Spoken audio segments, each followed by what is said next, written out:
This is Audible. Tantor Audio, a division of Recorded Books, presents The Pairing by Katie Ashley, narrated by Justine O'Keefe. Chapter 1. With a shrill decibel ringing in his left ear, Alpesh, or Pesh Nadine as he was more commonly called, groped blindly along the nightstand before hitting the snooze button on the alarm. When the sound continued, his dark brown eyes popped open. Cutting his gaze to the nightstand, he realized it was not his alarm, but his hospital pager going off. Scrubbing the sleep from his eyes, he sat up in bed. After picking up the pager and peering at the screen, he groaned before pressing the off button. He knew the code all too well. One of the ER docs was unable to come in for his or her shift. As supervisor, he had to either find a replacement or take their place. Considering there wasn't much else exciting going on in his life, he grabbed his phone. He alerted the charge nurse that he would be filling in, and he would be there as soon as he could. As he trudged into the bathroom, he didn't bother lamenting that one of his few days off was being taken. Most of the other doctors he worked with had wives or husbands along with children. They never called in unless it was a grave necessity. So why shouldn't he, as the only single and childless one among them, take up the slack? It was the honorable thing to do, and if there was one thing Pesh prided himself on, it was having an honorable character. After a record-breaking shower and shave, he hurried into the closet. He threw on one of his signature long-sleeved blue shirts and trademark khaki pants. Besides his white lab coat, it was his uniform. He never wore plain white shirts. Blue was a comforting color, and he always wanted to put his patients at ease and make them feel comfortable. Once he tightened his tie, he hurried out of the closet and over to the dresser. When he grabbed his wallet and hospital authorization card, his gaze fell on the picture in the antique silver frame. His late wife's smile radiated from behind the glass. Jade was gazing up at him with her twinkling blue eyes. Both of them wore brilliant smiles while being outfitted in the traditional Indian wedding attire. Her long blonde hair fell in waves and was adorned with various ribbons, charms, and beads, as were the custom. His chest tightened as he thought of the day his American-as-apple-pie wife embraced his heritage by partaking in the full Indian wedding ceremony. Although there were many happy days and good times in the course of their 6-year marriage, he couldn't remember a happier day than his wedding day. It was the day they had finally come together as one, a uniting of two different people and cultures. The day had held such promise of a happy and long future together. Turning away from the dresser, he also tried to turn away from the overwhelming grief that gripped him. 2 years had passed since the horrible day when his 35-year-old wife had been snatched away from him. Not a day went by when he didn't miss her, when he didn't dread coming home to an empty house not filled with her laughter or her sweet presence. No one could quite fathom the true agonizing turmoil he had been through. Only a select few, who had also had their heart torn from their chest, fully understood the gaping hole of emptiness left behind. With a heavy heart, he headed out the door. On the short drive into work, Pesh didn't bother turning on the radio to drown out the voices of sorrow echoing through his head. He knew it was no use. No matter how hard he tried, he could not rid himself of his pain. Family and friends had afforded him 1 year of grieving before they had been on him to move on. Desperately, they tried to get him to realize that the last thing his Jade would want was for him to continue carrying a torch for her, to spend his life sad and alone. He'd tried to prove to them he had moved on, but that had only resulted in projecting what he thought was love onto a woman who was just as confused about her life as he was. He'd vowed that after that mistake, he wasn't going to let anyone dictate when it was time for him to move on from Jade's memory. If he was to love or marry again, he would be the one to take the steps. He made the same rote pilgrimage from the staff parking lot into the hospital. Every day was just the same, one right after the other. He'd barely had time to ease on his white medical coat when he heard his name being paged over the intercom. Rushing over to the sink, he scrubbed up as quickly as he could before whirling around. Using his back to open the door to the doctor's lounge, he did his best speed-walking down the hallway to the trauma area. The moment he swept through the glass doors, the staff pounced on him. 2 nurses were at the man's head. One held down the face mask as the other pumped air through the bag into his airways. Another was stationed at the man's side, doing CPR compression intervals on the chest. After donning a pair of rubber gloves, Pesh glanced to the charge nurse as he hurried to the man's side. Male, 45, collapsed at the jogging park during a run. No known medical history. Coded once on the trip over. She quickly informed him. BP is dropping! Another nurse called behind him. Machines began beeping on and off, a symphony of noise heralding impending doom. Okay, we need to shock him again. The crash cart was rolled up to the gurney. Pesh grabbed the paddles. Charging. Shocking at 260 joules. Clear! Pesh commanded. The nurses administering compressions to his chest and the intubation bag stepped back, holding their hands off the man. Pesh brought the gelled paddles to the man's chest. As the electrical charge raged through the man's body, his arms and legs flailed. Pesh glanced at the heart monitor. Still asystole. Again. Charging at 360 joules, a nurse replied. Clear. As he brought the paddles once again to the man's chest, Pesh muttered, Come on, beat, damn it, under his breath. It didn't matter how young or how old, he hated to lose a patient. Although the body shuddered and jerked in reaction to the electricity, the heart remained frozen. Although it was a losing battle, he called, Clear! Once again. When the man's vital signs didn't change, Pesh shook his head. We need to open him up to massage the heart. Get me the rib spreader and the chest saw in page 1 of the residence, he ordered. He took a face mask from another nurse and slid it on. After making a quick incision in the man's chest, Pesh took the saw from one of the nurses. Once he had sawed through the sternum, he shifted to the side to allow a nurse to move closer to work the crank on the rib spreader. Pushing aside the hard bone of the sternum, he gently took the man's still heart in his hands. No matter how many times he'd had to do it before, there was still something so humbling as holding the most important muscle in the human body in the palm of your hand. Squeezing it over and over, Pesh mimed the usual pumping the organ did. Seconds ticked agonizingly by as they waited to see if the damaged heart would restart. When it remained still, Pesh sighed and closed his eyes for a moment. He eased back from the man. Glancing up at the clock on the wall, he said with regret, Calling time of death, 9:47 a.m. Want me to handle the family? The resident asked. Pesh shook his head. No, you get him closed back up. I'm sure they'll want to see him. He took off his bloody gloves and tossed them dejectedly into the hazardous materials trash can, and then removed his mask. He walked over to the glass doors of the trauma area, where a paramedic stood surveying the scene. Do we have a name on him? The paramedic flashed the guy's driver's license. Aaron Chapman. Thank you. He walked down the long hallway before pushing open the button on the mechanical door that led out of the emergency area.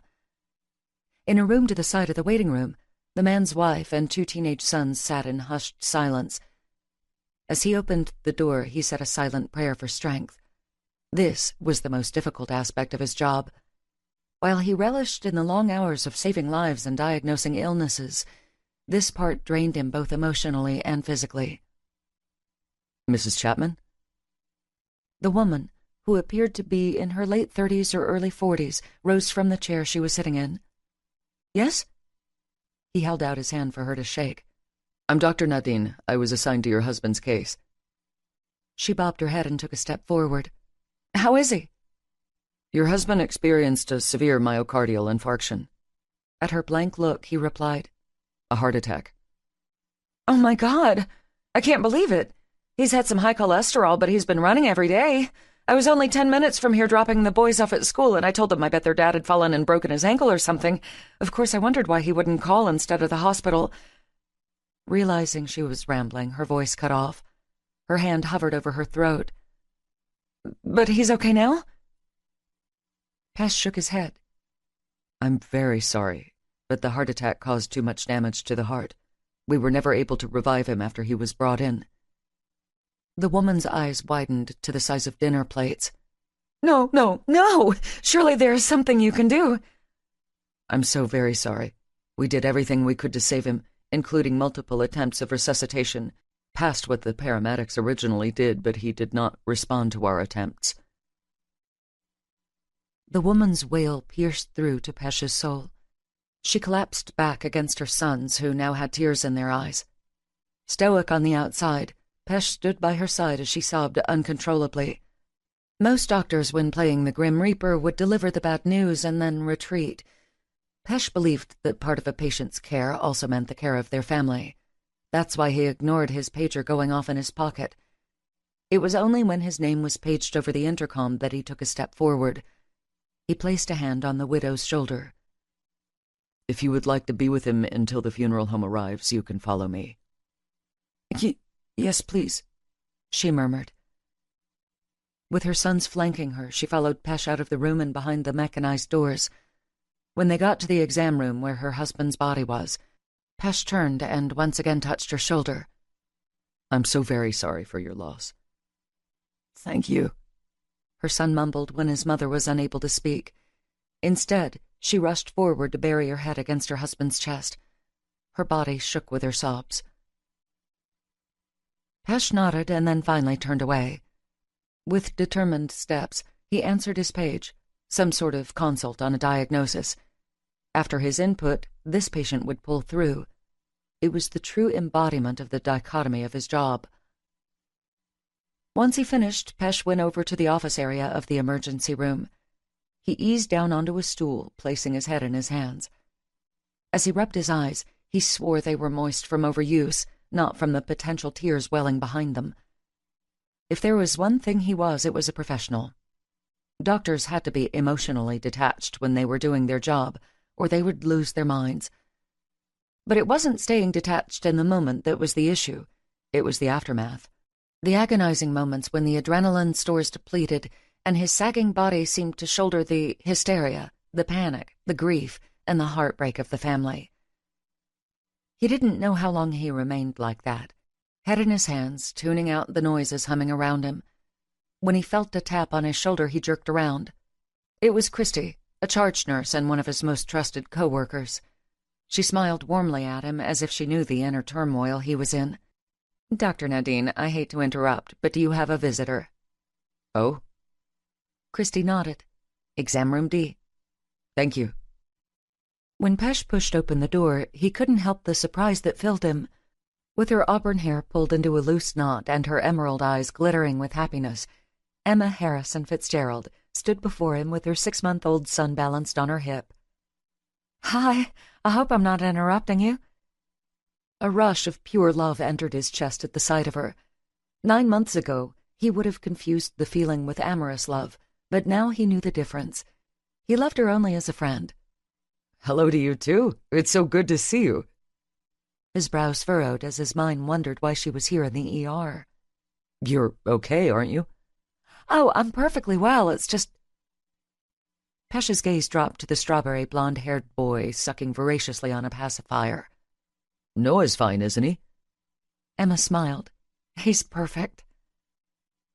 Pesh exhaled the anxious breath he'd been holding. "I'm glad to hear that. You both look well." "Thank you." Emma surveyed him and frowned. "I wish I could say the same for you. What's wrong?" "Just a tough day."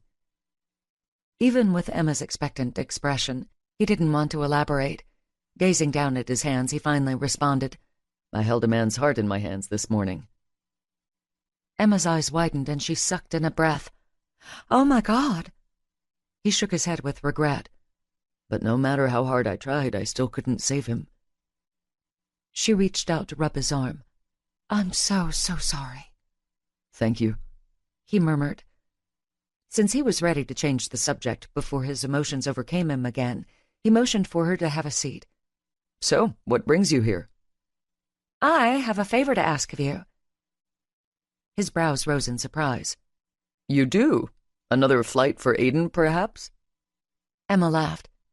"No, I think it'll be a long, long time before he ever gets in a small plane again." As Noah began to squirm, she shifted him from her lap to her shoulder. He spit out his pacifier and started to fuss. "Here, let me—" Pesh suggested, bending over to take Noah into his arms. Noah's surprised blue eyes met his, and then he smiled at Pesh. "Hello, little one. My, how you've grown since I saw you last." Noah cooed and reached for Pesh's stethoscope. "You were saying?" he questioned Emma. "I know it's a lot to ask, considering you're not Catholic, but I was wondering if you would be Noah's godfather?" Pesh couldn't hold back his surprise, and his mouth dropped open in shock. You're serious? Emma nodded. Since I'm not Catholic, I'm basically humoring Aiden's father by having a baptism for Noah. You remember him? Pesh laughed. How could I ever forget Mr. Fitzgerald, the matchmaker? Emma smiled. That's right. Well, you can understand how persistent he is. Oh, yes, I do.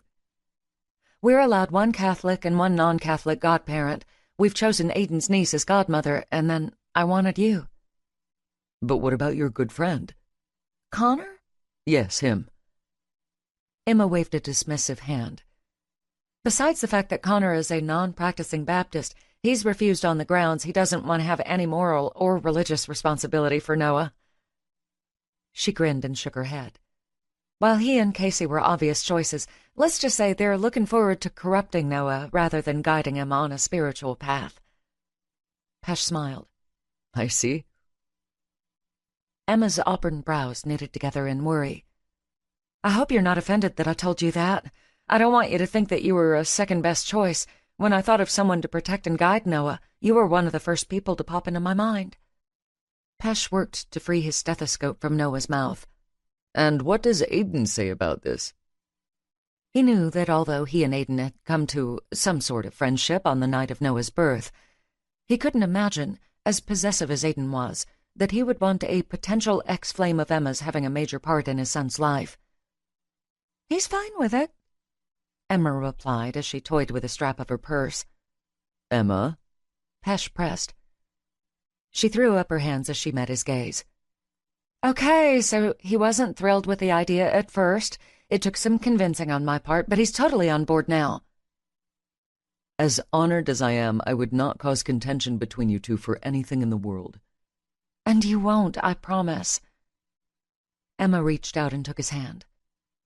Months ago, that touch would have electrified him from his head to his feet. Now it was nothing more than the caring touch of a friend. In this day and age, it is so hard to find a truly honorable man. You have such a kind heart and a caring spirit. Coupled with your integrity, I couldn't ask for a better person in my son's life, and Aiden agreed. She squeezed his hand. Please say yes. Pesh brought his gaze from Emma's intense one to Noah's inquisitive one. How could he say no? He loved children, and he wanted nothing more than to have a house full of them one day. The fact that Emma thought so highly of him truly melted his heart. As he stared into Noah's sweet face, he wanted to be a part of his life. Emma, it would be a privilege. Emma's green eyes widened as she bounded out of her chair. Really? He smiled at her excitement. Of course, it is an honor and a pleasure. Thank you, Pesh. Thank you so, so much, she cried, throwing her arms around his neck. Noah squealed happily between them and kicked his legs against Pesh's chest. When Emma pulled away, Noah grinned at the two of them, which caused Emma to smile. I think Noah approves of his new godfather. Pesh returned her smile. I think he does too. Or he realizes his mother's talents for manipulating any man within a mile radius. You're terrible, she replied, swatting his arm playfully. Christy poked her head in the room. Sorry to interrupt, Dr. Nadine, but you have a patient in exam room A. Thank you. I'll be right there. He shook his head at Emma.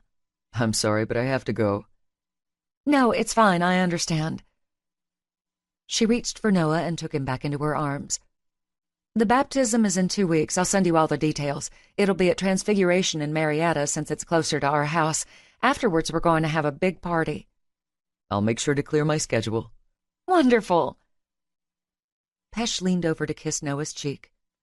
Goodbye, my godson. Be good for your mother. He pulled Emma to him and hugged her. Goodbye to you as well. She squeezed him tight. Thank you again. You can't imagine how happy you've made me. And Aiden. He imagined that Emma's elation was far greater than Aiden's, but he kept that to himself. Instead, he walked her to the door. Just as he went for the doorknob, Emma shocked him with her next statement. Oh, if you're seeing someone, please feel free to bring her with you. Pesh couldn't help the burst of nervous laughter that escaped his lips. That wasn't obvious at all. Emma frowned. But I thought, at least I hoped you would be dating someone by now. Well, I'm not. Shifting Noah to her other hip, Emma shook her head. "How is that possible? Do you walk around with a bag over your head? Live as a hermit?" "No to the bag, and I guess yes to a hermit." He glanced around. "I'm always here." Emma's gaze left his and took in some of the nurses passing by them. He could imagine from the looks they were giving him, and more particularly the envious daggers they were shooting Emma, that she knew what was on their minds. "Do you have any idea what effect you have on women?" He crossed his arms over his chest. "No, but I suppose you're going to remind me again." Emma sighed. "I just want you to be happy, and I know that deep down you aren't." "Please, just let it go for now, okay?" Although she nodded, Pesh could tell she was far from agreeing. Somewhere within that pretty head of hers, the wheels of matchmaking were turning hard and fast. "See you soon," she said, before starting down the hall. As he watched Emma and Noah walk through the mechanized double doors into the waiting room, a pang of sadness reverberated through him as he wondered what his child might have been like. In the months before her death, his late wife, Jade, had been on fertility medication. She'd miscarried once, but she had great hopes that their latest baby-making attempts would be successful. She died never knowing if she was pregnant or not. When the autopsy had come back, Pesh refused to read whether she had been. It would have been too difficult to bear. Shaking off his morbid thoughts once again, he went into the room where a patient needed him. Chapter 2. "Where the hell is my dress?" Megan Mackenzie demanded as she rifled through her closet. The one formal and demure dress she owned had been dropped off at the cleaners earlier in the week to prepare for her godson, Noah's, baptism. As the godmother, she wanted to look mature and responsible. Most of the dresses in her closet were from her former life. In other words, her life before her son was born. That meant they were too short, too tight, and too revealing. She cut her eyes over to the couch to check on Mason. Sitting stock still, he was enraptured by the cartoon on the TV. "Be right back, sweetie." "All right, Mummy." She pounded up the basement stairs and into her parents' kitchen. She hoped she would find the dress hanging in the hall closet. If not, she was totally screwed. As she started into the living room, the mere sound of a voice on the television caused her to freeze. Her stomach churned and her heart raced. She knew that voice all too well. It belonged to the man who had shredded her heart, crushed her spirit, and left her broken almost beyond repair. Her 19-year-old brother, Sean, lounged on the couch watching ESPN. On the screen, her ex-boyfriend, Davis Dorello, gave an interview outfitted in his Falcons jersey and pads. Becoming enraged that he was invading her home, Megan stalked across the room and snatched the remote out of Sean's hand. She flicked off the television and tossed the remote at him, smacking him in the chest. He glowered at her. "What the hell, Meg? I was watching that." "Are you that big of an insensitive asshole that you even have to ask?" "I'm an asshole because you're getting pissed I'm watching some old interview of Davis?" "Aren't you perceptive?" Megan snapped sarcastically. "I thought you were over him," Sean countered. Megan didn't even bother trying to explain to Sean that even after 2 years, it was hard getting over the man who left you knocked up and refused to have anything to do with his son besides signing a check. As a teenage male, Sean just didn't have that much emotional depth to understand that a wound like that may look like it is healed, but it was always festering just below the surface. "I am," she lied, "but that doesn't mean I want to see him. Most people get to leave their ex-boyfriends behind, but I have to have mine thrust into my face during football season. But even when that's over, he still seems to be creeping around." Crossing her arms over her chest, she shot a death glare at Sean.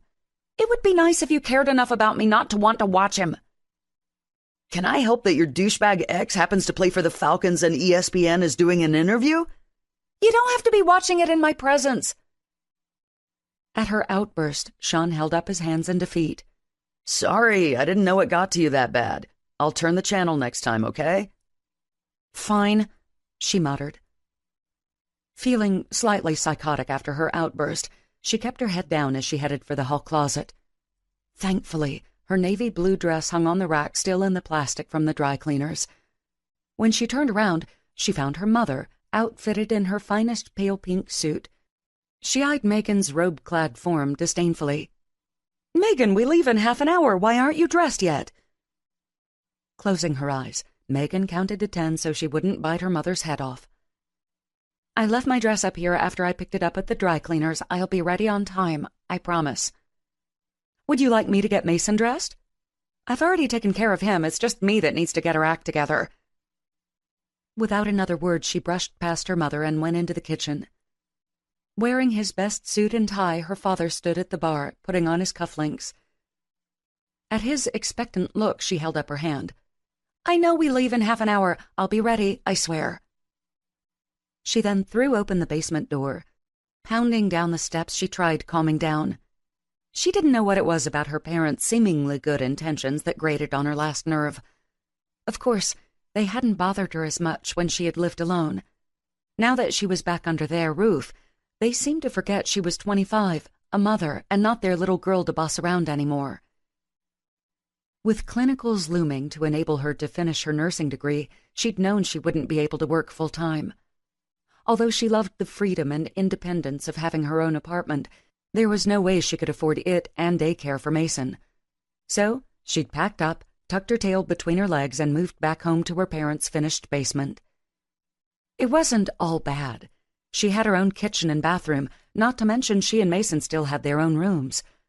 With her father recently retired, she had a great male role model on site for Mason. She found him exactly as she had left him, lounging on the couch watching his favorite movie, Despicable Me. She smiled at the sight of him in his khaki pants, black button-down dress shirt, and red clip-on tie. He looked just like a little man sitting there, even though he had just turned 17 months the day before.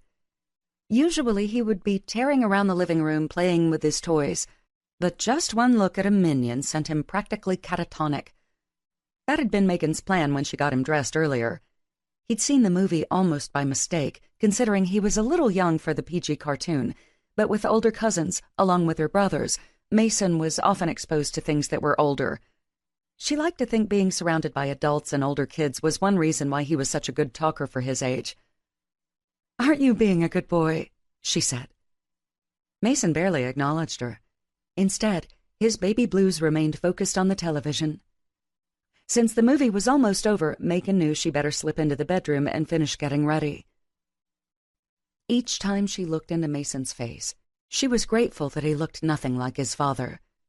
His platinum blonde hair and blue eyes were completely hers. It was only his build that he was taking after his father. Where Megan was a diminutive 5'3", Davis was 6'1" and 200 pounds. Mason was already registering off the charts in height and weight according to his pediatrician. Davis had seen Mason only twice in his lifetime, the day he had been born and the day he came home from the hospital. After that, he hadn't been interested in any of the pictures and emails Megan sent. With his professional football career on the rise, Davis hadn't wanted to be shackled with the responsibilities of a baby. Instead, he wanted to spend his time off the field partying until all hours of the night. He only paid child support when Megan threatened to have his wages garnished. She dreaded the day when Mason was old enough to ask about his father. She never wanted anything in the world to hurt him, and she knew that being rejected by his father would. With a sigh, she stepped into the dress and slid it over her hips. Wrestling around to get the zipper all the way up caused her to huff and puff. Standing back from the mirror, she turned to and fro to take in her appearance. She'd always loved how the dress made her feel sexy, but at the same time was very respectable. While it boasted a sweetheart neckline, the hemline fell just below her knees. She put on her pearls, a high school graduation gift from her Uncle Aiden, or Ankle, as she often called him. Aiden was her mother's baby brother and only son of the family. When she was born, he was only 8.5. As the first grandchild, Megan spent a lot of time with her grandparents, and that, in turn, meant she spent a lot of time with Aiden. He had devoted hours to holding her and spoiling her rotten. When it came time for her to talk, she just couldn't seem to get Uncle Aiden out. Instead, she called him Ankle. It was a nickname that had stuck with him even now that he was 34 and married. While it had been no question that she wanted him as godfather for Mason, she had been extremely honored when he and his wife, Emma, had asked her to be their son, Noah's godmother. She loved her newest cousin very much and planned to be the best godmother she could for him. As she stepped out of the bedroom, she found that Mason had yet to move. "Okay, buddy, time to go." When he started to whine, she shook her head. "We have such a fun day ahead of us. It's Noah's baptism, and then there's a party at Uncle Aiden and Aunt Emma's house." "Beau?" he asked. She laughed. "Yes, you'll get to see and play with Beau, too." As she went to the couch and picked him up, she couldn't help finding it amusing that out of everyone he was going to see today, he was most excited about being with Aiden and Emma's black lab, Beau. One day, when they had their own place again, she would get him a dog. He loved them too much to be denied. "Oomph!" she muttered as they started up the basement stairs. "Heavy?" he asked. "Yes, you're getting to be such a big, heavy boy." When they made it to the kitchen, Megan paused to catch her breath. She only had a second before her mother breezed in with Sean and her youngest brother, Gavin. "Ready?" she asked. Megan nodded. Feeling like she was once again a teenager, she filed behind her parents as they headed into the garage. "I want to drive," Gavin said. With a smirk, Sean replied, "Like I'm going to let you drive my car." He then slid into the driver's seat as Gavin reluctantly walked around to the passenger side. "We'll see you there in just a few," her mother called. Sean acknowledged her with a two-finger salute before cranking up and pulling down the driveway. Megan worked to get Mason into the car seat in her parents' Land Rover. Once he was safely strapped and buckled in, she hopped in beside him. Her parents rattled along to each other as they made their way through the tree-lined suburbs where Megan had grown up.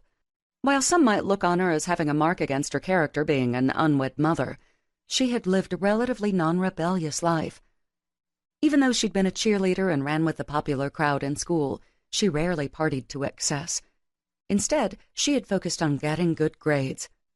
At that time, she had her heart set on going to medical school and becoming a doctor. From the time she was a little girl, she had wanted nothing more than to help people. She was always mending birds with broken wings or trying to resuscitate squirrels who had been hit by cars. She ditched playing princess for playing hospital. Her desire to become a doctor was why she needed the best scores and best activities, and why she generally shunned any temptations to lead her off the right path. She had even managed to bypass the usual freshman craziness when she went off to the University of Georgia. It wasn't until she fell in love for the first time in her life that she threw everything away. Sadly, she couldn't say that her first love was Davis, Mason's father. Instead, it was another football player, this time a running back at UGA, who captured and later broke her heart a year later. Carson ran with the fast crowd, and when she was with him, she partied and drank too much. He was controlling and possessive, and he wanted all of her time. When she was with him, she had little time for studying. With her grades already in the toilet, she was unprepared for the emotional breakdown she experienced when Carson broke up with her. Devastated, she stopped going to class and ended up flunking the semester. By the time she got back on track with her grades, she had abandoned any hope of medical school. Instead, she decided that she would become a nurse, which would fulfill her need to care for sick people. Of course, her relationship with Davis ended up derailing shortly before graduation when she got pregnant unexpectedly. She had to take several semesters off after Mason was born. She was a few years off from when she had originally planned on graduating, but she was excited. After everything that had happened, she was finally finishing. Her mother's voice brought Megan out of her thoughts. "Here we are," she said pleasantly. Leaning forward in her seat, Megan eyed the clock on the dashboard. She wasn't surprised to see they had arrived half an hour before the baptism started. One thing her mother prided herself on was being on time and lending a hand. As they started into the church, her mother reached for Mason. "We'll take him so you can go see if Emma needs any help." Megan bent over to kiss Mason's cheek. "See you in a little while, sweetie." He grinned and then happily dodged her mother's arms for her father's instead, which made Megan smile. He was such a man's man already. He loved sitting between her brothers on the couch and watching TV. While it was good that he had so many male role models, she only hoped he hadn't inherited too much of his father's personality. After Megan watched them disappear in the crowd of family and friends waiting in the church alcove, she bypassed everyone by turning right and heading down the hallway. At the last door on the right, she knocked. It's me, Megan. Emma's best friend, Casey, answered the door. Well, if it isn't the fairy godmother, she mused with a grin. After Megan stepped inside, Casey threw her arms around her. Megan had only met her a few times, but it was hard not liking Emma's vivacious and outgoing friend. Casey's long brown hair was pulled back in a loose knot, and she wore a demure black slip dress and heels. So how's it going? Megan asked, gazing from Noah's diapered but naked form to Emma. She was feeding him a bottle while her upper body was draped in a towel. Peeking out from the covering, she saw Emma was wearing her signature color, green. As Noah sucked on his bottle, he twirled a strand of Emma's auburn hair between his fingers. Both father and son were fans of Emma wearing her hair down. Emma grinned. Good, I guess. I mean, I don't have a lot of experience with baptisms. Megan laughed and motioned to the towel and Noah. It looks like you're taking all the proper precautions. Nothing like spit up on your dress or his. With a nod, Emma replied, Tell me about it, especially since his gown is so old. Megan eyed the lacy baptismal gown hanging on the closet door. She recognized it from pictures of Ankle's baptism. He had worn it, and now it was being passed down to his son. Casey snorted. I'm sure Aiden wouldn't appreciate you alluding to the fact his gown is an antique, thus in turn saying he's old. Emma laughed. No, I'm sure he wouldn't. Of course, he'd probably argue that while the gown might not have held up, he still looks fabulous and much younger than his age. Megan smiled. That sounds just like him. She bent over Emma to rub one of Noah's hands. He grabbed her thumb in his fist and held on for dear life. "Oh, you love your godmother, don't you, Noah?" Emma asked. Noah momentarily stopped sucking on the bottle to flash a quick smile, which warmed Megan's heart. "He's such a sweet boy," she mused. "And a charmer, just like his old man," Casey mused. "That too," Megan agreed. Thinking about her position, she cocked her head at Casey. "Are you sure you're fine with me being the godmother?" Casey waved her hand dismissively. "Honey, the last thing I need is the responsibility. I plan on spoiling Noah rotten and corrupting him as only a good auntie can do." Emma rolled her eyes. "I'm very satisfied with both my choices, Megan. You don't have to worry." "So who is the godfather again? I know he's not part of the family." Casey gasped as her hand flew to her chest dramatically. "You mean you've never met Dr. McDreamy Bollywood?" Megan shrugged. "No, I haven't. I mean, I've heard about him and how he flew Aiden home in time for Noah's birth." She noticed the pleading look that Emma exchanged with Casey. "Why? What should I know about him?" Casey tapped her chin with her index finger. What should you know about the good godfather?" She winked at Megan. "First off, he is seriously delectable. I mean, the man is like sex on a stick. Tall, jet-black hair, dark eyes, and he's built like a brick shithouse." Megan suddenly felt her interest peaking. She hadn't imagined that the godfather would be good-looking. It had been such a long time since she had dated anyone. Scratch that. It had been a long time since she'd had sex with anyone. She'd spent the last 2 years completely dateless since she and Davis broke up. She could practically join one of the local parishes as a nun with how long she had abstained. "Really?" He reminds me of that Bollywood actor John Abraham," Casey said. Emma snorted. "Since when do you watch Bollywood movies?" "Since one of Nate's friends asked us to an Indian film festival." Casey grinned at Megan. "Besides the fact that he's a serious looker, he's also kind, compassionate, and caring. An overall wonderful man." "Really now?" Megan questioned. "And he's loaded because he's a doctor." This man was sounding better and better by the minute. "Is he single?" Emma made a strangled noise before Casey replied, "Oh, yeah, he's single. He's a widower, actually." Megan pursed her lips at the prospect. Widowers usually fell into 2 categories, those who were still devastated by their wives' deaths, or those who were ready to have fun and live a little. She certainly hoped this Pesh guy fell into the second category. More than anything, she wanted to have a little fun herself. "Do you really think you might be interested in dating Pesh?" Emma asked as she moved Noah to her shoulder to burp him. With a shrug, Megan replied, "Dating him or just having some fun with him? Sounds like he could use some." Emma grimaced as she wiped Noah's face off. This is exactly why I told Aiden not to try and fix you two up. What do you mean? Pesh needs a relationship, not a hookup after all he's been through. Besides his wife's death, he hasn't had it easy on the dating front. What happened? When Casey snorted, Emma shot her a death glare. Nothing. It's just he doesn't need to get involved with someone who isn't interested in a long-term relationship. You might as well tell her, Casey urged. Megan glanced between the two of them.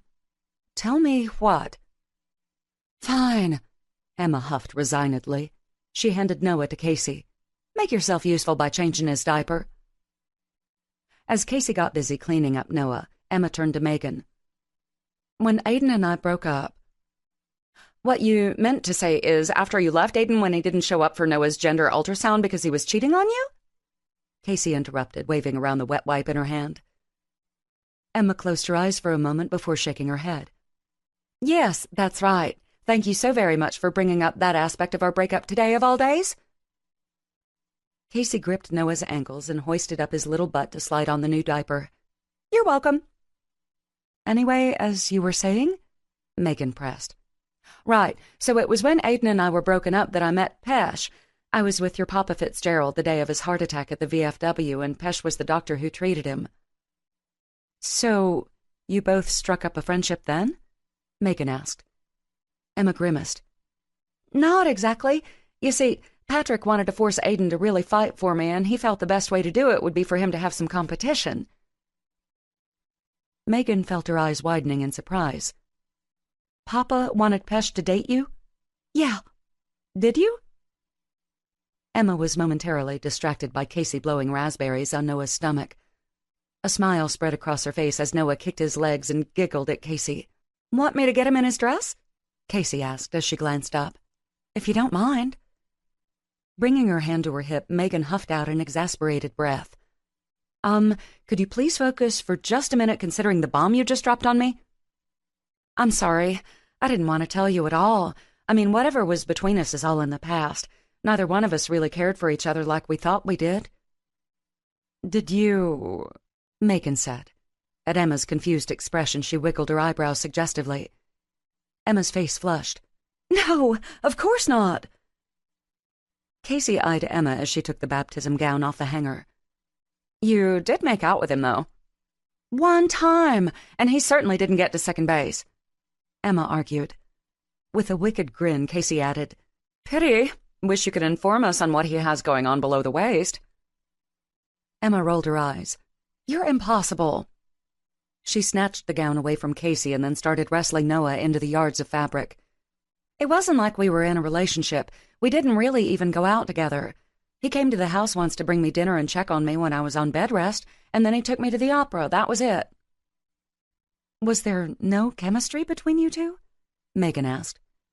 Without responding, Emma pulled Noah up into a sitting position and started fastening the row of buttons down the back of the gown. Em? Megan pressed. She gave a heavy sigh before picking Noah up. She stared into his face before she responded. We had great chemistry together. He was an amazing kisser who got all my senses up and running in all the right ways. Besides the physical part, he is smart, kind, and intelligent, any woman's dream. She shook her head. But it didn't matter because he wasn't Aiden. I could never, ever love another man like I do him. Giving Noah a kiss on the cheek, she added, Neither one of us were really in a good place. I was trying to make sure that Aiden really was the one, and after being pressured by family and friends, he was trying to date for the first time after his wife's death. Megan crossed her arms over her chest. I get that he doesn't need to be hurt, but who is to say that having a fling is going to hurt him? Maybe it could give him the confidence he needs to go out and find the real woman of his dreams. Casey snorted. How could a man that looks like that have any self-confidence issues? Megan shrugged. You never know. If he was married a long time before his wife died, he might find it hard to get back into the dating world, especially if the last woman he cared about loved someone else. Emma shook her head. Trust me, he isn't the fling kind of guy. He wants a wife and children. Although Megan had a son, she wasn't quite ready for marriage. Maybe in a few years, but right now she just wanted to date and have fun. She'd willingly sacrificed so much to ensure that Mason could have all of her attention since he was short a father. After all, he was the greatest hurdle in her having a committed relationship. She didn't want to open her son up to any hurt that might come from him getting attached to a man she dated, only to have them disappear when they broke up. "Uncle really wants to fix us up?" Macon questioned. Emma nodded. "Regardless of what happened with Pesh when we were broken up, Aiden does respect and admire him. He wants Pesh to be happy." She gave Macon a pointed look. "Most of all, he wants that for you, too." Macon wrinkled her nose. "But I'm really not ready for all of that yet." "Then think long and hard before you agree to do anything about Pesh. He is unknowingly very persuasive, and in the moment you might forget your resolve only to have it come back later to hurt you, or him." Macon held up her hands in defeat. Okay, I promise." Emma smiled. "Nothing would make me happier than if you were to fall in love with Pesh." With a laugh, Macon said, "Did you hear anything that I said? I'm anti-love." "So is Aiden." Just as Macon opened her mouth to protest, Aiden waltzed into the room. "Everything okay?" "Fine. Just finished feeding and dressing him," Emma replied. "Good. The natives are getting restless to see the little man of the hour before the baptism." He strode over to them and took his son into his arms. "You ready to go work the crowd, Noah?" Noah's response was to grunt and reach for Aiden's tie. With a laugh, Aiden announced, "I'll take that as a yes." He then leaned in to kiss Emma's cheek. "Ready, Mrs. Fitzgerald?" She smiled before linking her arm through his. "Yes, Mr. Fitzgerald, I am." Megan and Casey followed them out the door and down the hallway. They entered a noisy room crammed with family and friends. She left Aiden and Emma's side to seek out her parents to check on Mason. She found her parents, but their arms were empty. In a panic, she demanded, "Where's Mason?" Her father smiled and pointed over to where a pile of her younger cousins were. Mason was on the lap of her Aunt Becky's oldest son, John. Mason was mesmerized with whatever John was doing on his phone. Megan smiled as she walked up to them. "Everything okay?" Without taking his eyes off the screen, John replied, "We're fine." "Are you sure he's not bothering you?" What she wasn't asking was if John was actually keeping an eye on Mason between playing on his phone. John glanced up. "Considering I have 2 younger brothers, I think I can handle him. Besides, he's really into this game." "Okay, then," Megan replied. She spoke to John's brothers, Percy and Georgie, before making her way around the room. All her relatives were interested to hear how her schooling was going and how Mason was. She had just turned away from talking to her great-aunt and uncle when someone pressed up against her back. "Don't look now, but there's Dr. McDreamy Bollywood now," Casey whispered into her ear. Without hesitation, her eyes scanned the crowd. And then she saw him. Ankle was taking him around and making introductions. Pesh was impossibly tall and wearing a tailor-made black suit. Even beneath the lines of the clothing, she could make out his large biceps and thick thighs. He obviously spent his downtime between hospital shifts working out. His wavy, jet-black hair was cut short, and his dark eyes took in all that Ankle was saying. And while she may have been in a church about to stand up as a godmother, she couldn't help the nipples tightening and panties moistening reaction of seeing him. He was all the way across the room, but he had the same effect as if he were standing by her side rubbing against her. "See what I mean?" Casey questioned. Megan licked her lips. "Oh my," she finally managed. "Sure you don't want to give him a chance?" Fighting the urge to fan herself, Megan quickly replied, "I'd like to give him many, many chances.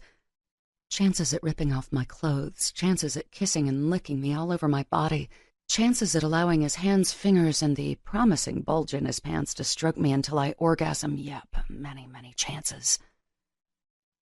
As if she could read Megan's mind, Casey laughed. "Oh, girl, this has trouble written all over it." Chapter 3. Pesh paced nervously around the back of the cathedral. The fact he was in a Catholic church wasn't the only reason he felt out of his element. As he eyed the massive statue of Jesus, he fidgeted absently with his tie. Although Emma had sworn Aiden was fine with the idea of him as godfather, he was still a little apprehensive about seeing Aiden again. The last time they'd been together, Pesh was the hero flying Aiden from North Carolina to Atlanta just in time for Noah's unexpected birth. But that was 6 months ago. The euphoria of the moment now had time to fade, and to Aiden, Pesh could still be the man who almost stole Emma away. A side door opened and Aiden stepped out. He immediately met Pesh's anxious gaze. When his lips curved into a wide smile, Pesh exhaled the nervous breath he'd been holding. "Well, there you are," Aiden said as he strode up. He bypassed throwing out his hand, and instead he pulled Pesh to him for a bear hug. "Emma was worried about you." "She was?" "Yeah, she asked me to come out and see if I could find you." "I'm sorry, I wasn't sure where to go and no one was out here." "Don't worry about it." Aiden pulled away. "So how the hell are you?" Pesh couldn't help laughing at Aiden's choice of words, especially in a church. "I'm good, thank you." He cocked his head at Aiden. "And what about you? Is fatherhood agreeing with you?" A beaming smile lit Aiden's face. "I'm absolutely fantastic. I never could have imagined that being a father would be this amazing." Pesh nodded. "I want you to know what an honor it is for me to be Noah's godfather. We're glad to have you." Aiden patted Pesh's back. "And I do mean that." "I hope you do. I have had my concerns." Aiden shook his head. "Well, don't. I'll admit I wasn't too thrilled with the prospect at first, but Em was able to make me see the light. You were there for us when we really needed you. I mean, besides my wedding day. I would have missed the most important day of my life, my son's birth.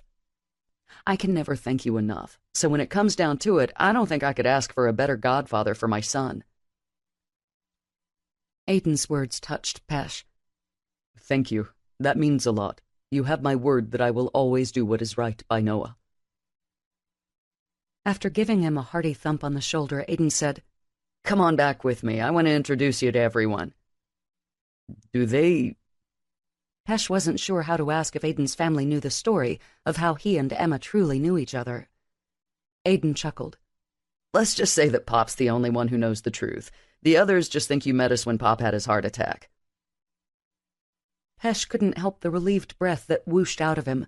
It would have been a nightmare to have most of Aiden's family hating him for trying to steal Emma away. "I see." He followed Aiden back into a large room filled with chattering people. As he craned his neck, he saw Emma in the corner with Noah in her arms. She looked radiant as ever in an emerald suit. Noah, however, didn't seem too thrilled to be outfitted in the lacy gown that flowed over Emma's arms and stopped mid-thigh. His tiny brows wrinkled as he waved his fists back and forth as if any moment he might let loose with a scream.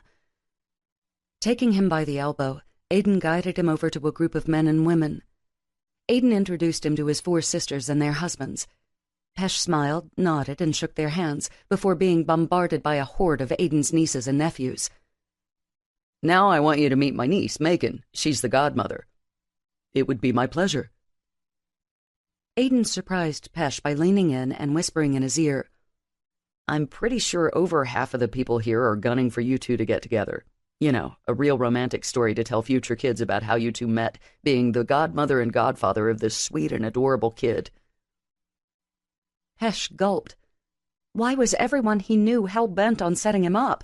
Had Emma harbored some secret ulterior motive in asking him to be Noah's godfather? "I'm flattered, but I don't know if that's such a good idea." Pulling back, Aiden surmised him before winking.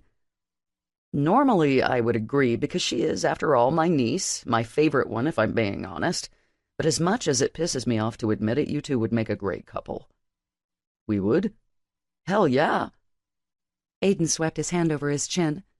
"Megan needs someone strong and stable like you are, and then you need someone who is so full of life like she is. I can guarantee you that you've never been out with a woman like her before. Emma is like 1/10 the sassiness that Megan is." Pesh couldn't help giving Aiden a skeptical look. "Just keep an open mind, okay?" With a reluctant nod, Pesh replied, "I will." "Megan!" Aiden called. When the tiny blonde turned around, Pesh fought to catch his breath. Everything about her, from her sparkling blue eyes to her long blonde hair, was just like Jade's. How was it possible for someone to remind him so much of what he had lost? Aiden grinned as he glanced between the two of them. I wanted to introduce you to Pesh Nadine, the godfather. Thrusting out her hand, Megan smiled warmly at him. It's very nice to finally meet you. He stared at it a moment before his good manners overrode his shock. He took her hand in his and shook it. It's very nice meeting you, too. I'll leave you two to get to know each other, Aiden said. Before Pesh could protest, Aiden turned and disappeared into the crowd. He turned to Megan and tried clearing his throat of what felt like a wad of sawdust. He knew he should try to make polite conversation, but he was still so shell-shocked by the way Megan looked. Finally, she took pity on him. So, Emma tells me you're a doctor? Pesh smiled politely. Yes, I am. What type of medicine? Emergency services. Megan's face lit up. Oh, how interesting. I'm about to finish nursing school and I've asked for clinical placement in the ER. Pesh widened his eyes in surprise. Aiden had failed to mention that they had the medical profession in common. Really? Megan nodded. I'm hoping to get placed at Grady, even though my parents would die 1,000 deaths. He cocked his brows at her.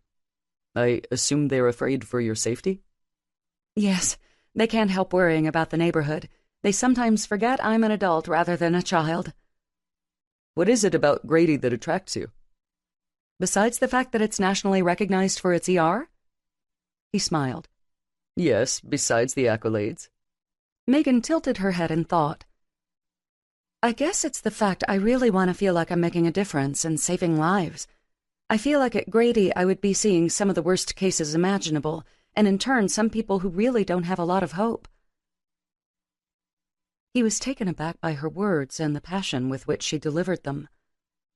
While she possessed a beautiful exterior, she certainly seemed to have a greater depth of character than he had originally expected. He didn't often meet someone like her. Most of the women at the hospital who threw themselves at him possessed only surface beauty.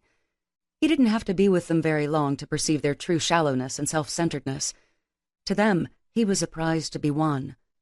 He couldn't ever imagine Megan feeling that way. She wasn't the type of woman to care about a trophy man on her arm. She wanted to make her own way in the world. It is so good to hear someone speak with such passion about nursing. Really? He nodded. We desperately need more people like you. I know I would love to work alongside someone who had your passion. She smiled at his compliments. He couldn't help noticing what a nice smile she had. The way it framed her heart-shaped face made her appear much less like Jade than he had originally thought. Thank you. Maybe we'll end up together. She licked her lips before adding, at the same hospital. I would like that, but I'm afraid that Wellstar pales in comparison to Grady. Surely the suburbs offer some interesting cases? They do. I've been there since my residency, so I can't imagine working anywhere else. After all, I wouldn't be standing here today with you if it weren't for Wellstar and your grandfather. That's true. Tilting her head, she gave him a very alluring smile. And what a pity that would be if our paths hadn't crossed. He sucked in a breath at the directness of her statement. Could she really be interested in him?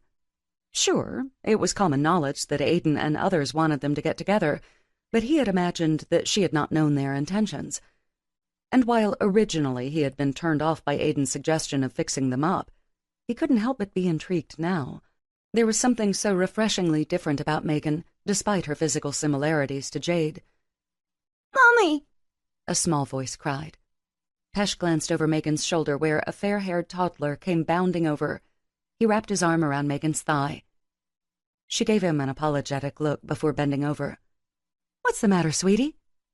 He grinned up at her. "Miss you." With a smile, she bent over and picked him up. When he sat on her hip, she turned her attention back to Pesh. "This is my son, Mason." Pesh couldn't help noticing how Megan searched his face to see if there was any judgment or even disgust at her having a son. He felt neither of those emotions. He had to admit he was a little surprised. Aiden had failed to mention that fact as well. Not to mention, she seemed young to be a mother, considering she was just finishing her clinicals. It's nice to meet you, Mason. Can you tell Pesh hi? Megan urged. Hi, Ash, Mason said with a grin. Pesh couldn't help laughing, and he was thankful that Megan giggled as well. How old are you? Mason held up 2 fingers, to which Megan shook her head. He's 17 months. Pesh smiled. You must be very proud of him. I am. She snuggled Mason against her chest. He's the sweetest and best boy I could ever hope for. You are very blessed. Thank you. They were interrupted by Aiden's sister, Angie, who Pesh had met earlier. Looks like it's time to start. Come on, Mason. Mommy has to go be Noah's godmother now. Mason reluctantly went to his grandmother. Be good for Grammy, Megan instructed. After Angie walked off with Mason, the other family members began filing out of the room. Pesh turned to Megan and gave her a sheepish smile. I must admit that even though I attended a class with Emma, I'm a little unsure of what I'm supposed to do. It's okay. Just follow my lead and you'll be fine. Thank you. Once it was only the 2 of them and Aiden and Emma in the room. Aiden motioned for them. A priest in decorated golden robes appeared at the door with a gleaming crucifix in his hands. Pesh tried not to feel intimidated as the odd man out in this situation. Music struck up on the organ, and the priest motioned for them to follow. Before they went out the door, Emma glanced down at Noah. Please, please do not scream in there and act like a demon baby. Be the angel I know you can be. He acknowledged her request by sticking his tongue out and flailing his fists. Aiden chuckled at Emma's plea. Relax, babe. If he feels you getting all tense, he's going to get fussy. Emma sighed. He's already fussy. He was fine until I put him in the gown. I guess he feels that wearing a dress is insulting to his manhood. Aiden reasoned with a smile. When Emma shot Aiden a death glare, Megan and Pesh couldn't help laughing at the 2 of them. Aiden winked at Emma before starting out the door. At Megan's side, Pesh walked up the aisle. When they reached the baptismal font, the music ended and the priest began speaking. He informed the crowd of what was about to take place and the significance of all the religious rites Noah was about to receive. Aiden and Emma made the sign of the cross on Noah's forehead before Megan leaned in to do the same. When Megan elbowed him, Pesh reached over to clumsily follow their lead. After he finished, he glanced at Megan. She smiled and mouthed, "Good job." He returned her smile. He followed through the rest of the proceedings as Aiden and Emma pledged to raise Noah in the faith. Then it came time for him and Megan to agree to stand by Noah as godparents. The priest took a fussing Noah from Emma's arms. When the first trickles of water hit the base of Noah's head, he cooed and kicked his arms and legs. Emma appeared relieved at how Noah wasn't behaving like a possessed baby as she had feared. Thank God he loves his baths, Aiden muttered beside Pesh. Once the baptism part was finished, the priest made a final talk, and then it was over. Just as Pesh sighed with relief and was looking forward to making a quick exit, Aiden grabbed his arm. Don't go anywhere. We have to do pictures. Inwardly, he groaned. He needed a moment alone to process his thoughts. Everything had been so overwhelming. Being outside his usual world, meeting all of Aiden's family, and then having the prospect of Megan thrown in as well. Awkwardly, he stood around as a photographer came forward and proceeded to take several pictures of Aiden, Emma, and Noah. Then it was just Aiden and Noah or Emma and Noah. Okay, I need the godparents now. Pesh smoothed down his tie and allowed the photographer to pose him in the group shot. After they finished with the 4 of them, Noah was handed to Megan for pictures with just the godparents. As the photographer pushed Megan closer against Pesh's chest, he glanced down at her. Her reassuring smile caused his heartbeat to accelerate. For the first time, he noticed the sweet aroma of her hair as the long blonde strands brushed against him. He could also make out the alluring scent of her perfume. He liked the feel of her against him a little too much. It made him want to draw her into his embrace, maybe do other things that he shouldn't be thinking when he was in a church. Glancing over her shoulder at him, she joked, "Geez, you're like a giant standing next to me." Am I? He hadn't noticed the differences in their heights. He'd been focusing on her too much. She laughed. "Just a little bit. Of course, it doesn't take much for someone to make me look short." You look perfect to me, he said sincerely. Craning her neck back to look at him, she gave him a teasing grin. "Do I? Are you flirting with me, Dr. Nadine?" He stared down at his feet, trying to avoid the heat of her stare. He tried to hide the red flush he felt entering his cheeks. "Okay, now just with the godmother," the photographer ordered. Reluctantly, Pesh stepped away from Megan. As the flashes went off, snapping hers and Noah's picture, he kept his gaze on her. As she focused on the camera, Megan's blue eyes sparkled as she stretched her face into a wide grin. Noah's tiny fingers wrapped around some of the strands of her hair, causing Megan to yelp in pain. "Easy now, I gotta keep that," she said to Noah. "Okay, that should get it," the photographer said. "Here, Godfather, it's your turn," Megan said as she handed Noah to him. By now, Noah was tired of being held and tired of being ensconced in yards of lace. He peered up at Pesh before howling. "I'm sorry, little guy," he cooed, trying to bounce Noah in his arms. As Noah continued to cry, Pesh looked apologetically at the photographer. Just before he was ready to give up, Megan came up and started clapping her hands and making noises at Noah. The baby instantly stopped crying. "That's right, Noah, give me a smile," Megan urged, as she backed up to stand by the photographer. She continued making the noises, and she even resorted to flashing one of the strands of her hair at him. Finally, Noah's quivering lips broke into a grin. "There we go," the photographer said. Pesh quickly plastered a smile on his face. After several flashes went off, the photographer put down his camera. "Got it." Both Noah and Pesh sighed in relief. Gazing down at him, Pesh asked, "Bet you're ready to get home and get out of that dress, huh?" "It's a gown, not a dress," Megan countered with a smile.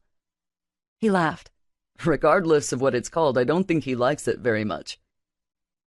Megan brought some of the lace between her fingers. "Probably a little itchy for him." "Did your son wear this gown?" "No, this is Aiden's gown.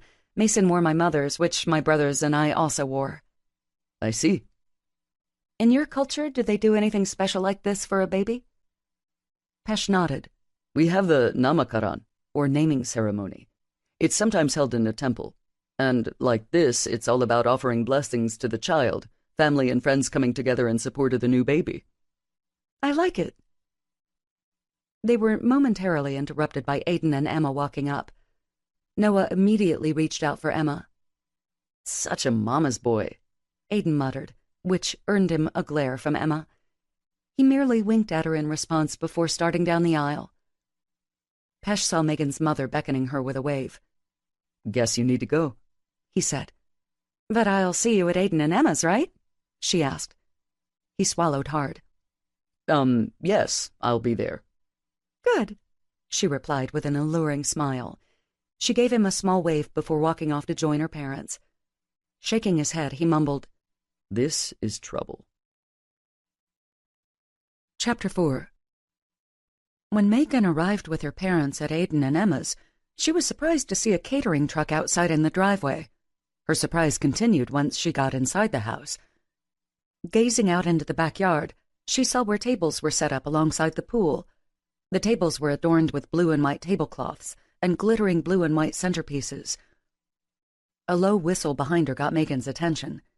Turning around, she saw Casey shaking her head. "Wow, this is one epic baptism party," she remarked. "It's impressive, that's for sure," Megan agreed. As Emma breezed into the kitchen with Noah in a more comfortable outfit, Casey cocked her head. "So I was just wondering where the eye sculptures were?" Pink tinged Emma's cheeks. "I kind of got carried away. With me not working anymore, the old marketing and PR side of me let loose. And with my connections, I was able to get everything ridiculously discounted." Megan smiled. "Everything looks wonderful. You waited so long to have a baby that it makes sense you might go a little overboard." Emma wrinkled her nose. "I never wanted to be one of those moms who threw over-the-top parties." While Casey started to open her mouth, Megan smacked her playfully. "It's just catered-in food, right?" Emma nodded. "They did the tables, too. Then I think you're safe from being a Momzilla party monster, for now." Casey laughed. "I'll be anxiously awaiting Noah's first birthday party." With a scowl, Emma mumbled, "Whatever." Realizing she didn't see Mason, Megan quickly excused herself and went outside.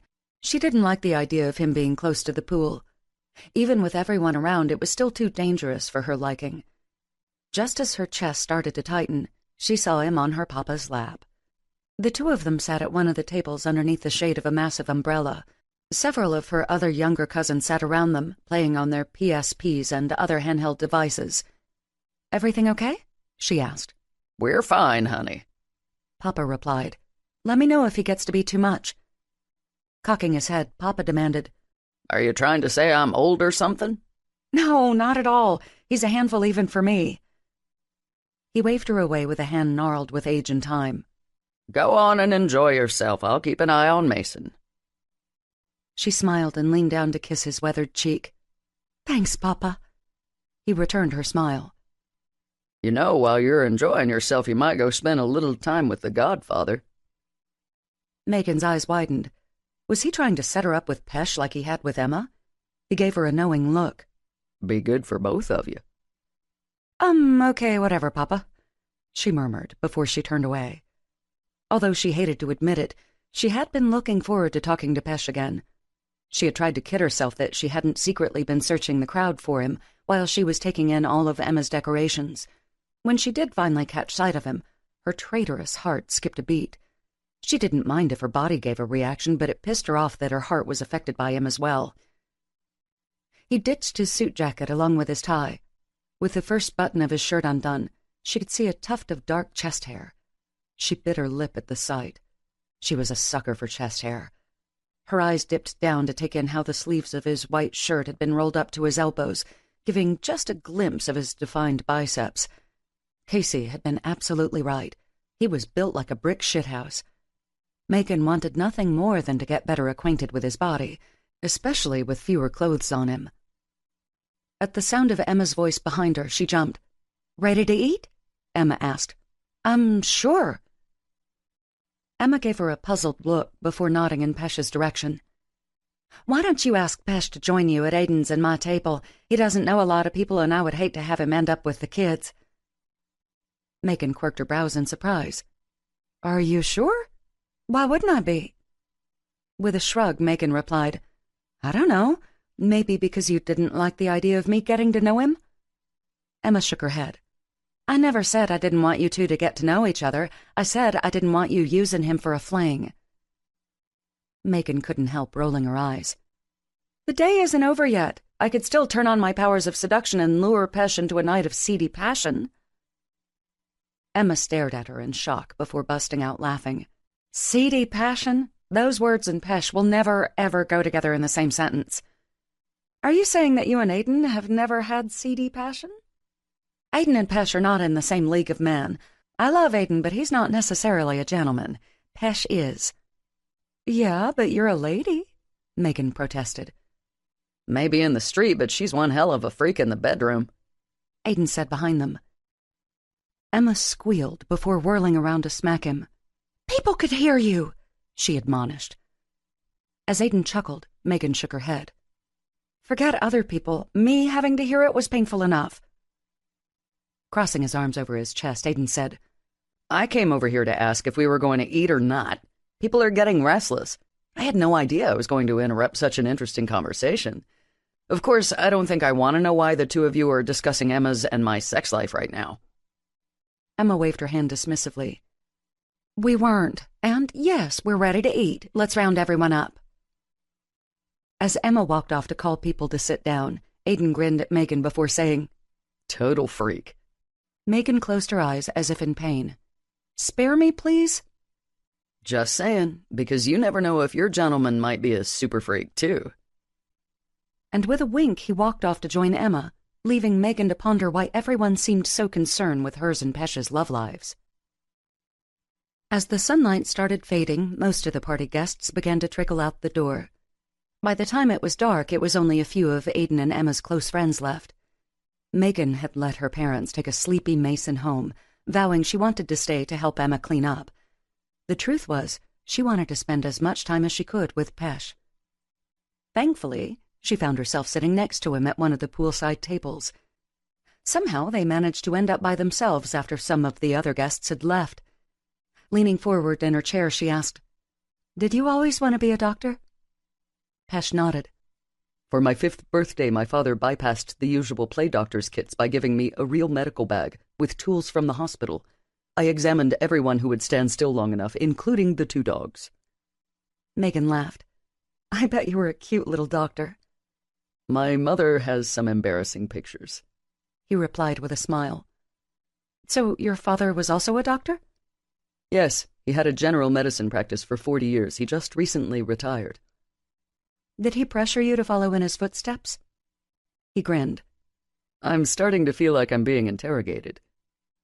She laughed. I'm sorry if you feel that way. I'm just trying to get to know you. You're certainly a very attractive interrogator, he said. I think you're avoiding the question by flattering me. There's flattery, and then there's the truth. Cocking her brows, she replied, and then there's not answering my question. He held up his hands in defeat. Fine, fine. No, I didn't feel pressure to become a doctor. My father would have never wanted me to pursue a profession where I didn't feel useful. Megan smiled. So you've always had a need to help people? Pretty much. As the oldest, I always looked out for my 2 younger brothers and sister. My mother has always called me an old soul. I can see that about you. Leaning forward, he rested his elbows on the table. Now it is my turn to be the interrogator. Okay, I don't mind. What about you? Did you always see nursing in your future? Yes and no. Originally, I wanted to be a doctor. His brows shot up in surprise. Really? When she nodded, he asked, What happened? There was no way she was going to tell him the truth about her past and why she had been forced to abandon medical school. Instead, she shrugged. Life happened, I guess. I decided on the next best thing, which was nursing. Pesh stared thoughtfully at her. Was it your son? Excuse me? Was it your son who changed your plans about medical school? She shook her head. No, it was before I had Mason. Are you... Pesh shook his head. Forgive me, I was being too forward. No, go ahead. I told you I wasn't afraid to answer your questions. He grimaced. But it's rude to pry, and it's not my business. Just ask your question, she replied. After a resigned sigh, he finally asked, Were you married? No, I'm not divorced. And no, Mason's father doesn't have anything to do with him. Anger flashed in Pesh's dark eyes. Even though I know nothing of him, I know that he is not a man. A man does not abandon his children and his responsibilities. You would be right. He's just a boy playing at being a man, she replied, glancing down at the table. When Pesh took her hand in his, she jerked her head up in surprise. In a soft voice that vibrated with empathy, he asked, He hurt you very much, didn't he? As she shifted in her chair, she tried downplaying the moment by wagging her free finger at Pesh.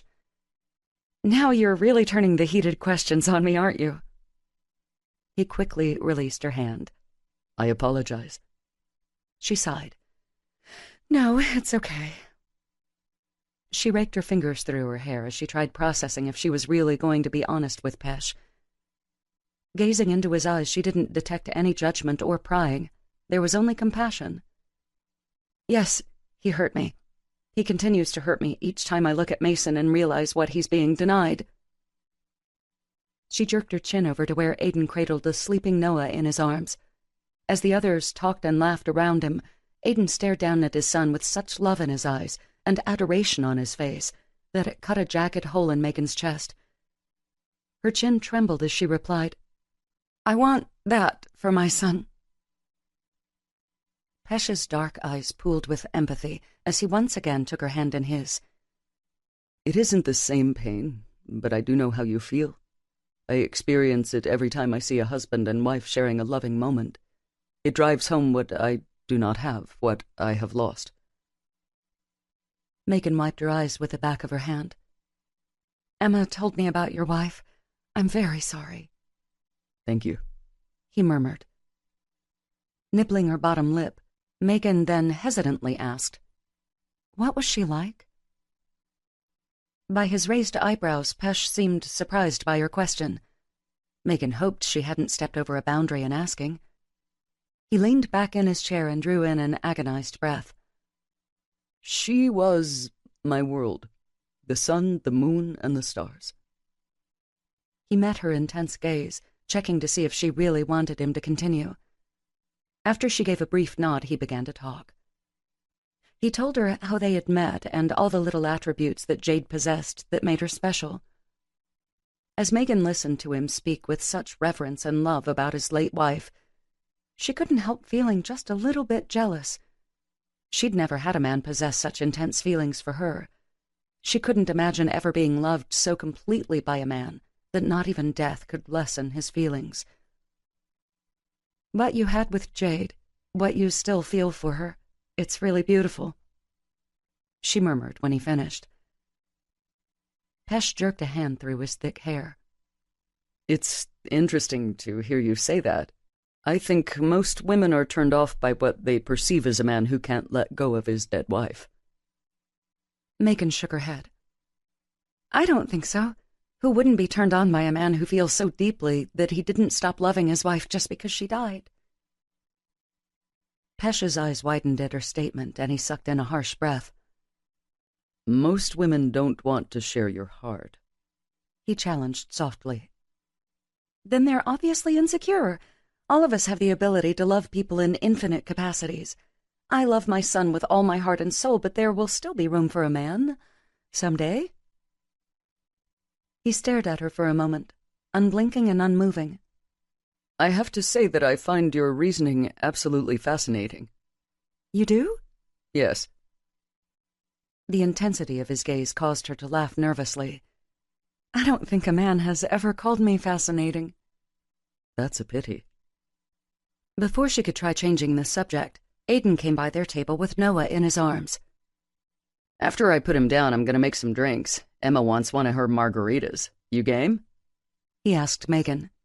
She nodded. A drink would certainly help cool her off after the conversation she'd been having with Pesh. Sure, I don't think I've had one in forever. Neither is she. I may be peeling her off the ceiling tonight, he teased. Megan laughed. You have seriously got to stop with the innuendo. You are my uncle, and it is mortifying and disgusting to have to think of you in that capacity. I am so terribly sorry for scaring your sensitive mind. Grinning, Aiden turned to Pesh. Beer okay with you, or would you like something fruity too? I'm fine with a beer, Pesh replied. Aiden bobbed his head. Be right back. After Aiden headed in the house, Pesh caught her staring at him. What? He asked. Just surprised you wanted a beer, that's all. And why is that? She shrugged. You just seemed a little too refined for beer. He tilted his head at her. What other preconceived notions do you have about me? None, really, she lied. In her mind, she couldn't help thinking how she wanted to make him be dirty just for her. She wondered what other surprises he might have up his sleeve. For some reason, I don't believe that. He crossed his arms over his broad chest. Let me guess. You think that I'm a refined man who drinks wine, who would never think of cussing or have inappropriate thoughts, organizes his underwear drawer, and who considers doing the crossword puzzle a fun Friday night? Megan couldn't help snorting at his summation. It was a good distraction not to focus on how he had mentioned inappropriate thoughts and his underwear drawer. At the moment, she was having inappropriate thoughts about his underwear, or hopefully lack thereof. Of course, she couldn't help judging him as not being the commando type. No, that's not what I think of you. I would hope not. I know that since I'm a little older than you. Just a little? The corners of his lips turned up. Obviously, you think I'm an old man. No, I don't, she blurted. How old do you think I am? Just shy of adult diapers and a walker? She scowled at him. I was not insinuating that at all. I think you're probably close to Ankle's age. Pesh's brows furrowed in confusion. Ankle? She laughed before explaining where the nickname came from. I see. So just how old is Ankle again? 34. Pesh murmured. Are you younger than that? Older, actually. I'm 37. Damn, he was a lot older than her. 12 years to be exact. Did I shock you? he asked, with a teasing lilt in his voice. She shook her head. I'd hardly call 37 old. It's considerably older than you are, right? I suppose, she lied. He grinned at her as he leaned on the table with his elbows. And just how old are you? 25. I'll be 26 in a few months. 25, going on 26. Yes. I must be positively ancient to you. He held out his hand and examined it. I might have a liver spot or two. She smacked his hand playfully. Shut up. 37 is not old. See any gray hairs? He asked, bending over to where his delicious head of hair was in front of her face. Her fingers itched to run through the dark strands. Her mind ran straight to an illicit image of her fingers tugging on his hair as he went down on her, jerking too hard when he sucked and licked her until she came, and then stroking the damp hair back from his forehead as he rose up to cover her body with his. She cleared her throat that had run dry. No, of course not. He jerked his head up to wink at her. Then there's hope for me yet. I would think so. Aiden appeared then, carrying all the drinks on a tray. I expect a tip when you guys finish, he teased. I'll remember that, Megan replied.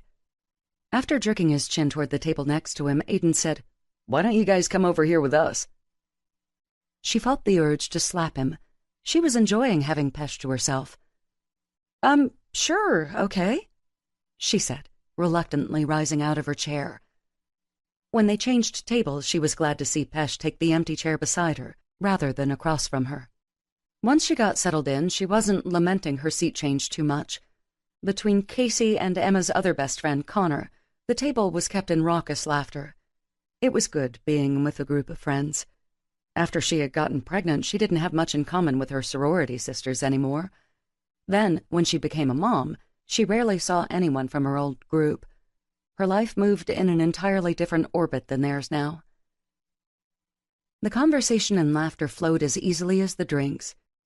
Megan found herself halfway through her second margarita when she started feeling funny.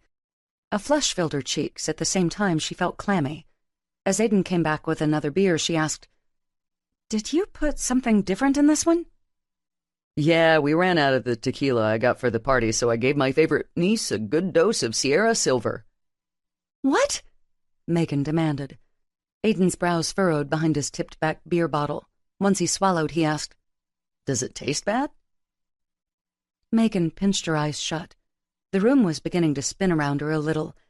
As she brought her hand to her forehead, she heard a smack across the room and Aiden cry, Ow, damn it, Em! That tequila is 150 proof alcohol, Aiden, Emma chastised. Sorry, I didn't realize. I just thought it was the better stuff because it was white tequila. That's your drink of choice, not mine. Oh, God. She was in so much trouble. She'd barely consumed any alcohol since she got pregnant and had Mason. Now she'd had one regular dosed margarita and almost a full one of straight alcohol. A gentle hand landed on her thigh. Are you all right? Pesh asked. She opened her eyes to see two blurry images of him staring at her with concern. Not exactly.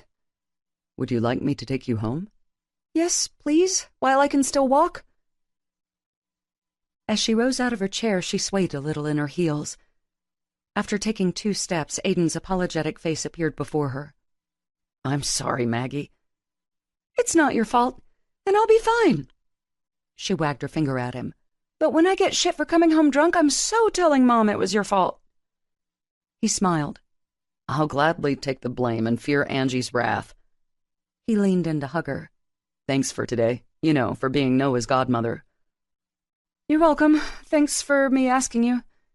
She shook her head. Thanks for asking me. God, this was bad. After exchanging hugs with Emma and reassuring her at least 20 times that she would be fine and that she did need to go home, Pesh led Megan out the front door. He slid a strong arm around her waist to steady her as they went down the porch steps. As she staggered to the car, she moaned, I can't go home yet, not like this. She stared up into his face. I can't let Mason see me like this. He pushed a strand of hair out of her face. Don't worry. I'll take you to my house then. Just so I can sober up? she questioned, although she really didn't mean it. She wanted to go to his house for a lot more, especially after being so close to his fabulously built body. Yes, of course. I'll make you some strong black coffee. Thank you, she murmured, trying to still the spinning of her head. You're welcome. Always the gentleman, Pesh opened the door for her, and she collapsed onto the seat. Once he made sure she was comfortable, he closed the door and went around the front of the car. Megan gazed around at the plush interior of the Jaguar, with its leather seats and sleek console. After Pesh slid into his seat, he put the key in the ignition and cranked up. As they started backing out of the driveway, she glanced over at him. "Do you have to come to the rescue, women of drunken—" She shook her head. "I mean, drunken women a lot?" she asked. Wait, was she slurring? He cut his eyes over at her and smiled. He seemed to be trying really hard not to laugh at her. Not exactly, but I'm always happy to help a damsel in distress. Megan giggled. Oh God, now she was giggling? She never giggled. She eyed Pesh suspiciously. Got a hero complex, huh? Want to be every woman's knight in shining armor? Not every woman's, he murmured. Pesh, you want to be my knight in shining armor? As soon as the words left her lips, she fought the urge to slap her hand over her mouth. Alcohol always had this effect on her. It left her completely without a censor. Pesh's jaw clenched, and he didn't reply. Pitching her upper body over the armrest, she got as close to him as she could. You didn't answer my question. Taking his eyes momentarily off the road, he pinned her with an intense gaze. I'd be anything and everything you wanted me to be if you would give me the chance. Momentarily dumbfounded, she could only stare at him. Oh, wow, she replied as she collapsed back onto the seat. The motion caused her to feel dizzy. Mumbling almost incoherently, she said, hot as fuck and anything I want. Lucky me. I have a feeling you wouldn't have asked the original question if you weren't intoxicated. With a snort, she replied, Drunk or sober, that would have been a hell of a line to hear from a man. I'm glad you think so. After spending a few moments in tense silence, Megan leaned forward to flick on the radio. Do you mind? Go ahead. Humming along with one of the songs, she laid her head back on the seat. I won't hurt your ears by singing. Do you sing? Oh, I sing, but I don't do it well. Emma's the one with the voice. So I've heard. Turning to look at him, Megan asked, Did she ever sing for you? Sadly, no. Megan harumphed as she crossed her arms over her chest. She made out with you, but she wouldn't sing for you? That's just rude. Pesh made a strangled noise. Emma told you about us? Mm-hmm. She grinned at him. I hear you're a great kisser. Cutting his eyes over to her, he gave her a pained look. It really wasn't like that for us. I mean, we weren't in love with each other. Yeah, that's what she said. Of course, she did admit that you got her all hot and bothered. She did? He stammered, embarrassment coloring his cheeks. Hey, the ability to get a woman hot is nothing to be ashamed of. Hell, I got turned on when I first saw you today, like my panties got wet. Megan, don't. Pesh warned, gripping the steering wheel to where his knuckles turned white. Turning in her seat, she eyed him before licking her lips. You don't want me to say how you got me hot in a church? How you still get me hot acting all bashful about the sex talk? Please, just don't. Fine, she muttered, before flouncing back in her seat. She didn't speak to him for a long time. Instead, she closed her eyes and laid back with her head cushioned on the headrest. When the car started to slow, she snapped her eyes open. She didn't know if she fell asleep or passed out. Sitting up, she peered out the window at the posh houses of the subdivision they were in. As they pulled into the driveway, Megan couldn't help staring up at the house. Holy shit, this place is beautiful. Pesh chuckled. Thank you. I know you think it's just the alcohol talking, but I'm serious. You have great taste. I hope you'll like the inside just as much. I'm sure I will. After he came around to open the door, she hopped out of the car a little too fast. Her wobbly legs wavered, and she ended up crashing into Pesh's chest. Staring up at him, she gave an apologetic smile. "Sorry about that." "It's fine. Need some help?" With the alcohol fueling her libido, she replied, "If it means having your hands on me, then sure." Pesh grimaced, but his arm still came around her waist to steady her. She loped along beside him. After he unlocked the door and punched in the alarm code, she followed him inside. Her blurry vision took in the expansive kitchen with his gleaming stainless steel appliances. She followed him as he made his way into the living room. Motioning toward the couch, he said, "Why don't you have a seat while I fix you some coffee?" While it was a nice idea to sober herself up, she didn't want any coffee. She just wanted Pesh. Grabbing the lapels of his suit coat, she pulled herself flush against him. "When did you put this back on?" she wondered aloud. She felt so tiny against his massive chest. It was a good feeling, though, one of safety and protection. It also lit her even more on fire with lust. Cocking her head, she glanced up at him to survey his expression. Even in the semi-darkness, she could see his dark eyes burning with desire. She ran her hands up his chest to his neck. She tugged him down to where his face was inches from hers. Fortified with liquid courage, she brought her lips to his. She couldn't help the little moan that came from deep in her throat. Pesh's mouth was warm, soft, and inviting. The brief connection made her want him all the more, for him to devour her. Tentatively, she slid her tongue across his bottom lip, beckoning him to open for her. Almost instantaneously, the warmth of his tongue met hers. They slid against each other, tasting, searching, and seeking. He gripped her face in his hands, holding her captive as his tongue plunged in and out of her mouth. Emma had been right. The man could kiss like there was no tomorrow. He knew when to be gentle with his mouth, and then when to switch to more demanding, almost conquering kisses. If he could practically make her soak her panties with just a kiss, what the hell could he do with his dick? As she started to feel lightheaded and weak on her legs, they stumbled over to the couch before Pesh collapsed back, taking her with him. Straddling his lap, she gazed at him momentarily before his mouth attacked hers again. As his tongue once again invaded her mouth, she began to raise her hips and grind against him. Groaning, he broke the kiss by throwing his head back. He gulped in long breaths of air like he was a dying man deprived of his last breath. She felt the same way. She kissed a trail over his chin and down his neck. "Pesh, I want you," she murmured into his skin. His chest heaved up and down with her declaration as if he was finding it hard to breathe. She broke away to stare into his eyes. "Please." Chapter 5. Pesh couldn't believe the delicious nightmare he found himself trapped in. A beautiful, sexy blonde writhed against him. The hem of Megan's dress had ridden up to her hips, and a tiny scrap of lace underwear was the only thing covering her core as she rubbed herself against his crotch. Her heat and arousal scorched through the fabric of his pants to singe the skin of his growing erection.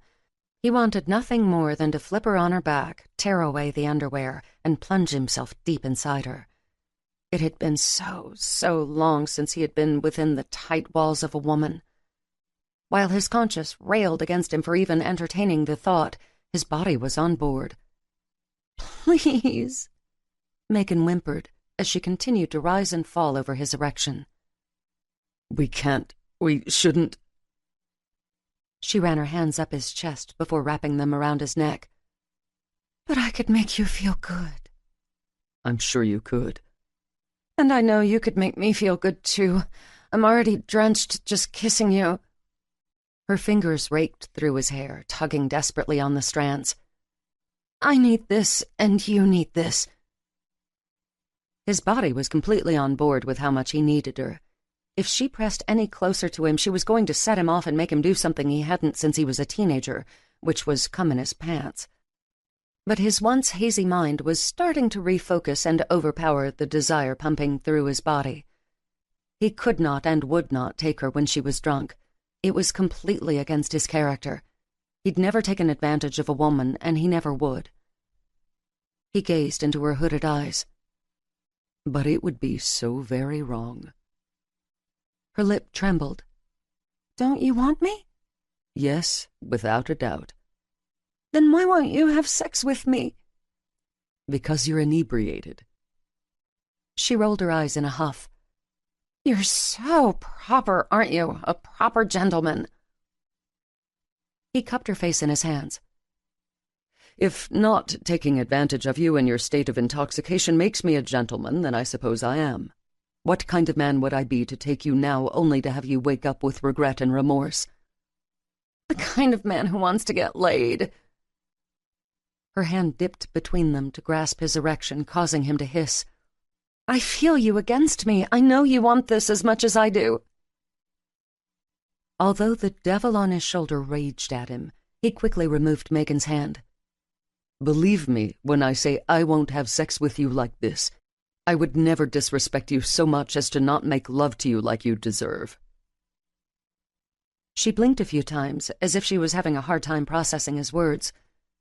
Regardless of what you have going on in that head of yours, you were better than this. You deserve a man who will take his time with you and show you what pleasure through making love really is.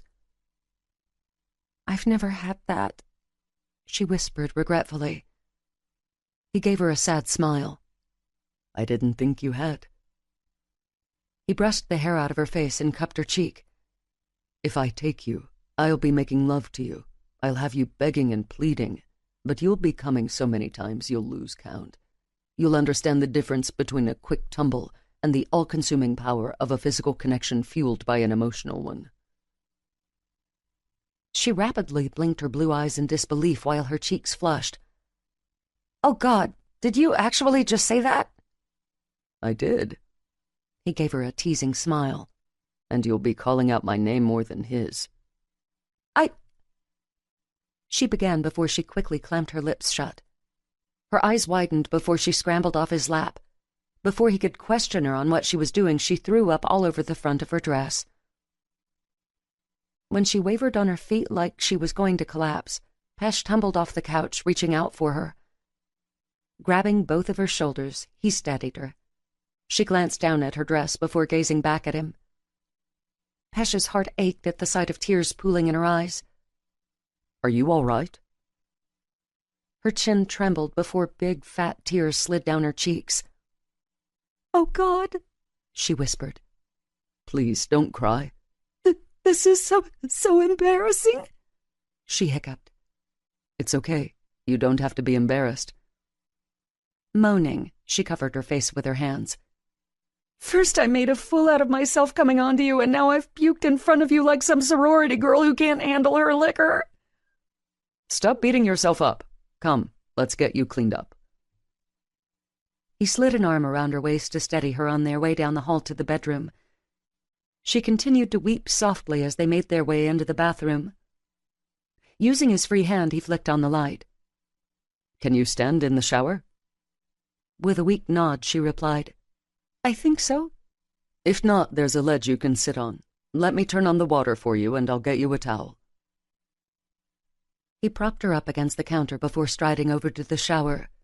Once he felt the water was a good enough temperature, he then went over to the closet. He pulled out a towel before returning to Megan, who had her head in her hands. With his free hand, he took one of her hands and pulled it away from her face. Please stop beating yourself up. I hate to see you so upset. I can't help it. I'm such a fool. No, if you're a fool, then so am I. We both wanted each other. But I got drunk. I never get drunk anymore. It was an accident. Things like that happen. He cupped her chin and forced her to look at him. You are none of the negative things your mind is calling you right now. Really? Her broken expression, coupled with her need for his reassurance, nearly crushed him. He had to fight from taking her in his arms. He knew that if he did, he would end up doing something he shouldn't with her. Finally, he nodded. But you do smell, so go on and get in the shower." The corners of her lips curved up in a half-smile. "Do you have something I can change into? And maybe a toothbrush?" He nodded. "1 second." Leaving her in the bathroom, he went back into the bedroom to his closet. He took out a pair of scrubs he knew would be too big and too long for her, and then coupled it with an Emory University t-shirt. When he got back to the bathroom, Megan was struggling with the zipper at the back of her dress. With a defeated expression, she dropped her hands. "Could you please help me?" "Of course." He set the clothes down on the counter. He then reached up to tuck down the zipper. The back of the dress gaped open, exposing her cream-colored skin and navy blue lace bra and panties. He closed his eyes to try and block out the glaring images rocketing through his mind. His lips on her skin, his tongue licking up her spine, his hands curving around her rib cage to cup her breasts. He forced himself to step back. Clearing his throat, he replied, "Done." Glancing at him over her shoulder, Megan gave him a weak smile. "Thank you." He took out a spare toothbrush from underneath the counter and placed it next to the clothes he'd brought her. "Let me know if you need anything else." "Okay." Whirling around, he strode out of the bathroom. Not wanting to go too far in case Megan needed him, he began pacing around the bedroom. He momentarily faltered when he heard the shower turn off. He waited for her to appear, but she didn't. Just as he was about to knock on the door, the whirring hum of the hairdryer started. He continued his pacing as she dried her hair. Next, he heard the sink water turn on as she brushed her teeth. When it was quiet once again in the bathroom, his feet froze as he stared anxiously at the bathroom door. When it opened, Pesha's breath caught. Appearing fresh-faced and clean, Megan looked so beautiful as she tentatively stepped into the bedroom. "Everything okay?" he asked. She jumped at his voice. It's fine. Thank you again for the clothes and for letting me shower." "You're more than welcome, and there's no need to thank me." Chewing on her lip, she glanced from the bed to him. "I texted my mother to tell her I was staying the night at Emma's." Before he could say anything, she quickly added, "Thank you for putting my purse in the bathroom. That was very thoughtful of you." "You're welcome," he replied. Then he thought of her text. "So you're staying at Aiden and Emma's?" After all, the last thing he needed was to have her hear, a reminder of what he couldn't have. It would be enough to drive any man crazy. Megan shook her head. "Do you mind if I stayed here instead?" When he started to open his mouth, she shook her head. "I promise no funny business. I just don't want to go home yet. If you don't want me to stay, you can take me to Emma's." "Of course you can stay." "I can sleep on the couch or in the guest room." He shook his head. "You'll sleep right here." He walked over to his massive king-sized bed. He turned down the covers before glancing back at her. "Come on, getting some rest will make you feel better." She eyed him hesitantly. "I really can't take your bed. That would be imposing." "I don't mind, I promise." "Only if you're sure?" "I'm sure." Tentatively, she started walking over to him, her eyes never leaving his. She eased down onto the mattress before sliding beneath the sheets. When she appeared comfortable, he covered her up. As he started to go, she reached out to grab his arm. "No, please don't go. Don't leave me alone." His brows shot up in surprise. "You want me to stay with you?" "Yes, please." "In this bed with you?" When she nodded, he exhaled a ragged breath. "Megan, I don't think that's a good idea." "Don't overthink it. Just stay with me." Although his brain was raging war at him to make the sane and responsible decision, he replied, "Give me a few minutes." "Okay," she replied softly. Turning, he strode into the bathroom. He didn't bother glancing in the mirror because he was pretty sure he wouldn't like what he saw. Instead, he stripped off his suit and tie. Although he probably should have thrown on more clothes, he left his boxers on and grabbed a white shirt off the hamper. After pulling it over his head, he went back out into the bedroom. Megan lay on her side in the bed, her face turned toward the bathroom. Her eyes were closed, but they popped open the moment he entered the bedroom. Without a word to her, he walked around the other side of the bed and climbed inside. Lying on his back, he propped one arm over his head. His other hand rested on his chest. He twisted his fingers into the fabric of his shirt over his heart. Somehow he wanted to still the erratic beating. Just when he thought he might be comfortable, Megan turned over to face him. "You're so far away," she whispered. "I thought it was for the best." The corners of her mouth momentarily turned down in a pout. Then she inched closer to him. He sucked in a breath and tried not to hiss when he felt her head nuzzle against his chest. Before he could stop her, she had thrown an arm around him. Thankfully, she didn't try anything else, and within a few minutes, her labored breathing signaled she had fallen asleep. Pesh stared up at the ceiling and willed himself to be able to go to sleep as easily. Surprisingly, as Megan's soft snores echoed against his side, his eyes grew heavy. For the first time in 2 years, he fell asleep with someone in his arms. Chapter 6. Sunlight streamed across Megan's face, causing her to squint her eyes tighter closed against the bright invasion. She was warm and comfortable, and she didn't want to wake up. But the tranquility of her morning was shattered when a soft snore came from behind her. It was far too deep to be one of Mason's. Panic prickled its way up her skin. Where am I? Her eyes frantically scanned the room. Overcome by both masculine decor and smells, she realized she was in a man's bedroom, or, more importantly, a man's bed. She hadn't woken up this dazed and confused since she got hammered for the first time. She couldn't even remember what day it was. This was bad. Very, very bad. She had to get out of there and get home to Mason. What kind of mother was she to wake up in a strange man's bed?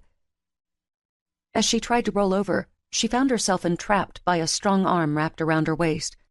Her gaze flicked down to the tan-muscled arm. Who the hell did that belong to? A whimper escaped her lips. Oh, God, had she actually slept with a man she had no memory of? Never in her life had she made such a mistake as that. Nausea overcame her, and she knew she needed to get out of bed and into the bathroom. She shoved herself so hard away from the person that she ended up elbowing him in the ribs. He groaned. "Oh, I'm sorry, I didn't mean to hurt you," she quickly apologized. "It's okay, Megan," he murmured drowsily. That voice. It took only a second for her to register who she was in bed with, and with that realization, everything from the night before came crashing down on her. She had accidentally gotten drunk off her ass. Pesh had taken her to his house to sober up, and then, oh God, she had come onto him like a brazen floozy. She buried her head in her hands and moaned. "Hey, how do you feel this morning?" he asked. "Like I've been run over by a truck." "Want me to fix you a good hangover cure?" She peeked at him through her fingers. "You actually know a hangover cure?" He smiled. "You think someone like me has never been drunk?" When she bobbed her head, he laughed. "I'm sorry to disappoint you, but there have been many, many times I've woken up just as you are now." "That's hard to imagine." She gazed down at the scrubs and t-shirt she was in. Although she doubted it, she couldn't help but ask, "Did we?" "No, we didn't." She arched her brows in surprise. "If we didn't sleep together, then why did you... why are you in bed with me?" "Because you begged me to stay." She gasped in horror. Wasn't it enough that she had thrown herself so wantonly at him, but now she begged him to stay with her? "I did?" He nodded. "You said you didn't want to be alone." Vaguely, she remembered pleading with him to lie close to her. What a nightmare. "I'm so sorry." "Don't apologize." When she started to protest, he held up a hand. "I have to admit it was nice being in bed with someone again, feeling their warmth, the softness of their body as they lay beside you." He swallowed hard. "I've missed that more than I knew." Overcome with the emotions threatening to overtake her, Megan didn't know what to say. All she knew is she needed to get out of there.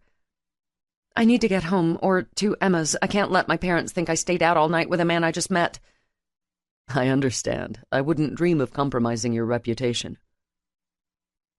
She stared at him for a moment.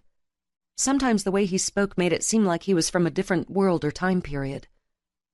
I need to use the bathroom. Go ahead. Tumbling out of the covers, she then streaked across the room. Once she closed the door behind her, she exhaled the breath she'd been holding. She made it to the toilet just in time to throw up again. She wondered, after doing the same thing the night before, how there was anything left in her stomach to empty. Once she finished, she leaned over the sink, pooling water in her hand before bringing it to her mouth. After gargling to rid herself of the nasty taste, she eventually dug under the counter for some mouthwash and then brushed her teeth. Without a hairbrush or comb, she did her best to tame her out-of-control hair. Once she surmised that she looked presentable enough to face the firing squad, a.k.a. Aiden and Emma, she left the bathroom.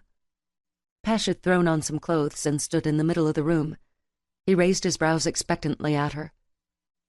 "I'm ready to go now." "Of course." When she started for the bedroom door, she abruptly stopped. "Wait, my dress." "I'll send it out to be dry cleaned." "Oh," she murmured. "Thank you." In silence, they made their way through the house. Megan tried not to be so obvious as she took in the high ceilings of the living room, the floor-to-ceiling windows that overlooked a large, spacious yard. Pesh had an amazing house, one that was far too big for just him. It certainly was made for a family, the one he sadly didn't have. As he started to open the door leading out to the garage for her, Pesh stopped and turned around. Staring intently at her, he said, "I'd like to see you again." Megan couldn't help the shocked gasp that escaped her lips. She'd made a repeated fool out of herself the night before, and he still wanted to see her? "You can't be serious." "I am." She gave a slight jerk of her head. "I don't think that is a good idea." "But why?" he countered sincerely. With a contemptuous snort, she replied, "Isn't it obvious?" "If you're alluding to the fact you accidentally got drunk last night and then became ill, that has little relevance to me. Accidents happen, and I'm man enough to realize that." He closed the gap between them. "I liked being with you yesterday." Remembering what Emma had said, Megan couldn't help asking, "You want to date me, don't you?" "Yes, of course. What else would I want to do?" When she replied, "Have sex?" a flush entered his cheeks. "That is not what I meant." "And that's a pity." His brows furrowed. "Whatever do you mean?" "You and we want different things. You want to date and get married again, right?" "Yes, that is something I desire very much." She shook her head. "But I don't want to be in a serious relationship right now with you or anyone for that matter. I'm certainly not ready to get married anytime soon. I just wanted to have some fun with someone." Pesh frowned. "I don't think I understand." "What I want from you is the same thing I wanted last night. Just sex," she answered honestly. "You don't want to date me. You only want to have sex with me?"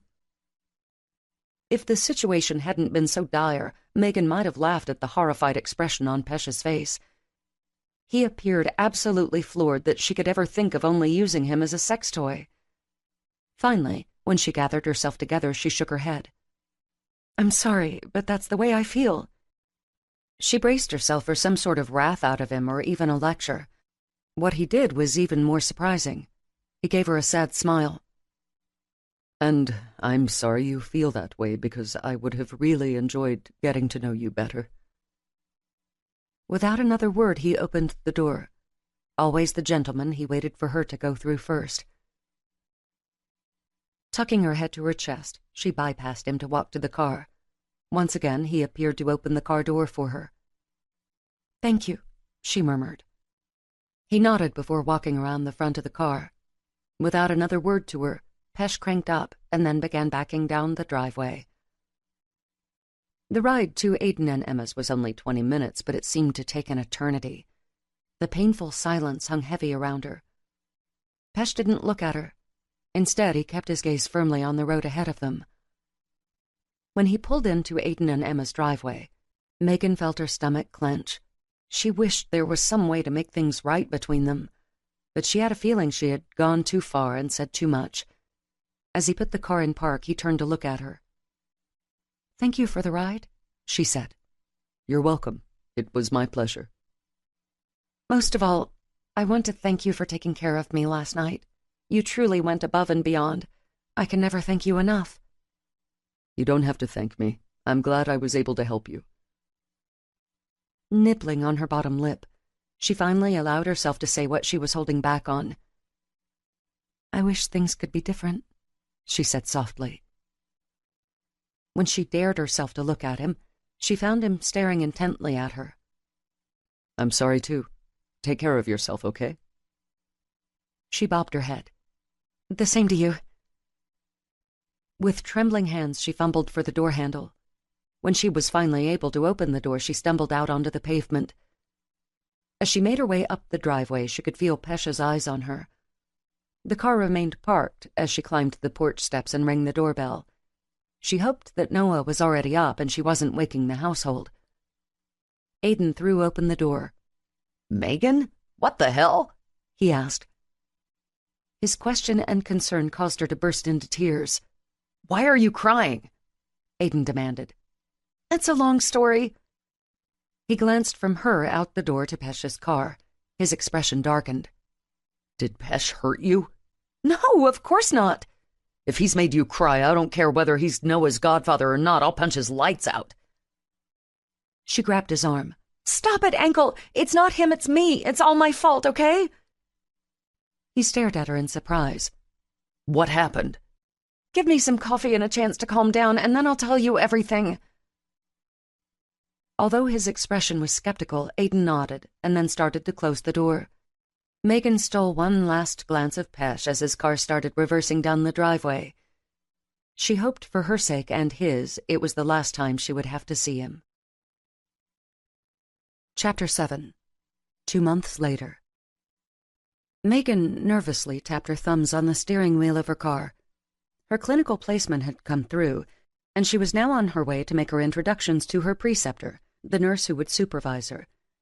Although she had initially been disappointed in not receiving Grady, she was still excited to be doing the last part of the journey to becoming a nurse.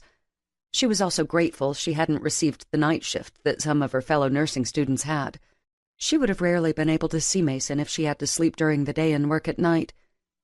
She pulled into the parking lot of the Wellstar ER and eased into the first place she found. After turning off the car, she grabbed her folder of paperwork along with her purse and headed inside. She stopped at the front desk. "I'm not a patient. I'm a clinical student here to see Christy Parkman." "Go on through," the receptionist said, before she buzzed open the authorized personnel-only door. Breezing inside the heart of the ER, Megan couldn't help feeling excited. She couldn't wait until she got her feet wet by working with patients. Glancing around, she wasn't exactly sure how she was going to find the preceptor. She stopped at an area teeming with nurses. "Can I help you?" one of them asked. "Yes, I'm here to see Christy Parkman." A tall blonde woman in her 50s came over to her with a beaming smile. "You must be Ms. Mackenzie?" "I am." "It's so nice to meet you." Megan smiled. "It's nice meeting you, too." "We're so very glad to have you. I've taken a look at your transcript, and it's quite impressive." "Thank you," Megan replied. "Why don't I show you around today? That way you'll be ready to go with the flow tomorrow." "Sounds good." With a smile, Christy led her around the maze of rooms. She pointed out where the medicine room was, the trauma area, and where she would find the break room. Each time they passed a nurse or a doctor, Christy was quick to introduce Megan. "Everyone seems very friendly," Megan mused. "It really is a great place to work. Now, I'm not going to lie that some of the residents can be real assholes, but we're so lucky to have a supervisor who was such a sweetheart." "That's wonderful." "Yes, everyone loves Dr. Nadine." Megan's heartbeat slowed to a standstill. Nadine. No, it couldn't be. Surely there were more doctors with that last name. Searching her mind, she tried desperately to remember where he said he worked. "Oh, good, he's just down the hall. Let me introduce you to." "No, that really isn't necessary." Megan protested feebly. Ignoring her, Christy called, "Dr. Nadine, come meet our newest nursing candidate." The moment he turned around, Megan felt like she was going to throw up. After spending 2 months trying hard to forget about her infamous night with Pesh Nadine, there he was right in front of her. She couldn't help having the classic line from Casablanca flash in her head. Out of all the gin joints in all the world, she had to walk into mine.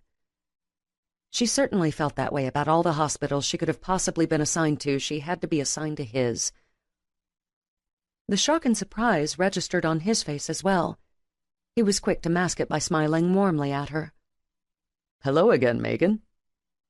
Christy's brows shot up at the familiarity of Pesh's greeting. "You know each other?" Well," Megan began. How was she going to explain? The last thing she needed was to get off on the wrong foot with her co-workers. Pesh nodded. "She and I share a godson." "Oh, how wonderful." Christy patted Megan's back. "What luck for you, then, ending up here out of all the hospitals." "Yes, what luck," Megan murmured. Christy smiled. "Well, I'll let you two catch up for a minute or two." "No, that's okay. You don't have to do that," Megan protested. Waving her hand dismissively, Christy said, "It gives me a chance to grab a snack and something to drink. Be back in a few and we'll finish the tour."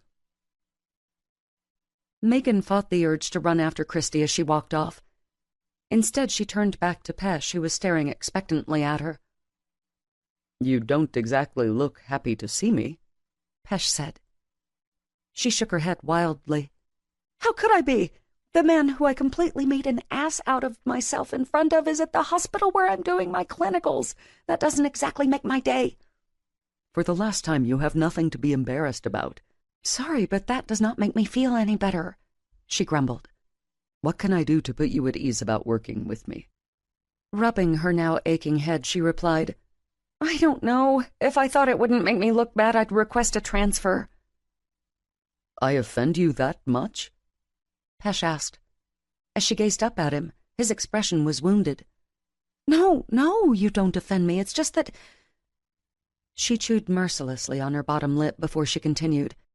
After taking a ragged breath, she replied, "It's just that for the past 2 years I had pretty good control of my life.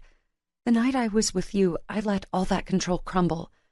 By getting drunk, I became someone else, someone I used to be, the girl or woman who would do anything to get a man's attention.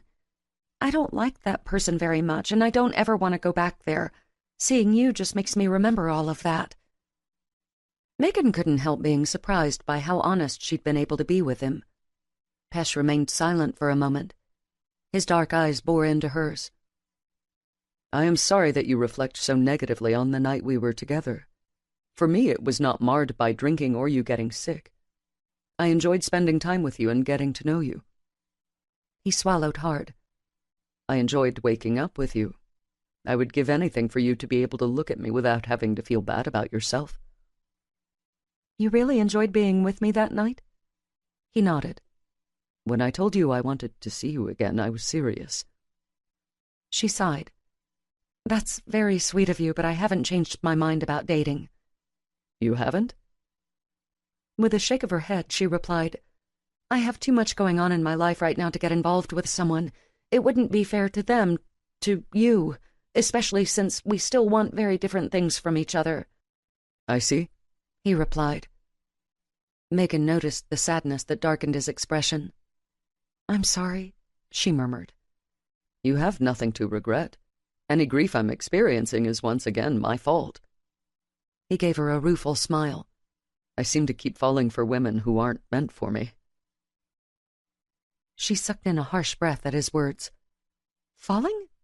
You were falling for me?" Pesh opened his mouth to reply, but at the sound of Christy coming back from the break room, he shut it. Closing the gap between them, he whispered, "Don't worry about working with me, Megan. We'll always be friends, and I will respect your wishes and your distance." For some reason, his words had the opposite effect they should have, and regret ricocheted through her. Finally, she managed to say, "Thank you. I appreciate that." With a smile, he then turned and walked away. She heaved a painful breath as Christy walked up to her. "Such a sweetheart, isn't he?" Yes, he is, Megan murmured. Not bad on the eyes, either. A nervous giggle escaped Megan's lips. No, he's not. I swear that half of the women here in the ER act like they're in heat whenever he comes around. Christy fanned herself. I mean, that body, those eyes, and those dimples. Lord, if I wasn't a happily married woman, what I wouldn't want to do to that man. Megan knew exactly what Christy meant. Unfortunately, she was never going to get the chance to experience it for herself. Somehow, she'd managed to find the only man left in the world who wouldn't partake in just a sexual relationship. No, Pesh had to want more than she was willing to give. Did you hear what I said? Christy asked. Megan snapped her gaze from Pesh's retreating form back to face Christy. I'm sorry, what? Christy laughed. Oh, no, I'm about to lose another one to Dr. Nadine's charms, huh? Shaking her head wildly, Megan replied, No, we're just friends. I don't feel anything like that for him. Christy winked. Yeah, just keep telling yourself that, honey. Chapter 8. As Pesh exited one of the exam rooms, he saw Megan sitting on a stool at the counter, working on a chart. When the door shut behind him, she jerked her head up and caught him staring. He cleared his throat and walked over to her. Hello, he said pleasantly. Hi. So, are you settling in? She nodded. Everyone has been so nice and helpful. Good. I'm glad to hear that. We usually have very good success rates with our clinical candidates. Megan smiled before her head dipped back down to work on the chart. Nervously, he scratched the back of his neck. Things were rolling along with him now that he knew he shouldn't try to rock the boat. After all, he had promised her he would keep his distance. But he couldn't help himself. In the 2 months since their first encounter, he hadn't stopped thinking about her. Now that she had shown back up in his life so out of the blue, he couldn't help feeling that it was fated. Ask her to dinner, his mind shouted. He bit down on his lip to keep the question he was burning to ask from escaping his mouth. Finally, it rushed forth before he could stop himself. Why don't you let me buy you dinner after work? Megan's scribbling pen stilled on the chart. She glanced up and cocked her head at him. Dinner implies a date, and I thought we were clear on that.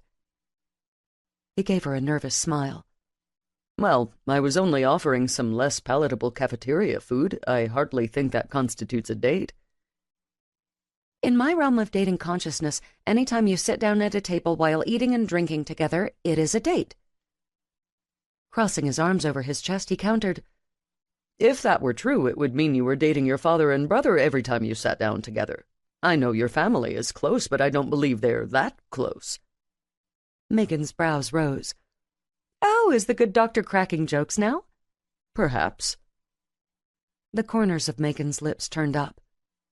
Then what exactly would you consider a date? Pesh leaned back against the wall, surmising her teasing smile. A mutually agreed-upon event. You're so proper, Megan teased. He rolled his eyes at her, something he rarely did until he began spending more and more time in her presence. And you're avoiding the initial question. Megan put down the pen and chart and crossed her arms over her chest. So, if you could take me on a date, where would we go? Pesh rubbed his jaw in thought. Well, it would have to be something you would want to do, but I would begin with dinner. When she started to protest, he held up his hand. Somewhere that was romantic with candlelight and soft music, perhaps a place where we could dance in between courses. Staring up at him in surprise, Megan replied, You're serious? Of course.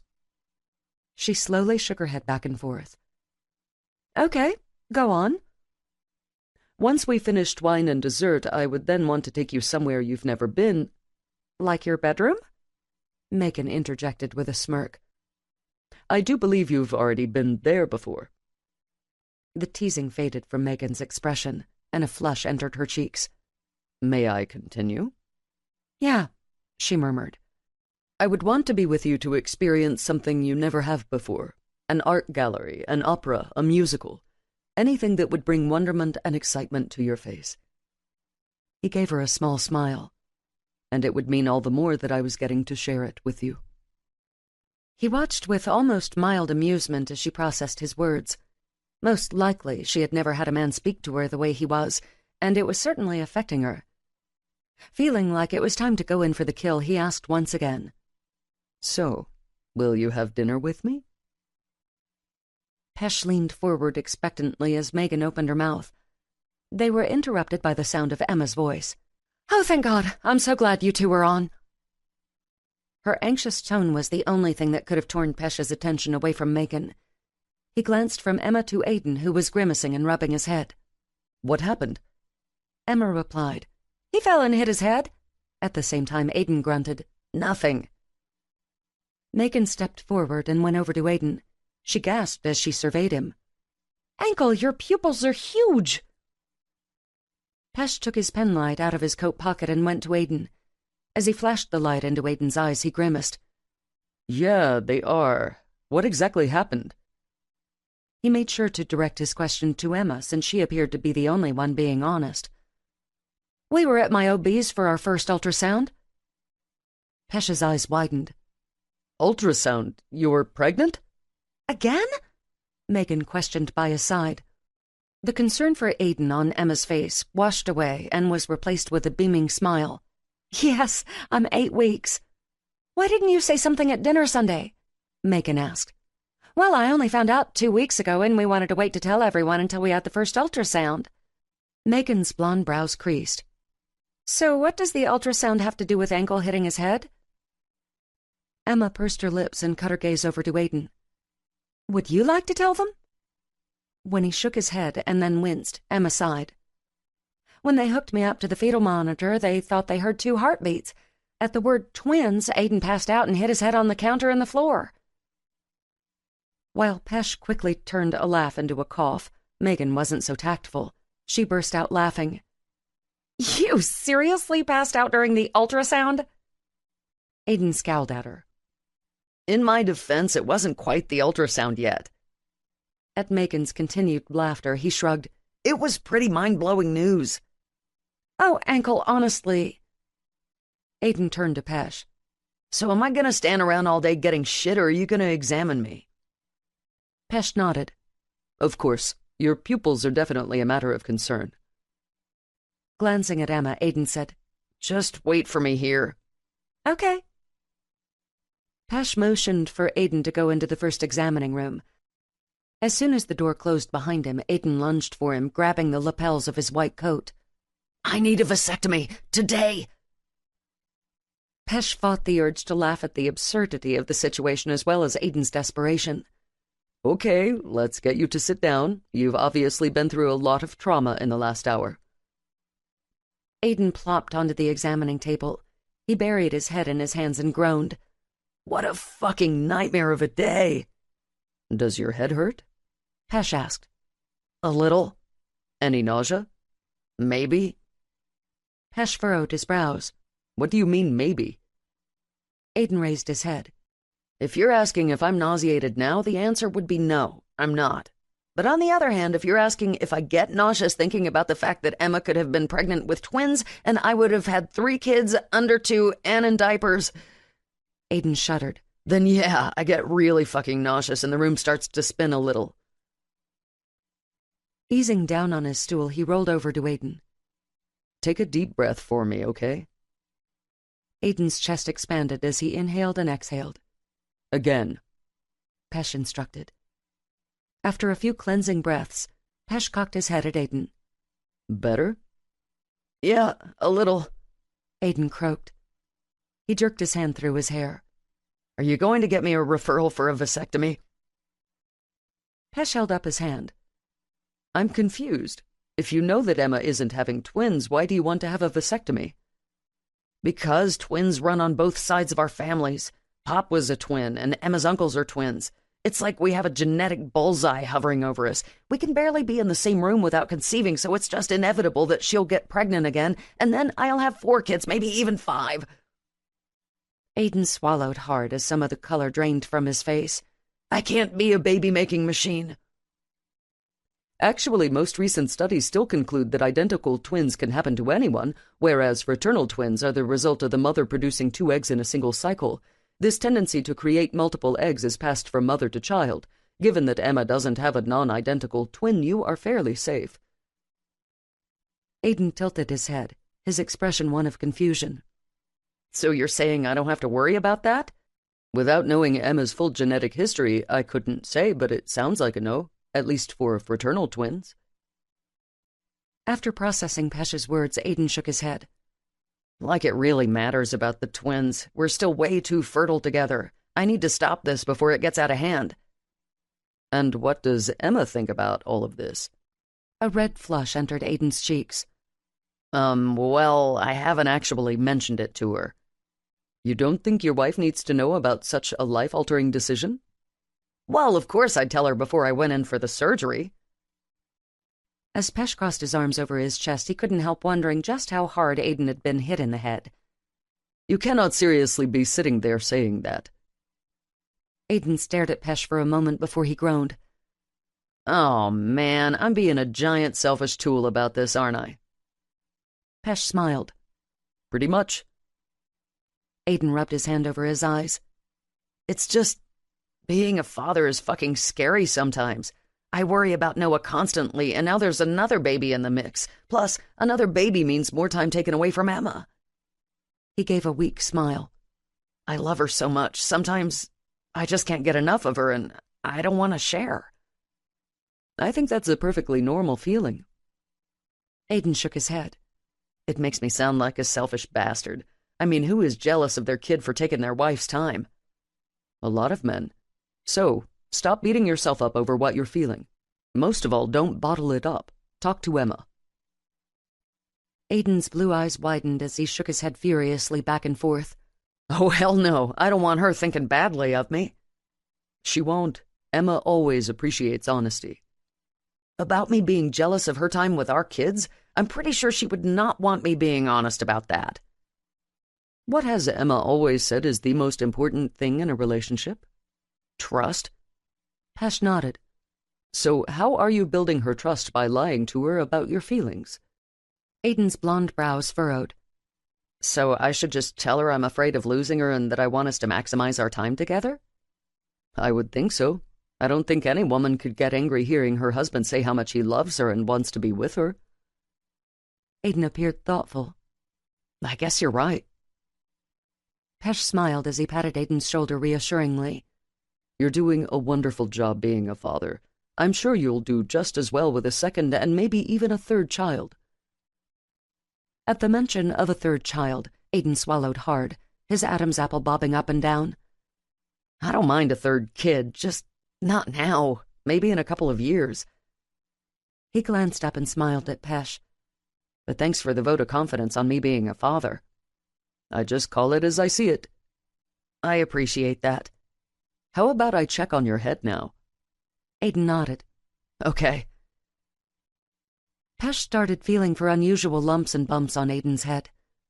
I don't feel anything abnormal, but just to be on the safe side, I want you to have a CT scan to rule out concussion or any brain bleeds." "Jesus, I could have all of that from just hitting my head?" "You would be surprised. Let me go call in the order and they'll come take you back. Hopefully you won't have too long a wait. We're usually slower during the afternoons when the doctor's offices and imaging centers are open." As he started for the door, Aiden stopped him.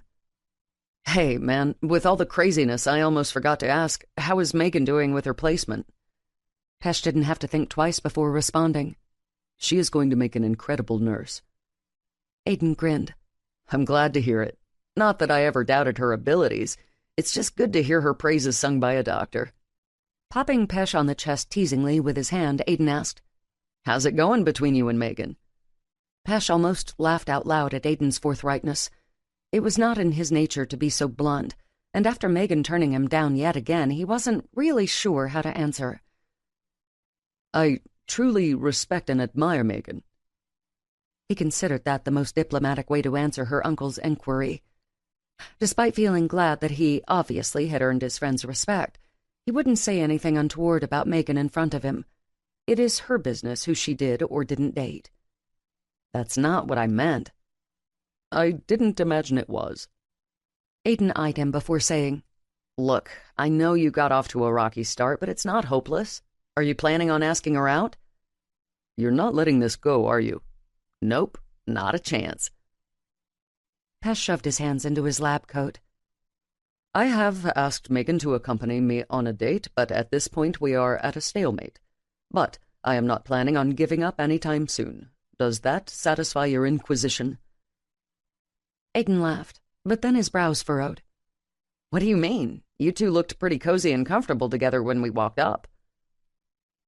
With a regretful shake of his head, Pesh replied, She doesn't want to date me.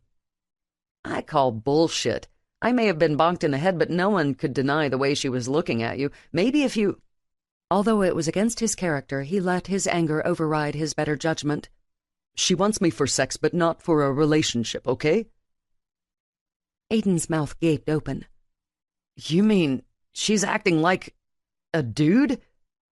If you mean that she has pretty much refused to go to dinner with me or any other honorable event that a man and woman can partake in on a date, and instead she would rather pursue a strictly physical relationship, then the answer is yes. My God, it's like she's turned into the old me, Aiden muttered. He ran his hand over his face before he looked at Pesh again. I'm so sorry.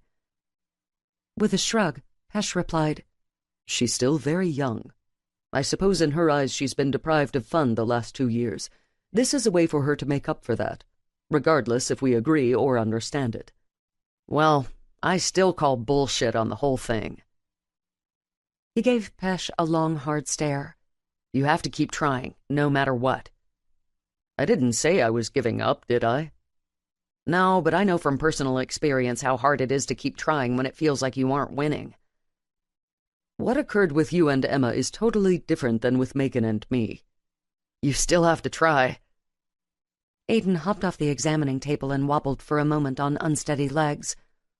Megan has been hurt before, and I don't think she really knows what it is to be loved. Not deeply, where her needs were considered. Hell, she was only 23 when she got knocked up. I want her to find someone who will cherish her, man.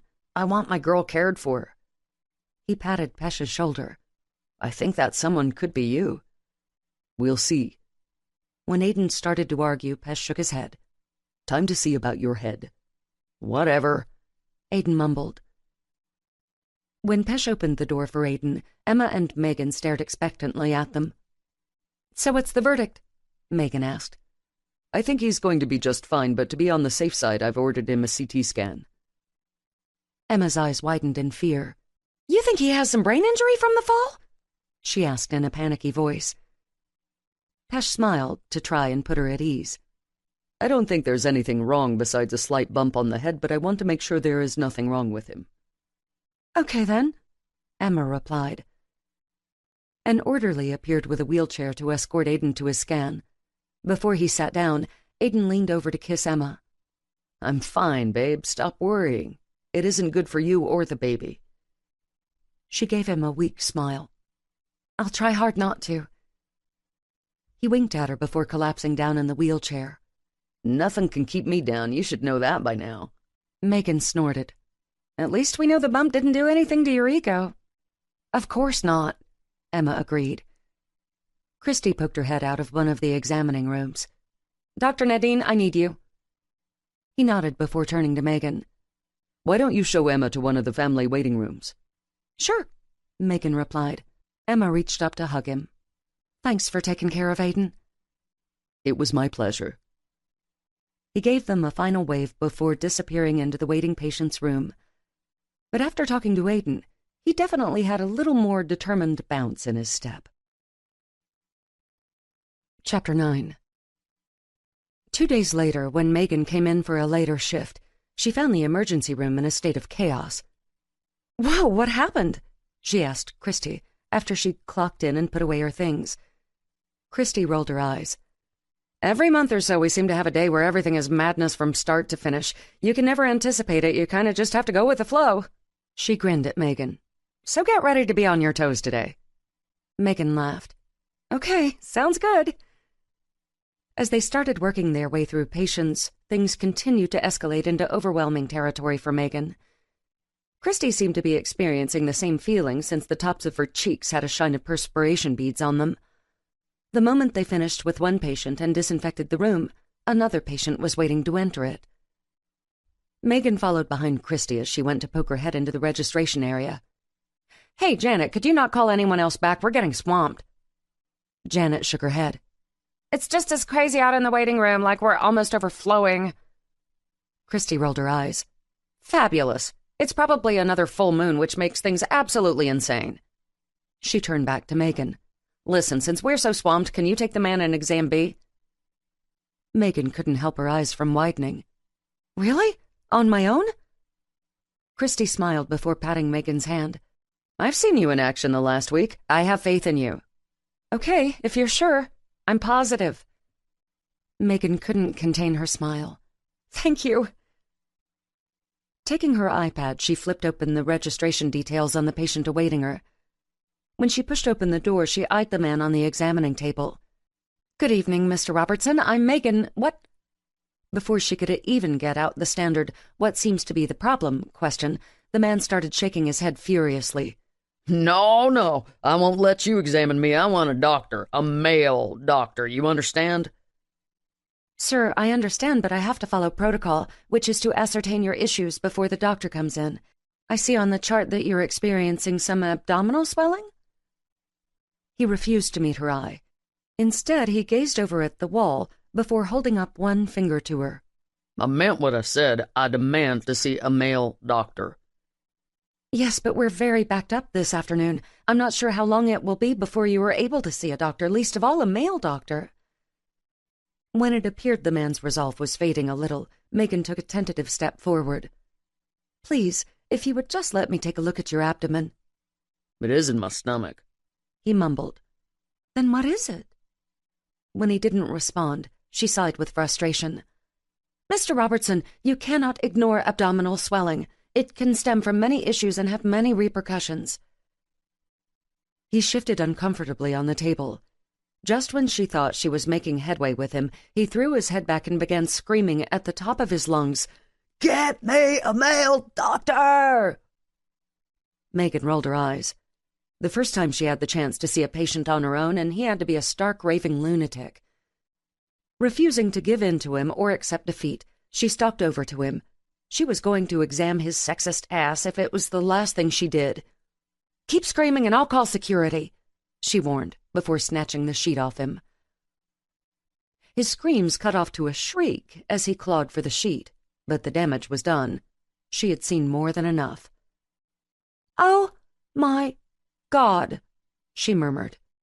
She gazed wide-eyed and open-mouthed at what had to be the poster child picture to go along with the warning labels on Viagra and Cialis for 4-hour erections.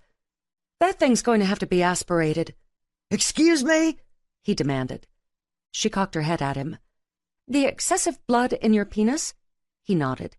"It's not just going to go away on its own. It has to be aspirated, which means drained out." Mr. Robertson swallowed hard. Like with a needle? "Yes, with a very large needle." When he started to protest, she brought her hand up. "Lucky for you, I cannot do the procedure. It is to be handled strictly by a doctor." A male? "If it came to your penis exploding from the pressure by waiting for a male doctor, would you seriously be that picky?" His blue eyes widened in horror. "Yeah, I thought so. I'll be back." When she whirled out of the room, she ran right into the last person she wanted to have to deal with at the moment. I'm so sorry. Are you all right? Pesh asked.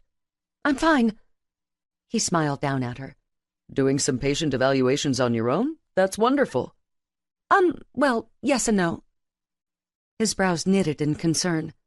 What's wrong? She couldn't imagine telling Pesh about Mr. Robertson's condition. The last thing she was going to do was refer the case to him. Draining an engorged penis should be left to the interns, not an attending physician. "Oh, it's nothing. He's just a little demanding." At that moment, the door to the exam room flew open. Mr. Robertson stood hunched over, his legs an almost painful distance apart. He took one look at Pesh and his white coat, and he lunged at him. Help me, please! Although it was strictly against the nursing code, she would have loved nothing more than to have throttled Mr. Robertson right then and there. Pesh grasped Mr. Robertson's hands on his coat and pulled them down. "Sir, you need to get back inside. As unsteady as you are, you certainly do not need to be on your feet." As Pesh led Mr. Robertson back to the examining table, Megan reluctantly followed them inside the room and closed the door. "What seems to be the problem?" Mr. Robertson glanced from Pesh to Megan and then back to Pesh. With a sheepish expression, he replied, I seem to be having some lower abdominal swelling." Megan had to fight from rolling her eyes. She stepped between Pesh and Mr. Robertson and looked Pesh full-on in the eye. While the patient refuses to acknowledge his condition, it appears after examination that he has an extreme priapism. At the word, color flooded into Pesh's tan cheeks, and he broke eye contact to momentarily stare down at the floor. His reaction was exactly what Megan had feared she would experience in the moment. She had hardly imagined his level of professionalism would allow him to be embarrassed about a medical condition. But of course, their past interactions made anything of the sexual kind a little more mortifying than if she was dealing with one of the male interns. It took Pesh only a few seconds to recover, and then he immediately turned his attention to Mr. Robertson. "Did you take any erectile dysfunction medication in the last 4 to 6 hours?" When Mr. Robertson started to look at Megan, Pesh shook his head. "My nurse will stay with me through the duration of your care, so I will repeat once again, did you take any medication?" Cialis. "How many milligrams?" When Mr. Robertson shrugged, Pesh demanded, "Are you being purposefully evasive, or do you not know?" I don't know, okay? I got it off a buddy of mine. "Do you normally take medication that isn't prescribed to you?" I just wanted to try it out. Pesh glanced over at Megan. "I'm going to ask for a full blood workup. Who knows what else he might have taken?" Megan nodded and punched in the code on the electronic chart to get a member of the phlebotomy team up to draw the blood. After going over to the dispenser, Pesh slid a pair of rubber gloves on. "I'm going to have to examine you now." With a resigned huff, Mr. Robertson threw the sheet back. Megan bit down on her lip to keep from laughing at the expression on Pesh's face. She was pretty sure he hadn't had to deal with a lot of penises that resembled enormous eggplants in his career. Of course, her amusement quickly faded when she realized how awkward it was being in the room with him while he held another man's penis in his hand. She tried busying herself with the electronic chart in front of her. She wanted to do anything but look at the scene unfolding before her. Once Pesh finished that part of the exam, Mr. Robertson eased back down on the examining table, and Pesh once again eyed the eggplant-colored penis. "Precisely how long have you had the erection?" 5.5 hours. "There doesn't appear to be any artery rupture, so we won't need to perform surgery. I think the quickest form of treatment, as well as the least invasive, would be to try an injection to narrow the veins and reduce the blood flow to your penis. That should reduce the swelling." Mr. Robertson's eyes narrowed suspiciously. And where do you have to give me the shot? "In the penis, of course." With a gulp, Mr. Robertson replied. Fine, do it. Pesh nodded. "Can you grab a syringe of alpha agonist, please?" "Sure," Megan replied. She gladly retreated from the room to head to the medicine closet. After checking the syringe dosage, she reluctantly returned to Mr. Robertson's room. "Thank you," Pesh said, as he took the medication from her. She watched with mild disgust as well as fascination as he took Mr. Robertson's penis in his hand. "Take a deep breath," he instructed. The moment the needle pricked the skin, Mr. Robertson howled uncontrollably. Megan couldn't help rolling her eyes at what a complete pansy he was being about the pain. Once Pesh finished, he dropped the empty syringe in the biohazard container and then glanced back at Mr. Robertson. "If the swelling hasn't begun to dissipate in the next 10 to 15 minutes, we're going to have to take another course of action." What's that? Mr. Robertson questioned with a grimace. "Aspirating the penis of the blood." Mr. Robertson paled considerably. Oh, God, she mentioned that. He said the word she like Megan was a swarm of locusts. Pesh turned to smile at Megan.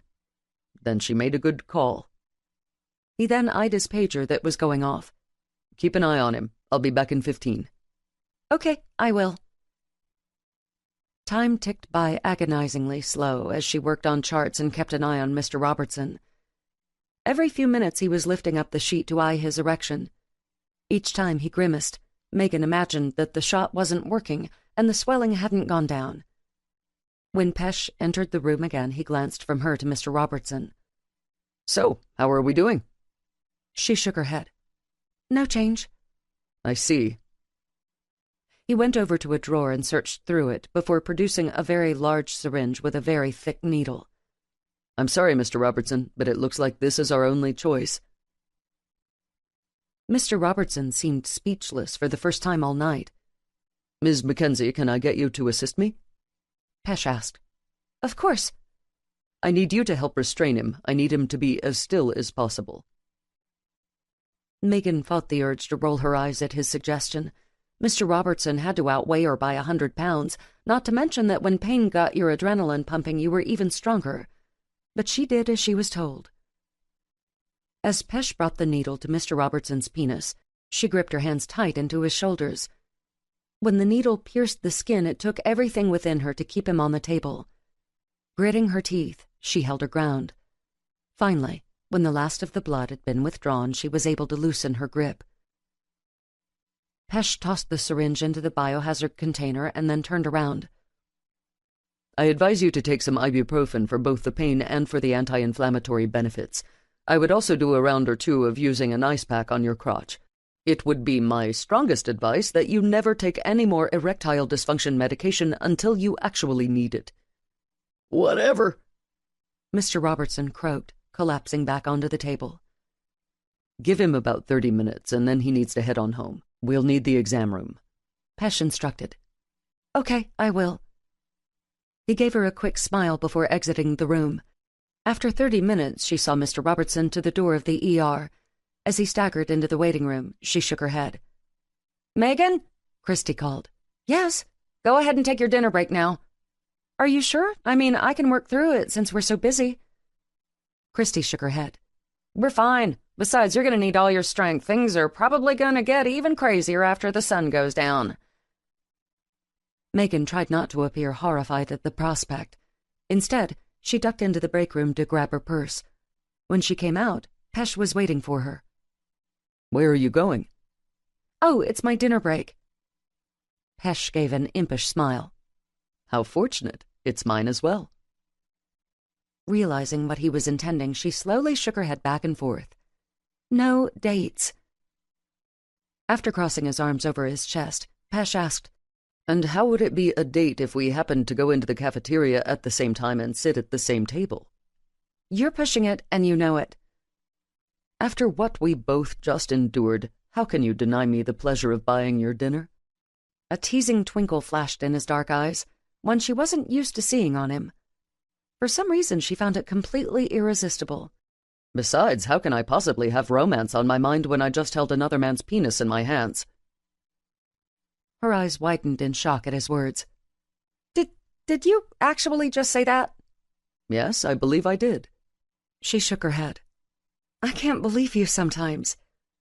"Don't try to pin me as one thing or the other. Just take me as I am," Pesh suggested. "I'll try." As they started to the elevator, Megan chewed her lip with unease. Turning to Pesh, she asked, "What will people say if they see the two of us together?" "That we're two single people having dinner?" He replied. "You're a physician and I'm a clinical student. Couldn't I get in trouble?" "Doctors and nurses often have dinner together on their breaks. The cafeteria is a pretty inconspicuous place for us to be alone together. If someone came upon us in one of the medicine rooms or an empty patient room, then we might have a problem." "If you say so," she mumbled as he punched the down button on the elevator. As they stepped on the car, Pesh eyed her. "You really are worried, aren't you?" She nodded. "My career means everything to me. I don't want to do anything to jeopardize it." "Then I'll make sure we don't sit by ourselves." "Thank you. I really appreciate that." As the car started its descent down, Pesh threw his head back and exhaled a long breath. "Well, that was—" Megan grinned at him. The good doctor seemed speechless. Surely in all your years in the ER you've seen crazier or more mortifying cases. He cocked his head, appearing thoughtful. A screwdriver lodged in a rectum is probably the tamest. The tamest? Megan questioned incredulously as the elevator door dinged open. Pesh laughed. A man high on meth walking into the ER with his penis in his hand is probably the craziest. Megan's hand swept over her mouth. He actually cut off his... She gazed around to make sure no one was listening to their conversation. Is the good nurse speechless? He teased. She rolled her eyes at him. So what happened? We got him sedated and into surgery as soon as we could. I heard they were able to sew it back on. I'm not aware of whether or not it was ever fully functional again. That is crazy. I know. Pesh handed her a food tray. As they surmised their choices, Megan asked, Was that your standard line of questioning in a situation like that? I think we've established that I haven't been privy to many priapism cases, but yes, anytime there is an issue with the penis that is not related to the urethra or bladder, you would ask those questions. After the food service worker gave them both an odd look, Pesh looked pointedly at her. Why do you ask? She shrugged. Just to be prepared for the next time. He cocked his brows at her. Do you want to practice your line of questioning? You know, show me what you've learned. Let's get our food first, shall we? Okay. After deciding that the grilled chicken salad was about the most appealing item in the food line, she grabbed a drink and some of the freshly baked chocolate chip cookies. Just as she inched up to pay, Pesh put his tray next to hers. He had chosen some kind of stir-fry that didn't look appetizing to Megan. When she dug in her purse for her wallet, he handed a 20 to the cashier. As he took his change, she shot him a look. What? He asked. You buying my dinner doesn't look very innocent, she hissed, as they started toward the tables. Pesh shook his head with a smile. I highly doubt she's keeping the gossip mill going on how Dr. Nadine bought the lovely new clinical student a salad. You never know, Megan countered. Trailing Pesh, she watched as he made his way over to a table filled with doctors and nurses. While the bottom half was filled with people, the top was practically empty. Mind if we take these seats? Pesh asked. Go right ahead, Nadine, a bushy-haired doctor replied. We're expecting a few more to join us, he said, before covertly winking at Megan. You play a good game, she said softly. Thank you. She'd just finished drizzling dressing over her salad when Pesh said, Ready to prove yourself? Are you really going to talk about this while we eat? You'll learn that most lunches and dinners are spent either reviewing cases or getting input on cases. Fine, then. Putting on a professional air, she asked, Have you taken any erectile dysfunction medication? After swallowing a bite of stir-fry, he replied, No, never. Do you have trouble obtaining an erection? The twinkle returned to his eyes. I would think you wouldn't need to ask that question after our previous encounter. A shiver went down her spine as she remembered her core rubbing against the hardened ridge in his pants. Considering it is unlikely that I would have any previous knowledge of the patient, just answer the question. He gave her a sly smile. No, never. Do you have trouble maintaining an erection? I could once again point out that you had personal knowledge of how well I was able to maintain myself once aroused, but I'll refrain. Instead, I'll say no. Ha-ha, nice way to get your point in. I had to try. She cocked her head at him, giving him a teasing smile. If a patient was trying to flirt as much as you are during my questioning, then I would have to remind him that I am a professional. I see. Then forgive me for trying to undermine your professionalism. You're forgiven. For now. He took a long swig of his iced tea. You did really well back there. Really? Yes, you did. For that to be your first case on your own, you managed to keep yourself together and to give the patient the best level of diagnosis and care you could. She couldn't help the warmth rushing to her cheeks that his compliments caused. Thank you. I appreciate your confidence. I think you're going to make an amazing nurse. I know that there will be many hospitals vying to hire you. Megan shook her head. I don't know about that. Don't underestimate your talents. You think they would want to hire me here? She asked. His brows rose in surprise. You wouldn't mind a permanent placement here? She shrugged. It hasn't been long, but I have been happy here. I like the people I work with. I guess I wouldn't want to go into the unknown when I know what I have here. He swallowed a bite of his rice. That's understandable. After wiping his mouth, he smiled at her. I think they would be crazy not to make you an offer.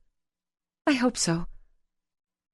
Leaning in over his plate, he held her gaze. The intensity in which he stared at her caused her to shudder. She didn't like the effect he was having on her in the middle of the hospital cafeteria. A mixture of emotions coursed through her. Warmth, safety, lust, happiness. She hadn't experienced that range of feelings with a man in a long, long time. Finally, he spoke. I know it would make me very happy to have you here, and I would do everything within my power to ensure you stayed. Before she could reply, a tray smacked down onto the table next to her.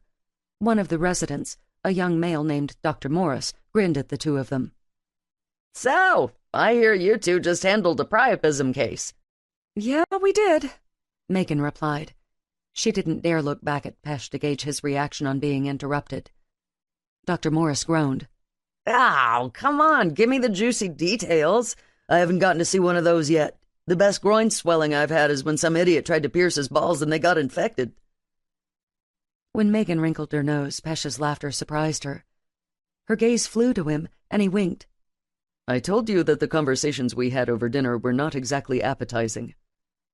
I'm starting to believe you, she replied with a smile. Somehow she managed to devour the rest of her salad, while Pesh told Dr. Morris the ins and outs of the case. After she finished, she rose out of her chair. I guess I better head back, with everything being so crazy. Surprisingly, Pesh didn't get up, nor did he offer to walk her back. Instead, she saw an acceptance on his face that told her he was letting her go so there would be no suspicion raised about the two of them. Thank you for dinner, she said. You're welcome, he replied with a smile. His smiles were starting to do something to her that she didn't like. They were no longer igniting her panties on fire. Instead, they were making her long to spend time with him. She quickly slung her purse over her shoulder and strode out of the cafeteria. With the chaos surrounding her, she thankfully put Pesh out of her mind for the rest of the evening. Chapter 10. After 2 exhausting weeks in her clinicals, Macon was ready for a little R&R, so she was thrilled when Emma called her asking if she wanted to join her for a girls' day. She was even more stoked when Emma said that Aiden was willing to keep Mason so he and Noah could play together. Even though she was sure her parents would have watched him, she hated imposing on them so much. An hour after the call, she was pulling into Aiden and Emma's driveway. When she opened the back seat to get Mason out, he was already hopping up and down in his car seat with excitement. He loved Aiden and Emma's house, and he especially loved playing with Noah, even though they were 11 months apart. She grabbed him and his diaper bag and then made her way up the front walk.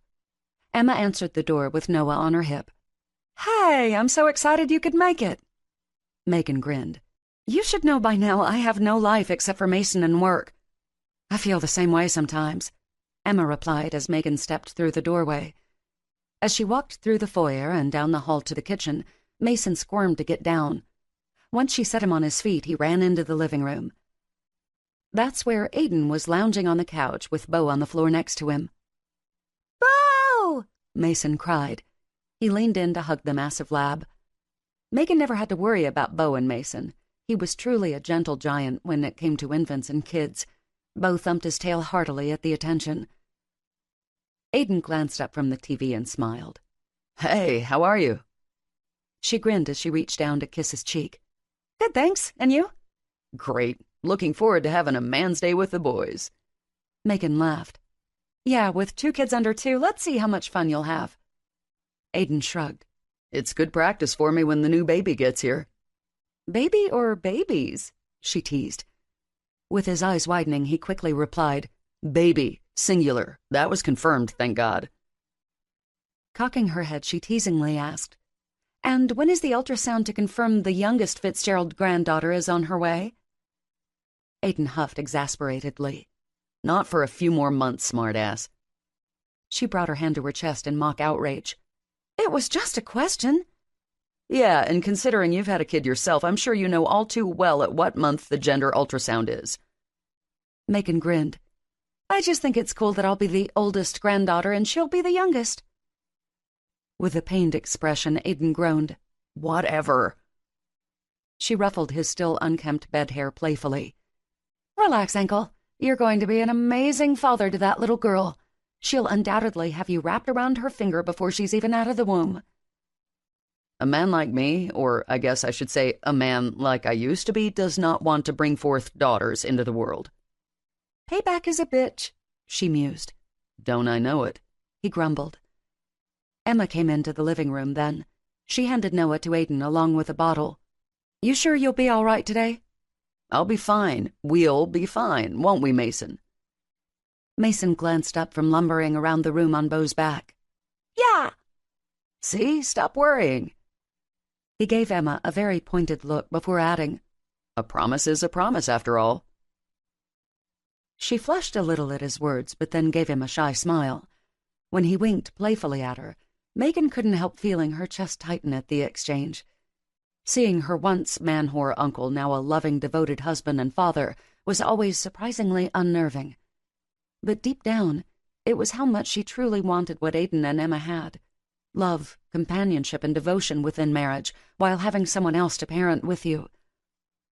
If you weren't so stubborn, you could probably have something just like Aiden and Emma have with Pesh. But no, you have to keep believing that you're too young to get married. You're probably throwing away happiness with both hands just because you're afraid. Emma brought her out of her self-deprecating tirade. So, what should we do first? She asked as they walked into the garage. Nails and toes? Megan suggested. That sounds good. They both slid into Emma's SUV. As Megan buckled up, Emma turned to her. I hope you don't mind that Casey is meeting us for lunch. Of course not. The more the merrier. Besides, Casey is a hoot. Emma smiled and cranked up the car. That she is. Before long, they were pulling into Starbucks to grab some coffee for Megan and tea for Emma. They then walked around the corner to the nail salon. After relaxing manicures and pedicures, they drove about 20 minutes to meet Casey at their favorite little local restaurant that was housed in an old train depot. As they walked up, they saw Casey sitting outside in the sunshine texting. Hey, girl, Emma called. Casey waved to them before rising off the bench. Hello, hello. A round of hugs was exchanged between the three women. I thought you two would never get here. I'm starving. Emma grimaced. Sorry, they were a little behind at the nail salon. They pushed through the front door and were quickly seated by the hostess who knew them well. Once they eased into a familiar, comfortable booth, they took stock of the menus. You have to order alcohol on our behalf since we're both two knocked-up ladies now, Casey insisted. Megan's eyes widened. I didn't know you were pregnant. Casey grinned. Yeah, Nate finally wore me down. She then shook her head. Sometimes I think he's the chick in this relationship. He must have done some heavy convincing, Megan said. With a nod, Casey replied, He comes from such a large immediate and extended family that he's been itching to have a child. We've been married a year and together 8, so I guess it was just time. And while I wasn't thrilled with the idea of having a baby when his internship was so crazy, his hours will be better by the time the baby gets here. When are you due? Around the same time as Emma. That statement made Emma beam. Our babies are going to be best friends too, I just know it. Casey grinned at the sentiment. Or boyfriend and girlfriend. That's a thought. Emma jerked her chin up. I'm not sure I want your son corrupting my little girl. With her dark eyes widening, Casey huffed. And what if it's my daughter that your son is corrupting? Emma giggled. If my son takes after his father, then that would be the case. But I think we also have to consider that if your daughter is anything like you, she'll be the one doing the corrupting. Casey laughed. That's true.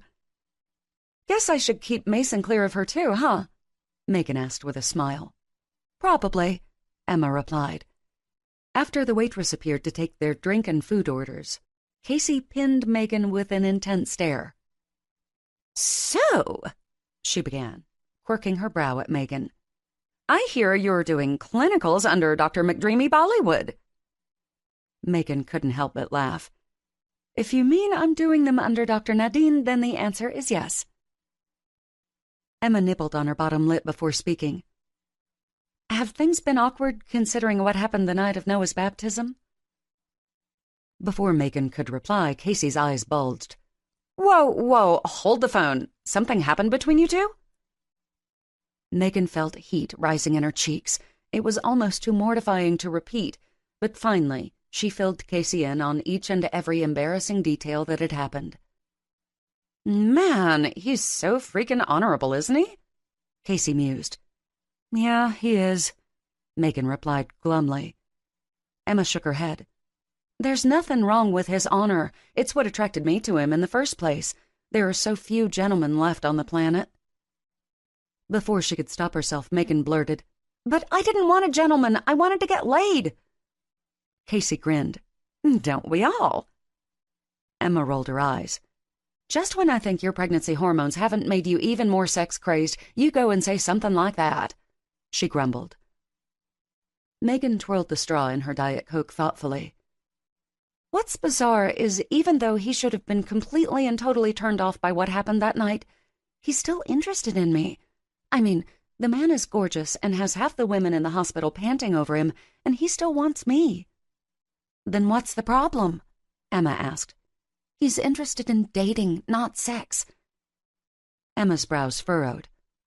But wouldn't you have sex eventually if you were dating? Megan sighed. We're at a stalemate. I just want straight sex without dinner and a movie, and to quote him, he wants to show me a whole new world through a date. How Aladdin of him! Casey quipped, to which Emma shot her an exasperated look. With a shrug, Megan replied, Basically, we're going to stay forever in the friend zone because neither one of us is willing to give in. Would it really kill you to go out with the guy? Casey asked. Megan widened her eyes in surprise.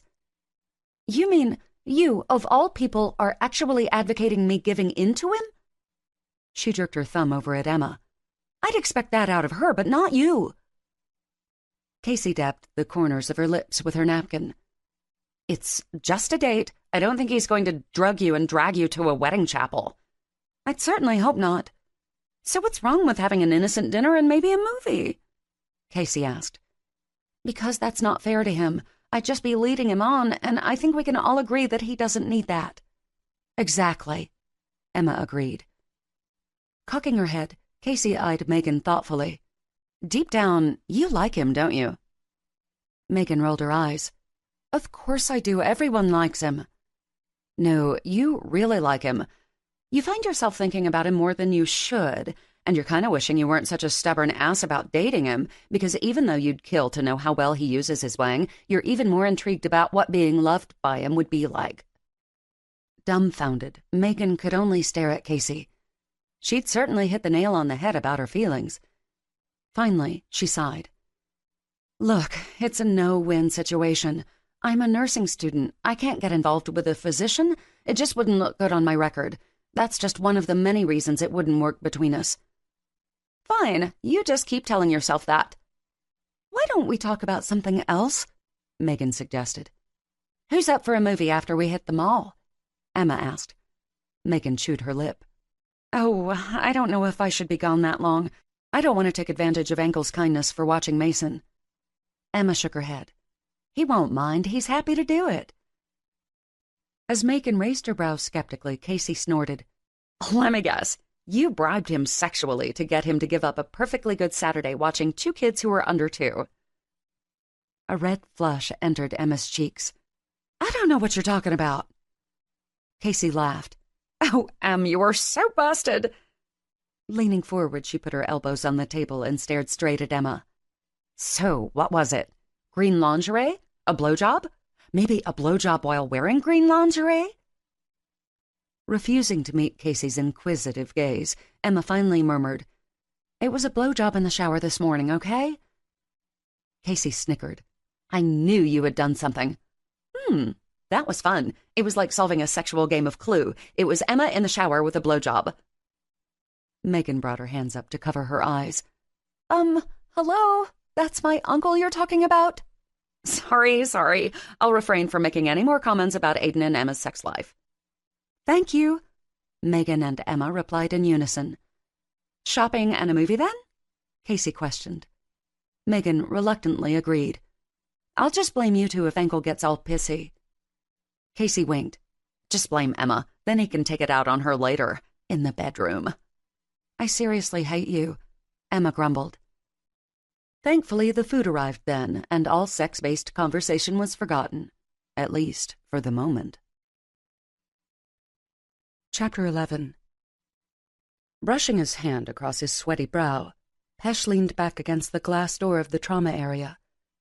As the adrenaline began depleting from his system, he needed to prop against something hard for support. Regardless of how physically drained he felt, he was emotionally on cloud 9. A beaming smile lit up his face as he stared across the room at the gurney. On it, a young woman was getting acquainted with her newborn son. She had been brought in just 20 minutes before, after a car accident sent her into early labor. The paramedics had gotten her through the roughest patches, but thankfully they had made it to the hospital in time. Because her labor was so advanced, they hadn't risked getting her up to the labor and delivery floor. Instead, they'd wheeled her in, and Pesh had gone to work. It really was an amazing moment, considering he'd only delivered 3 other babies in the history of his medical career. Each one was an experience he treasured. The woman glanced up at him and smiled. "Thank you so much, Dr. Nadine." "You're very welcome. They will be taking you up to maternity in just a few minutes." As he stepped out of the room, he found himself ambushed by Kara, one of the shift nurses.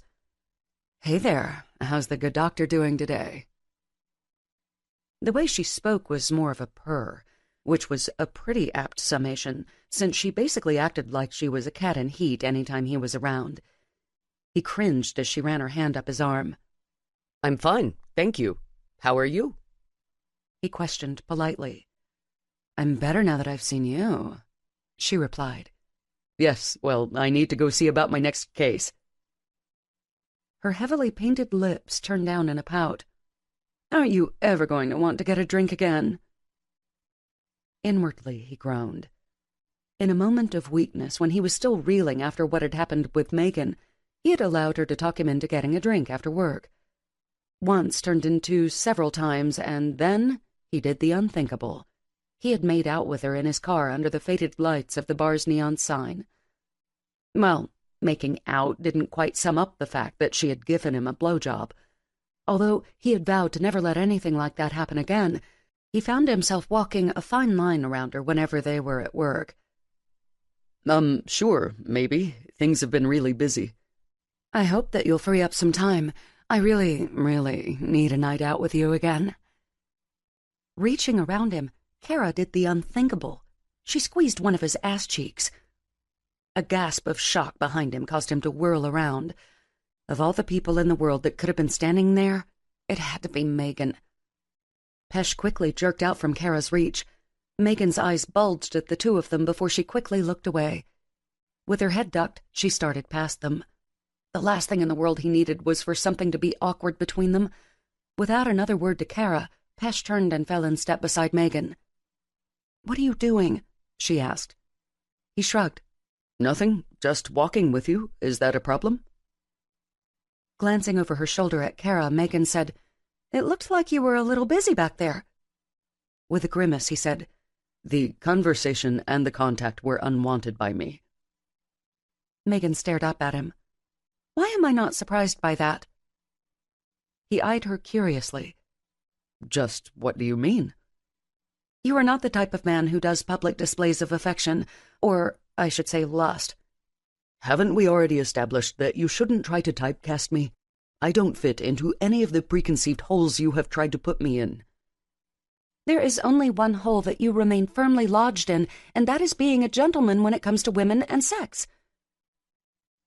As much as he hated to admit it, she had a point about him being a gentleman. He touched her arm, urging her to stop. "Yes, I am a gentleman, both in public and private. But let me address part of your assumption. When I am committed to a woman and she is committed to me, there is never a time I would reject public displays of affection or lust." Megan's lips curved up in a smile. So what you're saying is you would actually grab your girlfriend's ass in public? Yes, I would. Glancing around, he found them happily out of anyone's earshot. When I am truly committed to a woman, I have trouble keeping my hands off her, regardless of where we are. That's good to know, she replied with a wink. He couldn't help the silly grin that filled his face as she hurried down the hall to join up with Christy. He was making progress with her, wasn't he? Surely Megan had to be seeing how much she enjoyed spending time with him in the hospital, and would soon decide that she wanted more. His smile started to fade as he wondered if he was deluding himself. With a resigned sigh, he made his way over to the reception bay to sign off on some charts. He eased down on a stool and immersed himself in the paperwork, so he didn't have to think about Megan. "Alpesh!" A voice across the room shouted. He snapped his head up. Without even looking over his shoulder, Pesh knew who the voice belonged to. Few people in his life addressed him by his full name, and no one in the hospital ever called him by his first name. Slowly, he rose off the stool and turned around. His youngest brother, Dev, started walking toward him with a stormy expression plastered on his face. As the oldest of his 3 siblings, he had always felt a responsibility to look out for his 2 brothers and sister. While Arjan and Shveta had never given him any trouble, Dev, as the spoiled baby of the family, had been a challenge for both Pesh and his parents. After experiencing teenage rebellion and a wayward early adult life, he had managed to get his wild ways under control when he was 25. Dev had set his sights on a beautiful nurse Pesh had befriended when he was still a resident. Mia Martinelli had been through hell with an abusive boyfriend, so Pesh was reluctant to pair the two together. But, at Dev's continued insistence, Pesh fixed the 2 of them up. What followed was a 3-year courtship and then engagement. Mia was accepted and loved by all of Pesh's family, and then Dev had gone and thrown it all away by cheating on Mia. In her heartbreak, Mia had stayed close to Pesh, and he wanted her to be happy more than anything else in the world. Pesh would have liked to have been surprised by his brother's visit, but ever since he had been summoned to console Mia a few days before, he had been anticipating it. Truthfully, he had been bracing himself for his brother's wrath. "Hello, Dev," he said in a calm voice. Shaking his head furiously, Dev said, "I just got a fucking blow-off text from Mia. When I tried calling her back to demand she explain herself, she couldn't talk because she was in Mexico with AJ. "Yes, I'm aware of that." Dev's dark eyes narrowed at Pesh's confirmation. "So it's true that you went to talk to her?" "Yes, it is." "I can't believe it." He threw up his hands in frustration. "I didn't want to believe anything Mia said, especially that it was you who helped her see that she shouldn't give me a second chance and take me back, that she should make things work with AJ. "It's all true. You and I both know Mia would never lie." "But how could you?" Dev demanded in a strangled voice. "I'm sorry, but I had to do what was best for Mia." Dev's brows shot up. "And what about me? I'm your fucking blood." With a sigh, Pesh replied, "I'm sorry, my brother, but blood or not, I couldn't stand by and let you hurt her again. She's been through too much." "I love her!" Dev shouted, which caused several of the nurses to spin around in shock. "This is not the time nor the place to be having this discussion." Pesh growled. "I'm not going anywhere, so you better start explaining yourself before I really start a scene." Pesh shook his head. "Fine. You want to know the truth? Here it is. You only think you love Mia. You and I both know you cannot be faithful to a woman." "I could have for Mia." "You already failed her once. She deserved better." Dev narrowed his eyes. "What? Are you fucking her now?" He grimaced at his brother's choice of harsh words. "Of course I'm not. There's never been anything amorous between Mia and myself. Thankfully, she's back with the man she loves, the father of her unborn child." "But I need her," Dev insisted, his voice taking on a plaintive tone. "I'm sorry, but I think it's best if you moved on. Most of all, baby brother, I think you need to do a lot of soul-searching and maturing before you even think about getting in another relationship." Dev's eyes widened. You fucking bastard!" He shouted. Pesh was debating calling security to remove his unruly brother when he was knocked off his stool by Dev's right hook to his jaw. He tumbled backward and crashed onto the floor. Before Dev could do something like kick him when he was down, Megan appeared and wedged herself between them. "I think you better leave before I call security," she demanded. Pesh struggled to his feet as Megan came into Dev's line of fire. He couldn't bear if Dev hurt her in his anger just because she had taken up for him. Dev stared down at Megan with a smirk. "So, my brother needs some pint-sized pussy defending him now? Word to the wise, sweetheart, don't waste your time on him. He's only got a boner for his dead wife." A deep growl erupted in Pesh's throat as he lunged for his brother, but he never made it. Instead, Megan's fist cracked into Dev's jaw. The impact didn't take him off his feet, but he did stagger backwards. Even as she flailed her wrist back and forth from the obvious pain, Megan still managed to bellow, "Get the hell out of here! Now!"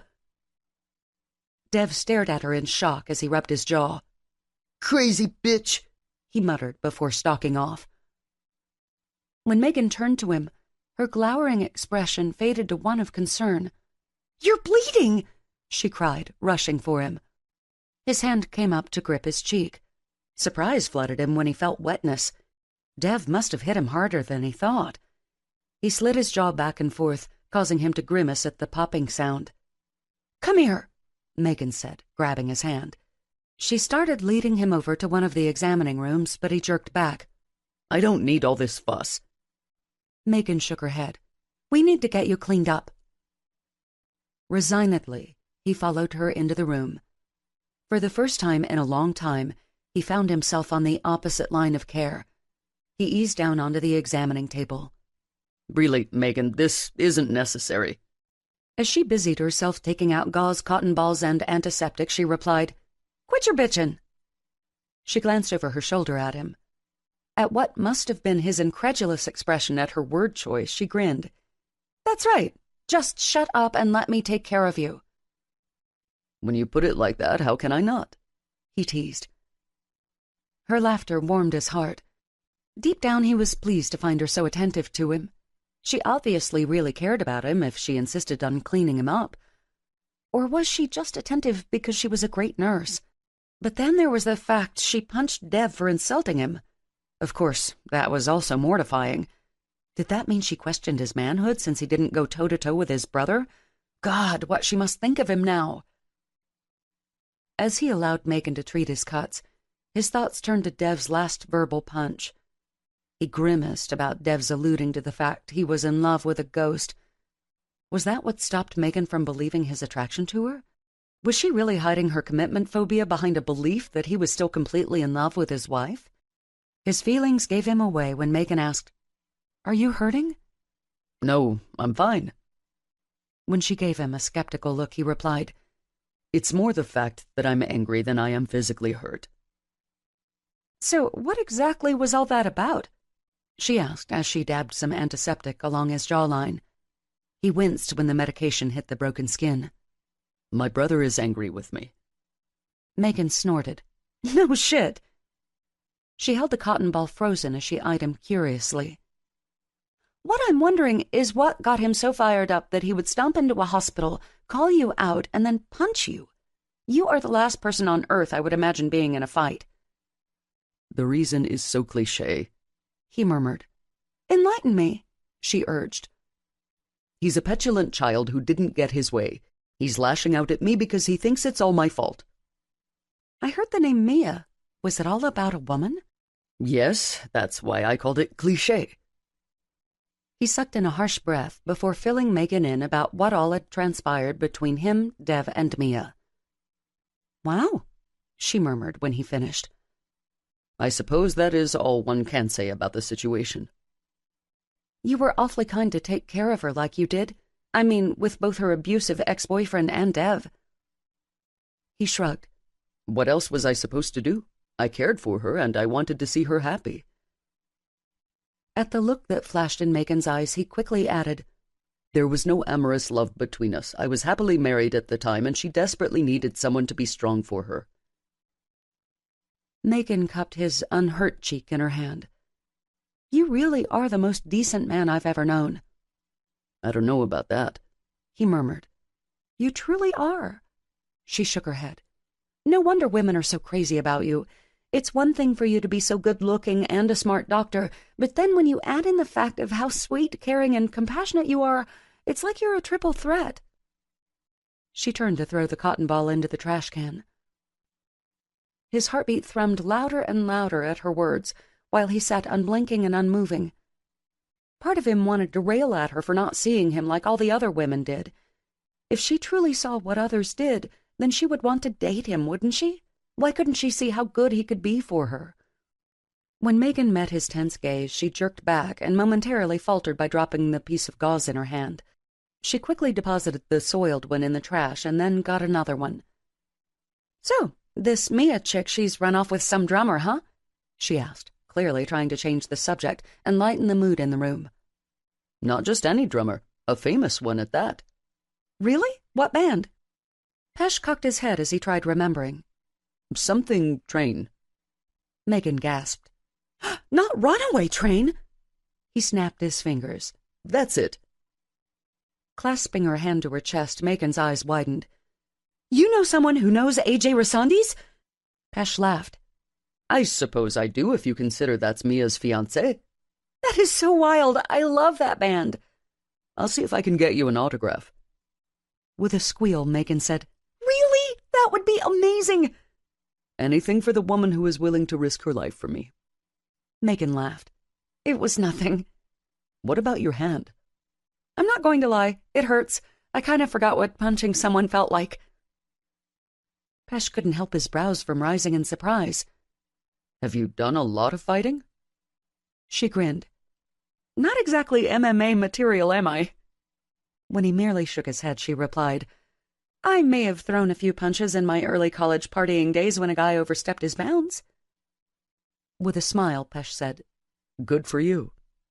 "Yeah, my dad was really big on teaching me self-defense moves. You know, with him being ex-military."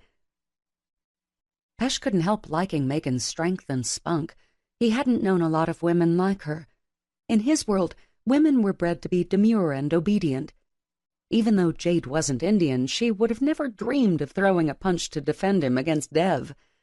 But Megan, she was so refreshing with her ability to stand up for herself and others, to voice her mind, whether it was good or bad. "You would have made your father very proud today." "Thank you. I'm sure later on today when my knuckles are bruising, he'll want to know why." "I'm very sorry." He took her hand in his before bringing it to his lips. "Here's a kiss to make any bruises go away." She gave him a teasing smile. "Is that the best medicine you can do, Dr. Nadine?" His mind went wild with illicit images of all the medicine and healing he could give her. A chaste kiss to alleviate her pain was all he could really offer. His pager went off before he could reply. "I better go." He hopped off the table and started for the door. As his hand hovered over the doorknob, there were so many things he wanted to say to her. But finally, he just said, "Thanks again for taking care of me." "You're welcome." "And you should probably ice your hand during your break tonight." "Yes, sir," she replied with a mock salute. He shook his head at her with a smile before heading out the door. Chapter 12. Days melted into weeks as Megan immersed herself in her clinicals. Every day she found a new challenge to conquer. She hadn't imagined how hard it would be, or how exhausted she would be most nights when she crawled into bed. But it was a thrilling exhaustion because she was doing what she felt like she was called to do. Each day she spent more and more time with Pesh. She loved working beside him on cases. He had the best bedside manner of all the residents and interns. Patients, both young and old, adored him. And the more she was with him, the more Megan began to adore him as well. She had just left an examining room where he had charmed a little boy into finally letting them run the tests they needed, when Christy beckoned her from down the hall. After hustling to join Christy, Megan was quickly ushered inside one of the trauma rooms. Immediately, her entire body switched gears as she prepared herself for what she might face. "Female, 30, car accident." The paramedic began before rattling off her vitals and other information. After Megan had absorbed the information, she turned to the patient. Hi, I'm Megan. I'm going to get your IV started. The woman gave Megan a weak smile. I'm Mary. I guess it would be wrong to say it's nice to meet you, huh? Megan said, trying to talk as normally as she could to put the patient at ease. Yeah, I guess so, Mary replied. When Megan reached for Mary's arm to find a place for the needle, Mary winced. Ouch! As Megan surveyed the forearm, she shook her head. Looks like you've got a break there. My arm is broken? Mary asked in a panic. We won't know until we get you into X-ray. I'm going to try this vein here in your wrist. The needle slipped easily into the vein, and Megan started the IV. Pesh appeared in the doorway then. He smiled at Mary on the gurney. Hello, Mary, I'm Dr. Nadine. I understand you had a little accident today. She nodded. This car came out of nowhere and hit me head on. I'm so sorry. Why don't we start by you telling me where it hurts? My chest? She said with a grimace. Pesh pulled back the hospital gown. Were you wearing your seatbelt? Yes, I always do. From the dust in your hair, can I assume the airbag deployed? Yeah, it did. Is this where it hurts? He asked, running his fingers down an angry red whelp.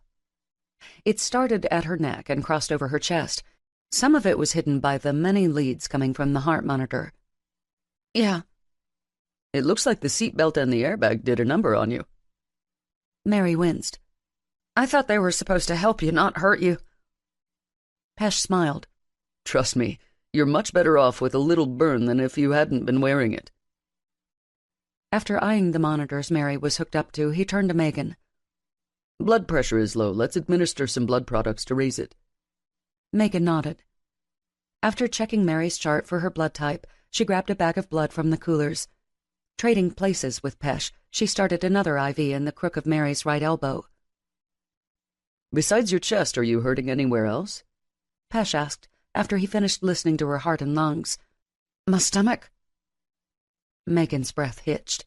It was never good for a car accident patient to have stomach pains. That usually meant hemorrhaging, which could also attribute the low blood pressure. Pressing on Mary's abdomen, Pesh asked, Does this hurt? No. Here? No. What about here? A screech came from the bed. Pesh's brows drew with worry. I'm going to do a quick ultrasound, Mary. I want to see what's causing the pain. Okay. Megan pulled the machine over to the bedside. She squirted the jelly onto Mary's stomach, and then Pesh began running the wand over the skin. I'm feeling a little dizzy, too, Mary said in a low voice. Pesh and Megan exchanged a quick look before he shoved the ultrasound machine back. Turning to Christy, he said, Call the OR. She's got a ruptured spleen. After depressing the brake on the gurney, Pesh swung it out of the trauma room and started down the hall. Go with him, Christy instructed as she held on to the phone. Megan jogged down the hall to catch up with Pesh. He smacked the buttons on the elevator before glancing down at Mary. Stay with me, okay? We're going to get you into surgery, and then you'll be good as new. Are you sure? She asked. Without hesitation, Pesh replied, Yes, but you have to stay with me. The elevator's doors slid open. As Megan helped Pesh push the gurney inside, Mary asked, Did you turn on more lights? Megan creased her brows in worry as she glanced over to Pesh. We're getting in the elevator to take you to the OR for surgery, she replied. But it's so bright, Mary whispered before closing her eyes. Her head lolled to the side just as the alarms on the monitors began screeching in Megan's ears. Damn it, she's crashing! Pesh cried. Ice-cold fear pricked its way from the top of Megan's head all the way down her body.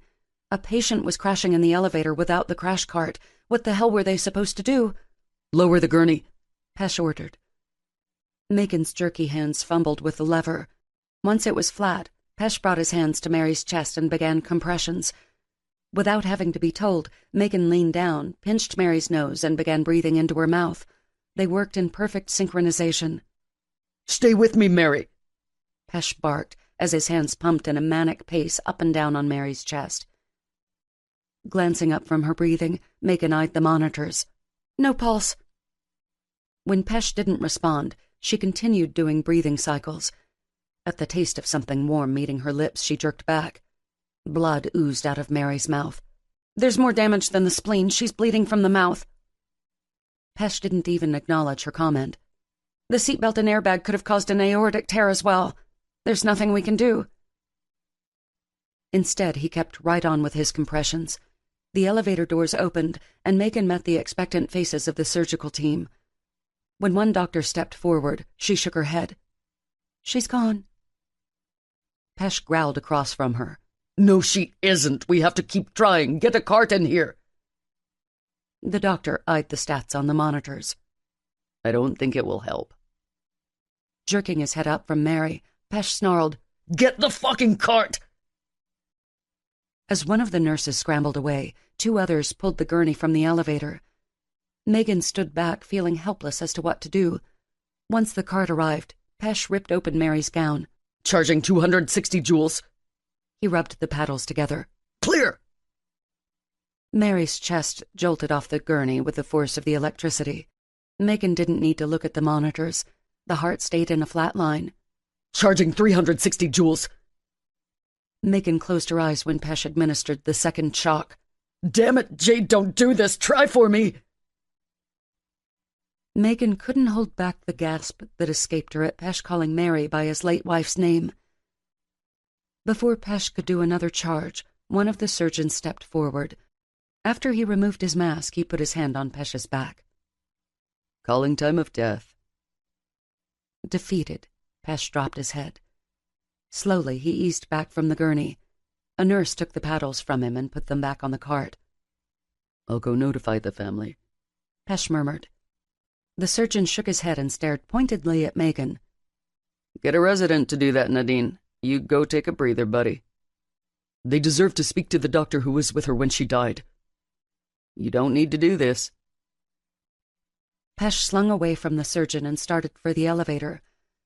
Megan knew there was no point in arguing with him or trying to get one of the residents to take his place. She didn't know if she should try to go to him or not.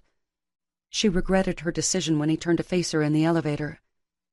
His expression was agonizingly broken. As the doors closed, her heart ached for him. She knew any doctor hated to lose a patient, especially a young one, but this went far deeper than that. From his behavior, Megan knew that Mary's death had exposed a raw nerve in Pesh, one that after 2 years still hadn't healed. Somehow he had seen his wife in Mary, and once again he wasn't able to save her. After she had escorted Mary's body back upstairs to wait on the funeral home, Megan went in search of Pesh. She couldn't find him in any of the exam rooms, nor was he in the doctor's lounge or break room. Finally, she went to Christy for answers. "Did you see where Dr. Nadine went?" Christy gave her a sad smile. "You'll probably find him on the roof." Megan's brows shot up in surprise. "The roof?" Christy nodded. "Whenever he has a really bad day about his wife." She sucked in a breath when she realized she might have said too much.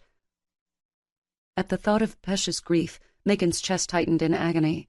He was too good of a man to have to suffer like he did. "So he goes up to the roof?" Megan finished for Christy. "He likes to be alone to clear his head. Although none of us would say anything, he usually ends up pulling another shift to make up for the time he was gone." Of course Pesh would do something like that. He was honorable every moment of his life, even after those of immense grief. Even though she knew he probably wanted and needed to be alone, Megan wanted to check on him. She couldn't bear the thoughts of him suffering so much. If it's okay, I think I'll go ahead and take my dinner break." Christy gave her a knowing look before nodding. "Sure, honey, go right ahead." Megan smiled before brushing past Christy. She bypassed the break room where her purse was. Instead, she kept going. After a brisk walk down the hall, she got to the authorized personnel-only stairwell. She didn't dare use the elevator shaft where trauma patients were brought in from being airlifted. Without hesitation, Megan swiped her access card. When the lock clicked, she flung the door open and started up the flights of stairs. She was winded when she reached the top. Cautiously, her hand hovered over the doorknob. She couldn't help wondering what she might find on the other side. Would Pesh be an emotional mess? Would he be angry that she had interrupted his private grieving? Shaking the thoughts from her head, she flung open the door. As she stepped onto the roof, the air grew cooler. A breeze rippled her scrubs.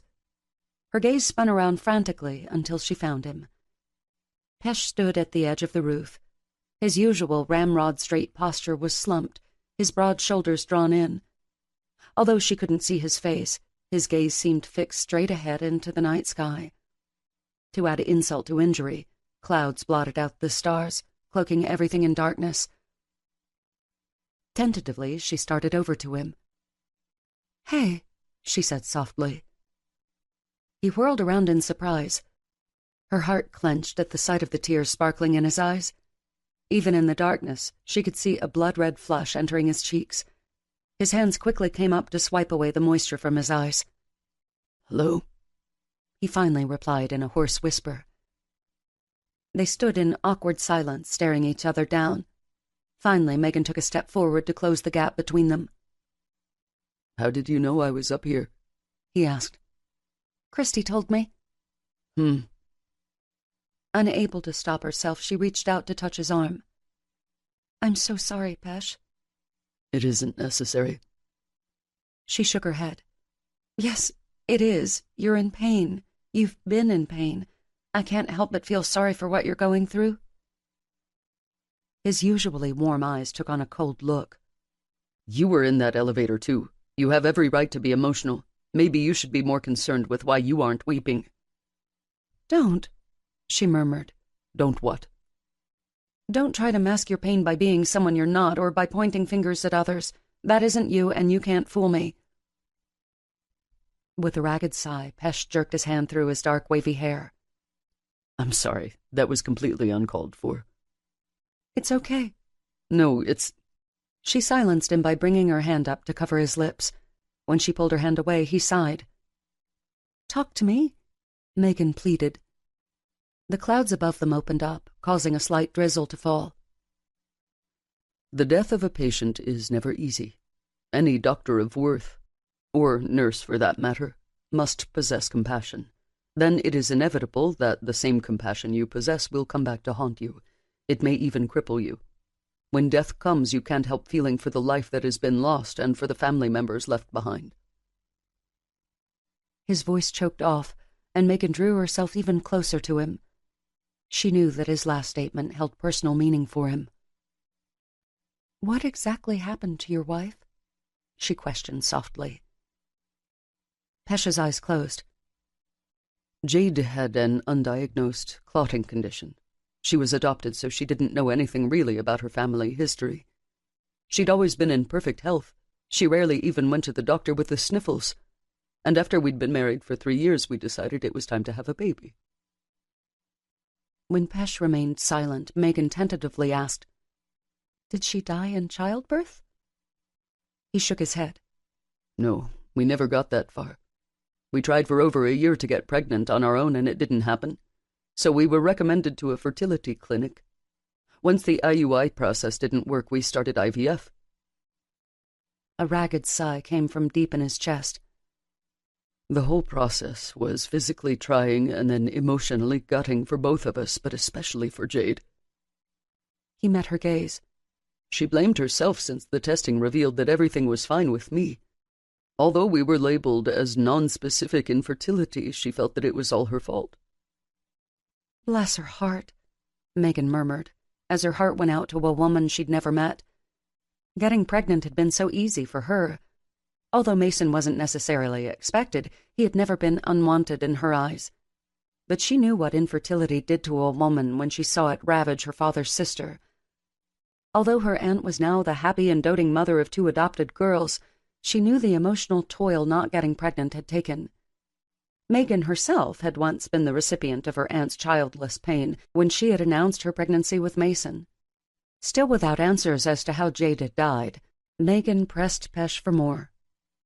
"So what happened with the IVF?" "She got pregnant on the first transfer, only to miscarry 3 weeks later. We had just been through another transfer when she died." Pesh's Adam's apple bobbed up and down as he swallowed hard. Megan could only imagine he was trying to keep his emotions in check. Finally, he spoke again. "She had an embolism, most likely brought on by the fertility medication. I was in the kitchen making breakfast when I heard a crash in the bedroom. Tears pooled in his eyes. When I called her name and she didn't answer, I ran back to her. She was crumpled on the bedroom floor. After calling 911, I did CPR over and over again, but I could never revive her. "Oh, Pesh," Megan murmured. The weight of his pain was so heavy that even she found it hard to breathe. Without looking at her, he continued staring straight ahead. From what the medical examiner said, I have some peace in knowing she didn't suffer, that she went quickly without any fear or pain. 1 minute she was getting ready for work, and the next she was gone. It's true that there is some peace, especially the fact she didn't know she was going to die. Sometimes I can't imagine what it must be like for terminal patients. She shuddered. When you wonder if every day is your last, when you have to think about all you're going to miss.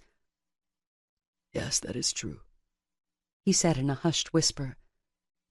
When he finally turned to look at her, he gave her a sad smile. It's been 2 years. Every time I think I've moved on, that I've been able to compartmentalize my grief, a case comes through that brings me to my knees. I'm so sorry, Megan murmured, bringing her hand up to cup his cheek. He leaned his face into her hand. His head bowed until their foreheads met. You have to remember that no matter what happened to your wife and to Mary, it wasn't your fault. You weren't responsible. You need to keep living. You're alive. Tilting her head up, she gazed into his dark brown eyes. You're alive, she repeated. The rain began to fall harder. Her eyelids fluttered to keep the moisture out of her eyes as she gazed up at him. His mouth hovered next to hers, his breath warming her cheek. She could barely breathe in that moment. It was like every molecule in her body was pulsing with need. Silently, she pleaded with her eyes for him to kiss her. And then, after what felt like an eternity, he slid his lips over hers. It wasn't the first time she had kissed him. It was just the first time she was sober and had kissed him. Now her senses were heightened, and she could experience exactly what she was feeling. His lips were tender and soft at first, and then they switched over to desperate and demanding. It was like he was breathing her in with every brush of his lips and stroke of his tongue, as if to prove to himself that he truly was alive. His tongue danced along hers, causing her to moan. He brought his hands up to cup her face while her arms went around his chest, pulling him closer to her. Drops of rain pelted her head and ran down her cheeks, while Pesha's white coat grew moist as she ran her hands up and down his back. She realized, in a dizzying flurry, that no man had ever kissed her like this before. This was like love-making with their mouths, and she never wanted it to end. When Pesh finally tore his lips from hers, Megan's breaths came in heaving pants. Her eyes opened to stare up at him. His expression turned from lust to anguish. He shook his head. I'm sorry. Pesh, you don't...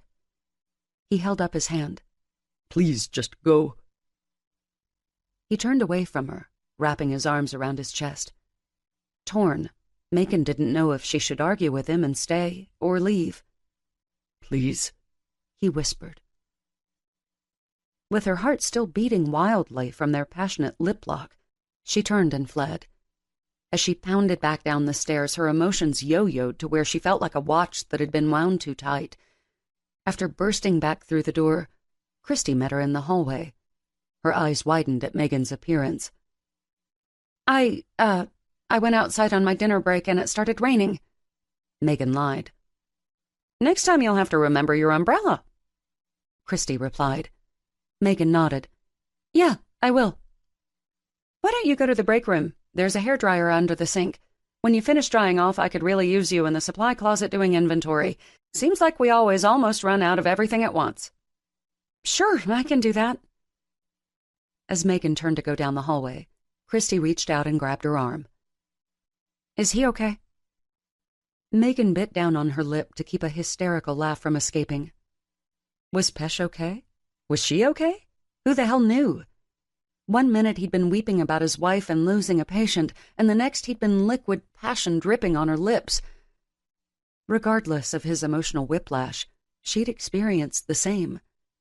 She now found herself wanting more of his kisses when she shouldn't. But it wasn't just the kiss she wanted. She wanted all of him, and not just for sex. "No, he's not. I guess he's just trying to accept the loss, both past and present, as best he can," she finally replied. Christy nodded in acknowledgement. When Megan felt she was free from any more questioning, she hurried down the hall to the break room. Thankfully, she found it empty. After grabbing a brush from her purse, she went to the sink to grab the hairdryer.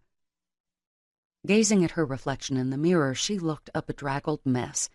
She was practically washed out except for her lips. They were swollen and bright red from Pesh's kisses. Fretfully watched Megan's retreating form. He cursed under his breath as she disappeared into the stairwell. What was his problem? The woman had been merely comforting him, and he had allowed his libido to take over. He had promised her he would keep his distance.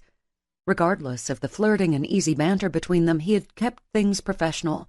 Now she probably felt trapped and harassed by him. She tried to talk to him about it, and he dismissed her. He paced around the rooftop as the rain that had soaked him to the bone began to dissipate. His mind was a jangled mess of thoughts and emotions. One voice argued over and over that Megan had wanted him to kiss her, that the look in her eyes told the truth. But Pesh worried that in his agony he had misread the signals she may or may not have been giving. In the end, he'd made a terrible situation even worse by not being able to control his feelings for Megan. With a frustrated grunt, he realized he had to make things right with her. He needed to apologize. Casting one last look over the horizon, he then turned and started for the stairwell.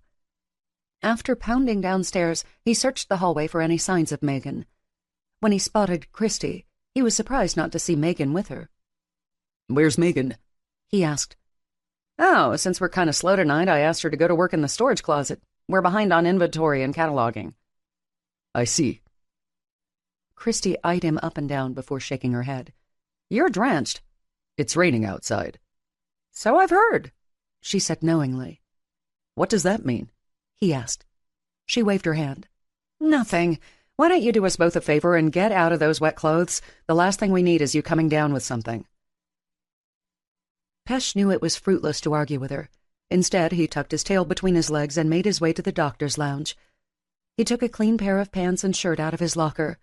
After he slid on a new white coat, he strode down the hall to the medicine closet. After swiping his keycard, he entered the room. When he closed the door behind him, Megan turned around, gazing expectantly at him. Now that he was in front of her, he didn't know exactly what to say. He had been on emotional overload on the roof, and things had escalated far too quickly. "Look, I just want to say how very sorry I am about kissing you." "Well, I'm not," she replied matter-of-factly. Pesh's neck snapped back in shock. Her response wasn't what he was expecting at all. He had imagined she might be relieved or even embarrassed, but he hadn't imagined that she would be unregretful. He cleared his throat. "Regardless, I shouldn't have done it. I was in an emotionally vulnerable position, and you were merely trying to comfort me. Nothing more." His words were more for his own good than hers. She shook her head. "Just because I was comforting you doesn't mean I didn't want you to kiss me, that I still don't want to kiss you again." His brows furrowed in confusion. "But you—" "Pesh, I've wanted you since the night of Noah's baptism, but you shot me down then, and you still do." Although his heart wanted to soar at her admission of wanting him, the reality of her words caused his chest to clench instead. "Sexually. You only want me sexually." "Yes." He should have been flattered that a young, sexy woman like Megan desired him, but he wasn't. Half of the women in the hospital would be willing for him to drag them to an empty patient's room for a quick and dirty screw. But that's not who he was. He had never been that way with women, and he didn't see how it could be possible to change. All he wanted was for her to really see him and how good he could be for her, how good they would be for each other. He thought that was what she was feeling in the moments before and after he kissed her, but now it seemed it was once again only lust. Although it was probably pointless, he couldn't help putting everything out there once again. "But when we were up on the roof, there wasn't a moment where you wanted more from me than just sex?" He licked his lips and took a step toward her. Just a second where you could imagine your life with me in it? Megan stared at him, her expression contemplative. For a brief moment, Pesh thought by her hesitation that she had changed her mind about him. But then she shook her head. "How many times are you going to make me hurt you with this? You're too good for me, Pesh. We both know that. I'll remind you again of some of the reasons I'm not the one for you. I'm 25 and you're 37. You want a wife, and I'm not ready to be married." Her words cut into his chest the same as if she had taken a sharp blade to him. She may have had to repeat herself this time, but he realized the finality of her words. And then an idea hit him so hard that he shuddered, a true light-bulb moment and epiphany. There was only one way he was going to get to have his sweet Megan, and that was if he gave in to her. He would have to become someone else for her, even if it was just for a little while. He could distract her with sex that she both desired and demanded, but at the same time, he would make her fall in love with him. It could work. It had to. Cocking his head at her, he questioned, "So, let me get this straight, once and for all. You would let me—" He paused, fighting the conflict within himself to say what he needed to. He drew in a ragged breath. "You would let me fuck you but not love you?" Her eyes widened at his word choice. "What's gotten into you?" He shrugged nonchalantly, feeling slightly empowered in the Dr. Jekyll and Mr. Hyde moment. "I merely asked a simple question." She snorted exasperatedly. "Yeah, about—" She swallowed hard. "Fucking, of all things." "Yes." Megan shook her head wildly back and forth. "I can barely acknowledge hearing you say the word, least of all you doing that." "You can't imagine me—" She held up her hand. "You're not the type of man to fuck," she countered. Crossing his arms over his chest, he countered, "Oh, really? I'm too nice of a guy?" "Something like that." "I am a man, Megan. We all have needs. Isn't fucking one of them?" Her body trembled slightly at his words. She licked her lips before replying, Stop saying that. It isn't you." "So, fucking isn't me? Don't tell me you think I'm totally asexual, that you can't imagine me fucking a woman. Fucking you." He eased in closer to her. "We both know for a fact that you wanted nothing more than to fuck me the night of Noah's baptism. Given the chance right now, you'd let me strip off your scrubs and fuck you up against the medicine cabinet." As her chest heaved up and down, she took a step back from him, bumping against the counter. "But you don't say things like that. You're refined. You're a gentleman," she whispered. "It may have been a while, but even a gentleman like me enjoys fucking." He closed the gap between them. "What are you doing?" she whispered. "I'm giving you what you want." "You're giving in?" "Yeah, why not?" As he dipped his head, his mouth hovered over hers. "If you really want me to take you, then kiss me." Without a moment's hesitation, Megan crashed her lips against his. The kiss was hard and desperately seeking more. As his tongue thrust into her mouth, his hand came to her breast. Tenderly he cupped the flesh, feeling the weight fill his hand. Unsatisfied with the lack of contact, he pulled his hand away and slid it underneath Megan's top. Over her bra, he kneaded her breast again, feeling her nipple harden under his touch. He felt his erection grow at the sound of her whimper. He wanted nothing more than to strip off all her clothes and kiss every inch of her body. Megan's mouth popped off of his, and she stared up at him with hooded eyes. "What about someone finding us?" "I'll lock the door," he replied. Reluctantly, he pulled away from her to walk back over to the door. After he turned the lock, he made sure to push a box in front of it as well. They would have enough warning if someone were to try to use their card to come in. With his hands on her shoulders, he steered her behind one of the floor-to-ceiling shelves, concealing them even further from potential prying eyes. "Now where were we?" he asked with a smile. She grinned and wrapped her arms around his neck. "I think you were getting acquainted with second base." "Yes, I remember now." Instead of his hands going back to her breasts, he pulled her flush against him. As his lips met hers, he slipped his arms around her waist. He grabbed the globes of her ass and squeezed, causing Megan to moan into his mouth. His hands gripped her flesh, urging her upward. Rising on her tiptoes, she allowed him to hoist her up. Her legs wrapped around his waist. Once he had secured her to him, he rammed them back until they bumped into the wall. He ground his pelvis into her core, letting her feel how much he truly wanted her. She murmured as he continued rubbing against her.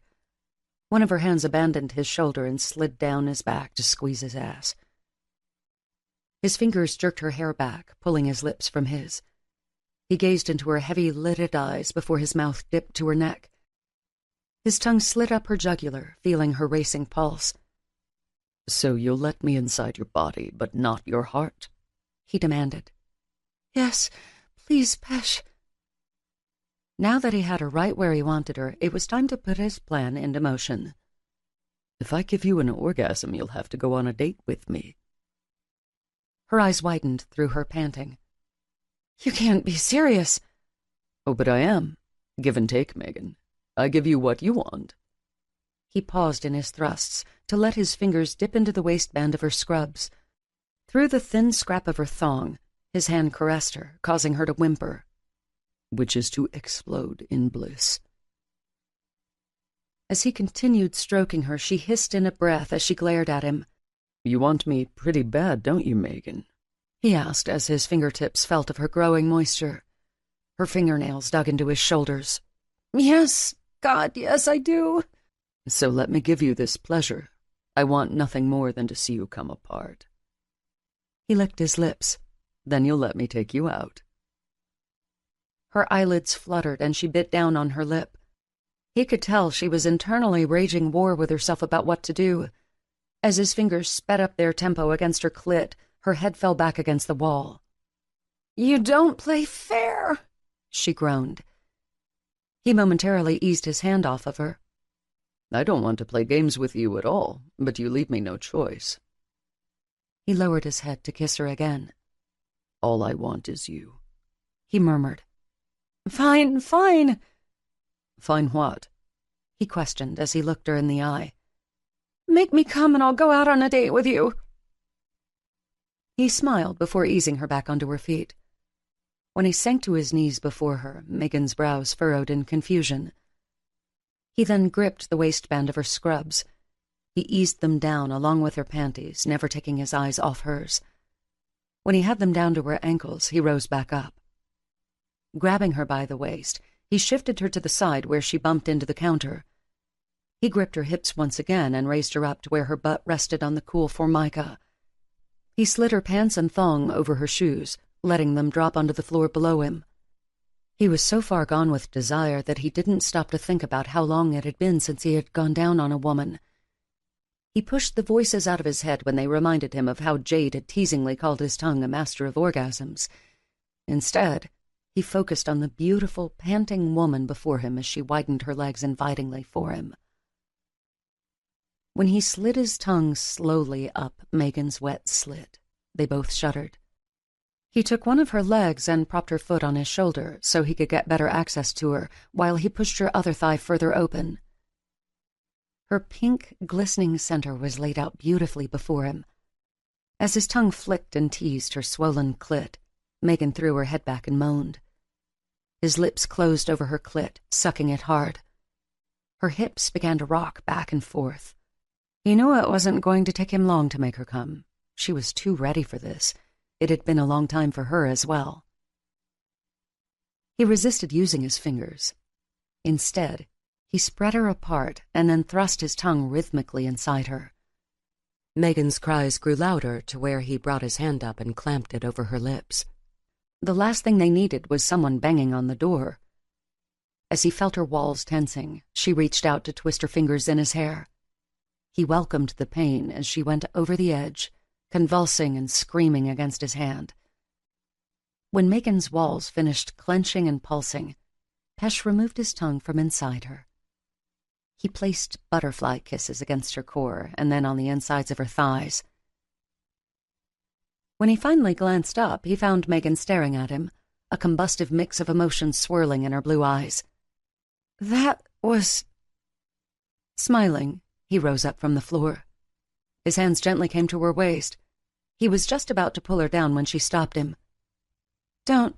I can't even feel my legs right now." He brushed her hair back from her face. It has been a long time, hasn't it? She shook her head. "How about never has it been like that?"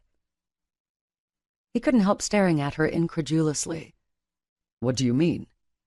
"I mean that I've never gotten off like that." She gave him a sheepish grin. "At least not with a man." At her insinuation, he felt warmth enter his face. "Are you blushing about me mentioning masturbating?" No, I'm not," he protested feebly. Megan laughed. "You really are something else, you know that?" I am. "Hell yes. One minute you've got your tongue buried inside me, giving me the most intense orgasm of my life, and then the next you're blushing. It's like you became another person a few minutes ago. You were forceful and domineering." A shudder rippled through her as she raised her brows. "Do you always get like that when it comes to sex?" Pesh felt even more warmth creeping into his cheeks. How she could talk so frankly without any pants on, he had no idea. We should cover you up. "You were enjoying the view a few minutes ago." She leaned over and winked at him. "A very up-close and personal view."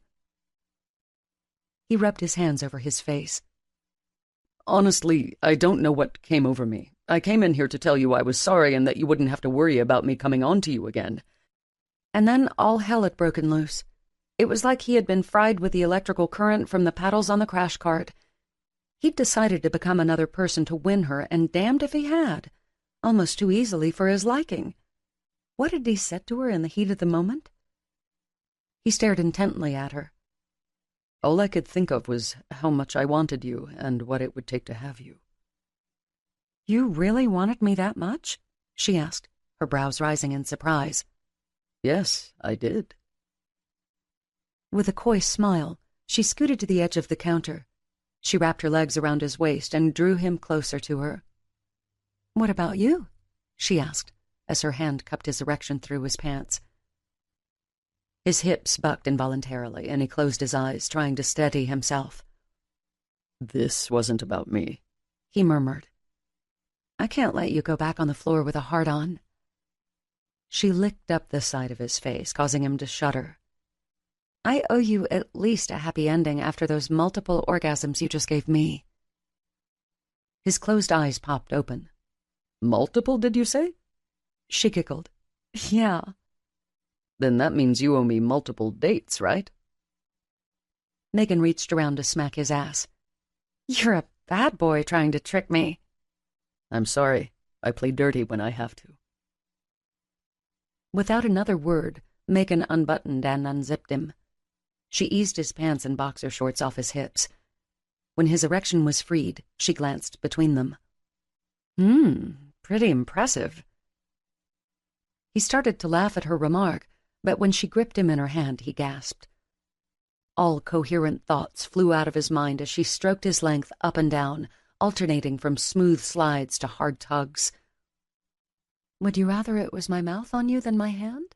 she asked. Feels good no matter what, he muttered, his head dipping to rest against her shoulder. Her breath scorched against his ear. I love that you're so hard. Just for me, right?" Yes, he panted.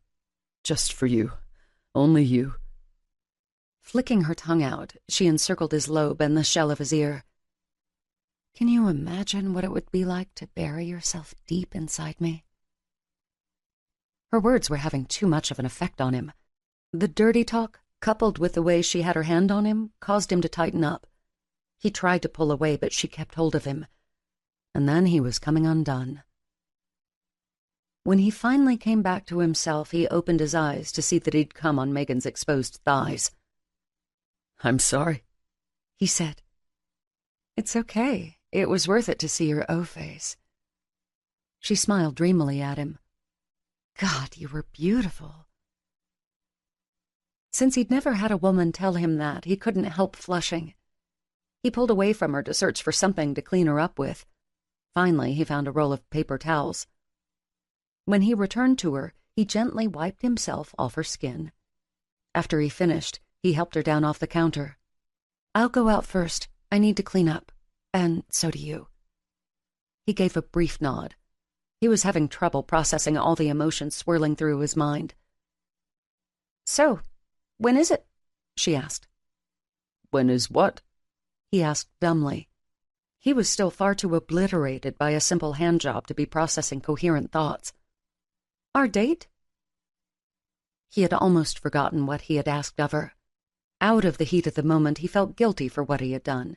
He shook his head. "No, I wasn't being fair. You don't owe me a date." "Yes, I do. I always keep my promises." "You're really going to go out with me?"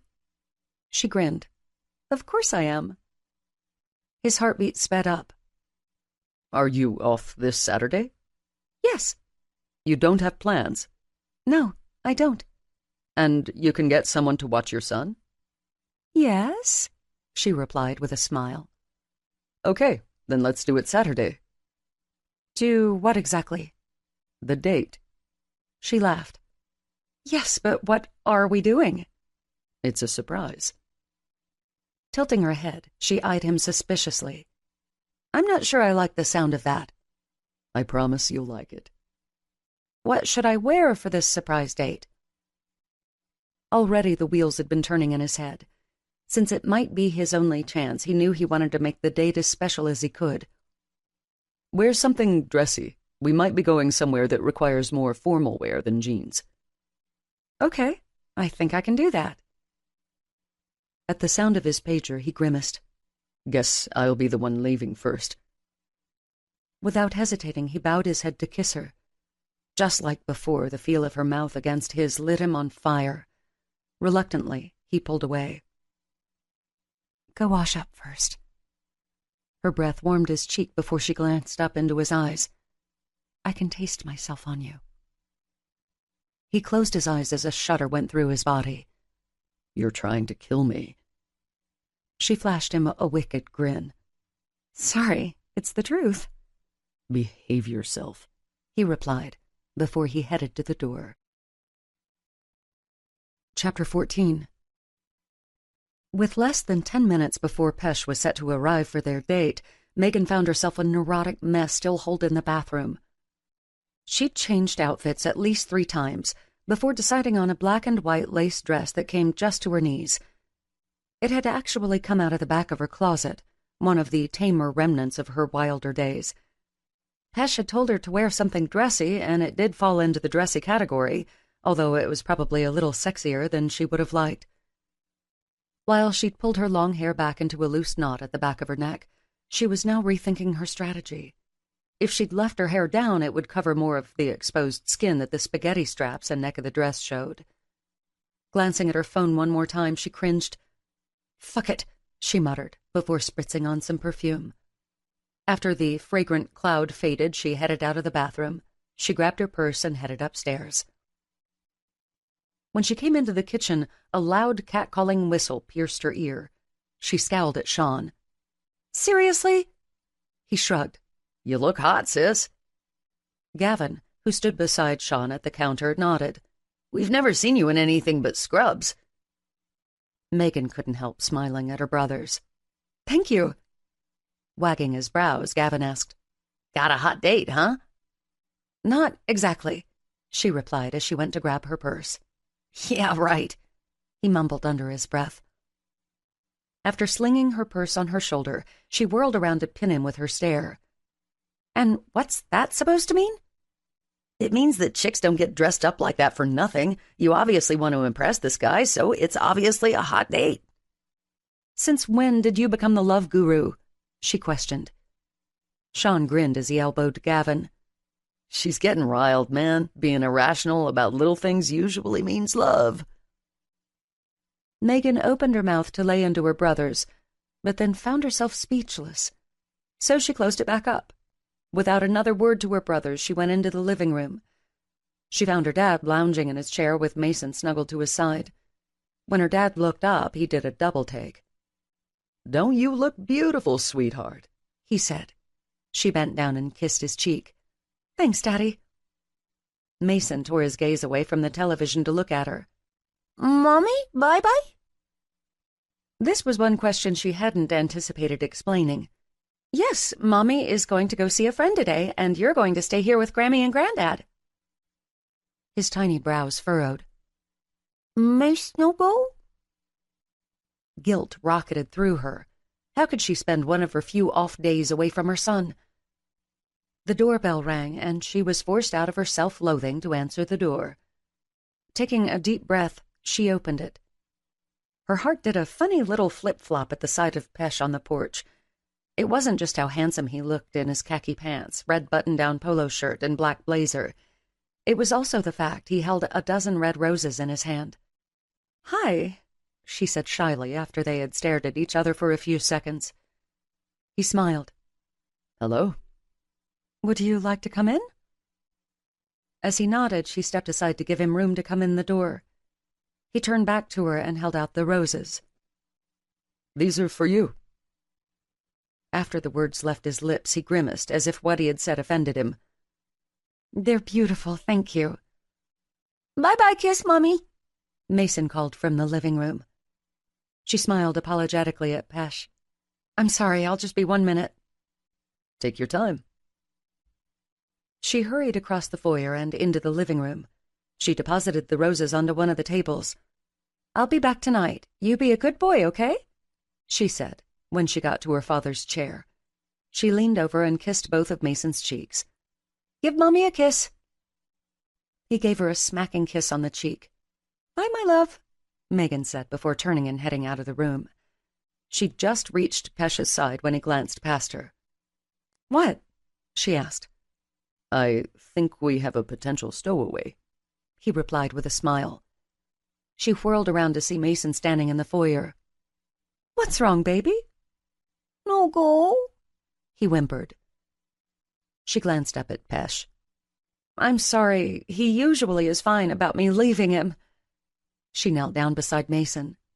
"I won't be gone long, and you'll have much more fun here with Grammy and Granddad. Pesh and I are doing boring big people stuff." "No go," he cried as big tears pooled in his eyes. Pesh knelt down beside her. "Hey, buddy, don't cry. I'm not going to take your mommy away from you." "Me school?" he asked hopefully. Megan shook her head. "No, sweetheart, I told you that we were going to do big people things today."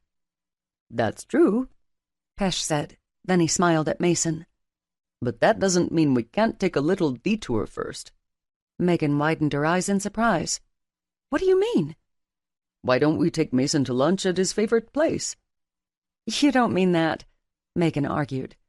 Pesh cut his gaze over to her. "Sure I do. I can adjust our reservations."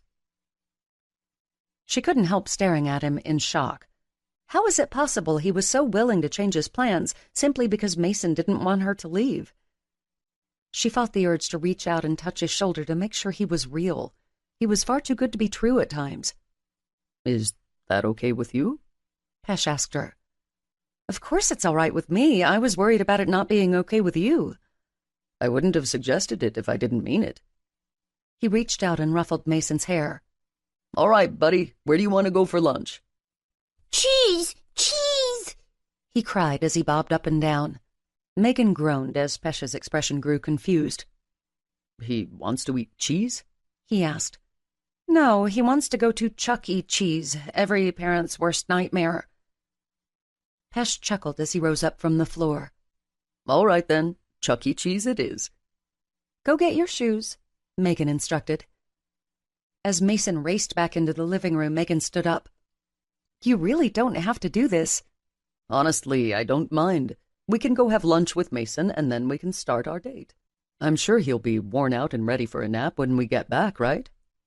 "Yes, he will." "Good. Then he won't have any reason to miss you if he's asleep." She smiled at his thoughtfulness. "Thank you. I really mean that." "You're welcome." He reached out and brushed her cheek. When he started to lean in to kiss her, Mason ran back into the foyer with his shoes. Pesh quickly jerked back. To combat the awkwardness, Megan busied herself with getting Mason's shoes on. When she finished, Mason bounded over to Pesh and grabbed his hand. "Go, go!" Pesh laughed at Mason's enthusiasm. He held his other hand out for Megan. She slid her hand into his, and then they started to the car. As Megan walked through the doors of their local Chuck E. Cheese, she recoiled slightly at both the ear-splintering noise and the stomach-turning smells. She also fought her embarrassment at the looks she and Pesh were getting for their more formal outfits. "I think we're a little overdressed," she said. He held up his index finger and thumb before pinching them close together. "Just a little bit." Tugging on Pesh's hand, Mason dragged him over to the toddler area of games. Megan quickly dug in her purse for some money for tickets. After she bought them, she went over to Pesh. "I'll go grab us some pizza." She waved the tickets at him. "Once these are gone, he's done." "I don't mind getting him more." She shook her head. "Trust me, he's done." "Okay, then," he replied good-naturedly. Megan felt completely at ease leaving Pesh to watch Mason. She got them a couple of slices of Mason's favorite, pepperoni, along with some drinks, and then made her way over to a table close to the toddler area. When she caught Pesh's eye, she waved them over. After several tense moments, he was finally able to convince Mason to leave the play area to come and eat. As Mason bounced around in his seat, Megan knew she would be doing good to get 4 bites of pizza down him before he was raring to go play again. She also had a fear that she, Pesh, or the both of them were going to be wearing tomato sauce before it was all said and done. "This place is very interesting," Pesh remarked as he gazed around. Megan laughed. "Have you never had the pleasure?" "Sadly, no. My brother, Arjan, and his children live in Florida, so I've really never had a reason to come." "You've dodged a bullet there, that's for sure." He smiled before taking a bite of his pizza. His expression turned so sour that Megan couldn't help giggling. "This is terrible," he muttered. "I should have warned you not to bother eating. It only seems appetizing to small children who are hyped up on adrenaline." He took a long swig from his Coke and swished the liquid around like he was trying to rid himself of the taste. When he caught Mason looking at him, he put on a fake smile. That's good pizza. You better eat yours before I do." "Nice save," she murmured. He winked at her as he threw his napkin on his plate. She couldn't believe when her heart fluttered at his gesture. It was almost impossible to believe that she could be getting feelings for him in the middle of a Chuck E. Cheese. "Done. Go play," Mason announced, bringing her out of her thoughts. She shook her head. "I don't think so. You need to eat more." Mason scowled at her before grabbing another bite and shoveling it into his mouth. He managed to clean his plate with a little coaxing from Pesh. Then the two of them went back over to the play area. As Megan watched them, the small ache in her chest began to grow. Pesh was completely hands-on, hoisting Mason up where he could reach things and then catching him when he came off the slide. He seemed to genuinely enjoy spending time with Mason. Some guys would have played with Mason only to get on her good side. But Pesh didn't have an agenda when it came to her, unless it was to have her embrace the idea of a relationship with him. When the last ticket was spent, she rose off her chair. "Okay, time to go." Mason's face scrunched up, and he looked like at any minute he might throw a tantrum to stay, but Pesh took his hand. "We'll come back another time." His reply seemed to pacify Mason, and he happily slung his and Pesh's arm back and forth as they walked to the car. When they got buckled up, Megan turned back to Mason. "What do you say to Pesh for bringing you?" "Thank you, Ash," Mason said. His words sent a broad grin stretching across Pesh's face. "You're welcome, buddy. I had a good time." When he glanced over at Megan, she gave him a genuine smile. "I had a good time, too." Taking one of his hands off the steering wheel, he reached over to take her hand in his. While the gesture was a little too lovey-dovey for her liking, she didn't argue with him. Instead, she just enjoyed his touch. Once they had deposited a sleepy Mason back home at Megan's, they abandoned her SUV and gotten into Pesh's Jaguar. "So, where exactly are we going?" Megan asked as she buckled her seatbelt. "It's a surprise." "Seriously, you're still playing coy about it?" "For just a little while longer." She shifted in her seat where she could look at him better. "Can I try to guess?" "I suppose." I'm not sure I'd tell you even if you guess. He teased. Are we going to Atlanta? He cut his gaze from the road over to her. Have patience. Crossing her arms over her chest, she huffed. I don't have patience for games. Okay, I'll give you a little hint. Actually, it's more of a question than it is a hint. Yeah? Do you have a fear of heights? She snorted. No, I don't. Why? He gave her a sly grin. I told you, it's a hint. I went skydiving when I turned 21, so I'm totally fine with heights. Of course, I seriously doubt we're going skydiving in these clothes. No, we're not. She wrinkled her nose. Please tell me it's not box seats at the opera or something like that. His face fell. You don't like the opera? Never been and never want to. Pesh appeared almost personally insulted. I'm going to have to change your mind on that one. Why am I not surprised you like opera? Don't knock it until you've tried it. A bunch of screeching men and women singing in a language I don't understand? Not my idea of a good time. But there is such love and passion in their delivery, he argued. I'm just going to have to agree to disagree with you. For now, at least, he said with a wink. When the car started slowing down, Megan peered out the windshield before turning to Pesh. We're at McCollum? Yes. You're taking me flying? He smiled. Yes, I am. Even though she had known he had a plane from how he'd helped get Aiden to Noah's delivery, she couldn't believe their date included something as unique as flying. So, let me get this straight. I'm dressed like this. She did a little hand motion over her dress. To go flying? An amused look twinkled in his dark eyes. You have absolutely no patience, do you? No, I don't. As he put the car in park outside the hangar, he turned to her. By your lack of being able to withhold gratification, I'm assuming you've never partaken in any tantric sex? She couldn't stop her mouth from dropping to her chest. What? She stammered. Turning in his seat, he pinned her with a hard stare. Have I managed to shock you again? Unable to speak, she merely bobbed her head. Pesh only chuckled at her response. Come on, let's get going. Still in shock, she remained rooted to her seat. When he came around to open her door, she peered up at him. Tantric sex? Like Sting, Trudy Styler, and tantric sex? Yes, I suppose so, he replied, as he offered her his hand. Ordinarily, she wouldn't have taken it, but at the declaration that Pesh was actually into something outside the sexual norms, she was too floored to argue with him. I didn't think you'd like anything kinky. Pesh's dark eyes widened. Tantric isn't kinky. It's about connecting with your lover on a more intimate level. It's about breathing them in and truly being one. So it's not about marathon sex that lasts for days? He chuckled.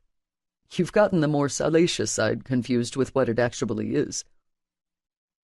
Megan pursed her lips at him as her mind whirled with the possibilities. After all, if tantric sex with Pesh was anywhere as good as his efforts in going down on her, she was one very lucky lady.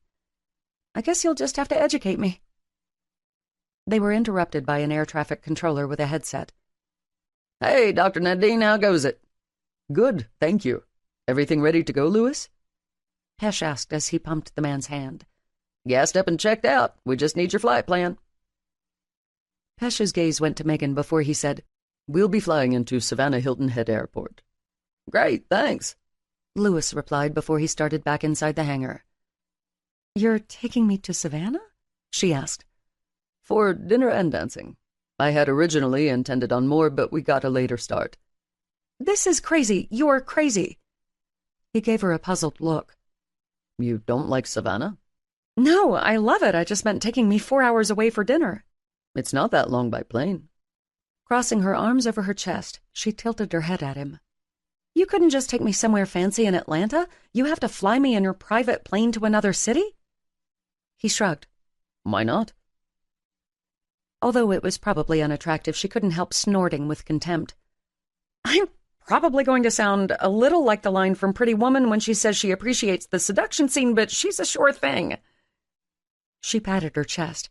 I am a sure thing. You don't have to go to all this trouble. His dark eyes narrowed.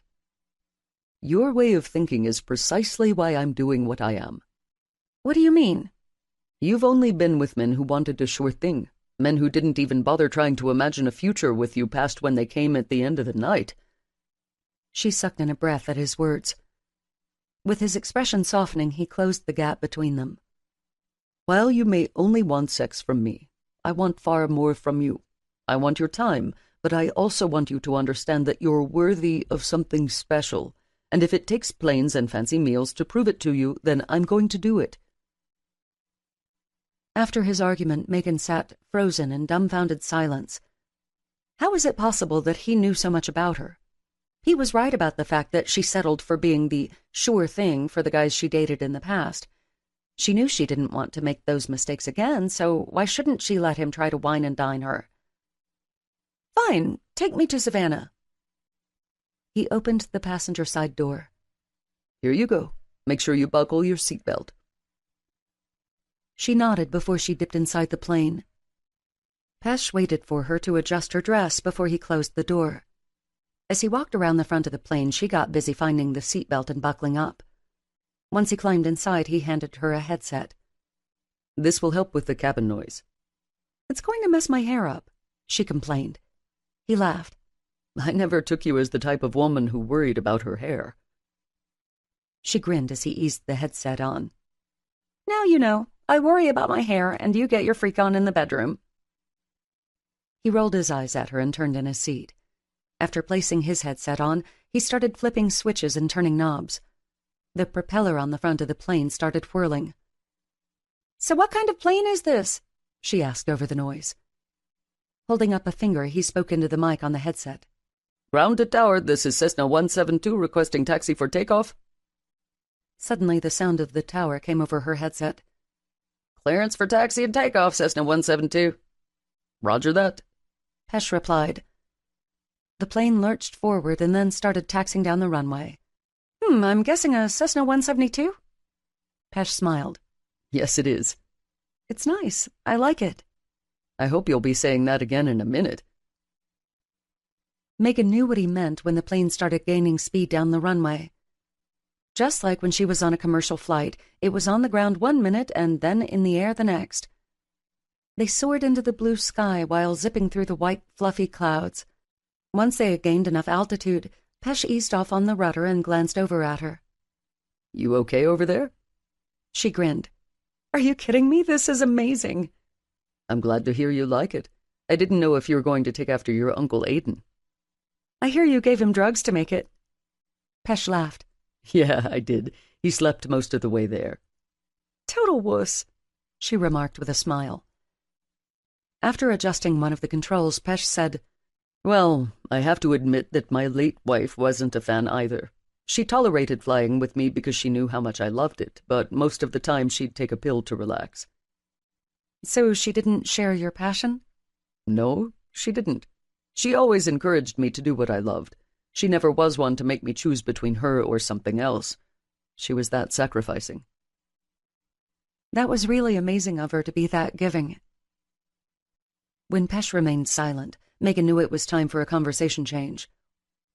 Now that I know that we're going to Savannah, are you going to tell me where we're going for dinner? He smiled. It'll probably be a late lunch when we get there. So where will our late lunch be? Do you like the historic district? I love it. Good. I've picked a restaurant there for us. Do you come to Savannah often? A couple of times a year, mainly for medical conferences on the coast. And you always fly? I do, he replied with a smile. The flight took less time than she thought, and with clear weather it was totally smooth. As they started making their descent, Pesh glanced over at her. Are you ready for the landing? Sure, why wouldn't I be? It can be a little intense for some people. You see a lot more of the ground rushing at you than when you're in a 747. She cocked her head at him. I went skydiving, remember? Ah, that's right. With a wink, he added, You're my little adrenaline junkie. Megan laughed. I was, not anymore. What changed all that? Mason. When you're responsible for the health, safety, and happiness of someone else, your entire perspective changes. He's a true gift. She jerked her gaze to him. Yes, he is. Pesh gave her a small smile before radioing the tower. Once he had clearance to land, they started rapidly losing altitude. The runway got closer and closer until the plane jolted forward and then began skidding along the pavement. When it finally came to a shuddering stop, Megan exhaled the breath she'd been holding. Still okay? Pesh asked. She grinned. Never better. The sound of the tower came in her headset as Pesh listened to the instructions. The plane started rolling toward one of the hangars. Once he had parked and powered down the plane, he got out to help her. After a quick talk with a member of the grounds crew, Pesh took her hand and led her out of the hangar. A cab waited to take them into the city. She laughed as he slid across the seat. What? Pesh asked. I'm surprised by the cab. I thought you might really go upscale by having a limo or chauffeur-driven car pick us up. I like to stay humble, he said with a wink. She shook her head at him before turning to gaze out the window at the scenery. When they began winding through the antebellum homes of the historic district, Megan felt her stomach growl. She'd been too nervous to eat breakfast, and then she hadn't dared at Chuck E. Cheese's. The cab stopped outside a chic-looking restaurant. As Pesh paid the driver, Megan hopped out and took in the sights around her. She loved the old-world feel of the city with all its history and charm. Pesh offered her his arm, and then they walked inside. The restaurant's popularity was evident in how crowded it was, even at 4 p.m. They were ushered to a quiet, candlelit table. Wine? Pesh asked. Yes, please. White, okay? Sure. After the waiter left with their drink order, Megan surveyed the menu and sighed. Everything looks so good. Glancing over his menu at her, Pesh said, With the cuisine being southern, I imagined you would like it. I love all types of food. Trust me, as hungry as I am now, I would have eaten anywhere. The waiter returned with their wine, and Megan knew she needed to make a decision. I'll have the shrimp and grits, please. Very good, ma'am, the waiter replied. I'll have the same, Pesh said, handing the waiter his menu. When Megan grinned at him, his brows rose. What? I'm just surprised to hear you eating something so southern as shrimp and grits. He tisked at her. When will you learn that you can never pigeonhole me as one thing or the other? She laughed. Actually, I like that you're proving me wrong and being unexpected. Really?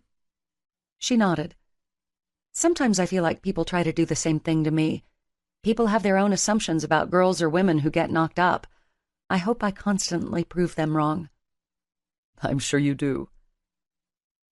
After taking a sip of his wine, he cocked his head at her. Prove me wrong on this one. Does a southern girl like you eat Indian food? Oh, yes, I love it. His dark eyes lit up. What's your favorite dish? I love buttered chicken, but I'm also a fan of pav bhaji. I'm impressed. Emma has never eaten any Indian food, and I don't think I made a good impression on her. Pesh's chuckle died out, and he immediately grimaced at the mention of Emma's name. Knowing that they were dancing around the white elephant in the room, Megan reached across the table and patted his hand. It's okay that you're talking about Emma. Speaking of old girlfriends or women you've dated while you're with another woman is never a good idea. This is different. Emma is my family. She swirled the wine around in her glass. I've heard her side of the story, but I don't think I've heard yours. You heard a little when you were inebriated the night of Noah's baptism. Now it was Megan's turn to grimace. I still would like to know. Pesh drew in a ragged breath. When the waiter appeared with their salads, it appeared that he might dodge the question entirely. But once they were alone together, he smiled. Emma came along at a time when I was facing extreme pressure from family and friends to move on from my grief and date again. There was no escape from it. I faced it at the hospital as well as when I was at home. People seemed to think that once a year went by on the calendar, that meant I was through with my mourning. Then one day, there she was in the ER. She was scared out of her mind about your grandfather. Somehow I just connected with her through her grief and pain. He dabbed his mouth with his napkin.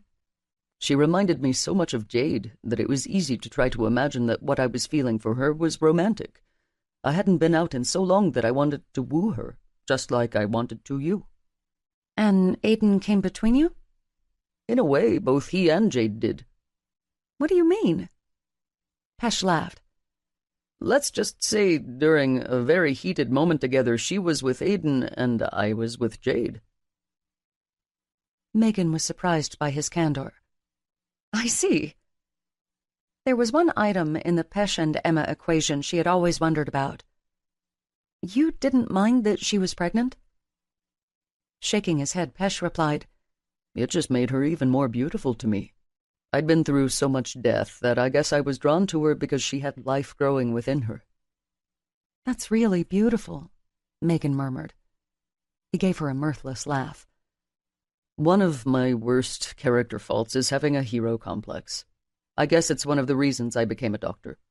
I saw Emma and I wanted to save her. When she had to go on bed rest, I wanted to be her knight in shining armor. Being a hero is not exactly a bad character trait. It is when you can't save someone and you have to constantly live with the guilt.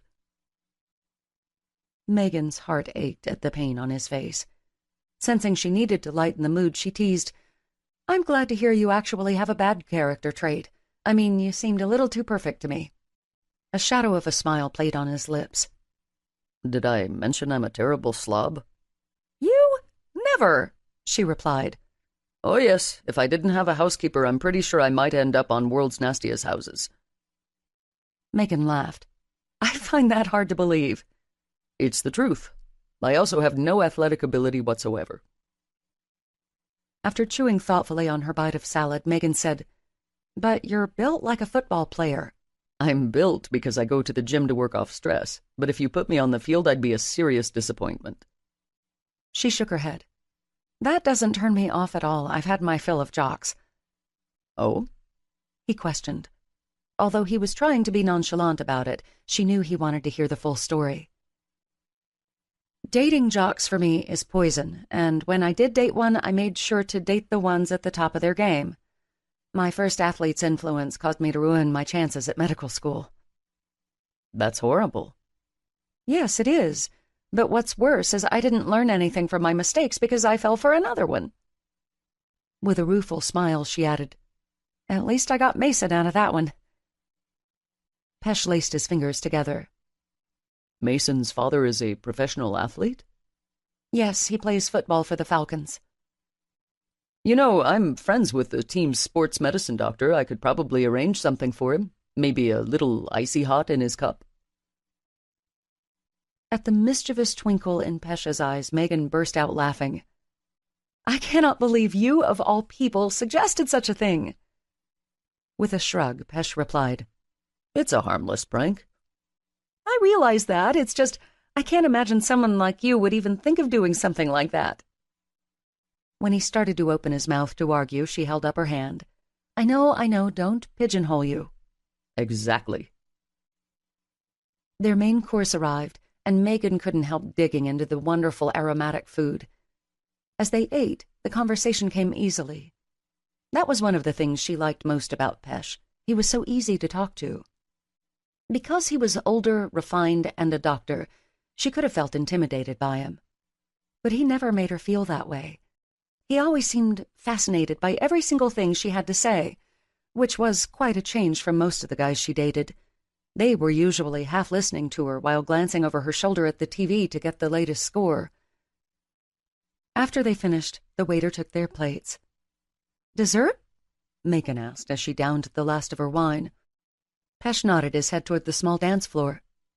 How about a dance instead? She wrinkled her nose. I'm really not much of a dancer. He arched his brows at her as if he knew she was lying. Okay, fine, I used to dance all the time back in high school and college. Then dance with me. I'm not good at slow dancing. You'll probably regret asking me the moment we get out there. Pesh stuffed a wad of bills into the bill envelope. As Shakespeare would say, the lady doth protest too much, and I think I know the reason. Oh, you do? He nodded. Slow dancing is intimate, and you don't want to let yourself be intimate with me. You went down on me in a supply closet. I think that's pretty intimate," she challenged. That was not intimacy. Sexual acts are of the mind where our pleasure center is. Intimacy is of the heart. He held her gaze. We both know you'll let me into your body, but not your heart. Knowing he was right, she crossed her arms over her chest and scowled at him. She didn't know why she just couldn't get up and go dance like he had asked. She'd slow danced 1,000 times at parties. What was the difference here? Somewhere deep down, she knew the answer to that question. If you don't want to dance, then let's go and see the city. Not wanting to let him get the best of her, she rose out of her chair. Fine, I'll dance with you. He chuckled. Don't sound so thrilled. After he stood up, he took her hand and led her over to the dance floor. She started to wrap her arms around his neck like she was accustomed to, but he put one of her hands on his shoulder, and then he took the other hand in his. His other hand slid around to rest at her lower back.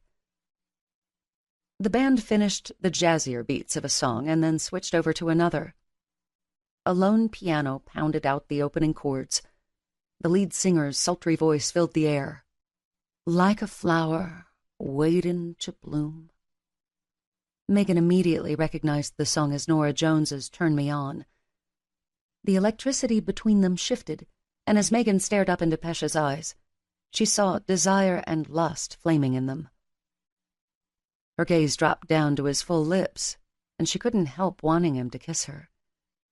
As if he read her mind, Pesha's mouth closed over hers. Darting her tongue out, she sought to find his warmth. When she did, he tasted like a mixture of the wine and spices they'd eaten. His tongue pulled back to trace her lips as his hips jerked, pushing him against her. She followed his lead by pressing herself flush against him to where her breasts were rubbing against his chest. She shivered when he groaned into her mouth. His thumb slid back and forth between her shoulder blades, and she couldn't help arching into his touch. As he pulled away from their kiss, he kept his eyes locked on hers. She'd never had a man stare at her so much. It was like he was trying to see through her to her very soul. It both overwhelmed and inflamed her at the same time. It was all part of his slow seduction plan, and it was working. "Please take me somewhere we can be alone?" His expression became pained. Megan. She brought her hand from his shoulder to cover his lips. "Don't make me beg to be with you anymore." Shaking his head, he replied, I can't deny you anymore, not after having a taste of you. Megan shuddered at the intensity of both his words and the way he delivered them. Taking her by the hand, he led her off the dance floor. They snaked around the tables in the dining area until they reached the exit. Weaving through the people, they went into the hotel that adjoined the restaurant. It was actually more of a historic bed and breakfast than a hotel. As they neared the reception area, Pesh dropped her hand to reach into his coat pocket. Once he retrieved his wallet, he stepped up to the desk. I need a room, please. Credit card and identification, please, the innkeeper droned. As she sized him up, Megan couldn't help thinking he looked rather pompous, the usual type of person who worked in a high-end place. Would you prefer queen or... A king, please, Pesh requested through clenched teeth. Do you need help with your luggage? No, we don't have any. The man typed something into the computer. And how long will you be staying with us? As long as we need, Pesh replied, drumming his fingers on the marble counter. Megan watched as the man's eyes widened and a flush entered his face. He quickly finished the reservation and handed Pesh a keycard. We have you in one of our balcony king suites. Thank you. Taking her by the hand, Pesh led her over to the elevators. When Megan dared to glance over her shoulder, she saw the man peering curiously at them. As they stepped onto the car, Megan couldn't help the nervous giggle that escaped her lips. When Pesh looked at her in surprise, she laughed even harder. What is it? By the way that conversation went down, he probably thinks I'm a prostitute. Pesh's eyes widened. You don't seriously think that? Okay, maybe a high-end escort? A growl came from low in his throat. Do not demean yourself like that. I'm not demeaning myself. Think about it. We come in during the middle of the day with no luggage, and we want a hotel room with a king-size bed." She tapped her chin with her finger. What could we possibly be doing?" The corners of his lips turned up in a smile. "I probably should care what the man thinks, but right now, I frankly don't give a shit." She laughed. "Me either." The elevator dinged, signaling they had reached their floor. They stepped out and read the signs to find their room. Once Pesh opened the door, Megan walked inside. She took in the cozy decor of the room with its brick fireplace, antiques, and four-poster bed. Going to a hotel could have been sleazy, but this room had such a romantic feel to it. When he came up behind her and slid his arms around her waist, she couldn't help suddenly feeling shy. "Are you all right?" he asked. "I'm fine." His breath warmed against her ear. "You tensed when I touched you." "I'm sorry. I didn't mean to. I guess I'm just nervous." Pesh turned her around to face him. "You don't have anything to feel nervous about. If you don't want to do this anymore, we don't have to." "No, I want to do it," she assured him. Without another word, his fingers went to her hair. After he undid the clasp, her hair tumbled down over her shoulders. An appreciative shudder rippled through her when he nuzzled his face into the strands at her neck. From there, he sought out the zipper at the middle of her back. Slowly, he slid it down. When the back of the dress gaped open, he took the spaghetti straps and eased them over her shoulders and down her arms. Megan felt his breath warming her back as the dress pooled onto the floor. She stepped out of it and then turned to face him. The heat of his gaze stoked the fire burning deep inside her. His expression was fierce as he drank in her strapless black bra and panties along with her heels. "You are so beautiful." For some reason, she felt the urge to blush at his words. Guys had told her she was beautiful before, but it didn't feel the same or sound the same coming from them as it did Pesh. The way he said she was beautiful, coupled with the way he looked at her, made her tingle in all the right places. Her hands came to his tie. After she loosened it, she ripped it off him and slung it to the floor. Deftly, her fingers worked the buttons on his shirt. When she opened it, she sucked in a breath at the sight of the dusting of dark hair covering his chest. It trailed down over his washboard abs and down into his pants. "You're pretty beautiful yourself," she said with a smile. As he shrugged off his shirt, her fingers went to his belt. The entire time she unbuttoned and unzipped him, his burning gaze took in everything she did. "Why do you keep staring at me?" she questioned, quietly. "I'm afraid if I look away, you won't be real." His hand cupped her cheek. "I've wanted this for so long. I've wanted you for so long. It's hard to believe that you're really here." "Touch me," she urged. She took his other hand and brought it to her breast. "Touch me and feel how real I am." Lowering his head, his mouth hovered over hers. "Breathe me in," he instructed, as he kneaded her breast over her bra. At the feel of his breath against her lips, she inhaled while his heated gaze almost singed her cheeks. Even if she had wanted to, she couldn't bring herself to look away from his eyes. When she exhaled, he inhaled, and it was like they were doing a dance. It was both relaxing and somewhat erotic. She'd never spent time just breathing and gazing into someone's eyes. "Now you've had your first lesson in Tantra," he murmured against her lips. She jerked her head back to stare at him in surprise. "Are you going to do more?" "Maybe." He reached around to undo her bra. "Do you want me to?" "I think so." "Then I will. I want to do whatever is pleasing to you." She wrapped her arms around his neck and kissed him. He eased her over to the four-poster bed. After removing his pants and boxers, he slid her panties down her legs. As Megan sat on the edge of the massive king-sized bed, she widened her legs to allow him to step between them. When he brought his hand to stroke between her thighs, she moaned and let her head fall back. 2 fingers entered her and began a slow, teasing assault. She began to rock her hips against his hand, adding the friction she desired. When she felt his erection rubbing against her leg, she reached between them to take him in her hand. Her eyelids fluttered open, and she stared into his face as they worked each other into a sweaty, panting frenzy. When Pesh curled his fingers inside her, she bit down on her lip to keep from screaming out in pleasure. Her orgasm rocketed through her lower half, causing her head to fall forward onto his chest. When she came back to herself, Pesh was sliding her body up the mattress. Then he was hovering over her, kissing her breasts and licking her nipples into hardened peaks. "Now, Pesh," she urged, "I want you deep inside of me." Just as his head nudged against her opening, he stopped. "Oh, no," he murmured before rocking back to sit on his knees. Megan propped herself up on her elbows and gazed up at him. "What's wrong?" She hoped that after giving in, he hadn't decided to back out at the last minute. He rubbed the stubble on his cheeks. We can't do this without a condom, and I don't have one with me." "Oh," she murmured. In the heat of the moment, she had totally forgotten about that. "You don't happen to have one?" he asked hopefully. She shook her head. "Sorry."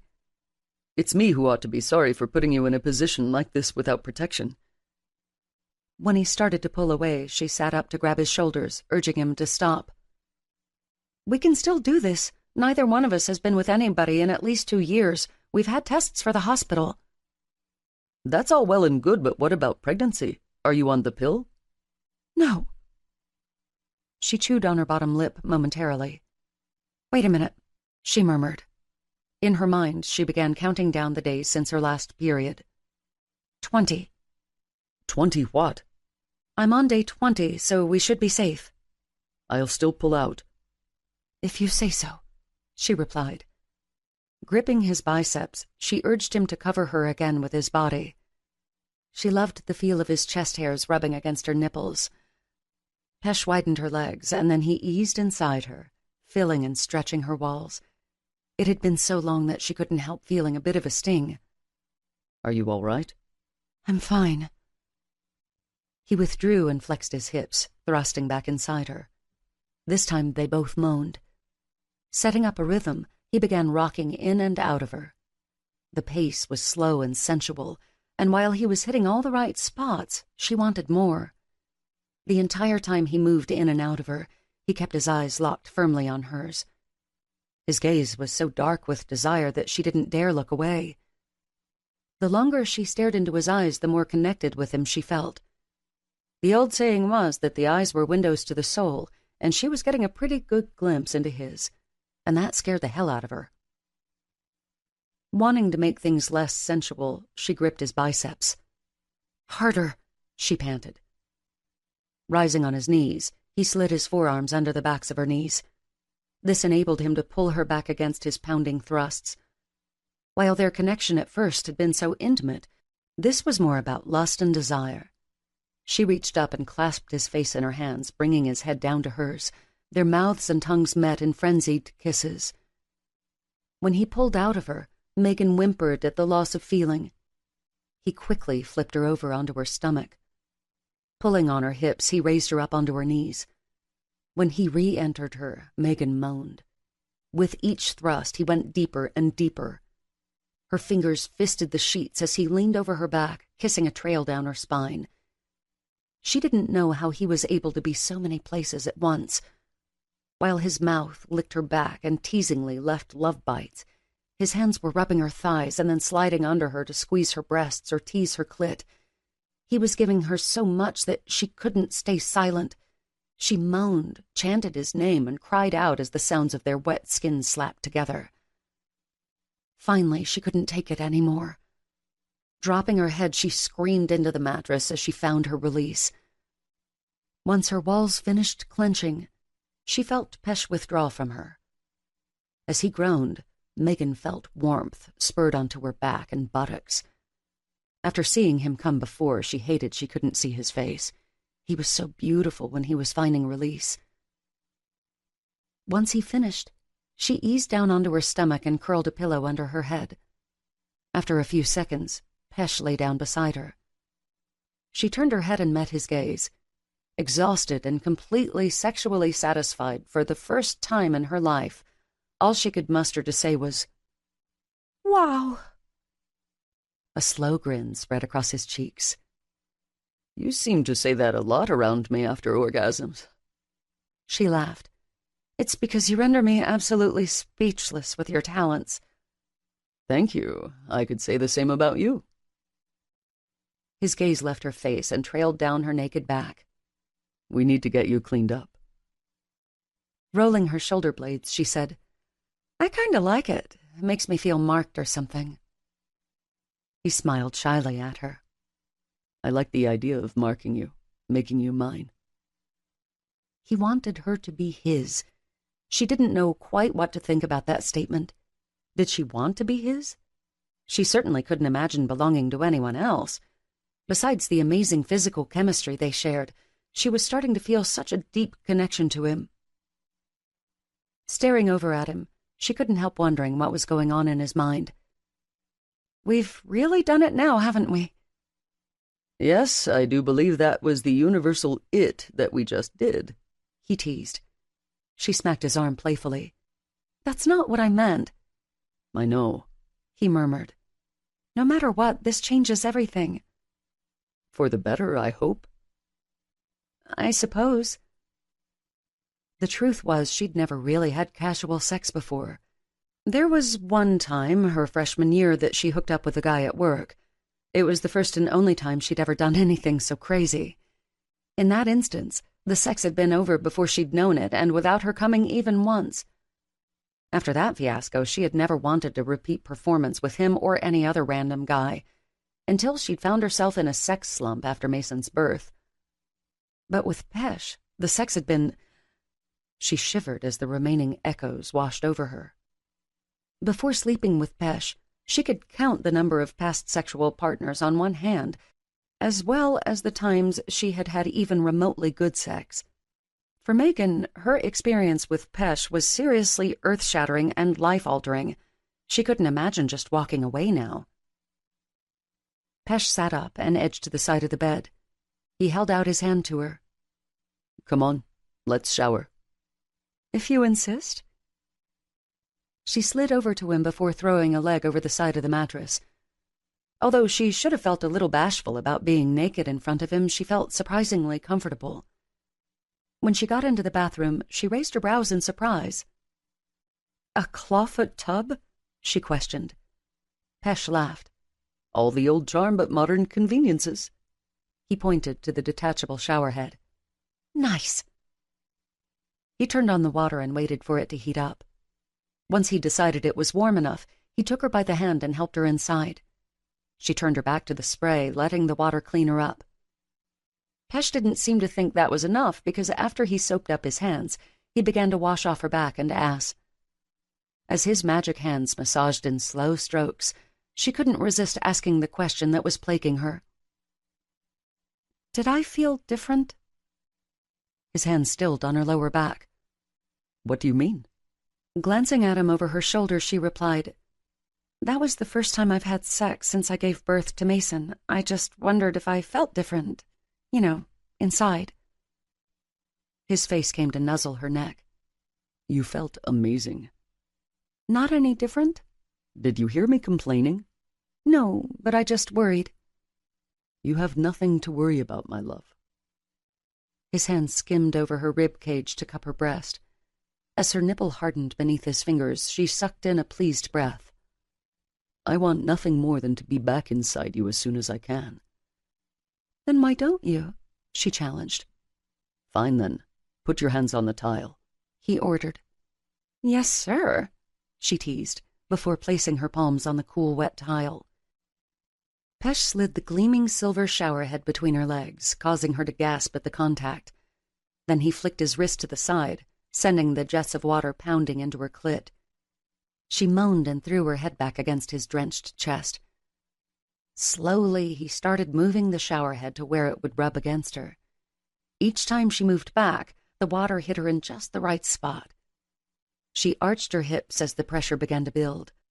Pesh slid his free hand up over her rib cage to cup her breast. He kneaded the flesh, pinching the nipples that were already hardened. She pinched her eyes shut from the sensory overload. Just as she would feel herself about to come, he would shift his wrist so the vibrations hit her in another area, building her again. "Please, Pesh," she moaned. "What, baby?" "Please make me come." "Have you had enough pleasure yet, or should we continue on?" he asked, moving the shower head away from her. She groaned at the loss. Rubbing her ass against his hardened erection, she begged, "You let me come, and then I'll make sure you do as well." With his knee, he nudged her legs even further apart. When he once again brought the shower head between her legs, it reached even more sensitive areas. It took only a few seconds of the water, coupled with his rubbing and her grinding, to cause her to scream with the pulsing convulsions. She smacked her hands against the walls as wave after wave pulsed through her. When she finally stopped shuddering, she slowly slid around to smile up at Pesh. "Wow," he said with a smile. She teasingly pinched his arm. "I was going to say exquisitely amazing." "I'm sure you were." Reaching between them, she took his erection in her hands. "Good thing I'm about to get on my knees, because I don't think I could stand after all that," she said with a teasing wink. Bending her head, she began trailing kisses down his wet chest. As she stroked him, she took time to kiss and then suck on his nipples. His groan told her she was finding some of his most sensitive places.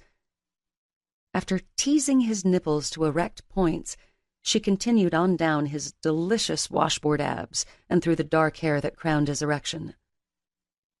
Sinking down onto the floor of the tub, she stroked him hard from base to tip.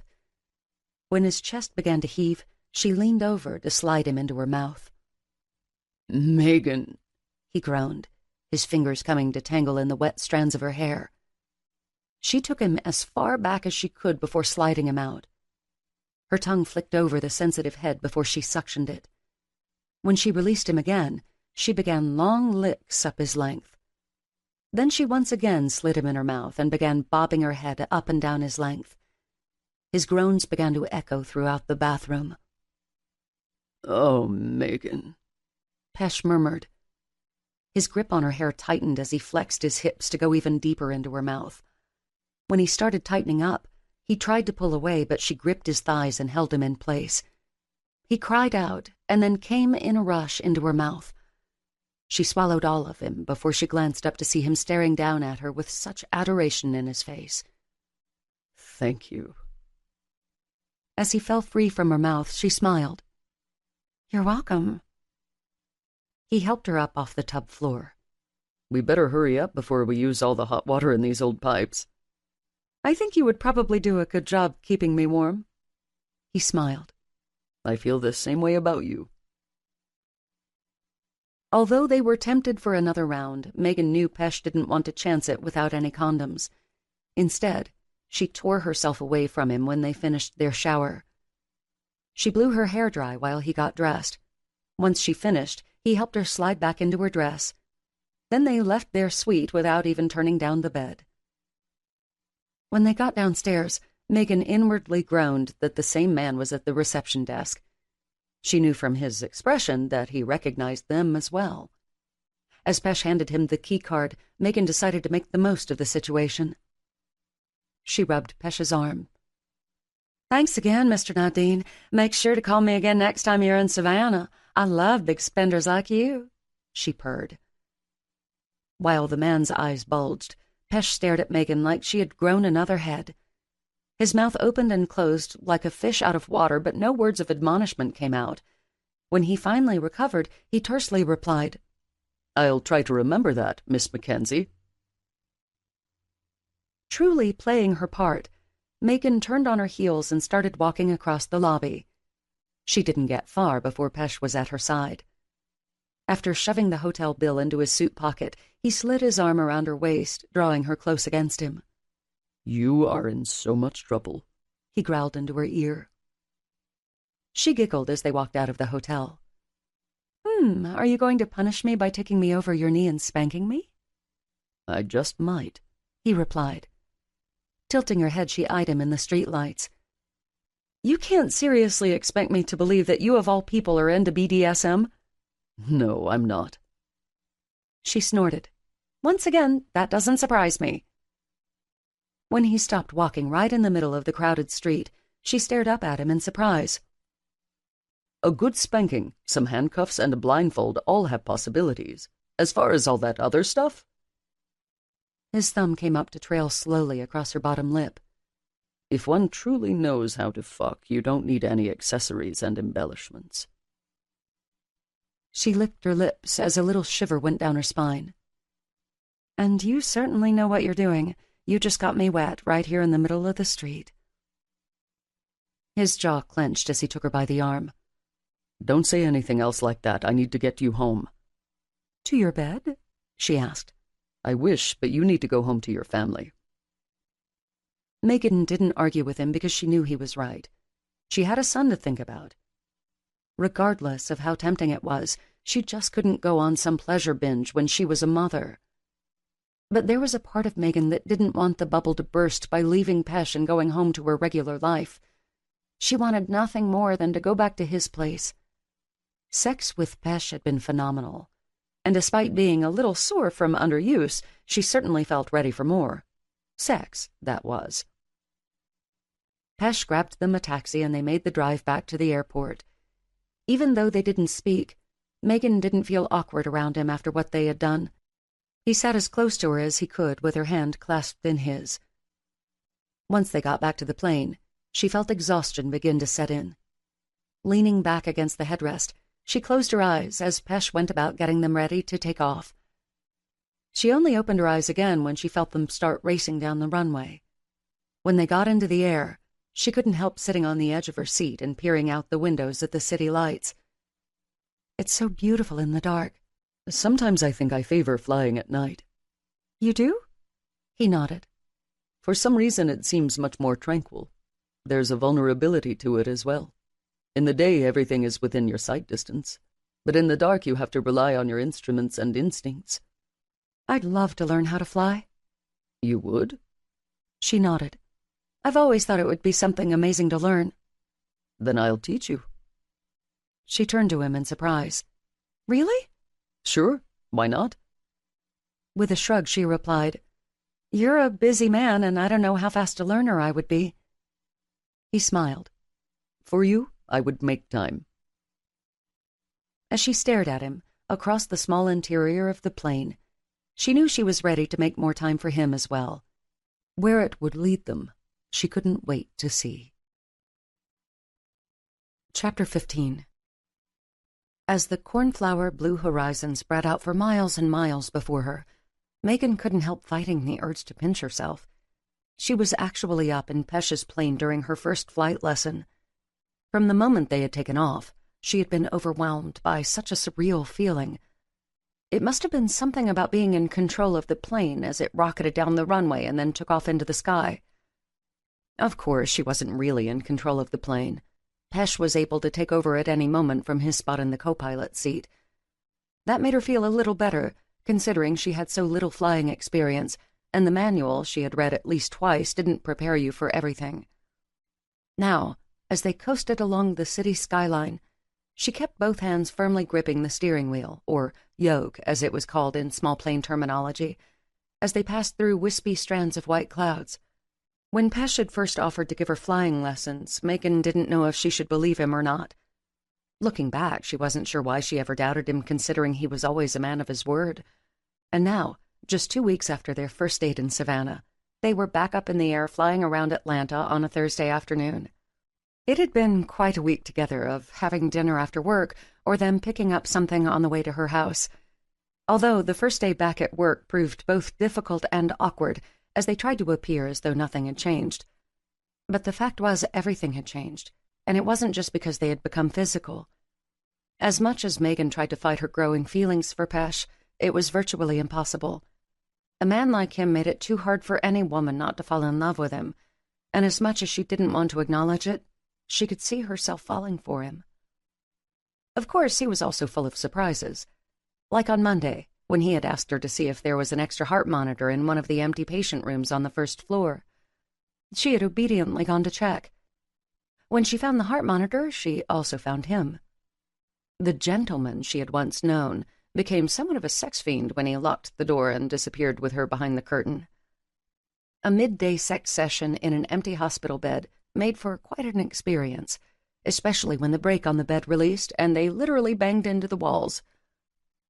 But besides the naughty sexcapade, he'd wanted to spend downtime with her and Mason. Earlier in the week, Pesh brought Mason to see his plane. Megan had to smile at the image in her mind of Mason on Pesh's lap in the pilot seat as he explained the ins and outs of the buttons and knobs. Pesh had shown such patience with Mason by constantly fielding his questions and letting him wear one of the headsets. He'd even gotten the ATC to send a message over the headset so Mason could hear. While it was supposed to be a pre-flying lesson for her, it turned educational for Mason as well. And to make it a day that neither Mason nor Pesh would forget, they'd gone by McDonald's afterwards so Mason could play on the playground. The fact that Pesh was so willing to do anything to make Mason happy was slowly starting to crack Megan's tough resolve against dating him. It wasn't just the fact that Pesh was so wonderful with Mason that had her reeling. When they talked, she shared more with him than she ever had with a man. He made it easy to open up to and speak of both the good and the bad in her life. He was such a good listener that she never felt like she was just rattling on and boring him. He truly seemed interested in everything she said. It was an amazing feeling. Still doing okay over there? Pesh asked, bringing her out of her thoughts. She grinned. Fine. I wish you could see your face. He mused. Do I have some dopey expression? She asked. It isn't dopey, it's wide-eyed wonderment like a kid on Christmas morning. Oh, I would totally believe it, since this certainly feels like a very big and very dangerous toy. It's a wonderful sight to see. I'm so glad I get to share this with you. He took one of her hands from the yoke and brought it to his mouth. As his lips kissed over her knuckles, she tensed.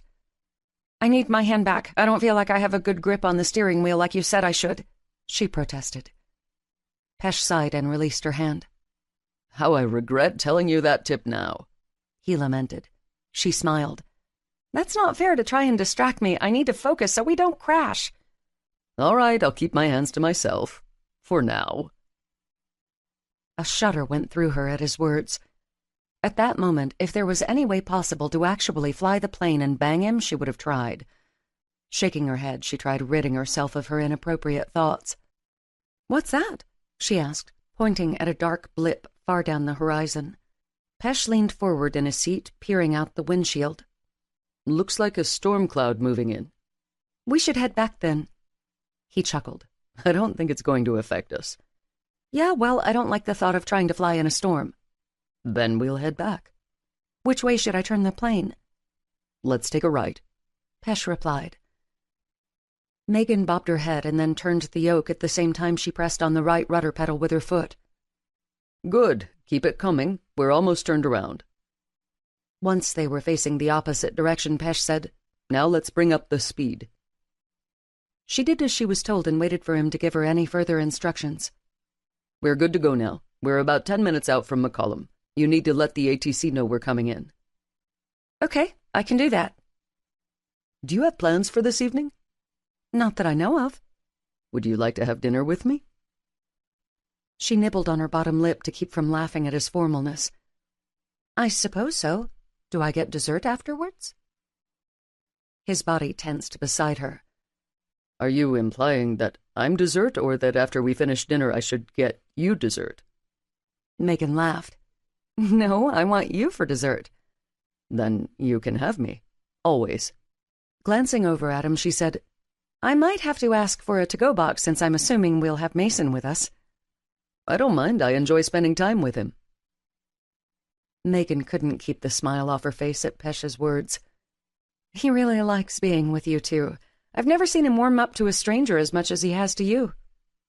I'm a likable guy, he teased. Yeah, you are, she murmured, trying not to let the out-of-control fluttering of her heart make her think more than she should about him. Pesh interrupted her thoughts by motioning to the controls.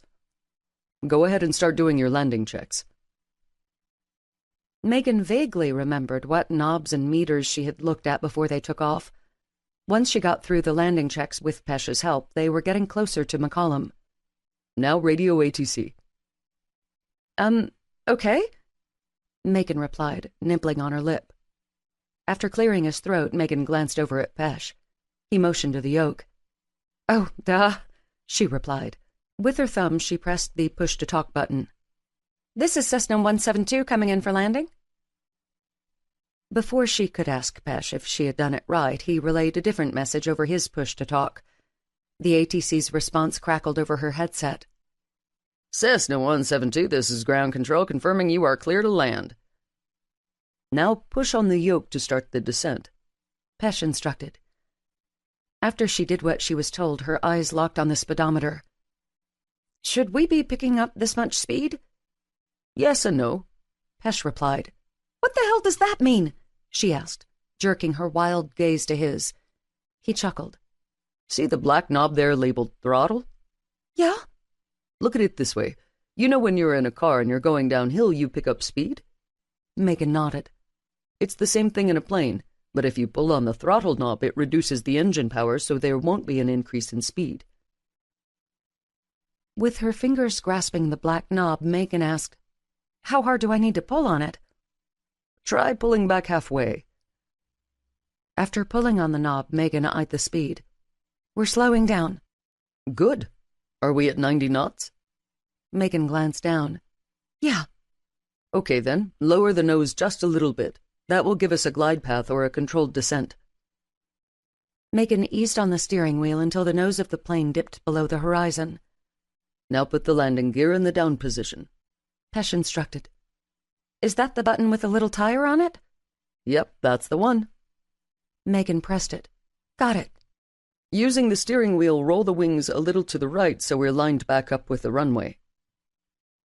Megan turned the steering wheel to the right a little too abruptly. "Oops," she replied. "It's okay, just level it out. You always want your runway target spot to stay in the same fixed spot on the windshield." As Megan stared ahead, she realized how close they were getting to the runway, and in turn, the ground. Suddenly, she wasn't so sure if she could land the plane. It was one thing, taking off, but it seemed like there was so much more that could go wrong when landing. Pesh?" she stammered. "Yeah?" he asked casually. "I don't think I can do this." She cut her eyes over to him. "I can't land the plane, it's too scary." "Yes, you can." Megan shook her head furiously, back and forth. "No, really, you need to take back the controls. I could cause us to crash." "But I have faith in you." "Really?" "Of course, I wouldn't let you do this if I didn't think you could." She stole a glance at him, taking in his earnest expression. God, he really and truly believed in her. And it wasn't just about the fact they were banging each other every chance they got alone. No, he saw through to the real her. After taking a deep breath, she felt herself slowly calming down. "Fine, I'll try, but I'm not making any promises." "That's my girl," Pesh replied. "What should I do now?" "All right, now you need to pull the throttle all the way out as well as pulling back on the wheel to keep the nose from dipping." Clearing her throat that felt as dry as sandpaper, Megan jerked on the throttle button before pulling on the steering wheel. It was a little harder considering how sweaty her hands were. "Keep it steady. You're doing great."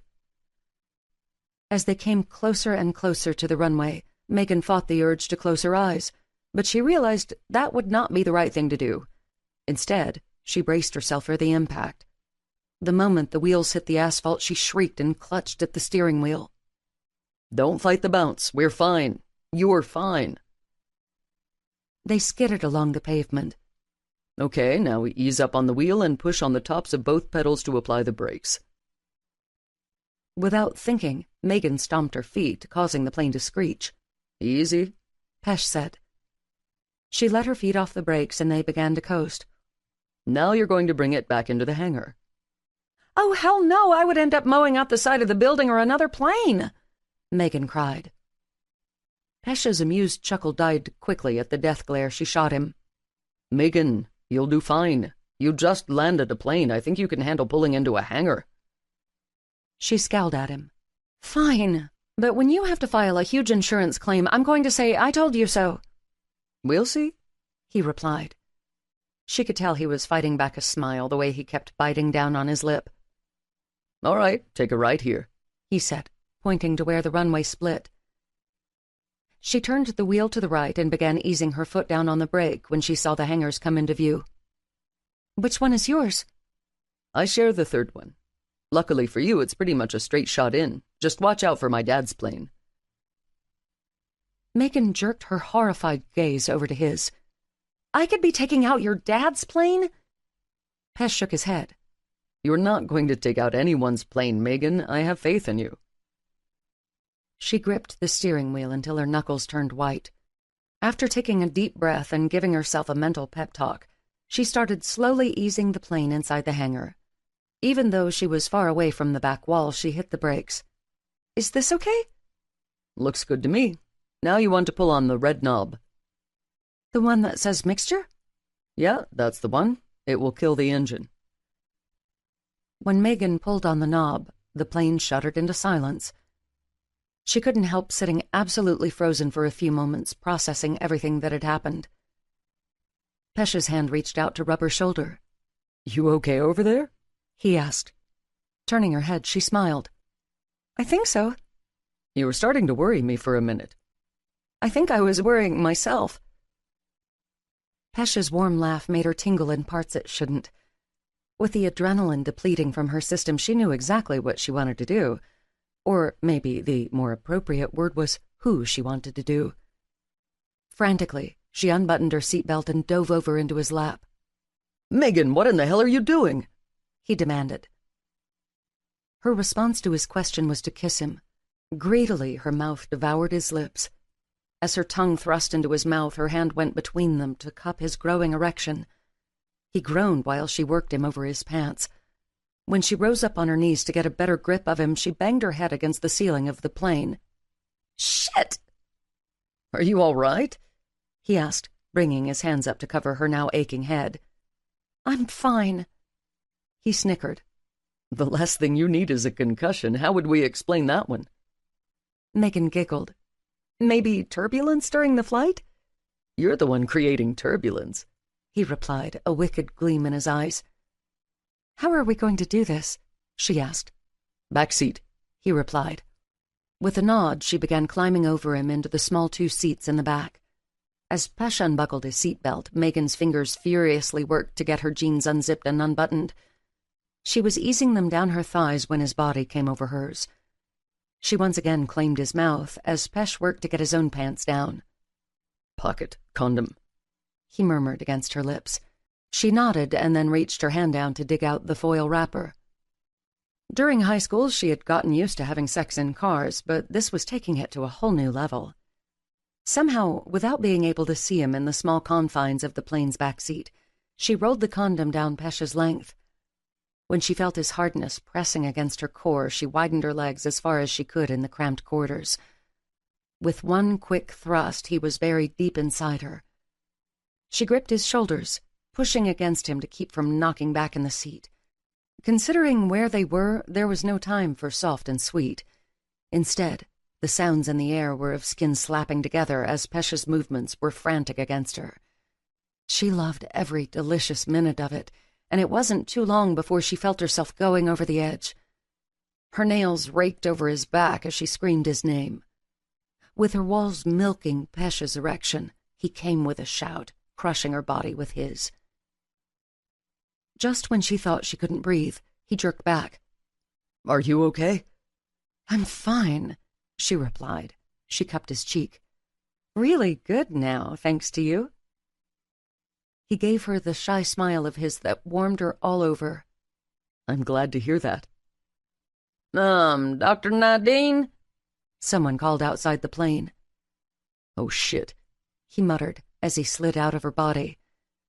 As he went about ridding himself of the condom and jerking his pants up, he called, "Yeah, Trace?"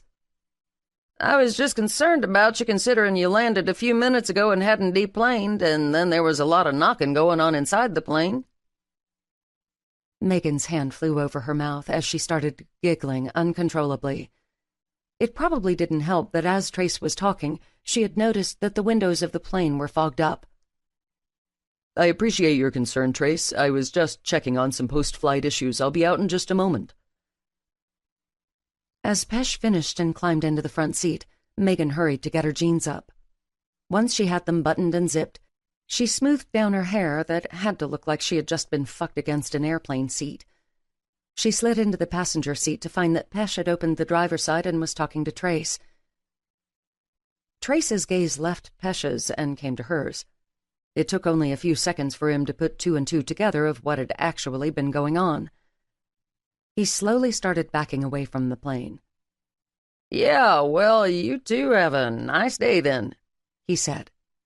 "Same to you," Megan called, trying not to start giggling again. Pesh shook his head as he hopped down out of the plane.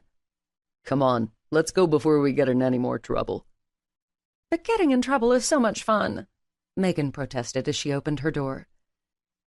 He grinned at her as he came around to meet her. "You, my lovely, are a very bad influence." He wrapped his arms around her waist, drawing her close to him. "But I'm grateful for every moment I have with you." You know just how to flatter a girl," she said before kissing him. After a few heated moments, Pesh pulled away. "Considering this hangar has security cameras, let's not totally give them all our secrets today." Megan squealed and covered her mouth. Can they? "Not inside the back seat." She exhaled with relief. "Thank goodness." He laughed. "Come on, little troublemaker, let's go get something to eat." "Sounds good to me." With a wink, she added, "Especially if there's dessert." Chapter 16.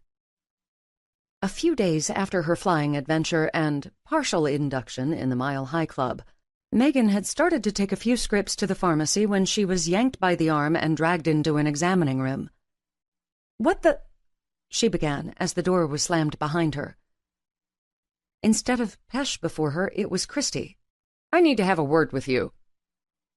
Anxiety bubbled in Megan's chest, and she had to take a few deep breaths before she could speak. "Have I done something wrong with the patient?" Christy shook her head. "Oh no, this has everything to do with Dr. Nadine." Megan's brows shot up in surprise. "Pesh, what's wrong with him?" "It's not what's wrong with him, it's what's wrong with you." Megan gulped. "Me?" Christy nodded. "I really like you, Megan, but I am worried that you were just playing him. It is cruel. He doesn't deserve it." "I don't know what you mean." "Please don't play coy. Not only do I have 2 daughters around your age, but I've spent enough time working with women to have a pretty good insight into the female mind. So I'll ask once again, what are you doing?" Megan squirmed under the heat of Christy's stare. If anyone found out that she and Pesh were hooking up, it could be very bad for her nursing career. "We're friends. He's my cousin's godfather." Christy rolled her eyes. "Fine. Let me speak as freely as I can since you insist on playing dumb. I don't give 2 shits if you and Pesh are screwing all over this hospital." Megan was unable to contain her loud gasp. "Excuse me, but I—" Now it was Christy's turn to interrupt. She held up her hands. "Let me finish, please." "Fine," Megan muttered. "I realize that deep down he's just a man, and after going a long time without sex, it was probably a little easier for him to give in to just a casual relationship with you. But I've worked by his side for 7 years, so I have a pretty good handle on what he's truly feeling." "Oh, really?" Megan countered, unable to stop herself from being snarky.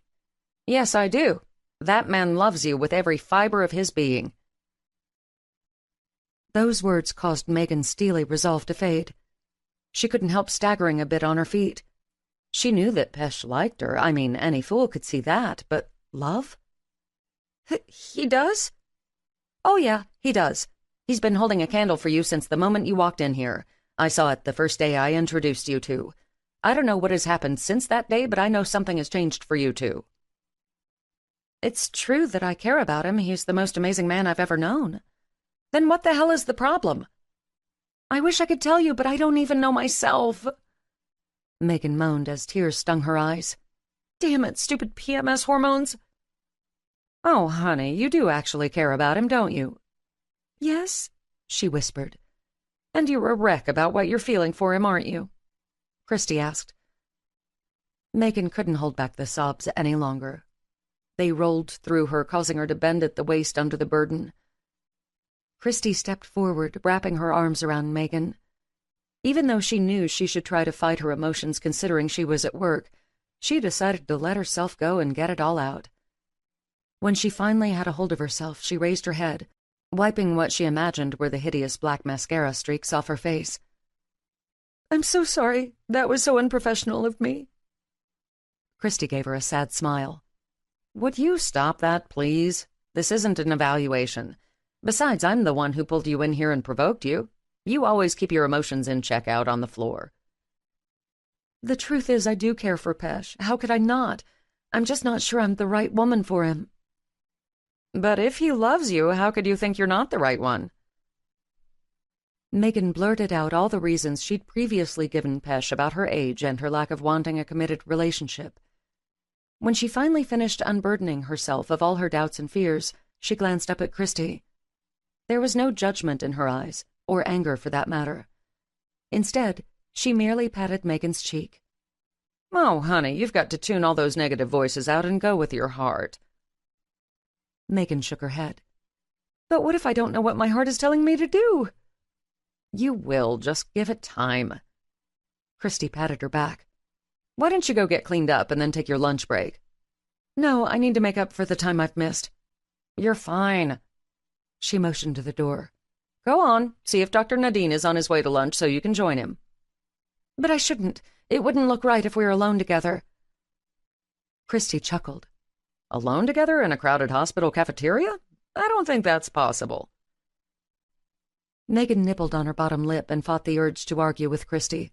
After all, if the very woman who was in charge of her clinical grade didn't give a shit about her and Pesh being seen together, why should she? Finally, she just gave a defeated sigh.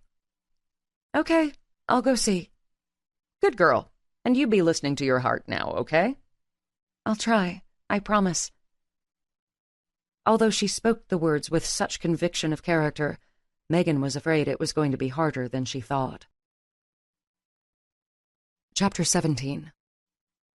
When Pesh arrived at work the following day, he found Christy alone in the nurse's station. Gazing around, he asked, "Where's Megan?" "Oh, she called in sick today." Both disappointment and concern filled him. She had seemed a little off the night before when they had dinner together in the cafeteria. She was quieter and somewhat withdrawn. He had just chalked it up to the fact that they were sitting with some of the other staff, and she was trying not to make things seem weird with them now. He wondered if he should call her and check to make sure she was okay. They were in such limbo together that even though it sounded like the right thing to do, he wasn't sure. With a resigned sigh, he decided to leave things as they were and vowed to check on her tomorrow when she returned to work. As much as Pesh hated to admit it, the day dragged mercilessly without Megan. He went from patient to patient with a monotony he hadn't felt in a long time. When his shift ended, he met Christy in the hallway. "Want me to walk you out?" he suggested. "Thank you. I'd appreciate that." "It would be my pleasure." They started out the mechanized doors to the employee parking lot. To fill the quiet of their shoes echoing on the pavement, he said, "I hated to hear that Megan wasn't feeling well." "So did I. Poor thing offered to pull a double tomorrow to make up for being gone." Christy smiled. "She sure is going to make a fine nurse." "Yes, she is." "You've taken a special interest in her, haven't you?" Christy asked. Pesh's steps momentarily faltered and he stumbled. "Whatever do you mean?" Christy chuckled. "You know exactly what I mean. It is true that we know each other outside of the hospital, but when we're in the ER, our relationship is strictly professional." "I never said it wasn't." After gazing around the somewhat deserted parking lot, he shook his head. "What you're alluding to between me and Megan? Nothing good can come of those types of rumors." Patting his arm, Christy smiled. "There are no rumors, merely an observation by someone who loves and admires you." His brows rose in surprise. "You don't disapprove?" "Of course not. I think it's a good match for both you and her." He remained silent for a few moments, contemplating her words. "Perhaps I should call and check on her." "I think that would be a very good idea." She took her keys out of her purse and motioned at the Honda they were standing in front of. "Well, this is me." "Have a good night, Christy." "Same to you, Dr. Nadine, and good luck." He smiled. "Thank you. I appreciate that." When he got to his car, he slid inside and took his phone out. He scrolled through his contacts to find Megan's number. After he dialed, he anxiously drummed his fingers on the steering wheel. The call went to her voicemail, leaving him with a defeated feeling. Although he knew it probably wasn't the best idea in the world, he decided to go to her house to check on her. The moment he rang her parents' doorbell, he really regretted making a house call. One of her younger brothers answered. "Hey, what's up?" he asked.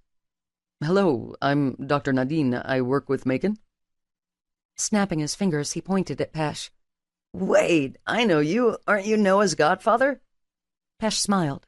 "Yes, I am." "Cool.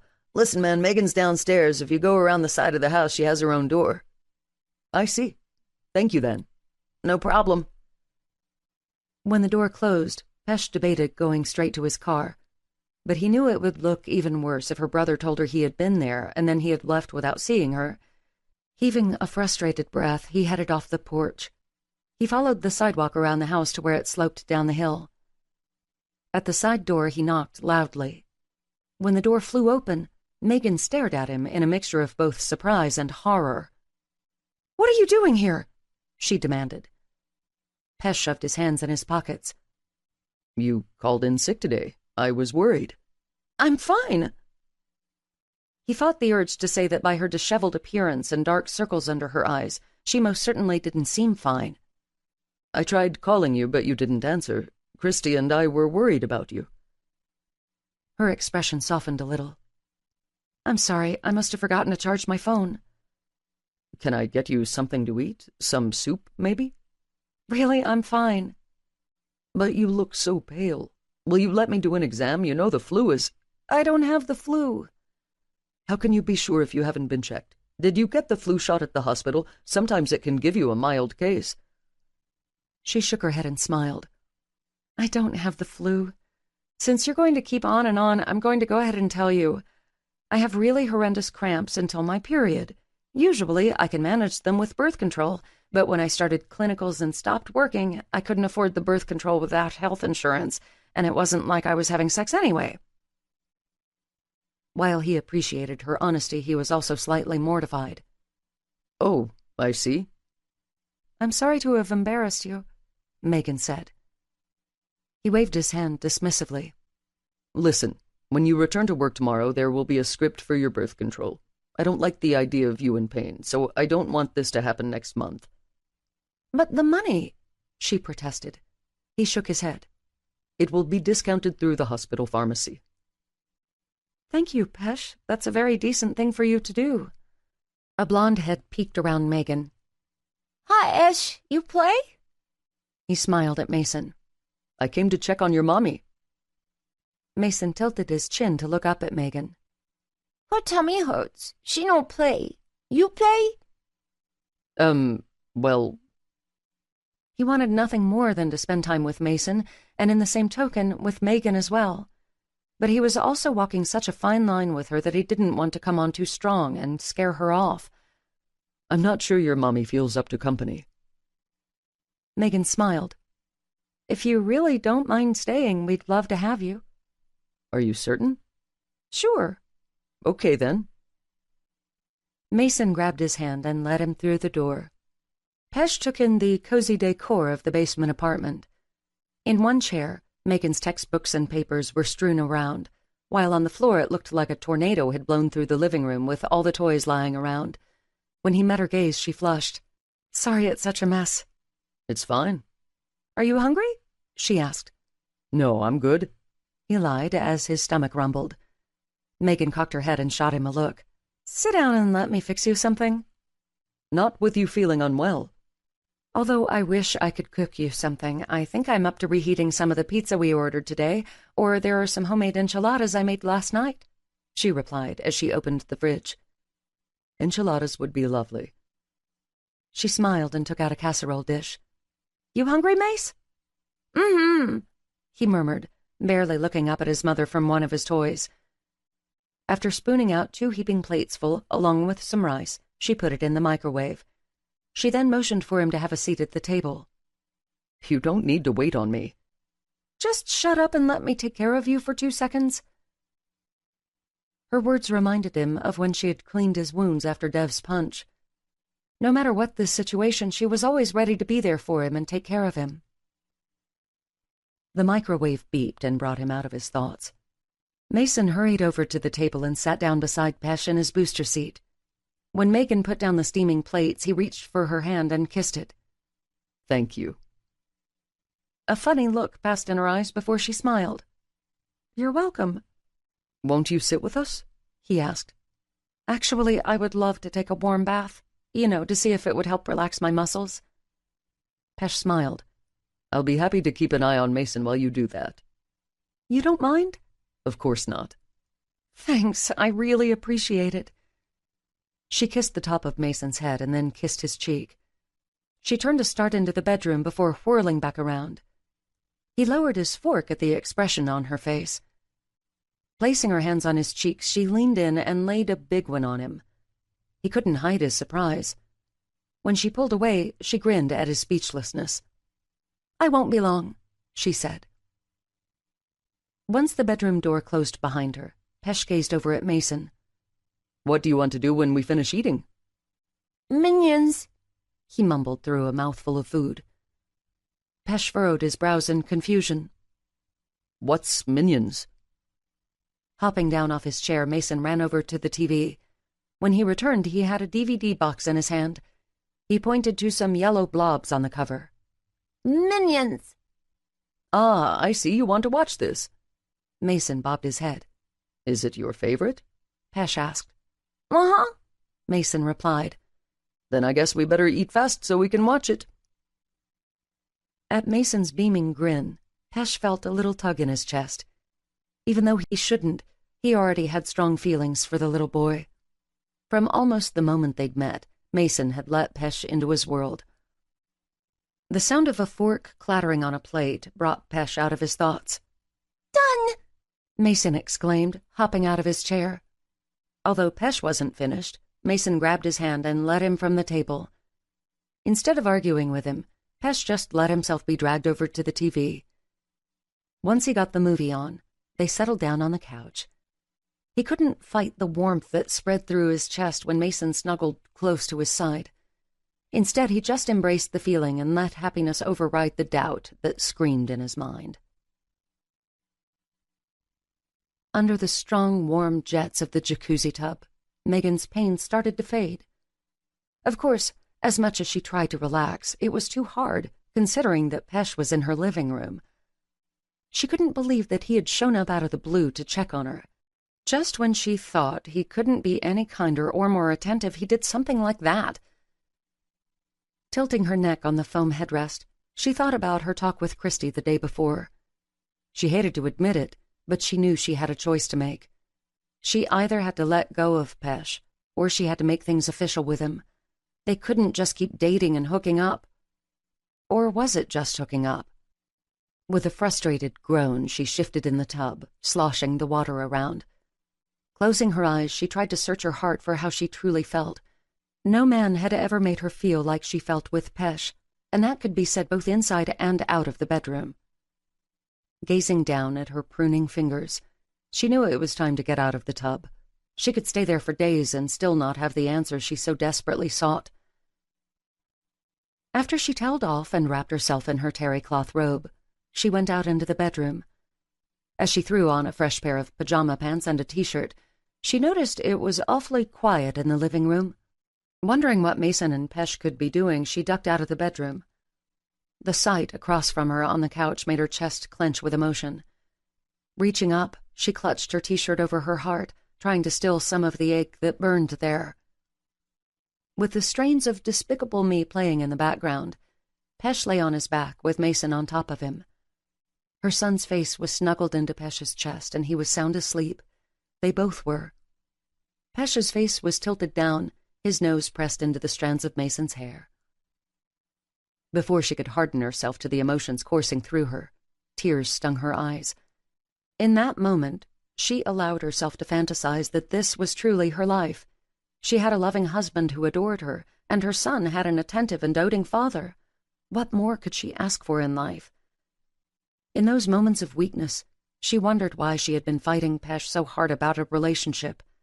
Besides her own happiness, there was nothing more in the world that she wanted than for Mason to be safe and happy.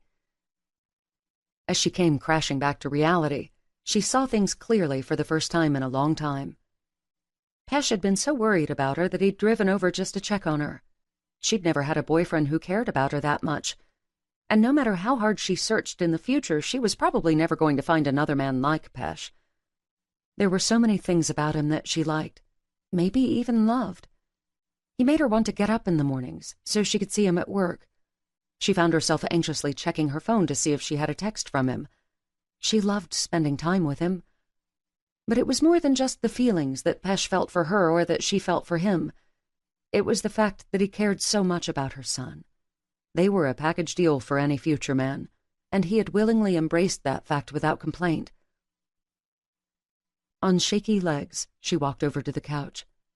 As she stood over the two of them, she couldn't help reaching out her hand and tenderly touching Pesh's cheek. He stirred at the contact. When his eyelids fluttered open, she smiled at him. "Hi." His gaze spun around the room like he was trying hard to remember where he was. When he glanced down at Mason, realization washed over his face. "Sorry, I didn't mean to fall asleep." "It's okay. I'm sure you needed it. Besides, I took too long in the tub." He smiled. "I would argue that you need it as well." Bending over, she slid her hand under Mason's stomach while the other went under his legs. She hoisted him up and into her arms. When he whimpered, she murmured, "Shh, Mommy's going to put you to bed." "Night-night, Pesh," Mason mumbled drowsily. "Good night, little man," Pesh replied. Once she had tucked Mason in and kissed his cheek, she closed his bedroom door and returned to the living room. Pesh sat hunched over on the edge of one of the couch cushions, as if he were planning to leave as soon as she came back. "Was he okay?" he asked. She nodded. "Out like a light the moment I put him down." "Good." When he started to stand up, she pushed him back down on the sofa. Easing down onto his lap, she wrapped her arms around his neck. He brought his hand up to rub lazy circles over her back. She didn't speak for a few minutes. Instead, she just enjoyed being close to him, the feel of his hand on her, his strong muscled thighs beneath her. "Thank you for coming over tonight." His brows rose in surprise. "Are you sure? I was afraid I was overstepping my bounds." Raking her fingers through his dark hair, she shook her head.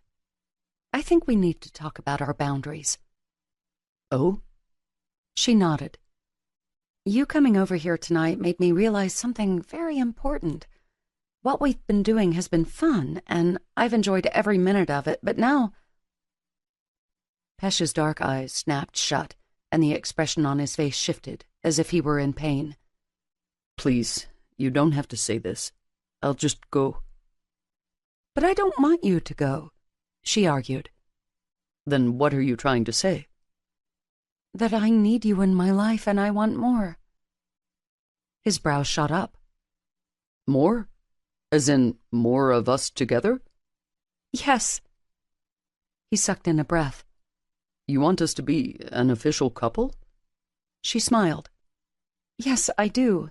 Well, everywhere except work."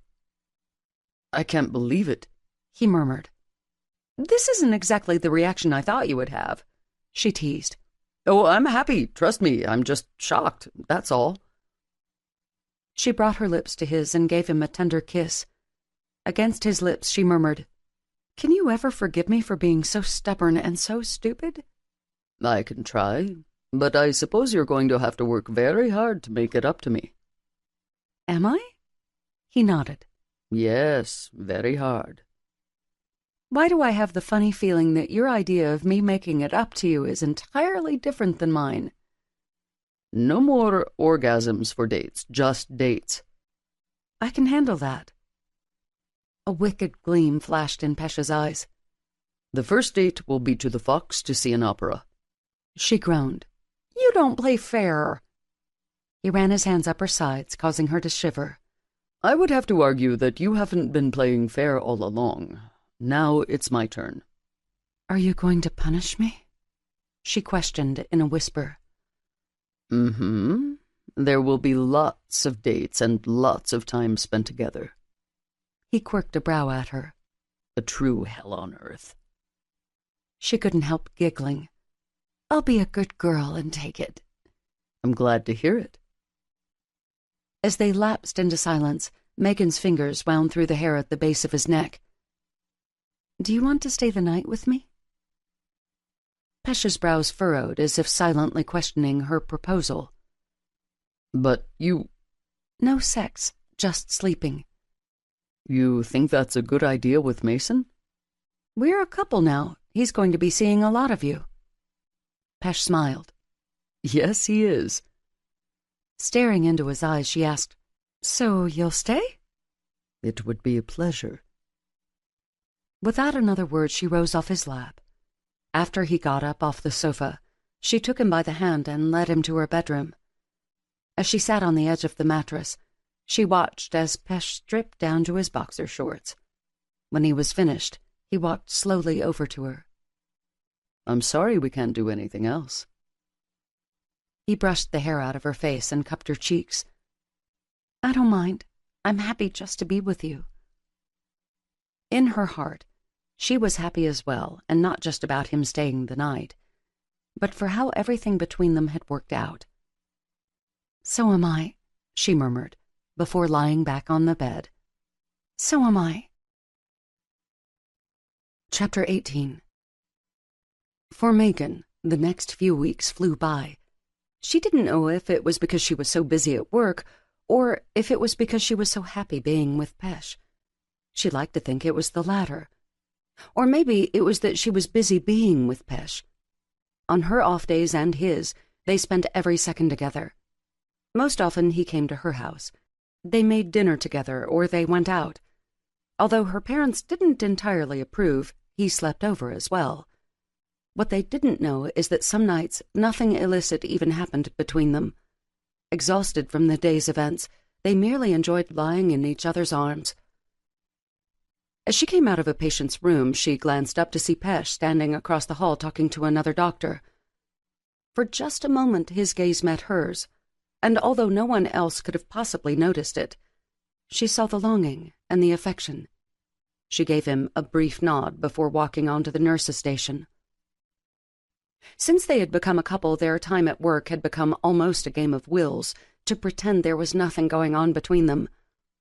Most days it was harder than Megan could have ever imagined not to burst out in a smile whenever she saw him, or to resist the urge not to wrap her arms around him. But somehow they made it work. In the end, the pent-up emotions that were suppressed during the day made for a lot of heated fireworks in the evenings. Megan's thoughts were interrupted at the buzzing of her phone. When she glanced down at it, she grinned. It was Pesh. It killed me not to be able to kiss you a moment ago. I know, me too. Dinner at my place tonight? You cooking? She questioned. Yeah, Indian food. Sounds good. What time? 7. Does Mason like Indian food? Megan eyed his text thoughtfully. The last 3 times she had been with Pesh, Mason had been with them as well. Pesh never seemed to mind, but Megan wanted a night with just him, a true date night. Not sure. We'll get my parents or Papa to babysit. You don't have to do that. I know. I want to. Okay, see you at 7. Bye. She had just slipped her phone back in her pocket when she was ambushed by Kara. Since the day she'd seen Kara grope Pesh in the hallway, Megan had loathed the sight of her. She had managed to keep her distance from her at work, but lately she noticed that Kara had been creeping around, staring at her. Can I do something for you? Megan asked, politely. Yeah, for starters, you can drop the sugar-sweet act. I know how you feel about me. Megan fought the urge to roll her eyes. Instead, she crossed her arms over her chest. Fine. What do you need, Kara? Kara glanced around them before she spoke. I want you to back off, Pesh.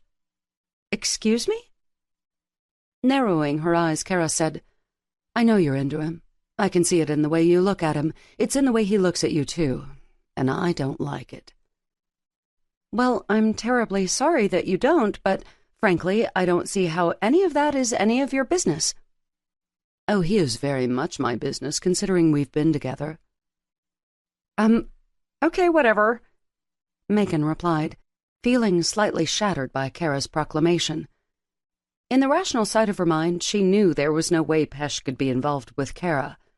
But at the moment, it was the irrational side that seemed to be winning out over whether Pesh was truly hers. Kara jerked her chin in the air. Besides the fact of what Pesh and I are to each other, I'm sure it would be very interesting business to your professor. Last time I checked, a nursing candidate wasn't supposed to get involved with a doctor. Bad for one's reputation. Are you threatening me? After a casual shrug of her shoulders, Kara replied, Just stating the facts. You don't impress me as one of those bimbo girls who likes to be used by a man for sex, which I'm afraid that's exactly what Pesh is doing with you. But more than not wanting to be a sex toy, I imagine you wouldn't want to do anything to harm your future career. I'm not discussing this any further, Megan muttered as she started past her. I won't be either, as long as you stay away from Pesh. Without giving Kara a final glance, Megan continued walking down the hallway. She didn't know where she was going, but she knew she wanted to put as much distance as she could between herself and Kara. The rest of the day she felt haunted by Kara's words. More than anything, she couldn't wait until she could be alone with Pesh to talk to him about it. Pesh jerked his head up at the loud bang behind him. The garage door leading into the kitchen was thrown open with such a force that it rattled on its hinges. Megan stalked into the room, her mouth turned down in a determined frown. She threw her purse down onto the floor beside one of the bar stools. With a frustrated breath, she blew back a few errant strands of blonde hair that had escaped the loose knot at the back of her neck. Bad day? He asked with thinly veiled amusement. She glared at him. Yes, as a matter of fact, it was. What happened? Well, where do I start? When I went to drop Mason off at Papa's house, there was a woman there with him. Pesh's brows rose in surprise. Patrick is dating? He claims she's... Megan paused to make air quotes with her fingers. Just a friend, but I don't buy it. As he stirred the rice, he glanced at her over his shoulder. Would it be wrong if he were dating? A long sigh escaped Megan's lips. No, he deserves to be happy. My Nana has been dead for 6 years, so it's not like he raced out the moment he was free and started going through women like Kleenex. Pesh chuckled at her summation. Did you not like her? Crossing her arms over her chest, Megan replied, That's the other part. She seems really nice, and Mason loves her. I guess she's been there before when he stayed with Papa. After abandoning his place by the stove, Pesh placed his hands on the marble countertop and leaned in close to Megan. It sounds to me like Patrick has found a good woman who loves him and his family. I don't think you could ask for a better scenario. She stared into his eyes for a moment before she smiled. You're right. I don't know why I got so upset about it all. Because, as much as you love your grandfather, you're still protective of your grandmother's memory. You're so wise, she murmured. It comes with age, he replied with a wink. Whatever. He gave her a quick kiss on the lips before returning to the stove. So, besides Patrick's new lady friend, what else happened to get you so upset? When Megan didn't reply, Pesh turned around. What else is it? You need to have a serious discussion with Kara. His brows rose in surprise. I do? Yes, you do. Megan, you do remember that I'm not in charge of nurses. She rolled her eyes. Yes, I realize that, but you are in charge of your dick, are you not? Excuse me? Crossing her arms over her chest, Megan said, Kara seems to think that the two of you are an item. Pesh chuckled. Oh, that's nonsense. We're just friends from working together. Megan narrowed her eyes suspiciously at him. You've never seen her outside of work? This was one area of questioning he hadn't bargained on ever having to answer. The truth was something he really didn't want to admit to Megan. Carefully choosing his words, he replied, We got together for drinks a couple of times after work a few months back. I hardly think that categorizes us as an item. It must be enough for her to think she can tell me that you're only using me for sex. Pesh winced at the words. He would have never taken Kara for being someone who was jealous. He put down the spatula and turned off the stove. He knew he couldn't go forward without coming clean.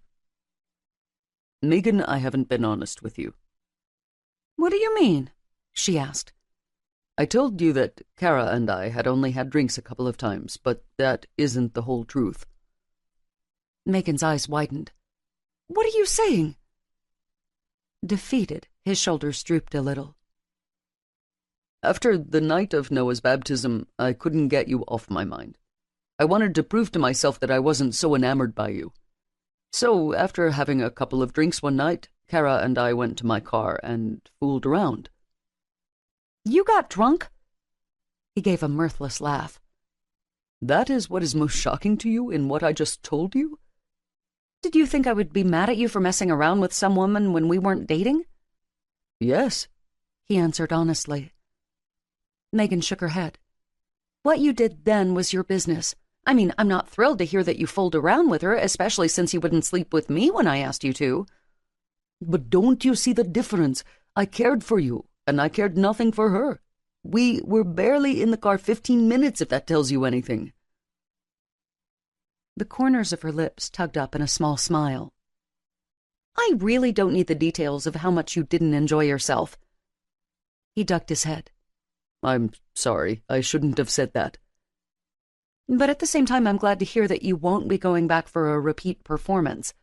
Jerking his gaze up to meet hers, he replied, Never could I do that.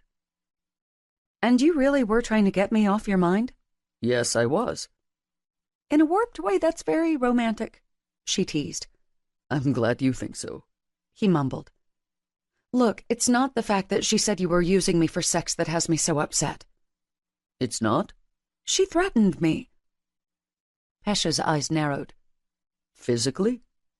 Not exactly. She said that if I didn't watch my back, she would report me to the dean. A low growl erupted from Pesh's chest. She seriously said that? Yes, she did. I'm sorry that her jealousy and spitefulness is rearing its head. I never imagined she was such a person when I got involved with her. I'll make sure to speak to her. No one should have to work in a hostile environment, and she must understand that just because of her seniority, she is not allowed to harass you. Pesh watched Megan fidget on her feet while nibbling on her bottom lip. Do you not want me to speak to her? No, that's fine. It's just... Is there something else?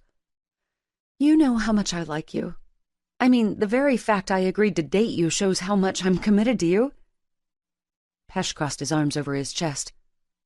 I'm thinking there's a but coming that I'm not going to like.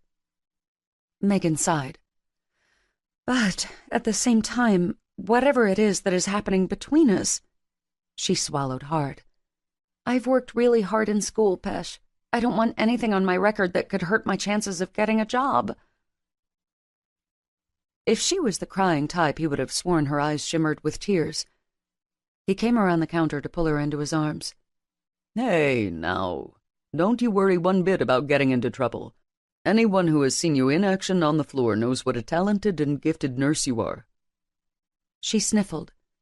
If there's even a rumor of me having an affair with an attending physician, I could be blacklisted. Pesh pulled away to grip her chin in his fingers. After I speak to Kara, you will have nothing to worry about, okay? He could tell that even though she wanted to relax and let go of her anxiety, she couldn't. Come on, let's fix you up.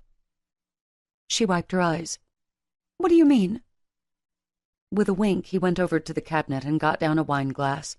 Then he poured some white wine into the glass before setting it down on the bar. Take that. Megan glanced at the glass and then back at him. Are you trying to ply me with wine? Maybe. She leaned forward and picked it up. He watched as she couldn't resist the temptation, and she took a hearty gulp. Closing her eyes, she murmured, That's so good. I'm glad you like it. He walked around the counter again. This time he took her free hand. Come on. Where are we going? For part 2 of your relaxation. Megan smiled at him before he began tugging her down the hall. When he got into the bedroom, he noticed her sigh of frustration when they bypassed the bed for the bathroom. While I finish dinner for us, you need to soak in a nice hot bath. You spoil me, she protested with a smile. He gave her a playful wink before turning on the bath water. Once he got the temperature right, he turned back to her. Bubbles? Bath salt? She raised her brows. Don't tell me you actually have those. I mean, I know you're a metrosexual, but really? We all have our secrets, he replied. He didn't have the heart to tell her that he had kept some of Jade's Bath and Body Works stuff. He might have tried to bury them under the bathroom counter to get them out of sight and out of mind, but they were still there. He rummaged around to pull out a vanilla bottle as well as a peach. He held them up to Megan for her approval. Vanilla. Good choice. It was the one scent that didn't remind him of Jade since she never used it. He poured a healthy cupful under the water, letting the foam magnify. Ready to get in? Megan glanced down at herself before looking back at him. Well, I seem to still be dressed. Pesh cocked his head at her. Oh, really? I can help you with that. He took the wineglass from her and sat it on the counter. His fingers came to the hem of her shirt. Without taking his eyes off of hers, he jerked it up and over her head. He gazed down at her simple white bra. She sucked in a breath when his fingers skimmed her abdomen before he gripped the waistband of her scrubs and tugged them down. She stepped out of the pants, standing before him in only her bra and skimpy thong. Taking her by the shoulders, he gently turned her around. His fingers trailed down her back to the clasp of her bra. Once he unhooked it, he brought his hands up to slide it off her shoulders. Unable to resist the softness of her skin, he bent his head to kiss along her back. As he dropped the bra to the floor, his hands skimmed up her rib cage to cup her breasts.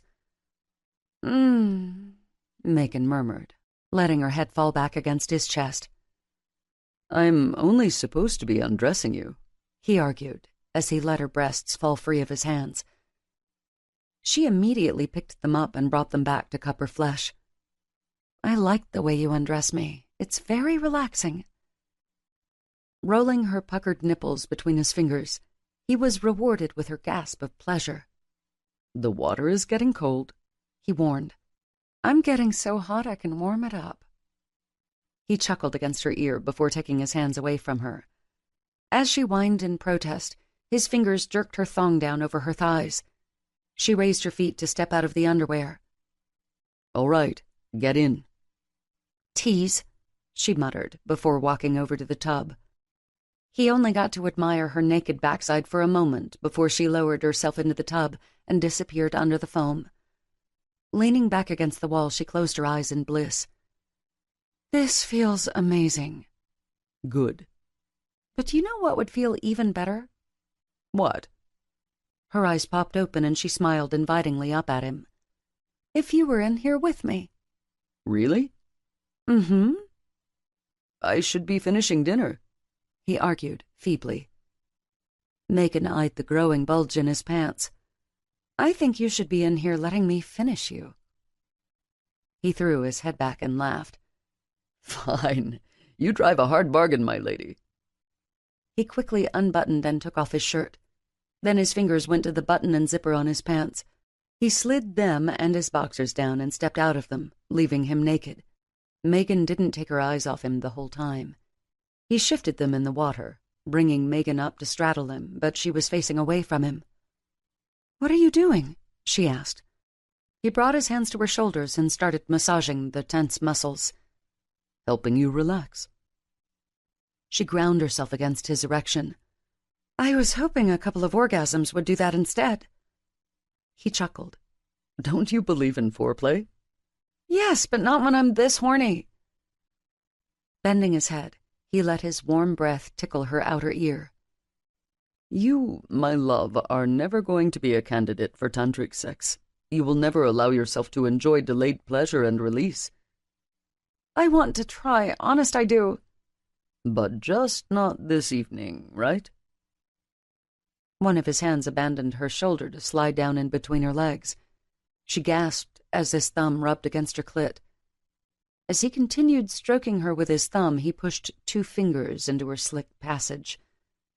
Megan whimpered and thrust her hips against him. Pesh kissed and licked her wet neck and back as he pumped his fingers in and out of her. "Does that feel good?" "Yes. Oh, yes," she murmured. He increased the pressure of his thumb, and Megan shrieked, bucking her hips faster and faster against his fingers. When his other hand cupped and kneaded her breast, she cried out and came, her walls clenching against his fingers. Once she finished shuddering, she collapsed back against him. "Feeling better now?" "A little." She twisted her body around to where she was facing him. "I want you inside me the next time I come." She rose up and then took his erection in her hand. While keeping her eyes on his, she guided him into her core. Slowly, she sunk inch by inch on him. When she was fully seated, they both moaned at the feeling. At the intensity of what he felt inside her, Pesh was thankful she had taken him up on the birth control script, where he didn't have to use condoms anymore. She brought her hands up to his shoulders, and then she began to ride him. His hands came to grip her waist as his head bent forward to suckle one of her nipples into his mouth. His teeth grazed the bud before his tongue flicked and teased it into a hardened point. Throwing her head back, Megan's walls tensed and convulsed around him. He knew he had a long way to go before he was going to come. Once she recovered, Megan panted as she started riding him faster, causing the water to slosh around them. As his mouth latched onto her other breast, Megan threw her head back and moaned. "Harder!" she urged. Pesh continued sucking her nipple as he began to thrust his hips up in time to meet her movements. Each time he went a little deeper, and it caused Megan to be more and more vocal. She tugged at the strands of his hair and clawed at his chest as she strove harder and harder for her orgasm. "Please, please," she panted, as her hands came up to cup her own breasts. As she pinched and tweaked her own nipples, it was Pesh's undoing. Shoving his hand down between her legs, he flicked her clit, sending her over the edge again. Her movements caused him to jerk once and then come in her. Once he finished shuddering and came back to himself, Megan stared at him with an utterly satiated expression. "That was amazing." "Thank you." "Where did a nice boy like you learn to fuck?" Pesh chuckled at her choice of language. "You know, a person's reputation has nothing to do with how they are in the bedroom. I'm sure there are many tough biker dudes out there who wouldn't know a clitoris from a labia, if they even knew that terminology." I suppose that's true. My ex liked to think he was a ladies' man, but half of the time I had to take matters into my own hands if I was going to finish." She shot him a wicked grin. "Thankfully, I have a lover now who has the most amazing tongue and dick.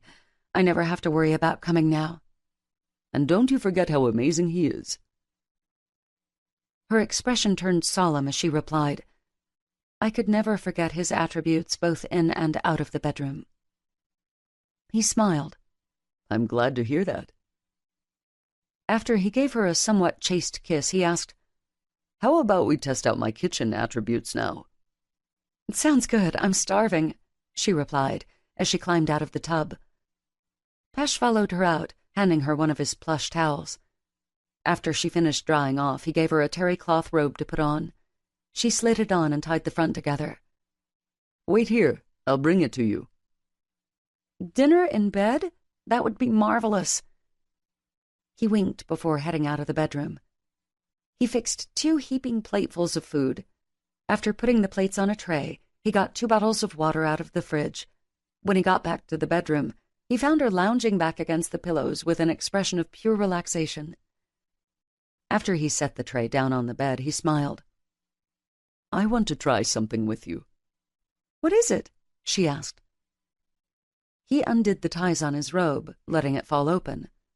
After shrugging it off his shoulders, he stood naked before her. Megan's eyes widened. "What are you doing?" Without answering her, he climbed onto the bed. His hands went to the lapels on her robe. He opened them and then pushed the robe open to her waist. "I thought we were eating dinner," she murmured huskily. "We are." While her brows furrowed in confusion, he passed her a plate and a fork. Then he took his. "Pesh, why are we eating dinner naked?" "I want to teach you about delayed gratification." "The tantric stuff?" "Yes." She eyed him curiously. "Okay." "Look into my eyes," he commanded. When her blazing blue eyes were trained on his, he brought a forkful of food to her mouth. "Open up," he said. Her gaze held his as her tongue darted out, tentatively tasting the spicy rice. When she decided that she liked it, her mouth clamped over the fork. As she chewed, she still remained staring at him. "Feed me," he insisted. She momentarily broke their eye contact to stare down at the plate. She speared a piece of lamb before bringing it to his mouth. After he took in the bite, his tongue slid over his lips, licking up the remaining sauce.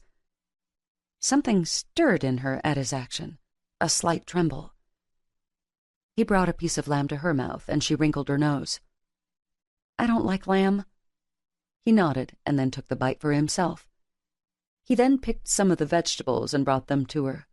This time she took the forkful. "It's very good, Pesh." "I'm glad you like it."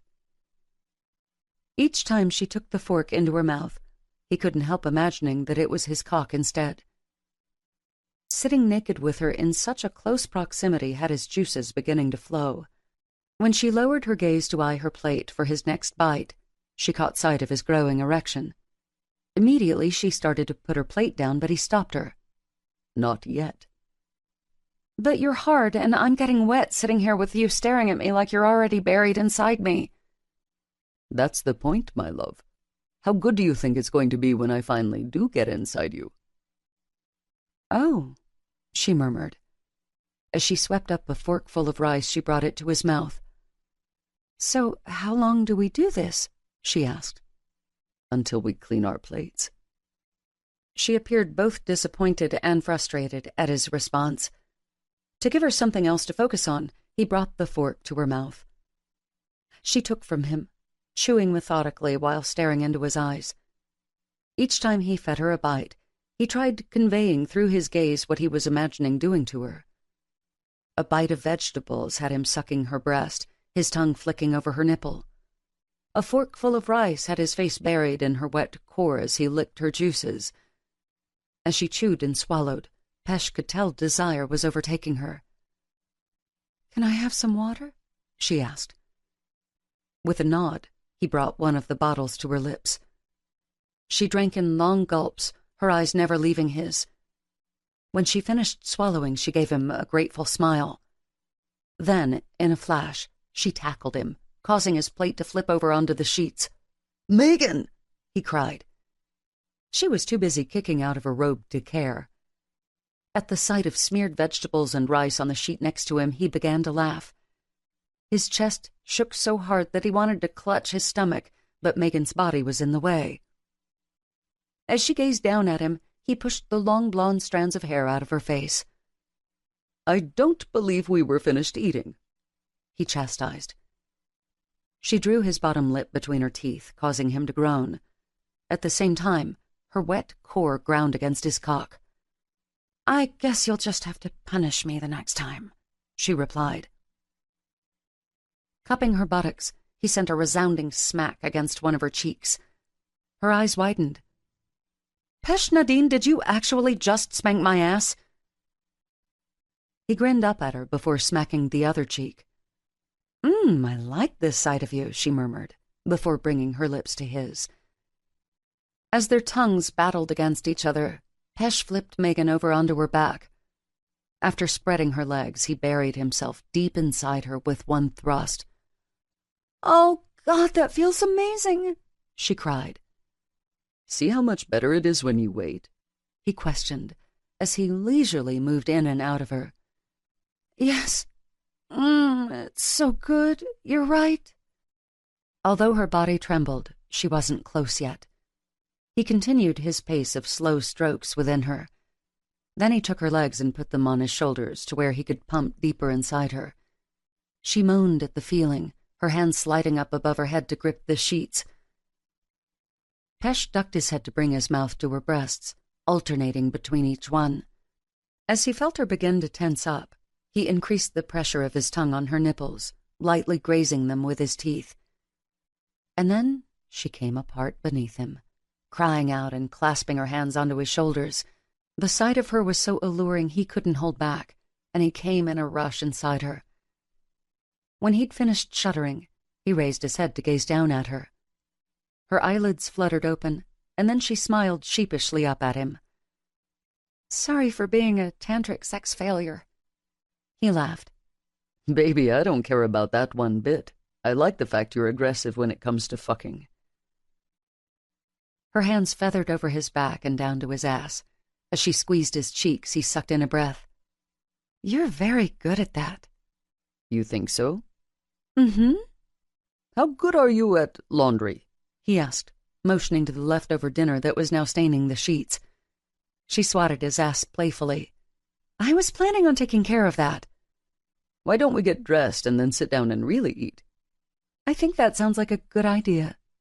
Good. I want to make sure you're feeling your best for what I have to ask you. As he pulled himself off Megan, her brows furrowed. "What is it?" Can't it wait until we finish eating? Rolling her eyes, Megan said, "You know I can't wait for things." Pesh sighed as he bent down to pick up his robe.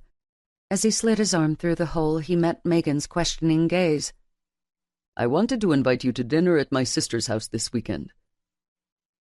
"Okay, I think I can do that." Tilting her head, she eyed him suspiciously. "Why did you think I would need to be feeling my best for that?"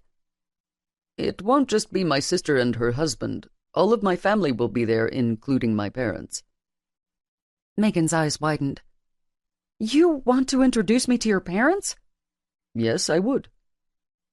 She nibbled on her bottom lip as she was prone to do when she was nervous. "But that would mean we're pretty serious, right?" Yes, he replied with utter certainty. Scooting to the edge of the bed, she gripped her gaping robe as best she could. She stared up at him. "You're not the least bit worried what they're going to say about you dating me?" No, I'm not. The corners of her lips tugged up in a smile. "Then I'll go," she said softly. Really? When she bobbed her head, he rushed forward to wrap her in his arms. Thank you, my love. You've made me very happy. "You make me happy every day. It's the least I can do." With her head buried in Pesh's chest, she was finally able to let the smile she had plastered on fade into a frown. While she should have been elated that Pesh wanted to introduce her to his family, she couldn't help feeling overwhelmed. What if they hated her? What if their dislike caused Pesh to not want to see her anymore? She didn't want to think about what it would be like not having him in her life. At the same time, it was hard processing all the emotions that Pesh's devotion made her feel. Davis had never wanted to introduce her to his parents. She met them by accident after one of his games.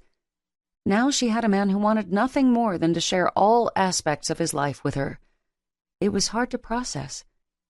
In the end, she could only hope that everything went well. Chapter 19. The following day at work, when Pesh found a lull in patients, he stepped into the nurse's station. While he said hello to some of the other men and women of the nursing staff, he had a singular focus of getting to Megan. When he joined her at the counter where she was doing paperwork, she jumped like he had tasered her. "Go away," Megan hissed. He chuckled. You know, I think I can be seen back here in the nurse's station without arousing any suspicion. After all, I could be discussing a patient with you. Then you better start talking in patient codes very soon. I wanted to know if it would be all right to pick you up at 7 on Friday evening. When Megan jerked her gaze off the chart she was working on, her blue eyes bulged in horror at him. In a low voice, she said, "I cannot believe you were talking about a date here at work. Do you care anything about my reputation?" He held his hands up defensively. I'm sorry. I don't know what I was thinking besides the fact that I missed you and wanted to talk to you. Megan's expression softened. I'm sorry, but we can't be that way here. Pesh opened his mouth to protest when a voice behind them cut him off. Don't you two look cozy? Kara mused. Pesh whirled around to find Kara staring at them with venom burning in her eyes. Excuse me, but I need to get another chart off the carousel, Megan said with her head tucked to her chest. She turned to go, but Kara reached out and grabbed her arm. If you don't mind, exam room 3 needs a cleanup. Christy is the only one authorized to give me orders around here, Megan replied. Kara pursed her ruby-red lips. Insubordination and sleeping with a doctor. You really have a career death wish, don't you? Megan started to protest, but Pesh stopped her. Glaring at Kara, he said, I want to talk to you, alone. After shooting Megan a triumphant look, Kara let Pesh lead her out of the nurse's station and down the hall. What in the hell do you think you're doing? He demanded. Saving you from a huge mistake. You don't need a girl like that. You need a woman to take care of you. When her hands started to snake up around his neck, Pesh grabbed them. Don't touch me, he snarled. A sultry smile spread across her face. You liked it when I touched you before. That was one time, a drunken mistake that I regret daily, and I never intend on making it again. She narrowed her eyes at him. So you're throwing me aside for a young bimbo? Do not speak that way about Megan ever again, do you hear me? And do you really feel that she thinks you're worth throwing her career away for? Pesh closed the gap between them. Looming over Kara, his entire body shuddered in anger. Listen to me when I say that if you threaten to expose Megan one more time, I will make life a living hell for you. As the supervising physician over the ER, I can have you shipped off to some hellhole far from here. He glared down at her. Do you understand me? She slowly nodded her head as the realization that there was nothing between them finally dawned on her.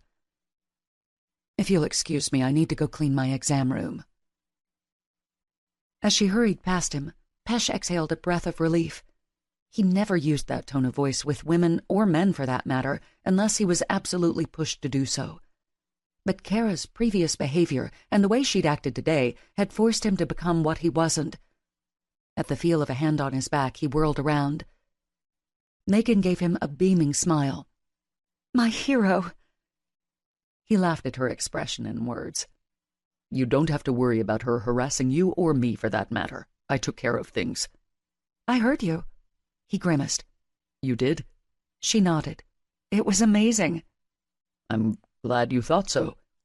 I've never had a man take up for me like that before. Pesh shook his head. That's a shame. If we weren't in the middle of the ER's hallway, I'd kiss you to show my gratitude. He smiled. I'll gladly take a rain check. Oh, you will? That's good to know. Lowering his voice, he said, I'll expect that kiss later tonight when we're alone, and I don't just want it on the lips. His brows rose. I want it on several places on my body. Megan grinned. I think that can be arranged. I'll be looking forward to it. Dr. Nadine? A nurse called from the top of the hall. Yes? You're needed in exam room 4. As soon as I finish this patient consultation, I'll be there, he replied. At his blatant lie, Megan covered her mouth to hide her giggling. I have to go, but can I come over tonight? Yep. Let me get Mason fed and bathed, and then I'm yours. See you later. He winked at her before he turned and started down the hall. A few nights later, Pesh found himself speeding along the quiet streets of Megan's neighborhood. His phone dinged once again. Slowing down, he took a peek to make sure it wasn't the hospital. He wasn't too surprised to find it was another text from Megan. He could tell from the way she had been frantically texting him that afternoon and evening that she was nervous, which was totally surprising to him. She was so strong and fearless that it was hard for him to imagine her ever feeling nervous. But he supposed in Megan's mind she had good cause to be nervous, as tonight he was introducing her to his family. After he picked her up, they were going to see his sister, Shveta's house, for dinner. His parents, along with at least one of his brothers, would be there. Although he had spent a lot of time with her family, it hadn't quite meant the same thing as her spending time with his. He didn't know if her nerves stemmed from simply meeting his family or if they were from the fear of how far their relationship had progressed in the last few months. He turned into the driveway at 10 after 7.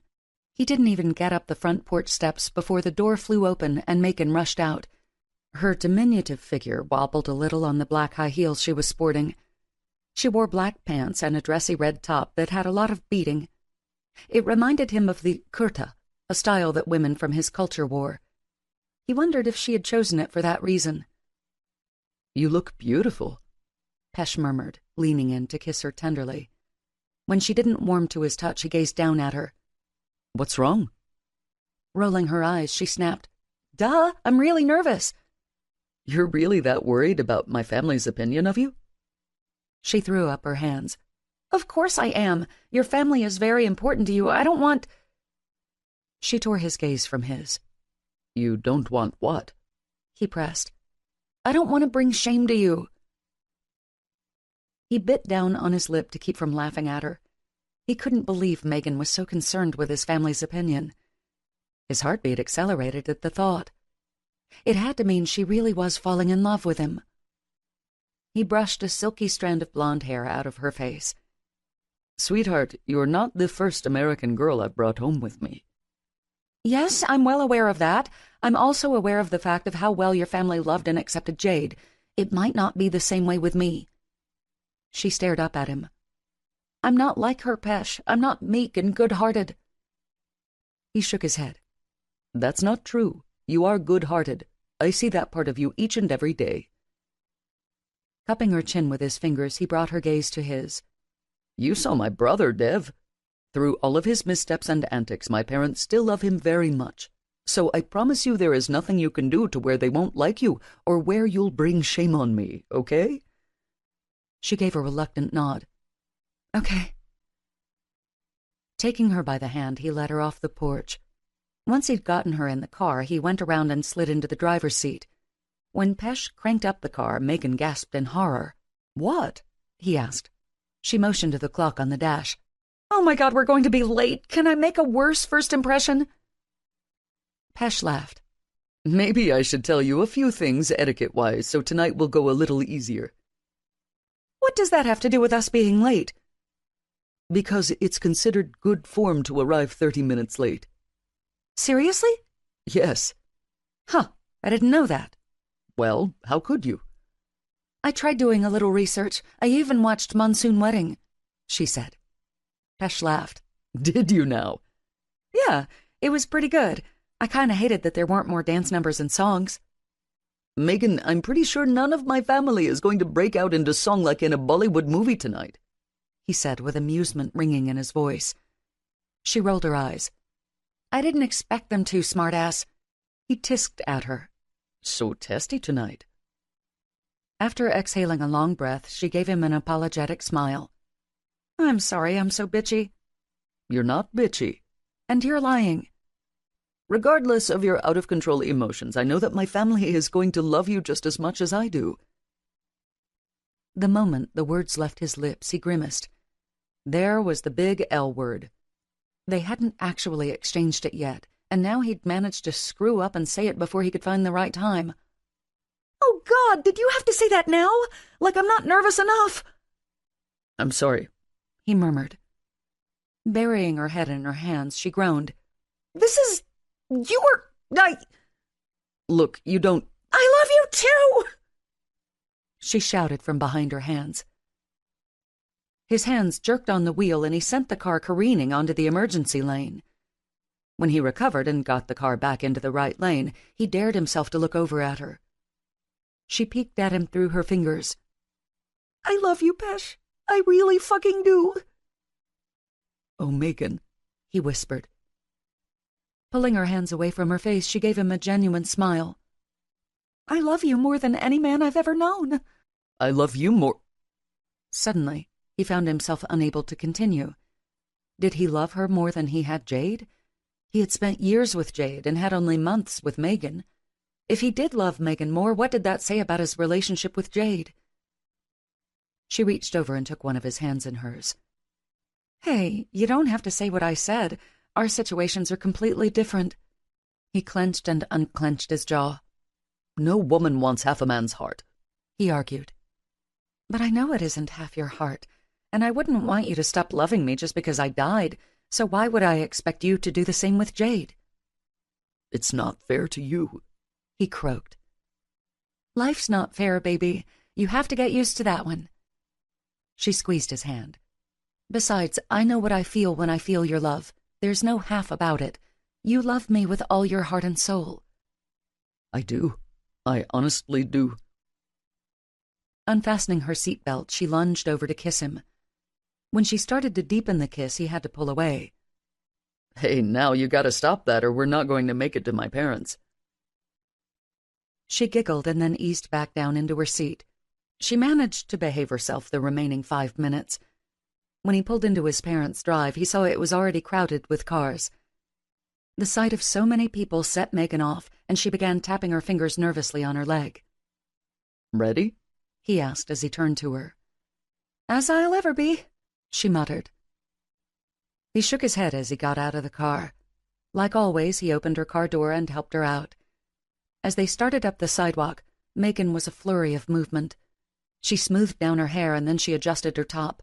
Then she fiddled with her purse on her shoulder. Quit fidgeting, Pesh whispered as he rang the doorbell.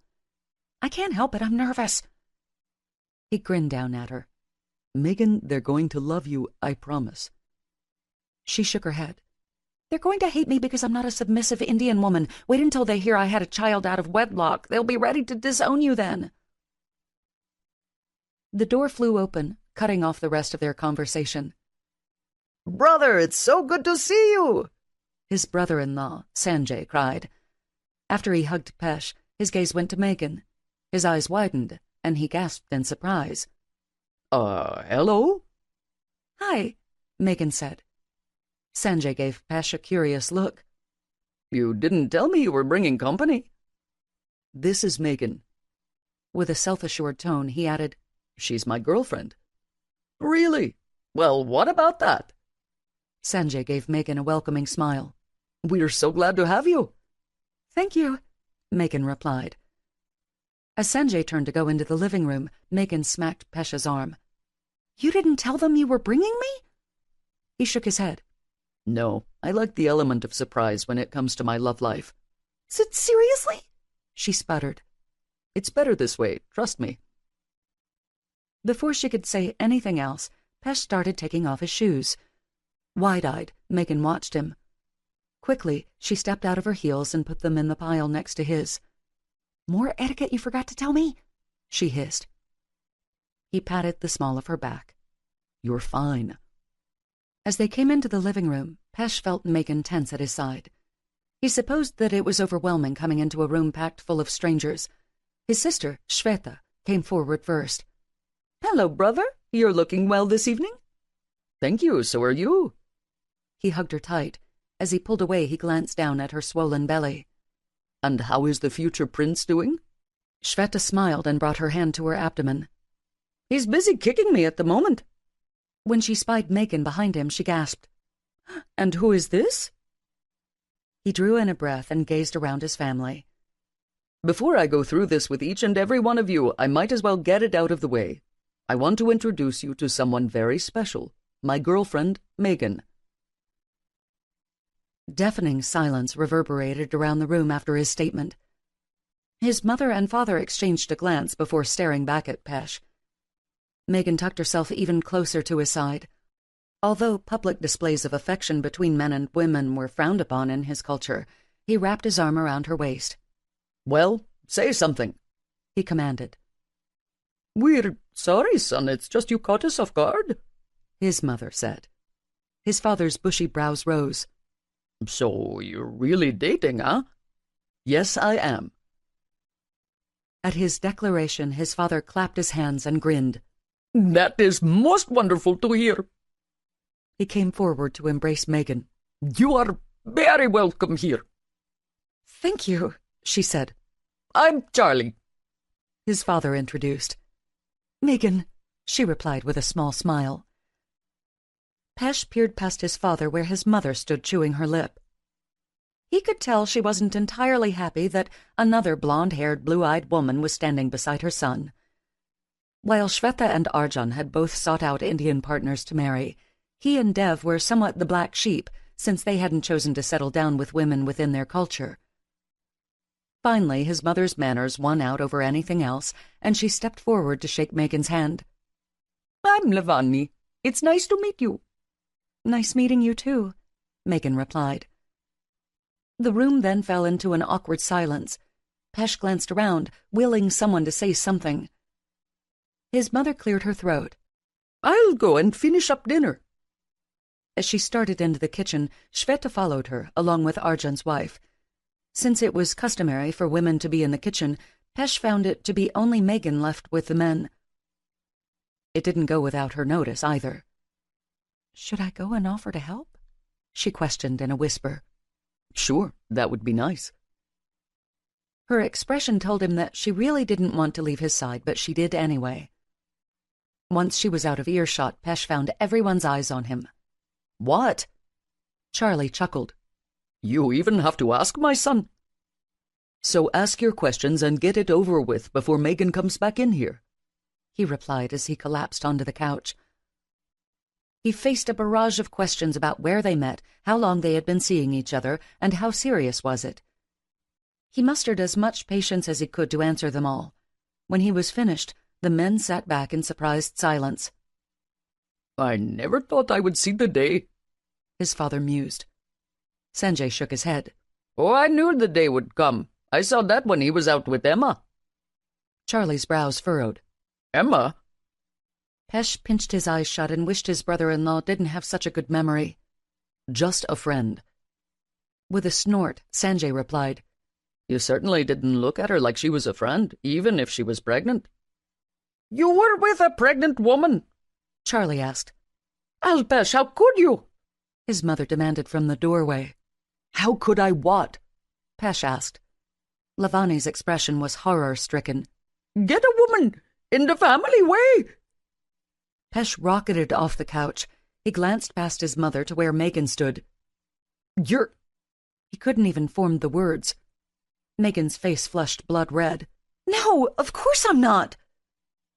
Lavani gave him a confused look. Not her, she replied, pointing at Megan. This Emma that Sanjay speaks of. Bringing his hand to his forehead, he rubbed furiously to try to ward off the ache that was starting to pound in his head. Everything was getting shot to hell so fast.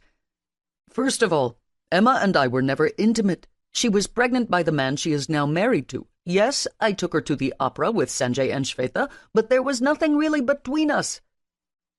He shook his head and couldn't help wondering if he would ever have to stop explaining what had happened between him and Emma. "Second of all, could everyone just back off for a second? I mean, you're not exactly giving Megan a very good impression of our family." A nervous laugh erupted from Megan's lips. She covered her mouth with her hand, trying to hide her giggling. He winked at her, and she lowered her hand to smile at him. Fine, fine. Now that we've cleared all that up, why don't we eat? Lavani suggested. That sounds wonderful, Charlie replied. As they made their way into the dining room, Pesh went to Megan's side. "You surviving okay?" he whispered. "I'm hanging in there. I may need a drink when we leave." "Just no silver tequila for you," he mused. Without the others catching her, Megan smacked his arm. "Ass," she hissed under her breath. He chuckled as he held out the chair for Megan. "Thank you," she said before sitting down. He then eased in beside her. As the dishes began making their way around the table, he felt Megan kick him. When he glanced at her in surprise, she whispered, "Where is the silverware?" "We eat with our hands." "Seriously?" "Yes." He leaned over to whisper in her ear, "But don't use your left hand because it's considered rude." She jerked back to stare wide-eyed at him. "I'm left-handed," she protested.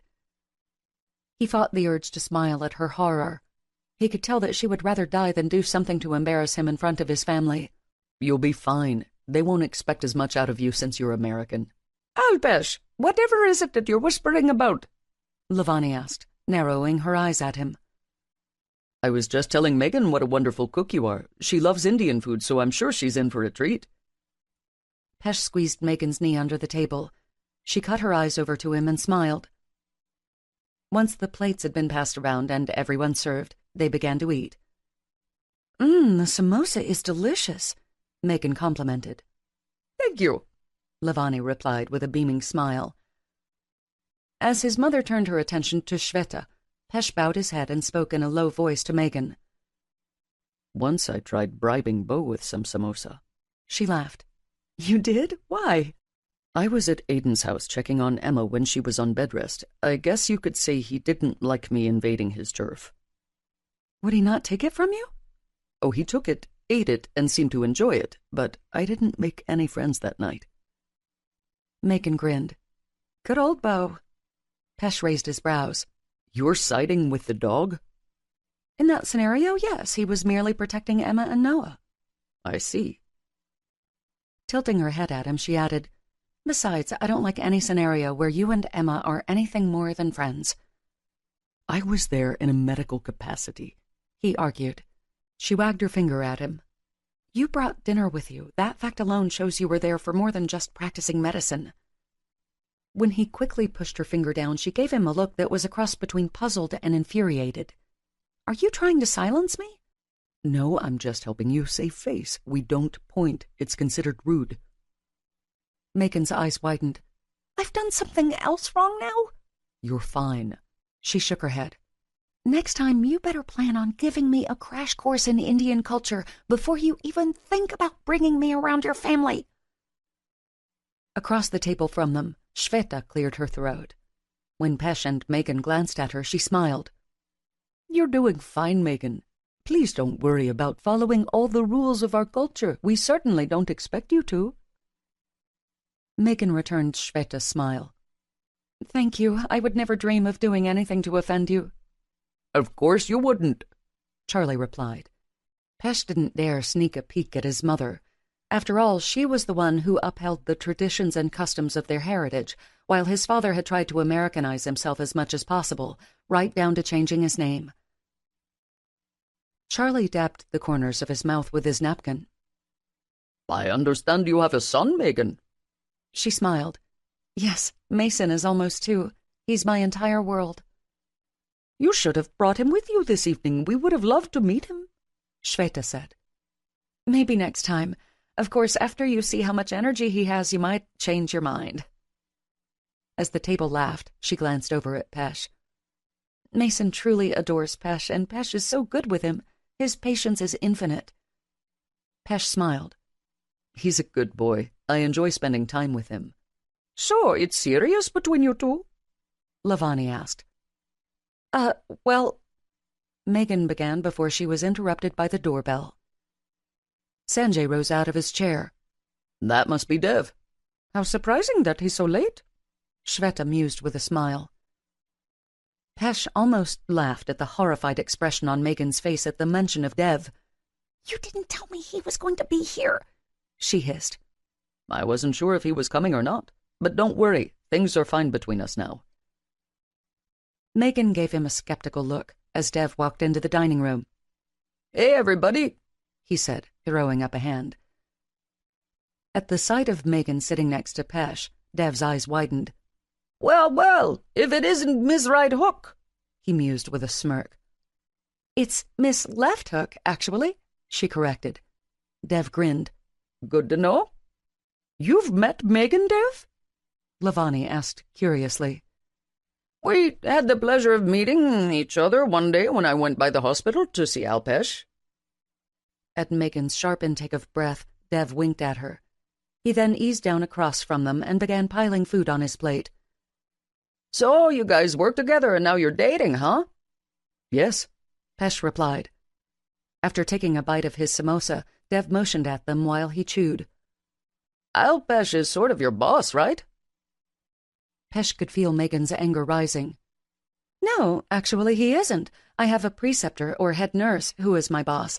And before you can make it sound any seedier, it isn't against the hospital rules to date each other. Besides, we met each other long before I started working at Wellstar." "Is that right?" Dev replied. "Yeah, it is." A slow grin slunk across his face. "I like you," he said to Megan. "You have an interesting way of showing it." Charlie chuckled at the head of the table. My, Alpesh, haven't you picked a feisty one? Pesh glanced at Megan, who had flushed the red color of her blouse. She gave Charlie a weak smile. I apologize. With a tisk, Charlie replied, Please don't. It's been rather refreshing to see you putting Dev into his well-deserved place. I understand you punched him, too. When his mother gasped in horror, Megan fumbled under the table for Pesh's hand. He squeezed it reassuringly as she ducked her head. Well, I'm sorry to say that I did. In Megan's defense, I totally deserved it. I punched Alpesh and said some really shitty things. Dev! Lavani cried. In true Dev fashion, he rolled his eyes at his mother's outrage. We're fine now. Everyone calm down. He met Pesh's gaze. I'm happy for you, brother. You've made a good choice. He cut his eyes over to Megan.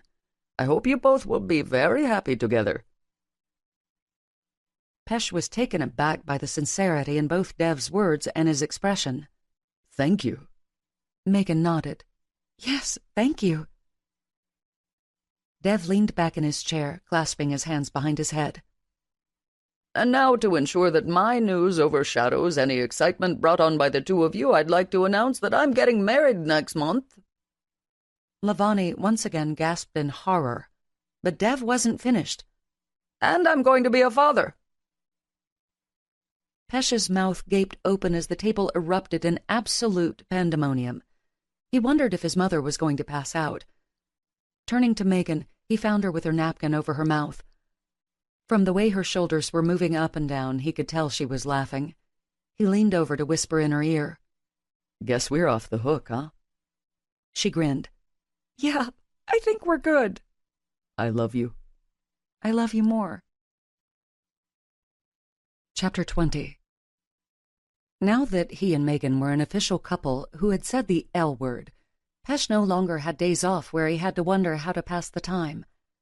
He wanted to spend every waking minute with her and with Mason, and she always made sure that they had time together. Today found him at Patrick's house, wedged on the couch between some of Megan's male family members.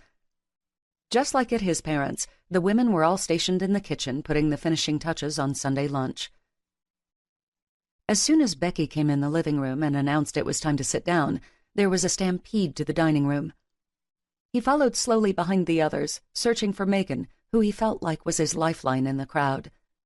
Where's Aiden and Emma? They're never late, Angie remarked as she sat a giant platter on the table. Liz shrugged. They haven't called. We could go ahead and get started, and then they can start when they get here. John pulled out a chair. Good, I'm starving. Becky rolled her eyes. You're always starving. Between you and Percy, we're going to be eating out of house and home. Pesh hung back as the others started taking their seats at the massive mahogany table. Regardless of how welcoming the Fitzgeralds had been, he still couldn't help feeling like an outsider. Megan came in carrying a plate of ham. After she deposited it on the table, her gaze searched the room for him.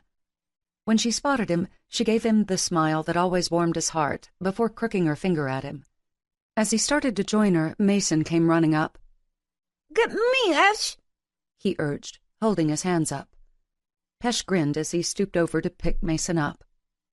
Are you hungry? Pesh asked. Uh-huh. Are you going to sit with me or Pesh? Megan asked. Ash, he replied. Is that okay with you? Megan asked. We'll be fine. She motioned for him to have a seat. Just as they sat down, Aiden appeared in the doorway of the dining room with Noah in his arms. Sorry we're late. Where's Emma? Megan asked as she took Noah from Aiden. With a grimace, Aiden said, She isn't feeling well. It seems that with this pregnancy, she's having third trimester morning sickness. I told her I would stay home with her, but she insisted I come get a good meal. Poor thing. We'll fix her a plate for you to take home to her later on, Megan said. Aiden smiled. Thanks. If she can eat it, I know she'll be grateful. Patrick clicked his fork against the water goblet. Is everyone here that's supposed to be here? A chorus of yes rang around the room. Good. Let's return thanks. Pesh obediently bowed his head along with the others. When Patrick finished, the dishes were passed around and food was served. It was certainly a lot different than how his family did it, but he still enjoyed being with Megan's family. While Mason ate off his plate, Megan gave Aiden a break by feeding Noah, or, more appropriately, letting him drape her in food while he fed himself. "You're a mess," Megan said, into Noah's carrot and corn-crusted face. His response was to grin at her. "I'm sorry, mister, but that cute little grin isn't going to work for me." "He's so stubborn," Aiden said. "A stubborn Fitzgerald? I've never heard of such," Becky joked across the table. Aiden shook his head. "I'm serious. He refuses to let me or Em feed him, and then he ends up wearing more than he eats. Sounds like his father," Angie mused. When Aiden gave her an exasperated look, she said, "You were the exact same way. I don't think you ate a meal until you were 2 that Mother didn't have to hose you off after you were finished." Aiden grunted. "Don't tell Em that story. She already blames me enough for Noah's stubbornness." Megan smiled. "Let's hope this next baby has Emma's temperament." "Like she isn't stubborn," Aiden countered. "Much less than you are," Megan replied. Pursing his lips, he appeared to be surveying her words. "You might have a point," he said with a grin. After everyone finished eating, the adults lounged around the table talking and laughing while the kids went into the living room. Both Mason and Noah wanted to go with the bigger kids. "Will you keep an eye on them?" Megan asked Percy. "Sure," he replied. "I owe you, Perce," Aiden said as Percy took the boys by the hand. As he sat with his arm draped over the back of Megan's chair, Pesh enjoyed listening to the lively conversation around him. Occasionally, one of Aiden's sisters would ask him a question or his opinion. He had always been naturally quiet, and when he got in the midst of such a lively bunch, he tended to be even quieter. He realized if he was going to truly fit in, he was going to have to speak up more. Their conversation was interrupted by a shriek that came from the living room, followed by a loud wail. Aiden was out of his chair in a flash, while Megan was close on his heels. Mason came running into the dining room. "What happened?" Pesh asked. Noah got hurted. Aiden reappeared in the dining room with Noah in his arms. "He's fine, he just fell down." Taking Noah's hand, Aiden said, "Here, Daddy will kiss the boo-boos away, okay?" Noah sniffed and bobbed his head. Once Aiden finished with his hand, Noah stuck out his leg. Aiden smiled. "Okay." Once he bent down to Noah's leg and kissed it, he asked, "Are you Daddy's boy?" Uh-huh. Angie chuckled. "That's not fair to do that when Emma isn't here." As the others laughed, Pesh glanced at Mason. He was staring at Aiden and Noah with a contemplative look on his face. Never in a million years could he have imagined what he would do next. Mason crawled up into his lap and patted Pesh's chest. That's Mace's daddy. Mace daddy's boy. Conversation in the dining room silenced. Without even looking up, Pesh felt his skin singeing under the burn of everyone staring at him and Mason. There was no way he could deny the boy when he wore such an expression of happiness. "Yes, you're Daddy's boy." A strangled cry caused him to snap his gaze from Mason over to Megan. Wide-eyed and open-mouthed, she blinked a few times, as if she were trying to believe that what she was seeing was real. Then, without another word, she bolted from her chair and fled the room. Pesh sat in a shocked silence for a few seconds, trying to decide what to do. Bending over, he whispered into Mason's ear. "Will you go back and play with the others? I need to check on Mommy." When Mason nodded, Pesh gently sat him back down on the floor. After he raced out of the dining room, Pesh finally glanced at the others. "Excuse me," he said, before rising out of his chair. He made his way down the hallway. He didn't have to look hard for Megan. She was in the one bedroom with the door closed. He rapped lightly on the wood. When she didn't answer, he went ahead and opened the door. He found her sitting on the edge of the bed with her head in her hands. He went over and sat down next to her. Tentatively, he put his hand on her back. "I'm sorry for not setting Mason straight and telling him I wasn't his daddy. He looked so happy and I didn't want to hurt him." With her elbows braced on her knees, Megan turned her head to look at him. Tears streamed down her cheeks. "You think I'm angry at you?" He nodded his head. She hiccuped a cry. "Oh, Pesh, you're so naive sometimes." He jerked back at her words. "Excuse me?" Just when I think I can't love you more, you go and do something like that." Before he could process her words, she threw herself at him, kissing his cheeks and mouth. She straddled his lap and brought her hands around his neck. "You really love Mason, don't you?" Of course I do. "You could see yourself really being a father to him?" Yes, I could, but what? She silenced him with a kiss. It was one that was laced with desperate emotions. He wrapped his hands around her waist and drew her closer to him. Just as he was about to deepen the kiss, she pulled away. "You love me too, don't you?"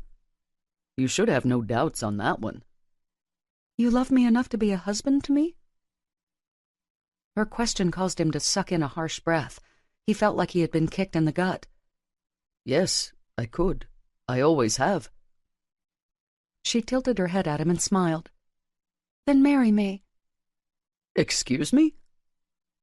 Bringing her lips to his, she murmured against his mouth, "Marry me. Make me your wife." At that moment, he thanked God he was sitting down, because if he hadn't been, he was pretty sure he would have done something totally emasculating, like fainting.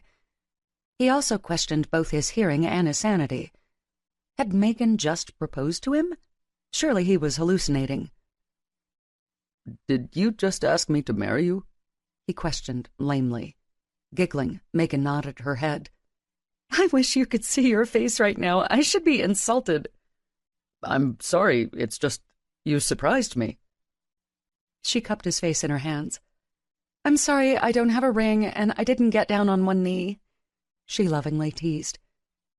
He brought his hands up to touch hers. You're really serious? "Yes, I am." Bowing his head, he tenderly kissed the tops of her hands. I love you so much, Megan, and I want nothing more than to make you my wife. "So is that a yes?" I just want to make sure you know what you're saying.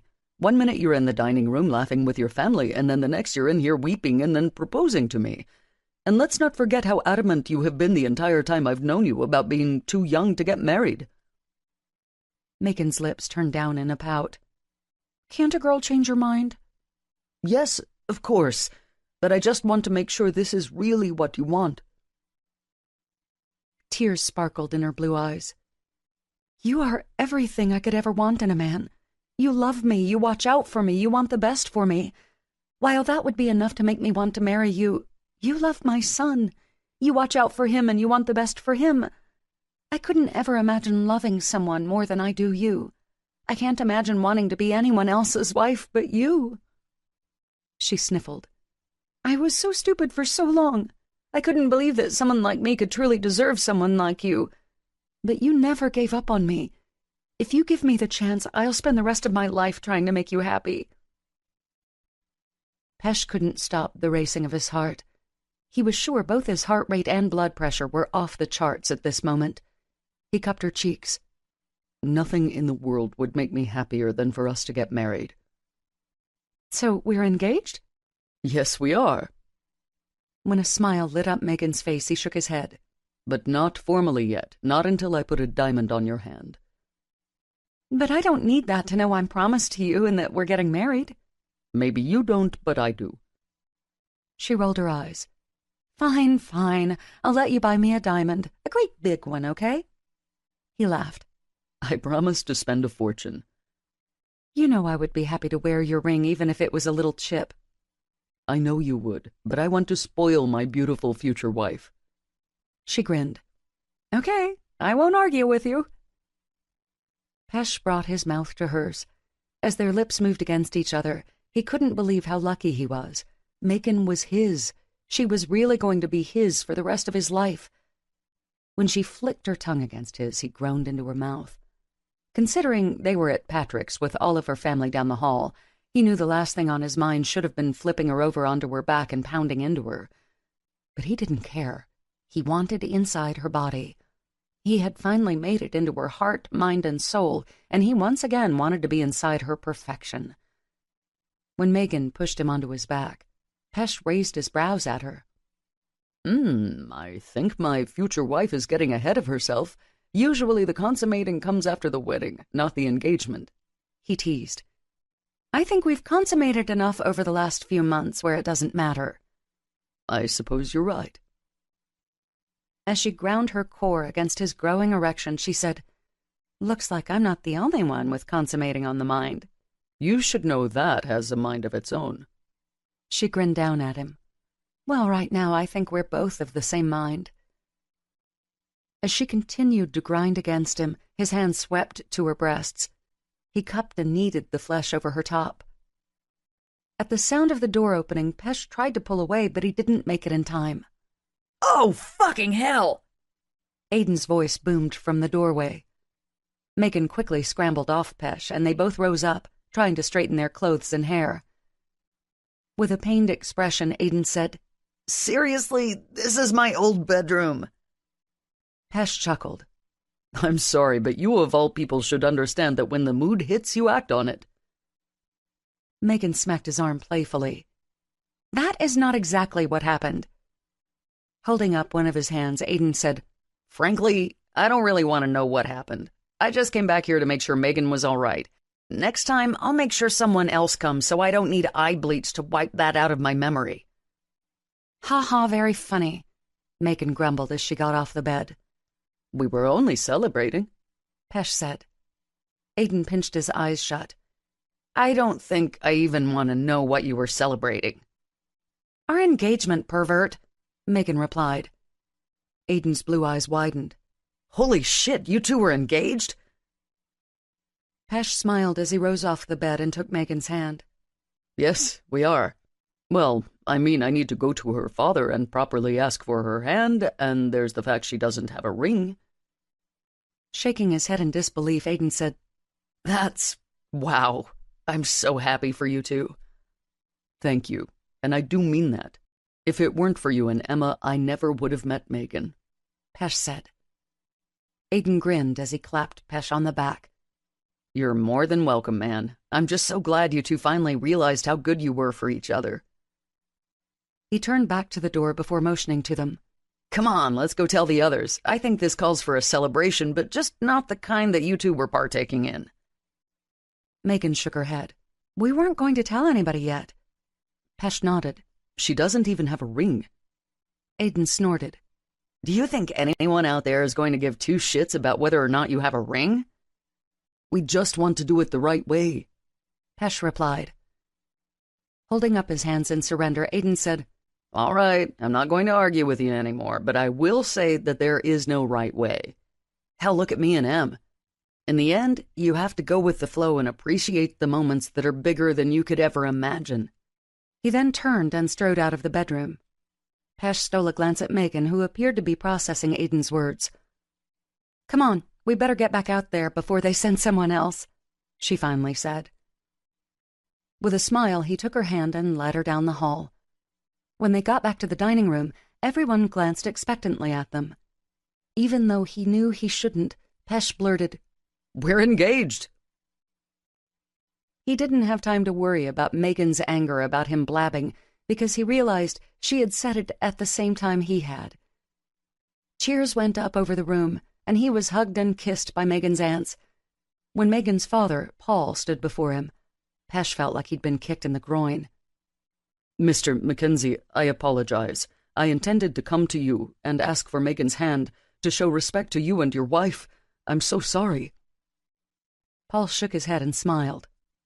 "Please don't apologize. I'm just grateful that she's met such a wonderful man who will be a good husband to her and a good father to Mason. I swear to you that I will." He and Paul shook hands to seal the vow. In the absence of champagne, wine was poured to celebrate. At the head of the table, Patrick held up his glass. "To my granddaughter and the good doctor, I give you an Irish marriage blessing. May God be with you and bless you. May you see your children's children. May you be poor in misfortunes and rich in blessings. May you know nothing but happiness from this day forward." He smiled. "To Megan and Pesh." The others raised their glasses. Once Pesh tasted the rich bouquet of the wine, he leaned over and kissed Megan. He didn't even mind the catcalls and whistling. He was too happy to care.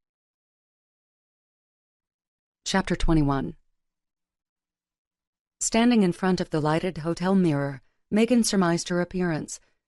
It was the first time she hadn't been encircled by Pesh's mother, sister, and aunts since she had stepped inside the suite an hour ago. When she had agreed to an Indian engagement party, she hadn't quite known what she was getting into. She thought it would just be a great way to get their friends and family together. She didn't know that Pesh's family didn't do anything on a modest scale. Without her input, the Plaza Ballroom of the Ritz-Carlton in Atlanta had been booked. When she had dared a peek inside earlier, it had been transformed into something out of a Bollywood movie. She had wanted to honor Pesh's culture by dressing just as a true Indian prospective bride would, so she had gone sari shopping with Lavani and Shweta. What she hadn't bet on was how gorgeously intricate the outfit would be. Now, as she gazed at herself in the mirror, she was almost blinded by the glittering stones and beading on the deep purple and gold sari. The outfit put even the blingiest Miss America pageant dress to shame. The top part was sleeveless, and it ended just below her breasts. While the front part appeared to be plain satin, the back was encrusted in beading and gems. The skirt, with its beaded waistband, started just beneath her belly button and fell to the floor in the most exquisite silky material. It was hard imagining she was going to be baring her midriff, as was the fashion of the sari. Thankfully, she had a jewel-encrusted drape that slung across one of her shoulders and down one side. Earlier, after one of Pesh's aunts had done her makeup, Lavani and Shweta did her hair. The long strands were swept back and pinned on the side in loose curls. A gorgeous purple orchid adorned the curls.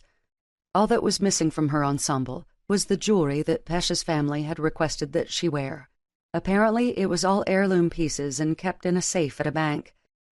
Although the necklace and earrings were to come, her arms were heavy, laden with bangle bracelets that Lavani and Shweta had put on her. They both had tears in their eyes when they finished. "You look absolutely breathtaking, my dear," Lavani said. Megan smiled. "Thank you, and thank you so much for making tonight happen." Lavani cupped her cheek. "I look forward to seeing many happy years between you and my Alpesh. I'm grateful that you made him so happy.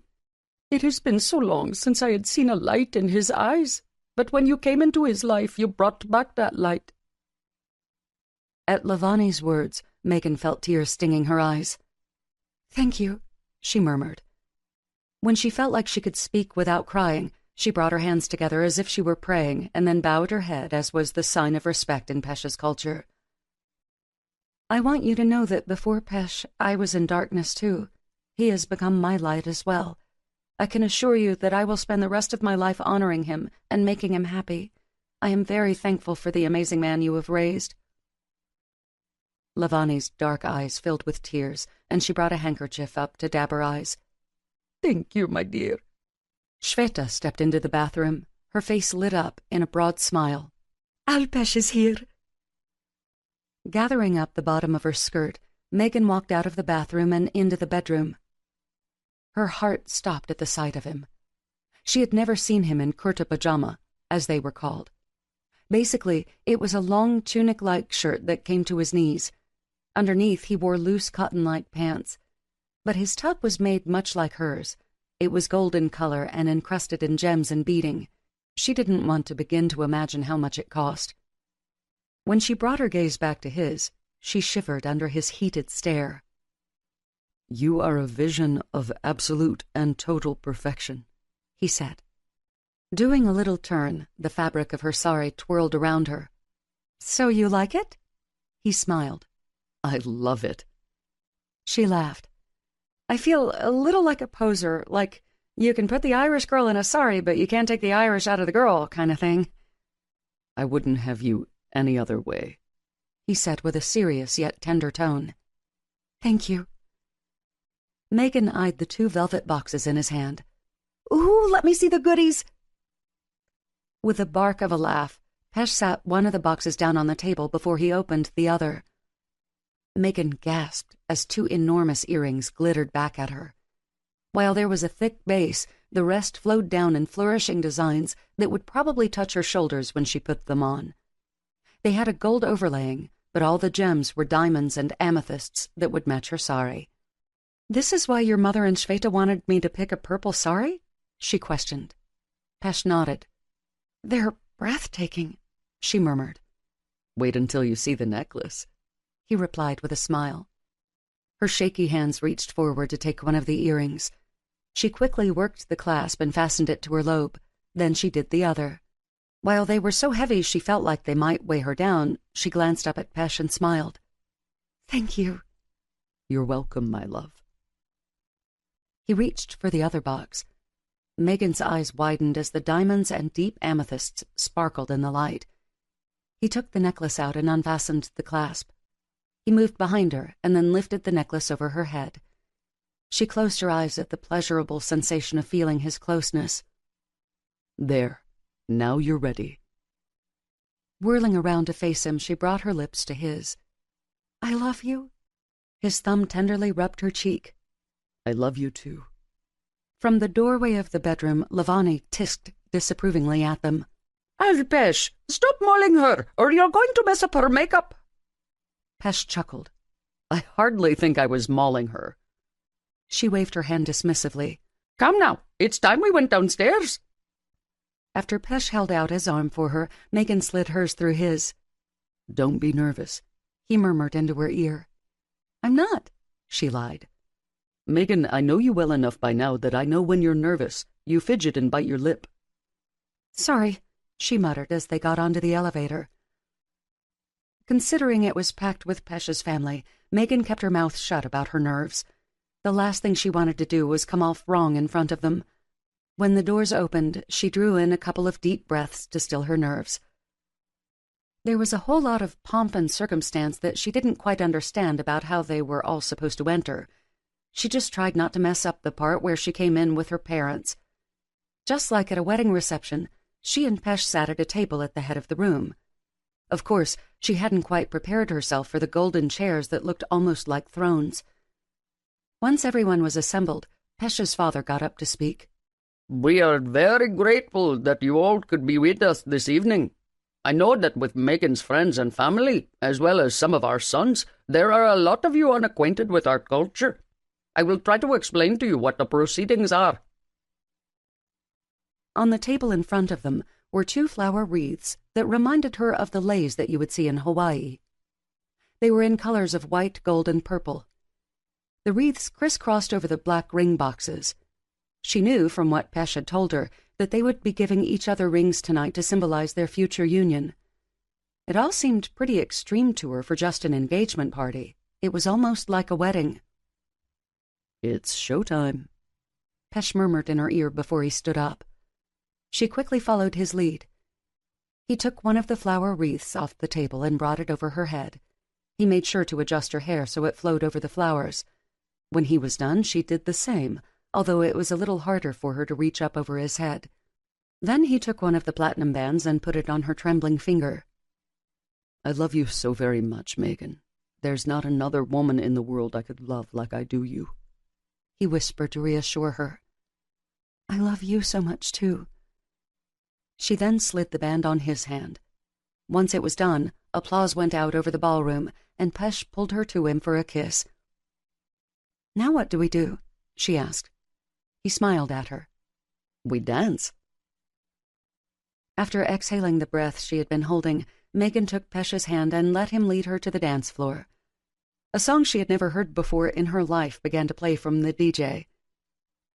"So what were you thinking when it came to the wedding?" Pesh asked. "Something small." His brows rose in surprise. "Really? I was thinking you would want to go all out." She shook her head. "I just want something simple with our closest friends and family. I don't have to have something showy to make me happy." He grinned. "You know that anything simple is not going to set well with my parents." Megan laughed. "Well, they're just going to have to accept it." "We could just run off and get married in a cave in Hawaii," he suggested. "That idea has potential, but I think as my parents' only daughter, they would kill me if they didn't get to plan something." His expression grew serious. "I don't want us to have to wait much longer." "I agree. I want to get married in the next couple of months." He smiled. "Good. I'm glad to hear that." As Megan glanced over to see her grandfather dancing with his lady friend, an idea popped into her head. "What if we got married in Papa's rose garden?" It sounds like a beautiful place, but is there enough room? Only our closest friends and family, remember? She insisted. It could work. So you like the idea? I do. With a wink, he said, It makes sense considering you proposed to me at Patrick's house. Megan grinned. That's right, it does. Think we can put it all together in 2 months? I don't see why not. He brought his warm lips to hers, and Megan shivered in spite of the heat on the dance floor. I can't wait to make you my wife, he murmured against her lips. I'm ready to make an honest man out of you, too. Pesh threw his head back and chuckled. Only you would say something like that. Hey, the truth is the truth. The song ended, and Pesh escorted her back to their table. After they finished with the blessings from Pesh's family, dinner was served. Megan couldn't believe all the food that was paraded by her. She lost count on how many plates of delicious Indian food she sampled. By the time the desserts came out, she was thoroughly stuffed and couldn't eat any. Let's go mingle, she suggested when Pesh also turned down any dessert. Sounds good to me, he said before getting out of his chair. They made their way through the maze of tables, talking to family and friends. Megan was introduced to so many of Pesh's relatives that she was sure she would never be able to remember them all. When they finally got to the Fitzgerald tables filled with her parents and aunts and uncles, she was thrilled when Pesh took a seat across from Aiden and Emma. After they had been talking for a while, Emma turned to Aiden. Do you think Noah's okay? Aiden smiled. I'm sure he's fine, babe. The sitter looked very qualified. Although Emma nodded her head, Megan could tell that she wasn't convinced. Both Mason and Noah were upstairs in the hotel with babysitters outside of their family for the first time in their young lives. Megan shared a bit of Emma's apprehension, but when she had dropped Mason off in the suite, he seemed to get along with the woman they had hired. I might just go peek in on him, make sure she got him to sleep, Emma said, rising out of her chair. Aiden shook his head and stood up. You need to be off your feet. You said yourself you weren't feeling too well before we left. Emma shot him a murderous look. Thanks for saying that in front of Pesh and Megan. Aiden gave them a sheepish grin. Sorry, guys. I hope it doesn't ruin your fabulous party knowing that Emma, at 9 months pregnant and some change, wasn't feeling wonderful. Megan laughed while Pesh shook his head. Emma, if you want to go on upstairs and lie down, we won't be hurt. I remember how awful it feels being overdue, Megan said. No, I'm fine. I want to stay, Emma replied. When Aiden motioned for her to have a seat, she shook her head. I need to go to the restroom. You want me to check on Noah? Emma sighed. I'm sure he's fine, or the sitter would have texted me. I'm just being overprotective. Aiden gave her a quick kiss. Love you, sweetheart. She smiled at him. I love you too. After she headed through the crowd to the bathroom, Aiden began telling Pesh some wild story from work that had Pesh doubled over with laughter. When Emma returned, she didn't sit back down. Instead, she swayed back and forth on her feet next to her chair. Aiden? She said in a strained voice. Megan couldn't help noticing how Emma had paled considerably since her trip to the bathroom just a few minutes before. He held up his finger. 1 second, babe. I gotta finish telling Pesh this story. But my water broke. Without taking his eyes off Pesh, Aiden slid his glass of water over to her. Here, take mine. If the situation hadn't been dire, Megan would have laughed at how oblivious Aiden was. Pesh leaned forward in his seat. Aiden, I think... He didn't get a chance to finish. Instead, water splashed against the side of Aiden's face. He shot out of his chair before whirling around to Emma. What the hell, Em? My water broke, she muttered through gritted teeth. Oh, shit, he replied. After tossing his napkin back on the table, he held up a hand. Okay, it's fine. No need to panic. We're not that far from the hospital. Like 20 minutes, Emma argued. Aiden's hands came to her shoulders. It'll be fine, babe, I promise. Emma huffed out a few frustrated breaths as she weighed his words. Then her grim expression softened. Okay. Aiden grinned as he turned back to Pesh and Megan. I hate to cut and run, but it looks like baby Caroline is a big attention whore who wants all the glory tonight. Megan rose out of her chair. Don't you worry about it one bit. Since she's a week overdue, I'm going to let her have this one without accusing her of trying to steal the limelight. Can we do anything? Pesh asked.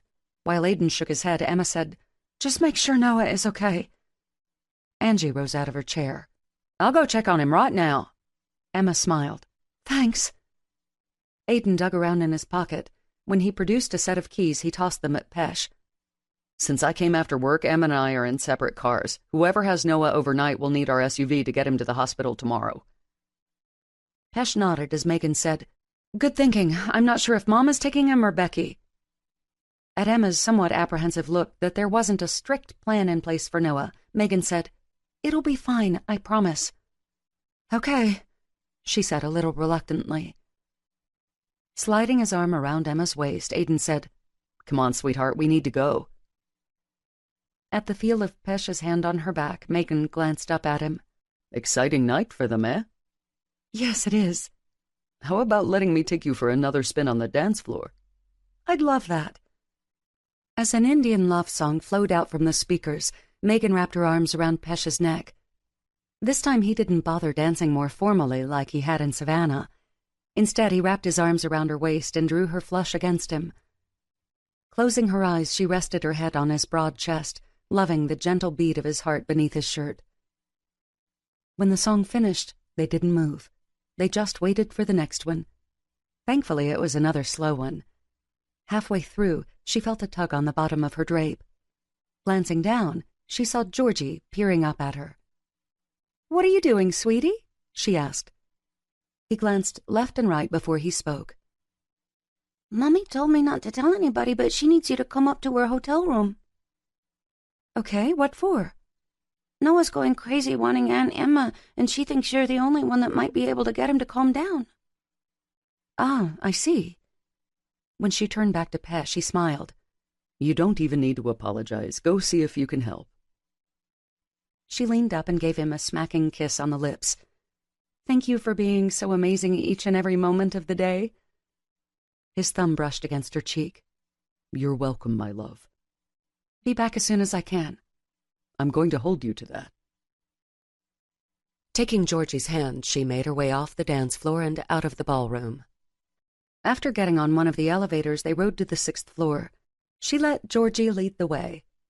He stopped halfway down the hall and knocked on the door. By then, she didn't have to guess which room Noah was in. She could hear his screams all the way outside. When Becky flung open the door, she waved Megan through with her hand. The others didn't want me to interrupt you, but we've been trying the last hour to get him to calm down, and he's just not having it. Megan found the scene in the hotel room somewhat comical. Her mother, along with her aunts Julia and Liz, stood in a circle around one of the beds. Outfitted in a fuzzy blue-footed sleeper, Noah sat in the middle of the mattress, his cheeks streaked and soaked with tears and his face red from crying. What is the matter? Megan asked. Everyone whirled around to look at her. Nothing, everything's fine, go back to your party, Angie said over Noah's wails. I think it's safe to say that it isn't fine, or at least he's not fine. Liz fanned her face with her hand. It's like the moment Emma left the hotel, he freaked out. He woke up out of a dead sleep screaming for his mama. The poor babysitter hung in as long as she could before she finally called us. Megan cocked her head at Noah. Poor thing. She bypassed her aunts to hold out her arms. Considering he'd spent so much time with her, Noah happily reached for her, and Megan pulled him into her embrace. Hey, buddy, you've got to stop crying. He was sobbing so hard his breath came in big hiccups as his chest heaved. Mama, Mama, he pleaded pitifully. Megan hugged him tight to her chest. I know, sweetie, but she's at the hospital having your baby sister. Her answer didn't satisfy him since he drew in a deep breath to start screaming again. She smiled at him. You want to go downstairs to the party? He appeared thoughtful. Pesh is downstairs. You want to see him? Pesh? Megan laughed. Yes, he's down there. See, Ash, he said, kicking his feet as if to tell her to start walking. Here, I'll take him, her mother suggested, reaching for Noah. He shrieked before wrapping his arms tighter around Megan's neck. I think it's safe to say he's staying with me. But it's your engagement party. Julia protested. Yes, and I've been enjoying it the last 4 hours. I don't think watching him is going to take away anything for me. As she started out the doorway, she asked, "Is Mason okay?" Her mother nodded. "Thank goodness he's down the hall, or we'd have 2 toddlers running around at 11 o'clock. Megan giggled as she walked down the hall. Her necklace and the beaded sari seemed to be holding Noah's interest. "Pretty, huh?" she asked as they got on the elevator. Pretty," he mimicked. When she got back downstairs, Pesh was seated at their table, talking to some of their colleagues. The moment Noah saw him, he reached out for Pesh. "Well, hello, little one. Were you really crying because you wanted to come to our party?" Noah grinned at Pesh behind his pacifier, which caused Pesh to smile. "He looks so much like Aiden when he does that, doesn't he?" "Yes, he does. I'm sure he's going to use that cute little grin to his advantage when he gets older, just like his daddy did." She eased into the chair beside them. After spitting out his pacifier, Noah asked, "Daddy?" "Uh-oh, I shouldn't have said that," Megan muttered under her breath. "My daddy?" "He's at the hospital with Mommy. We'll take you there in the morning," she replied. That statement caused Noah's lip to tremble. Before he could start crying, Pesh rose out of his chair. "Let's go look at all the pretty party decorations." Megan smiled as she watched Pesh take Noah around the room. Her heart warmed at his thoughtfulness. She couldn't believe there was ever a time when she fought her feelings for him. There wasn't a better man in the whole world, and the fact that he loved her was a true miracle. By the time Pesh returned, Noah had fallen asleep. He carefully sat back down beside her. "Here," she suggested, taking off her glittering drape. She wrapped the fabric over Noah like a blanket. "Did I mention how much I loved you in a sari?" Pesh questioned, with a wicked gleam in his eyes. She glanced down to see the top had her boobs bulging out the front, as well as the fact her stomach was now bared. "I'll have to wear one more often for you." "I would love that." When her phone beeped, she reached across the table and grabbed it. "Oh my God!" "What?" Pesh asked. "That was Aiden. The baby is already here." "Considering it's a second baby, it isn't too surprising." "I need to tell my mom and aunts." He nodded. "Go ahead. We're fine." Megan smiled at Noah sleeping soundly against Pesh's chest. "Be right back." She made her way over to her family's table. "That was Aiden. Caroline was just born." A whoop went up around the table. "Is Emma okay?" Becky asked. Megan nodded. "He said mother and baby are doing great." Julia shook her head and smiled. "Aiden with a daughter, now that's going to be something to see." They all laughed. "That's so true," Megan said. Becky glanced at the group. "Why don't we go see them? I mean, the hospital isn't too far from here." Angie nodded. "Sounds good to me. I'd personally like to see Aiden in action with his baby girl." With a snort, Megan added, "I would have liked to have been in the delivery room when she was first born. His expression then would have been priceless." "I bet he cried," Liz said. "Oh yeah, he bawled for sure," Angie replied with a grin. As her aunts started gathering up their purses and telling their husbands where they were going, Megan said, "I want to go too." Before they could argue, she held up her hand. "It's late, the party is pretty much over, and there's 2 more next week at some of Pesh's relatives' houses. Besides, I want to see the newest Fitzgerald baby girl." Her mother frowned. "Are you sure?" "I'm positive." "All right, go tell Pesh and we'll meet you out front." She smiled as she went back to their table. "My mom and aunts are going to the hospital to see Aiden and Emma." "You want to go?" Her heart warmed at the fact that he already knew what she was feeling. "Do you mind?" He shook his head. "Of course not. Can I go too, or is this just a hen party thing for the women?" She laughed. "Yes, you can come." Pesh glanced down at Noah. "He's going to want to see his mother." "Oh, yes, I don't think we could go without him." As Pesh rose out of the chair, Noah stirred but didn't wake up. "Get Aiden and Emma's keys out of my pocket." She nodded and reached into his pants. When she accidentally touched his penis through the fabric, he jumped. "Sorry about that," she replied as she pulled out the keys.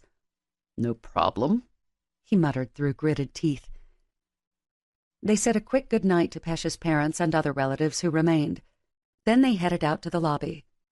After giving the valet Aiden's keys, they waited for the SUV to be brought around. When she caught her reflection in the glass doors of the hotel, she gasped. "What's wrong?" Pesh inquired. "The jewelry! I can't go loaded down with this expensive stuff to the hospital!" she cried. She snatched off the earrings and then started working on the necklace. "I'll run go give it to your mother." "If you insist," Pesh replied. She kicked off her heels so she could run easier. The necklace and earrings weighed down her hands. She grabbed the first member of Pesh's immediate family she saw, which unfortunately happened to be Dev. "Can you get these to your mother? I've got to get to the hospital." His dark eyes widened as he took the jewelry from her. "Are you okay?" "I'm fine. A cousin's baby was just born. Don't let anything happen to that, okay?" Dev chuckled. "Yeah, I'll be unloading this pronto. The last thing I need is for my ass to be the one to lose the family jewels." With a wink, he added, "They'd be taking my family jewels." Megan laughed and then gave him a wave before running off. When she got back outside, Aiden and Emma's SUV had just pulled around. Noah began to squirm in Pesh's arms. "Guess where we're going?" Pesh said before he could start crying. Mama? Pesh smiled. "Yes, we're taking you to your mama and daddy and new baby sister."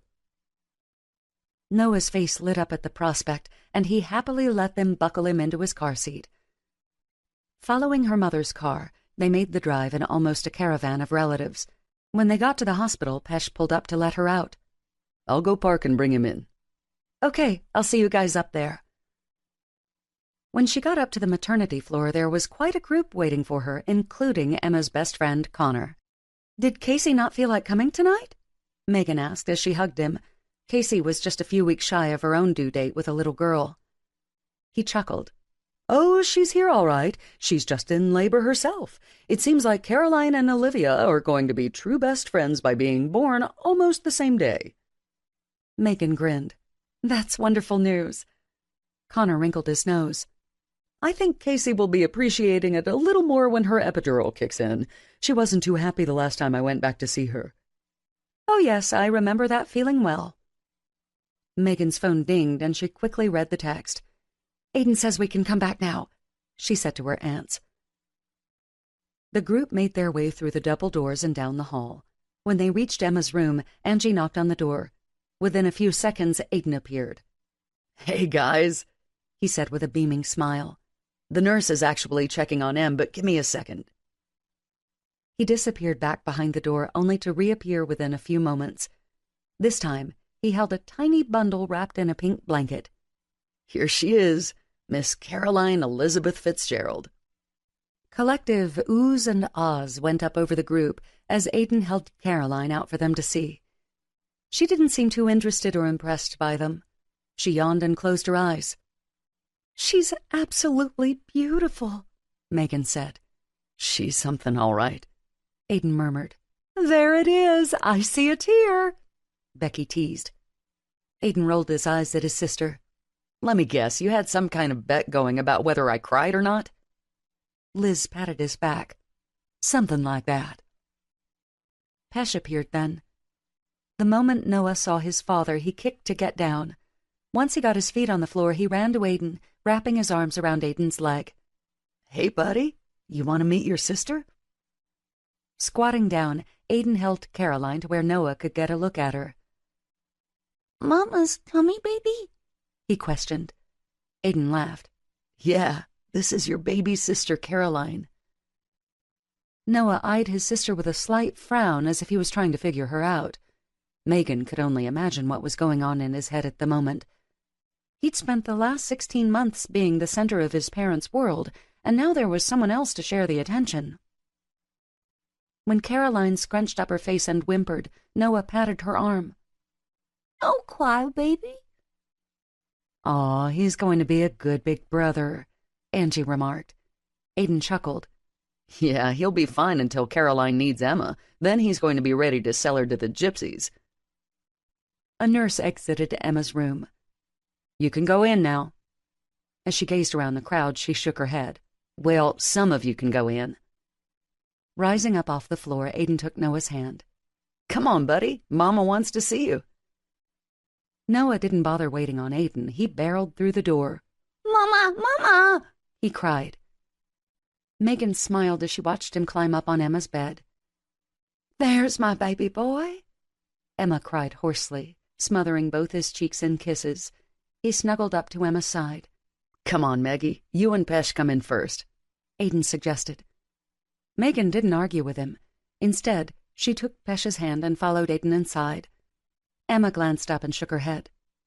I'm so sorry for ruining your engagement party. You didn't ruin our night, Pesh reassured her. That's right. We kept right on partying. It didn't bother us at all, Megan teased. Emma laughed. I'm glad to hear that. Megan smiled and jerked her chin over at Aiden, who sat in the rocker with Caroline. Congratulations on a beautiful baby girl. Thank you, Emma replied as a beaming smile lit up her face. Are you feeling okay? Pesh asked. Emma nodded. It was a little easier this time and a lot quicker. She turned to Aiden.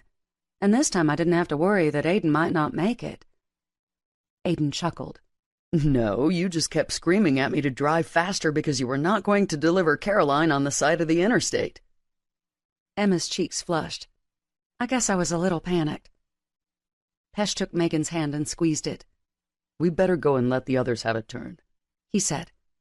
Do you want us to take Noah back with us?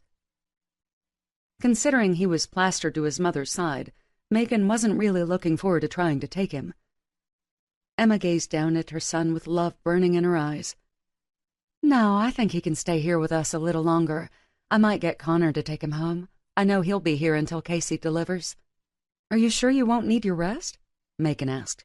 Oh, I'll pawn him off to Aiden and make sure I get plenty of sleep until Miss Caroline needs me, Emma replied with a sly smile.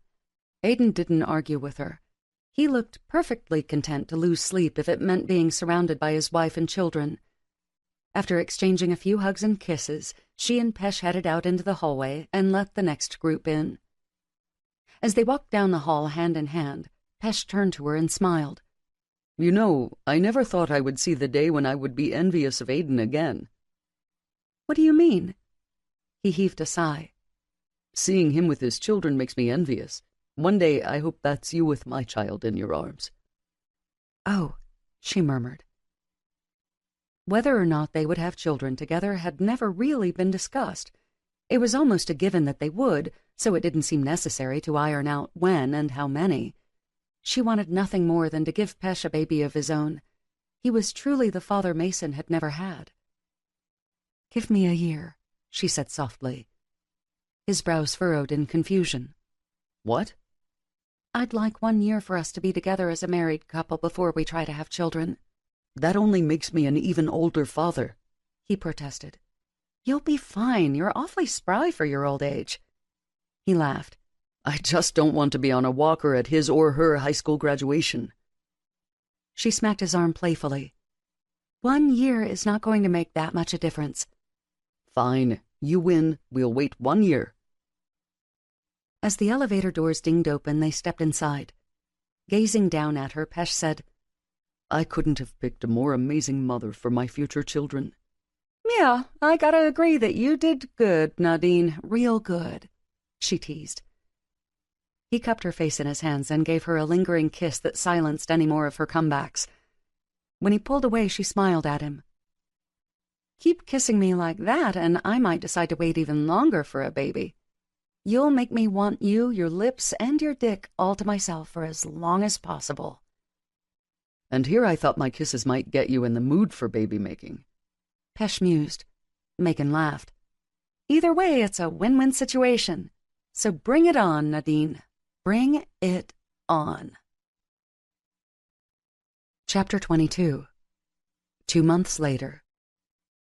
Although her stomach screamed in protest to drop her fork, Megan couldn't resist popping in the last bite of delicious crepe into her mouth. As she chewed, she closed her eyes at the delicious combination of chocolate and strawberries danced along her taste buds. Good? A voice asked from across the table. Her eyelids popped open to take in Pesh, her new husband of 3 days. He wore an amused smile as he held his cappuccino cup in midair. Orgasmically good, she replied. He chuckled. I'm glad you're enjoying them. I'm going to gain 10 pounds while we're here, she replied. As she dabbed her mouth with her napkin, she sighed with absolute contentment. Gazing around the tiny Parisian cafe, she fought the urge to pinch herself. Was she actually in Paris on her honeymoon? When Pesh had asked her where she wanted to go, there was only one place. Although it was somewhat cliched for a honeymoon destination, she had always wanted to see the city. And because she was marrying a man who loved to spoil her, Pesh had booked them for a week's stay at the Hotel Plaza Athénée. Not only had he chosen the hotel for its gorgeous views of the Eiffel Tower, but it was also where Carrie Bradshaw stayed when she was in Paris. It seems Pesh completely understood Megan's love for Sex and the City. Their first day in the city had been spent in their hotel room. A combination of jet lag and lust had kept them naked and in bed, stopping only for room service and showers. Today they had pried themselves away from the room to go sightseeing. Are you ready to go back to the hotel? Pesh asked. Maybe. With a teasing grin, she asked, Are you tired and want to rest? Desire pooled in Pesh's dark eyes. No, I don't want to rest. I want you to model what you bought this afternoon. Her gaze left his to go down to the pink and black bag at her feet. Part of their sightseeing had turned into shopping, in which she bought some very racy lingerie. Although she was enjoying her day out in the city, she was also itching to put on the outfit and get back in bed with Pesh. Then let's go, she said. Pesh certainly didn't need any more convincing. Digging in his pocket, he took out his wallet and threw a wad of euros on the table. Then he popped out of his seat like a jack-in-the-box.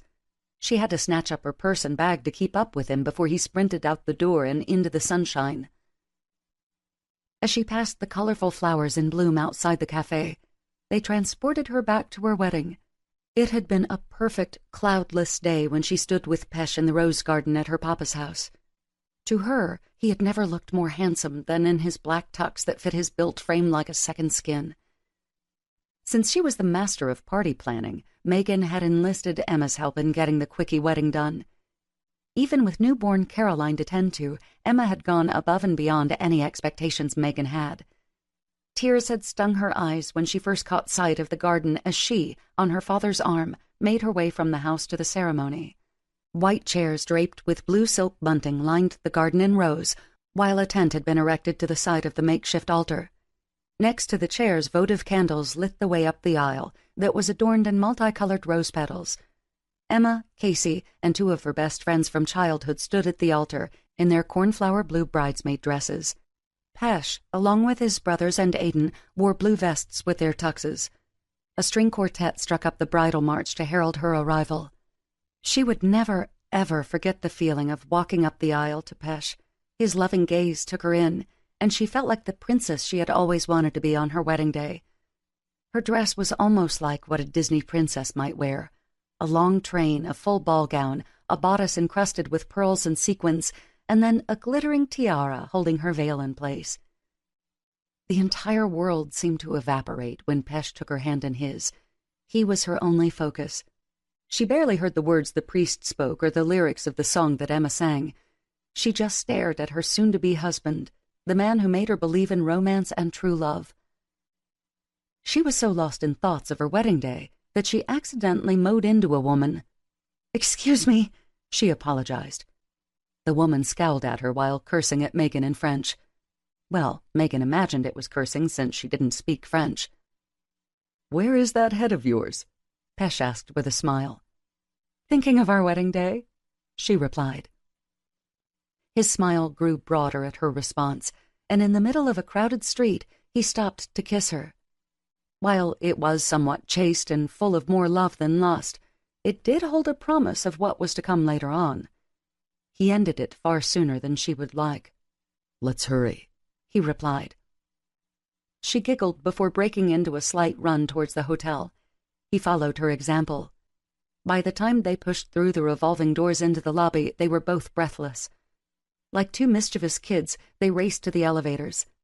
Once inside, they wrapped their arms around each other and kissed passionately until the door dinged open. They pulled apart long enough to get down the hall and into their suite.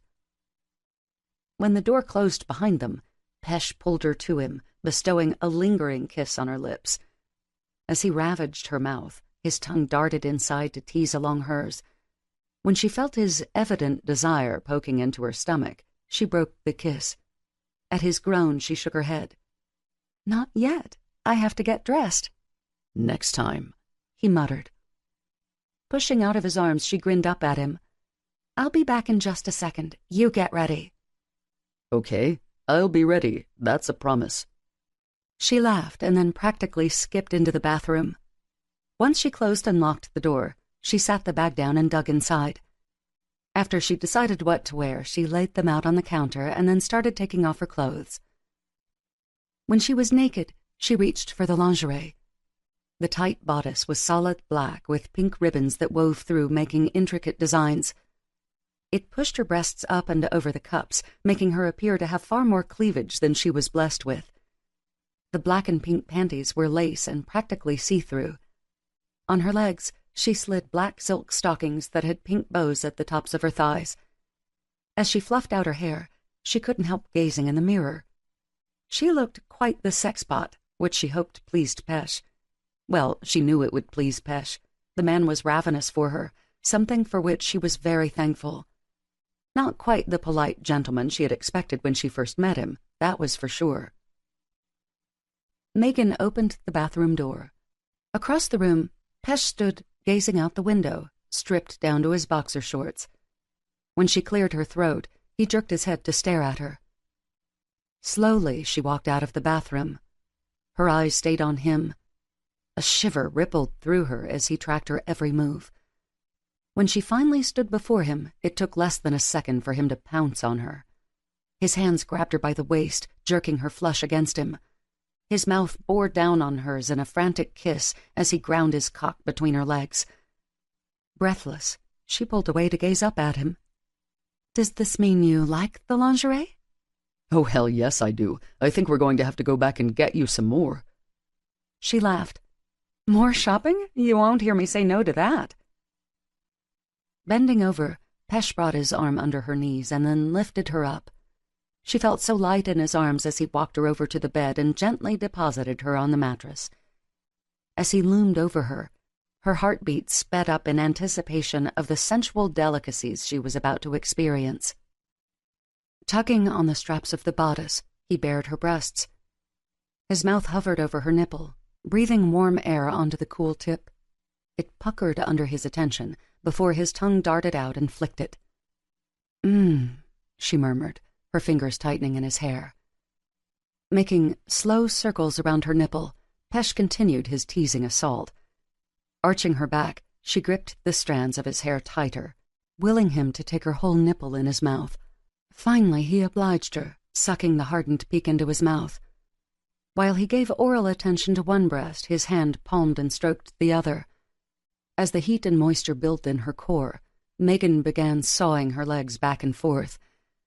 The friction eased her a little, but she wanted Pesh's fingers, tongue, and dick there more than anything. Over the fabric of her bodice, he kissed down her stomach. Just as he reached the juncture between her legs, he bypassed it and began kissing and licking the exposed skin on her upper thighs. She groaned in protest. He gazed up at her with a teasing smile. "Did you want me to kiss somewhere else?" Raising her hips, she replied, "You know where I want you, where I want all of you." "Patience, my love." "Oh, really?" she muttered. With one quick movement, she was out from underneath him in a flash. Surprise filled his face as she flipped him over onto his back and straddled him once again. Raking her fingernails down his chest, she stopped just at the waistband of his boxers. As his breath hitched, her hands went to his thighs, scraping a trail up the exposed skin to his dick. His hips bucked up, causing her to smile. "Oh, did you want me to touch you somewhere else?" With a growl, he gripped her by the ass and forced her onto her knees. He slid down the mattress to where her core was right at his mouth. His tongue flicked out, sliding along the thin scrap of her panties. She gasped as he flattened his tongue and rubbed it over her clit. Even through the fabric, it lit her on fire. As he added more pressure, she began to rock her hips against his face. Closing her eyes, she concentrated on the feel of his tongue. When he pulled away, she whimpered. His lips came to kiss along her thighs again. Just as Pesh's teeth dug into one of the bows on her stockings, Megan's ringtone for Mason blared out over her frustrated breaths. Pesh protested the interruption with a grunt, but immediately let the stocking fall from his mouth. "I'm sorry, it's his bedtime call. I have to take it," Megan said, as she sat up in the bed. "It's all right, my love. I'm the one with patience, not you," he replied with a smile. She rolled her eyes at him as she grabbed the phone off the nightstand and answered it. "Hey, baby," she said, trying to catch her breath. "Hi, Mommy. Miss you?" Her heart warmed hearing his tiny voice while an ache filled her chest. "Oh, I miss you too, sweet boy. Are you being good for Grammy?" Uh-huh. Play with Noah today. Did you? Did you have fun?" Uh-huh. But Caroline cries." Megan laughed at his summation of the latest Fitzgerald family member. "I bet she does. She's a little baby, and they do like to cry. You cried a lot when you were that age." "Where Daddy?" Glancing at Pesh, Megan smiled. "He's right here. You want to talk to him?" Uh-huh. Megan handed the phone to Pesh. His face lit up as he said, "Hey, buddy, how are you?" As Mason rattled along to Pesh, Megan couldn't help thinking of how happy Mason had been on her wedding day. He had played his part as ring-bearer wonderfully. Everyone commented on how handsome he was in a small tux and how much he looked like her. He was so excited to have a daddy and to be part of a real family. He didn't even seem to mind that they were moving away from his grandparents into Pesh's house. Of course, Pesh had sweetened the moving angst by having a black lab puppy, just like Beau, waiting for Mason in his new room. He had squealed so loud that Megan thought her eardrums were going to burst. "Oh, so Beau too pee-peed on Grammy's rug, huh?" Pesh asked, throwing Megan an oh-shit look. While they were away, Angie was in charge of both Mason and the puppy, who Mason had aptly named Beau too after his first love, Beau. Megan could imagine her mother was fit to be tied with her rugs being christened by puppy piss. "Okay, you better go to bed now. Mommy and I miss you very, very much.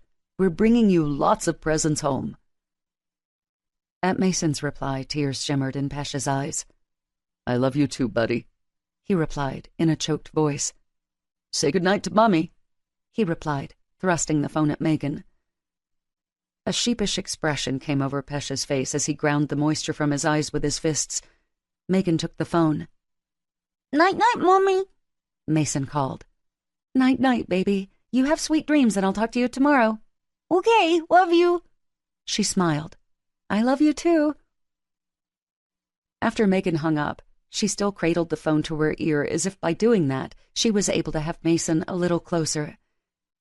Pesh's hand came to rest on hers. "He's something, isn't he?" he asked.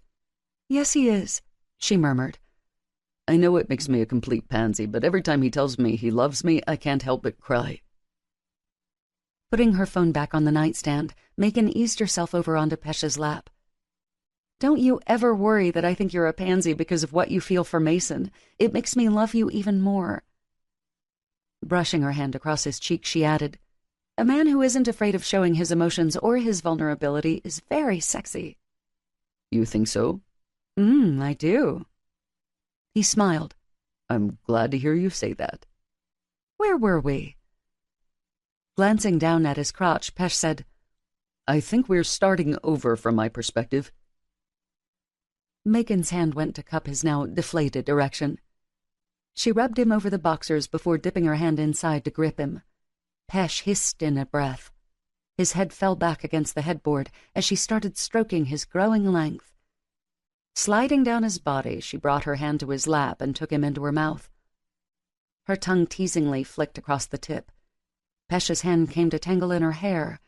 She did leisurely strokes up and down his length before bringing him into her mouth. As she began bobbing up and down, Pesh's groans echoed through the room. As she cut her gaze up to him, he glanced down at her with hooded eyes.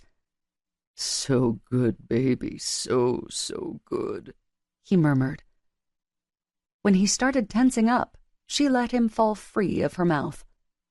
"I want you to come inside me," she said as she climbed up his body. Rising up on her knees, she brought Pesh's hands to the elastic band of her underwear. He tore them off her hips and down her thighs.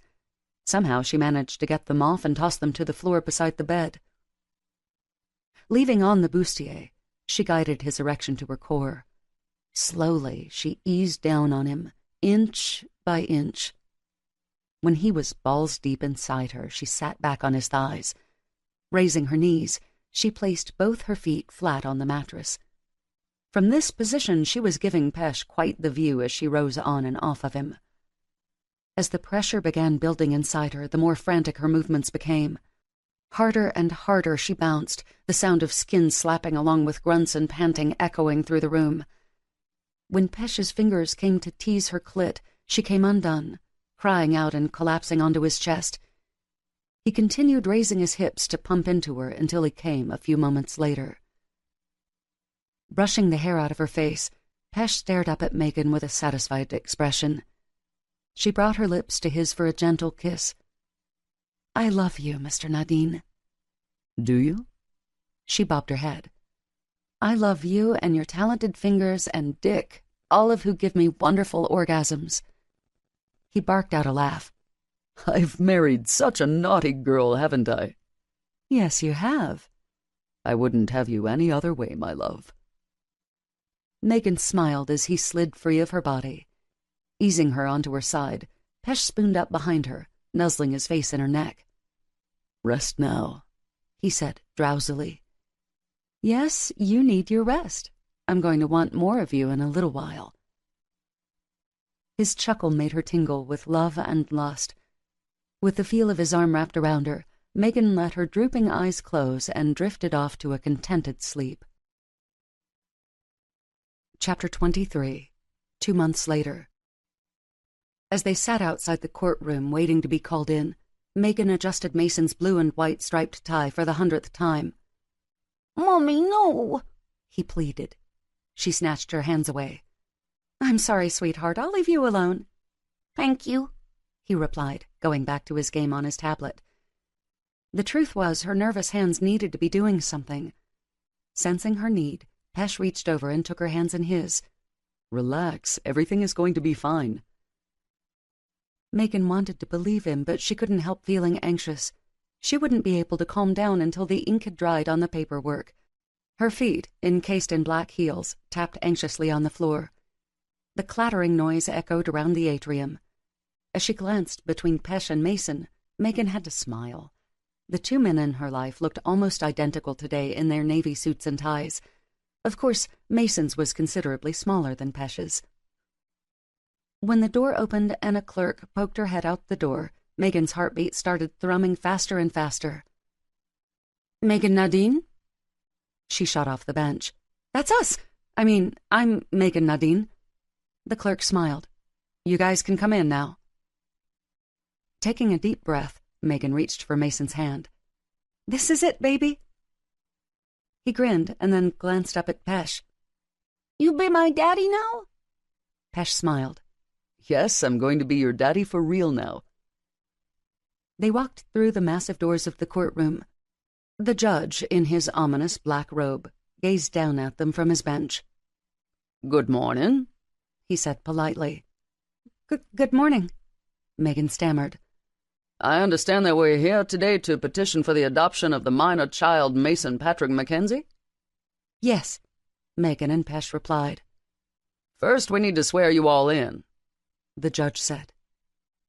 Megan went through the motions of the procedure, trying desperately to calm her nerves. When Pesh had first broached the subject of formally adopting Mason, she initially had been thrilled and honored. But then she had to worry about whether Davis would allow Pesh to adopt Mason or not. Although he still had nothing to do with his son, Davis hadn't shown a lot of enthusiasm about the prospect.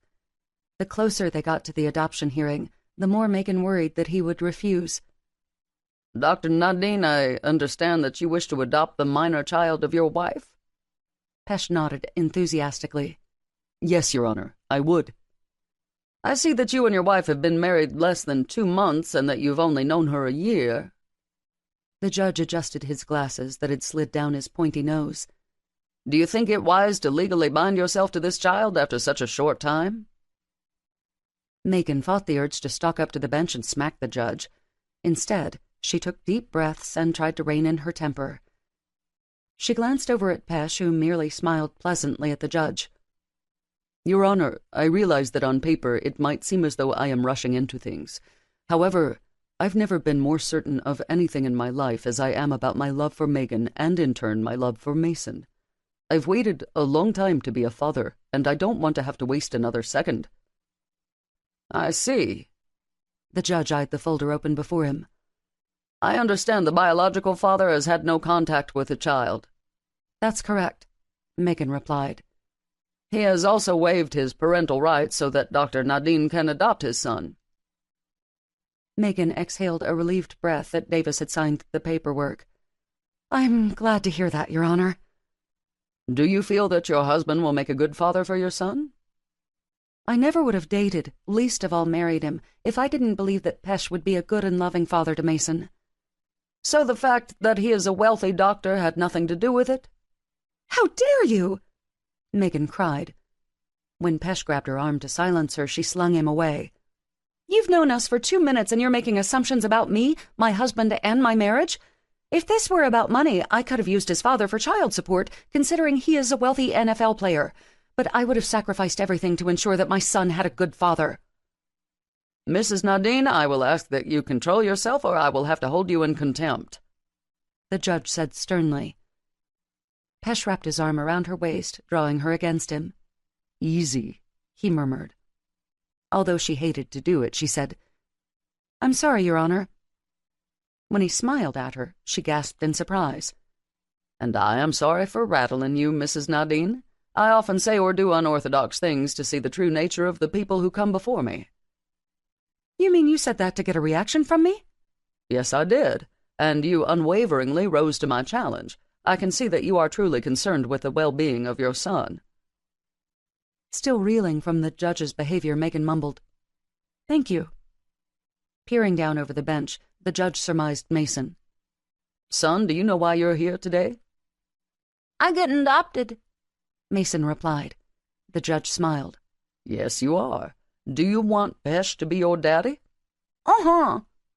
"Do you want anyone else to be your daddy?" "No." Mason replied quickly, shaking his head back and forth. "Then come up here while I sign the paperwork." Mason happily ran around the side of the bench to the judge. He climbed up onto the judge's lap. After signing several sets of papers, the judge handed Mason his gavel. "Once you bang that gavel, Pesh is officially your daddy, and you are Mason Nadine." With a broad grin, Mason brought the gavel down. Tears stung Megan's eyes, and she gladly let Pesh pull her into his arms. "Thank you, thank you, thank you," she murmured. "I love you," he replied, squeezing her tight. "I love you too." Their attention was drawn to where Mason kept banging the gavel. The judge chuckled. "Okay, I think that is enough. Why don't you go to your mommy and daddy now?" "Tell the judge thank you," Megan instructed. "Thank you," Mason replied before he hopped off the judge's lap and came running to them. "Adopted! Adopted!" Pesh bent down to pick him up. "That's right, buddy. You're my son for now and always." Megan smiled and patted Mason's back as they started out of the courtroom.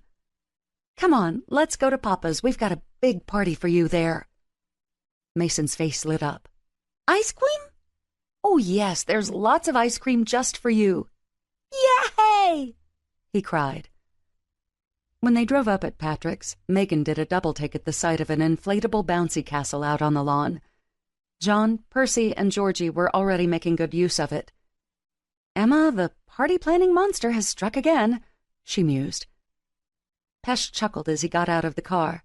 He went to get Mason while she started into the house. Balloons and flowers filled the foyer and living room. Over the dining room archway there was a giant "Congratulations, Mason" sign. When she got to the kitchen, she sucked in a breath at the sight of all the catering pans. "Emma Fitzgerald, what have you done?" she questioned. At the sound of Megan's voice, Emma jumped. Clutching her chest, she whirled around. Okay, so maybe I found a really excellent deal on the bouncy castle, like ridiculously cheap. Megan crossed her arms over her chest. The food? I thought my mom and my aunts were cooking. Holding up one hand, Emma replied, Just Williamson Brothers barbecue, nothing fancy.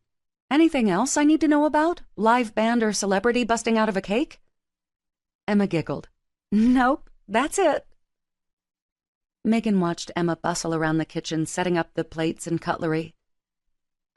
Is there anything I can do? I mean, I feel pretty shitty considering this is my son's adoption party, Megan said with a smile. Pink tinged Emma's cheeks. I'm sorry. Megan threw her arms around Emma and squeezed her tight. Don't be sorry. You're amazing to do all of this for us. Emma smiled. You're more than welcome. I'm so happy for you and Pesh and for Mason. Thank you. When Megan pulled away, Emma said, Oh, there is something you can do. Go tell Aiden we're about to start. He went to get Caroline up from her nap. Sure, I'll be happy to. As Megan started down the familiar hallway, she stopped outside of Aiden's boyhood bedroom. Through the crack in the door, she could see him walking around the room, bouncing Caroline in his arms. At the sound of his singing, she had to stifle a laugh. Ankle was many things, but a singer wasn't one of them.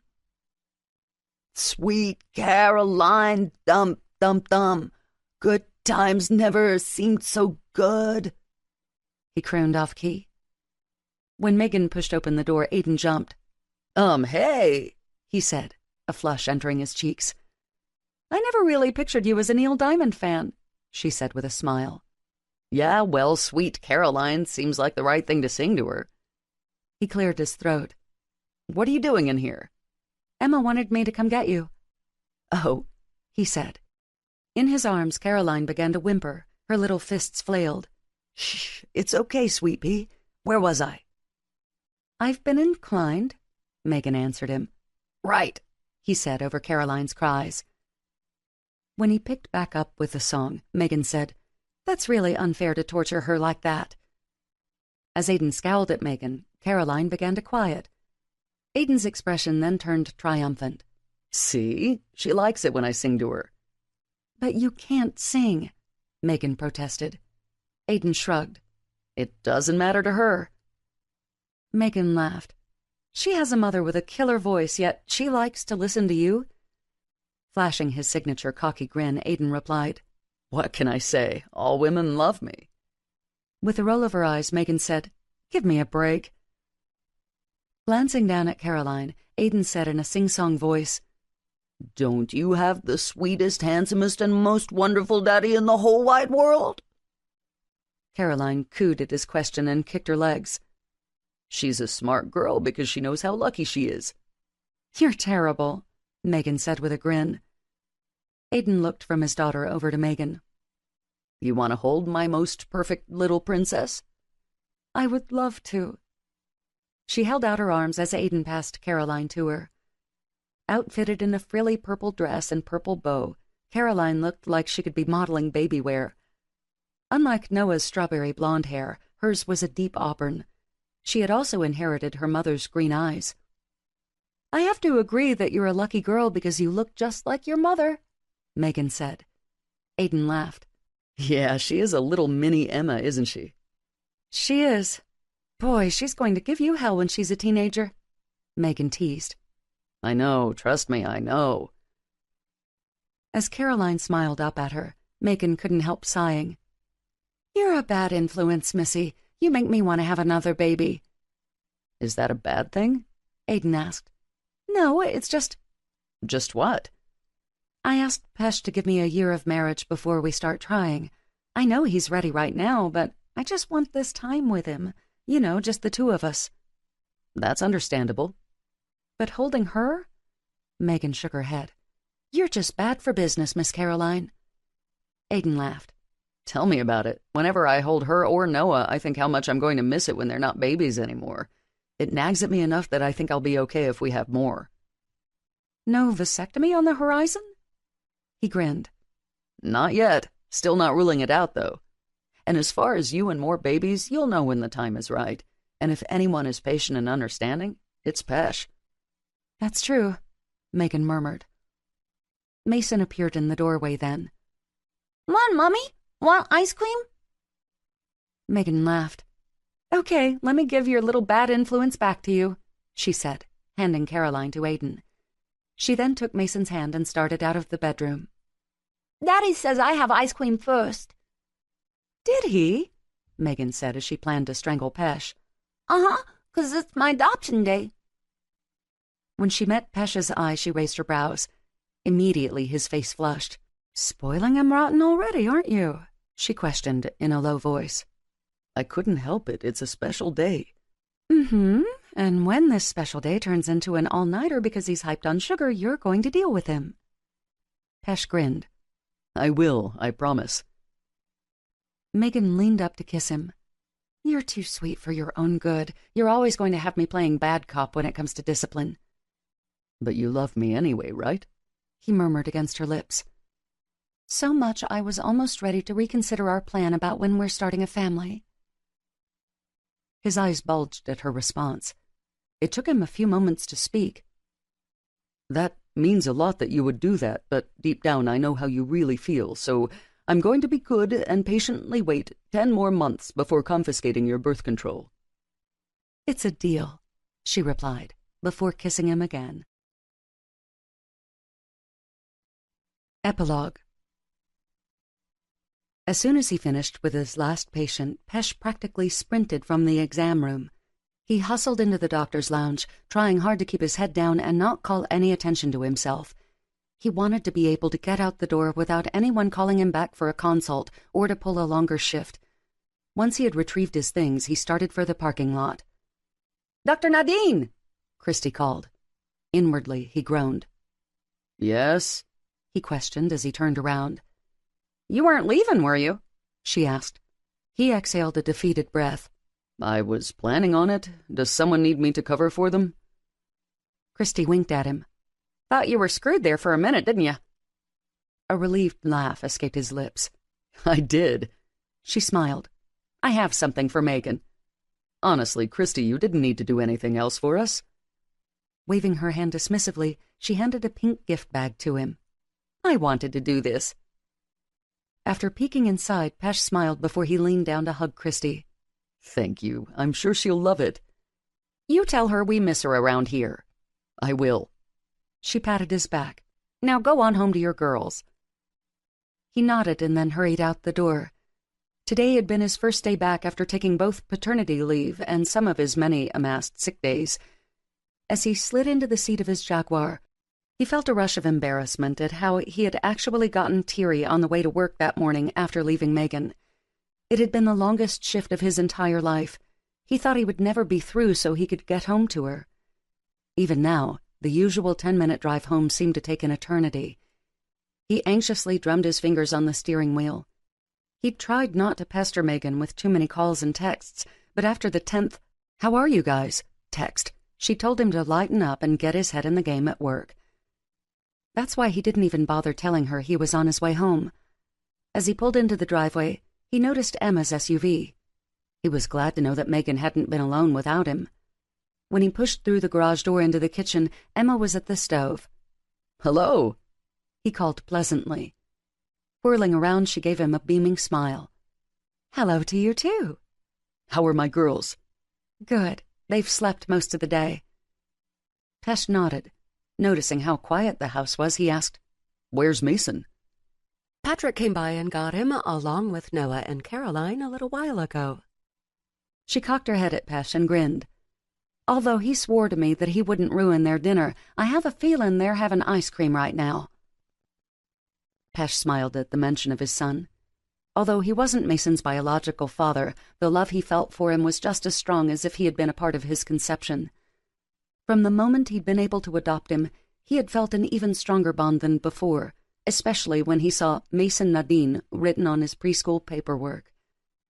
More than anything, he relished being a father.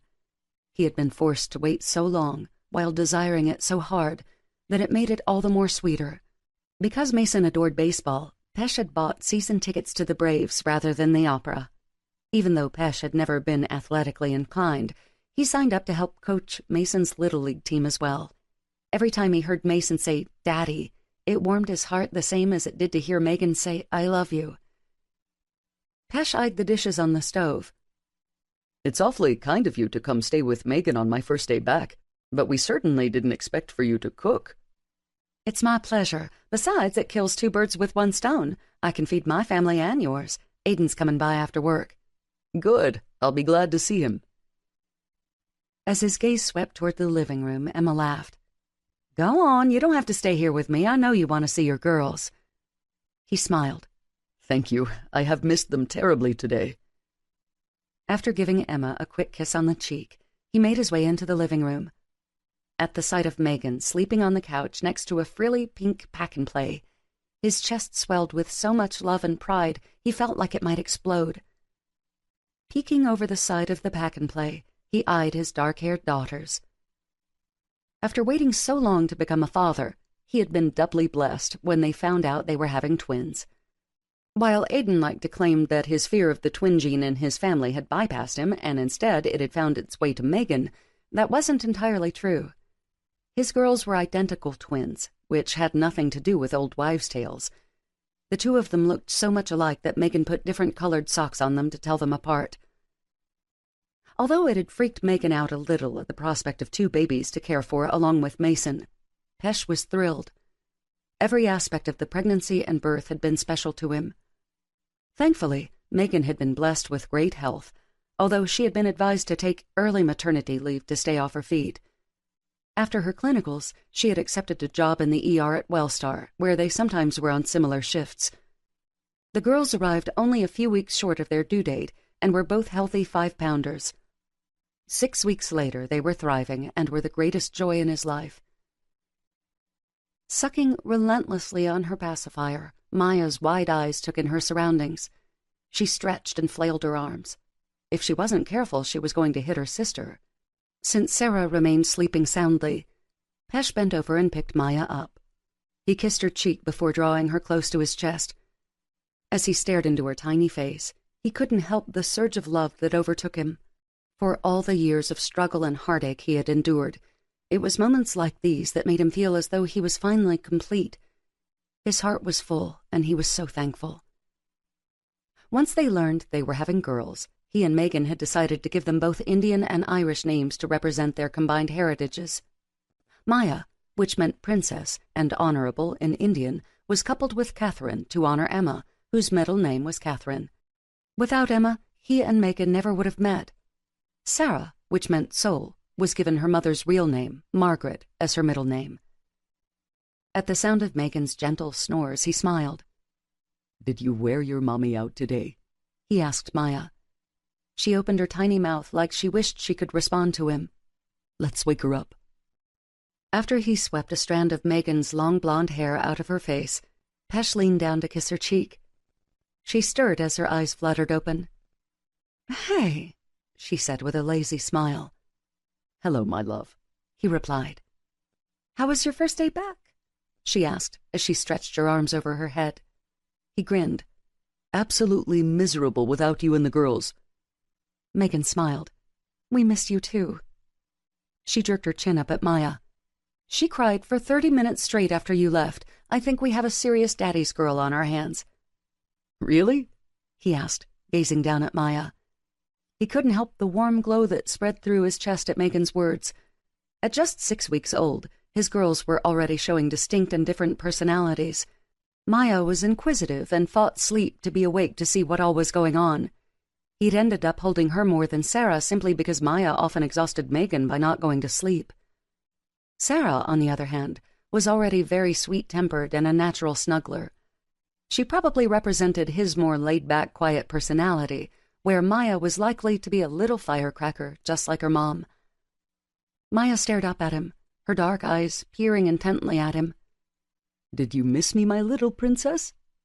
A fleeting smile appeared on her face. Oh my God, she smiled at you, Megan cried. But babies don't respond with smiling until later. It must be gas or something, he argued. Megan nudged his leg with her knee. She most definitely smiled at you, Pesh. She rose off the couch to rub Maya's cheek. You smiled at your daddy, didn't you? Without taking her eyes off of Pesh, Maya flashed another smile and waved her fist.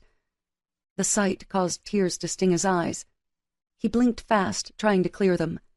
He didn't like feeling emotionally weak in front of Megan, but he knew he was busted the moment Megan murmured, "Oh, baby." She slid her arm around his waist, leaning up on her tiptoes to burrow her face in his neck. "Do you know how much my love for you grows because you just got teary over your daughter?" He glanced down at her in surprise. Really? "Mm-hmm." She gave him a brief kiss. "After Davis, all I ever wanted was for my children to have a father who loved and adored them." She smiled. "You make that dream come true every day." He brought his lips to hers.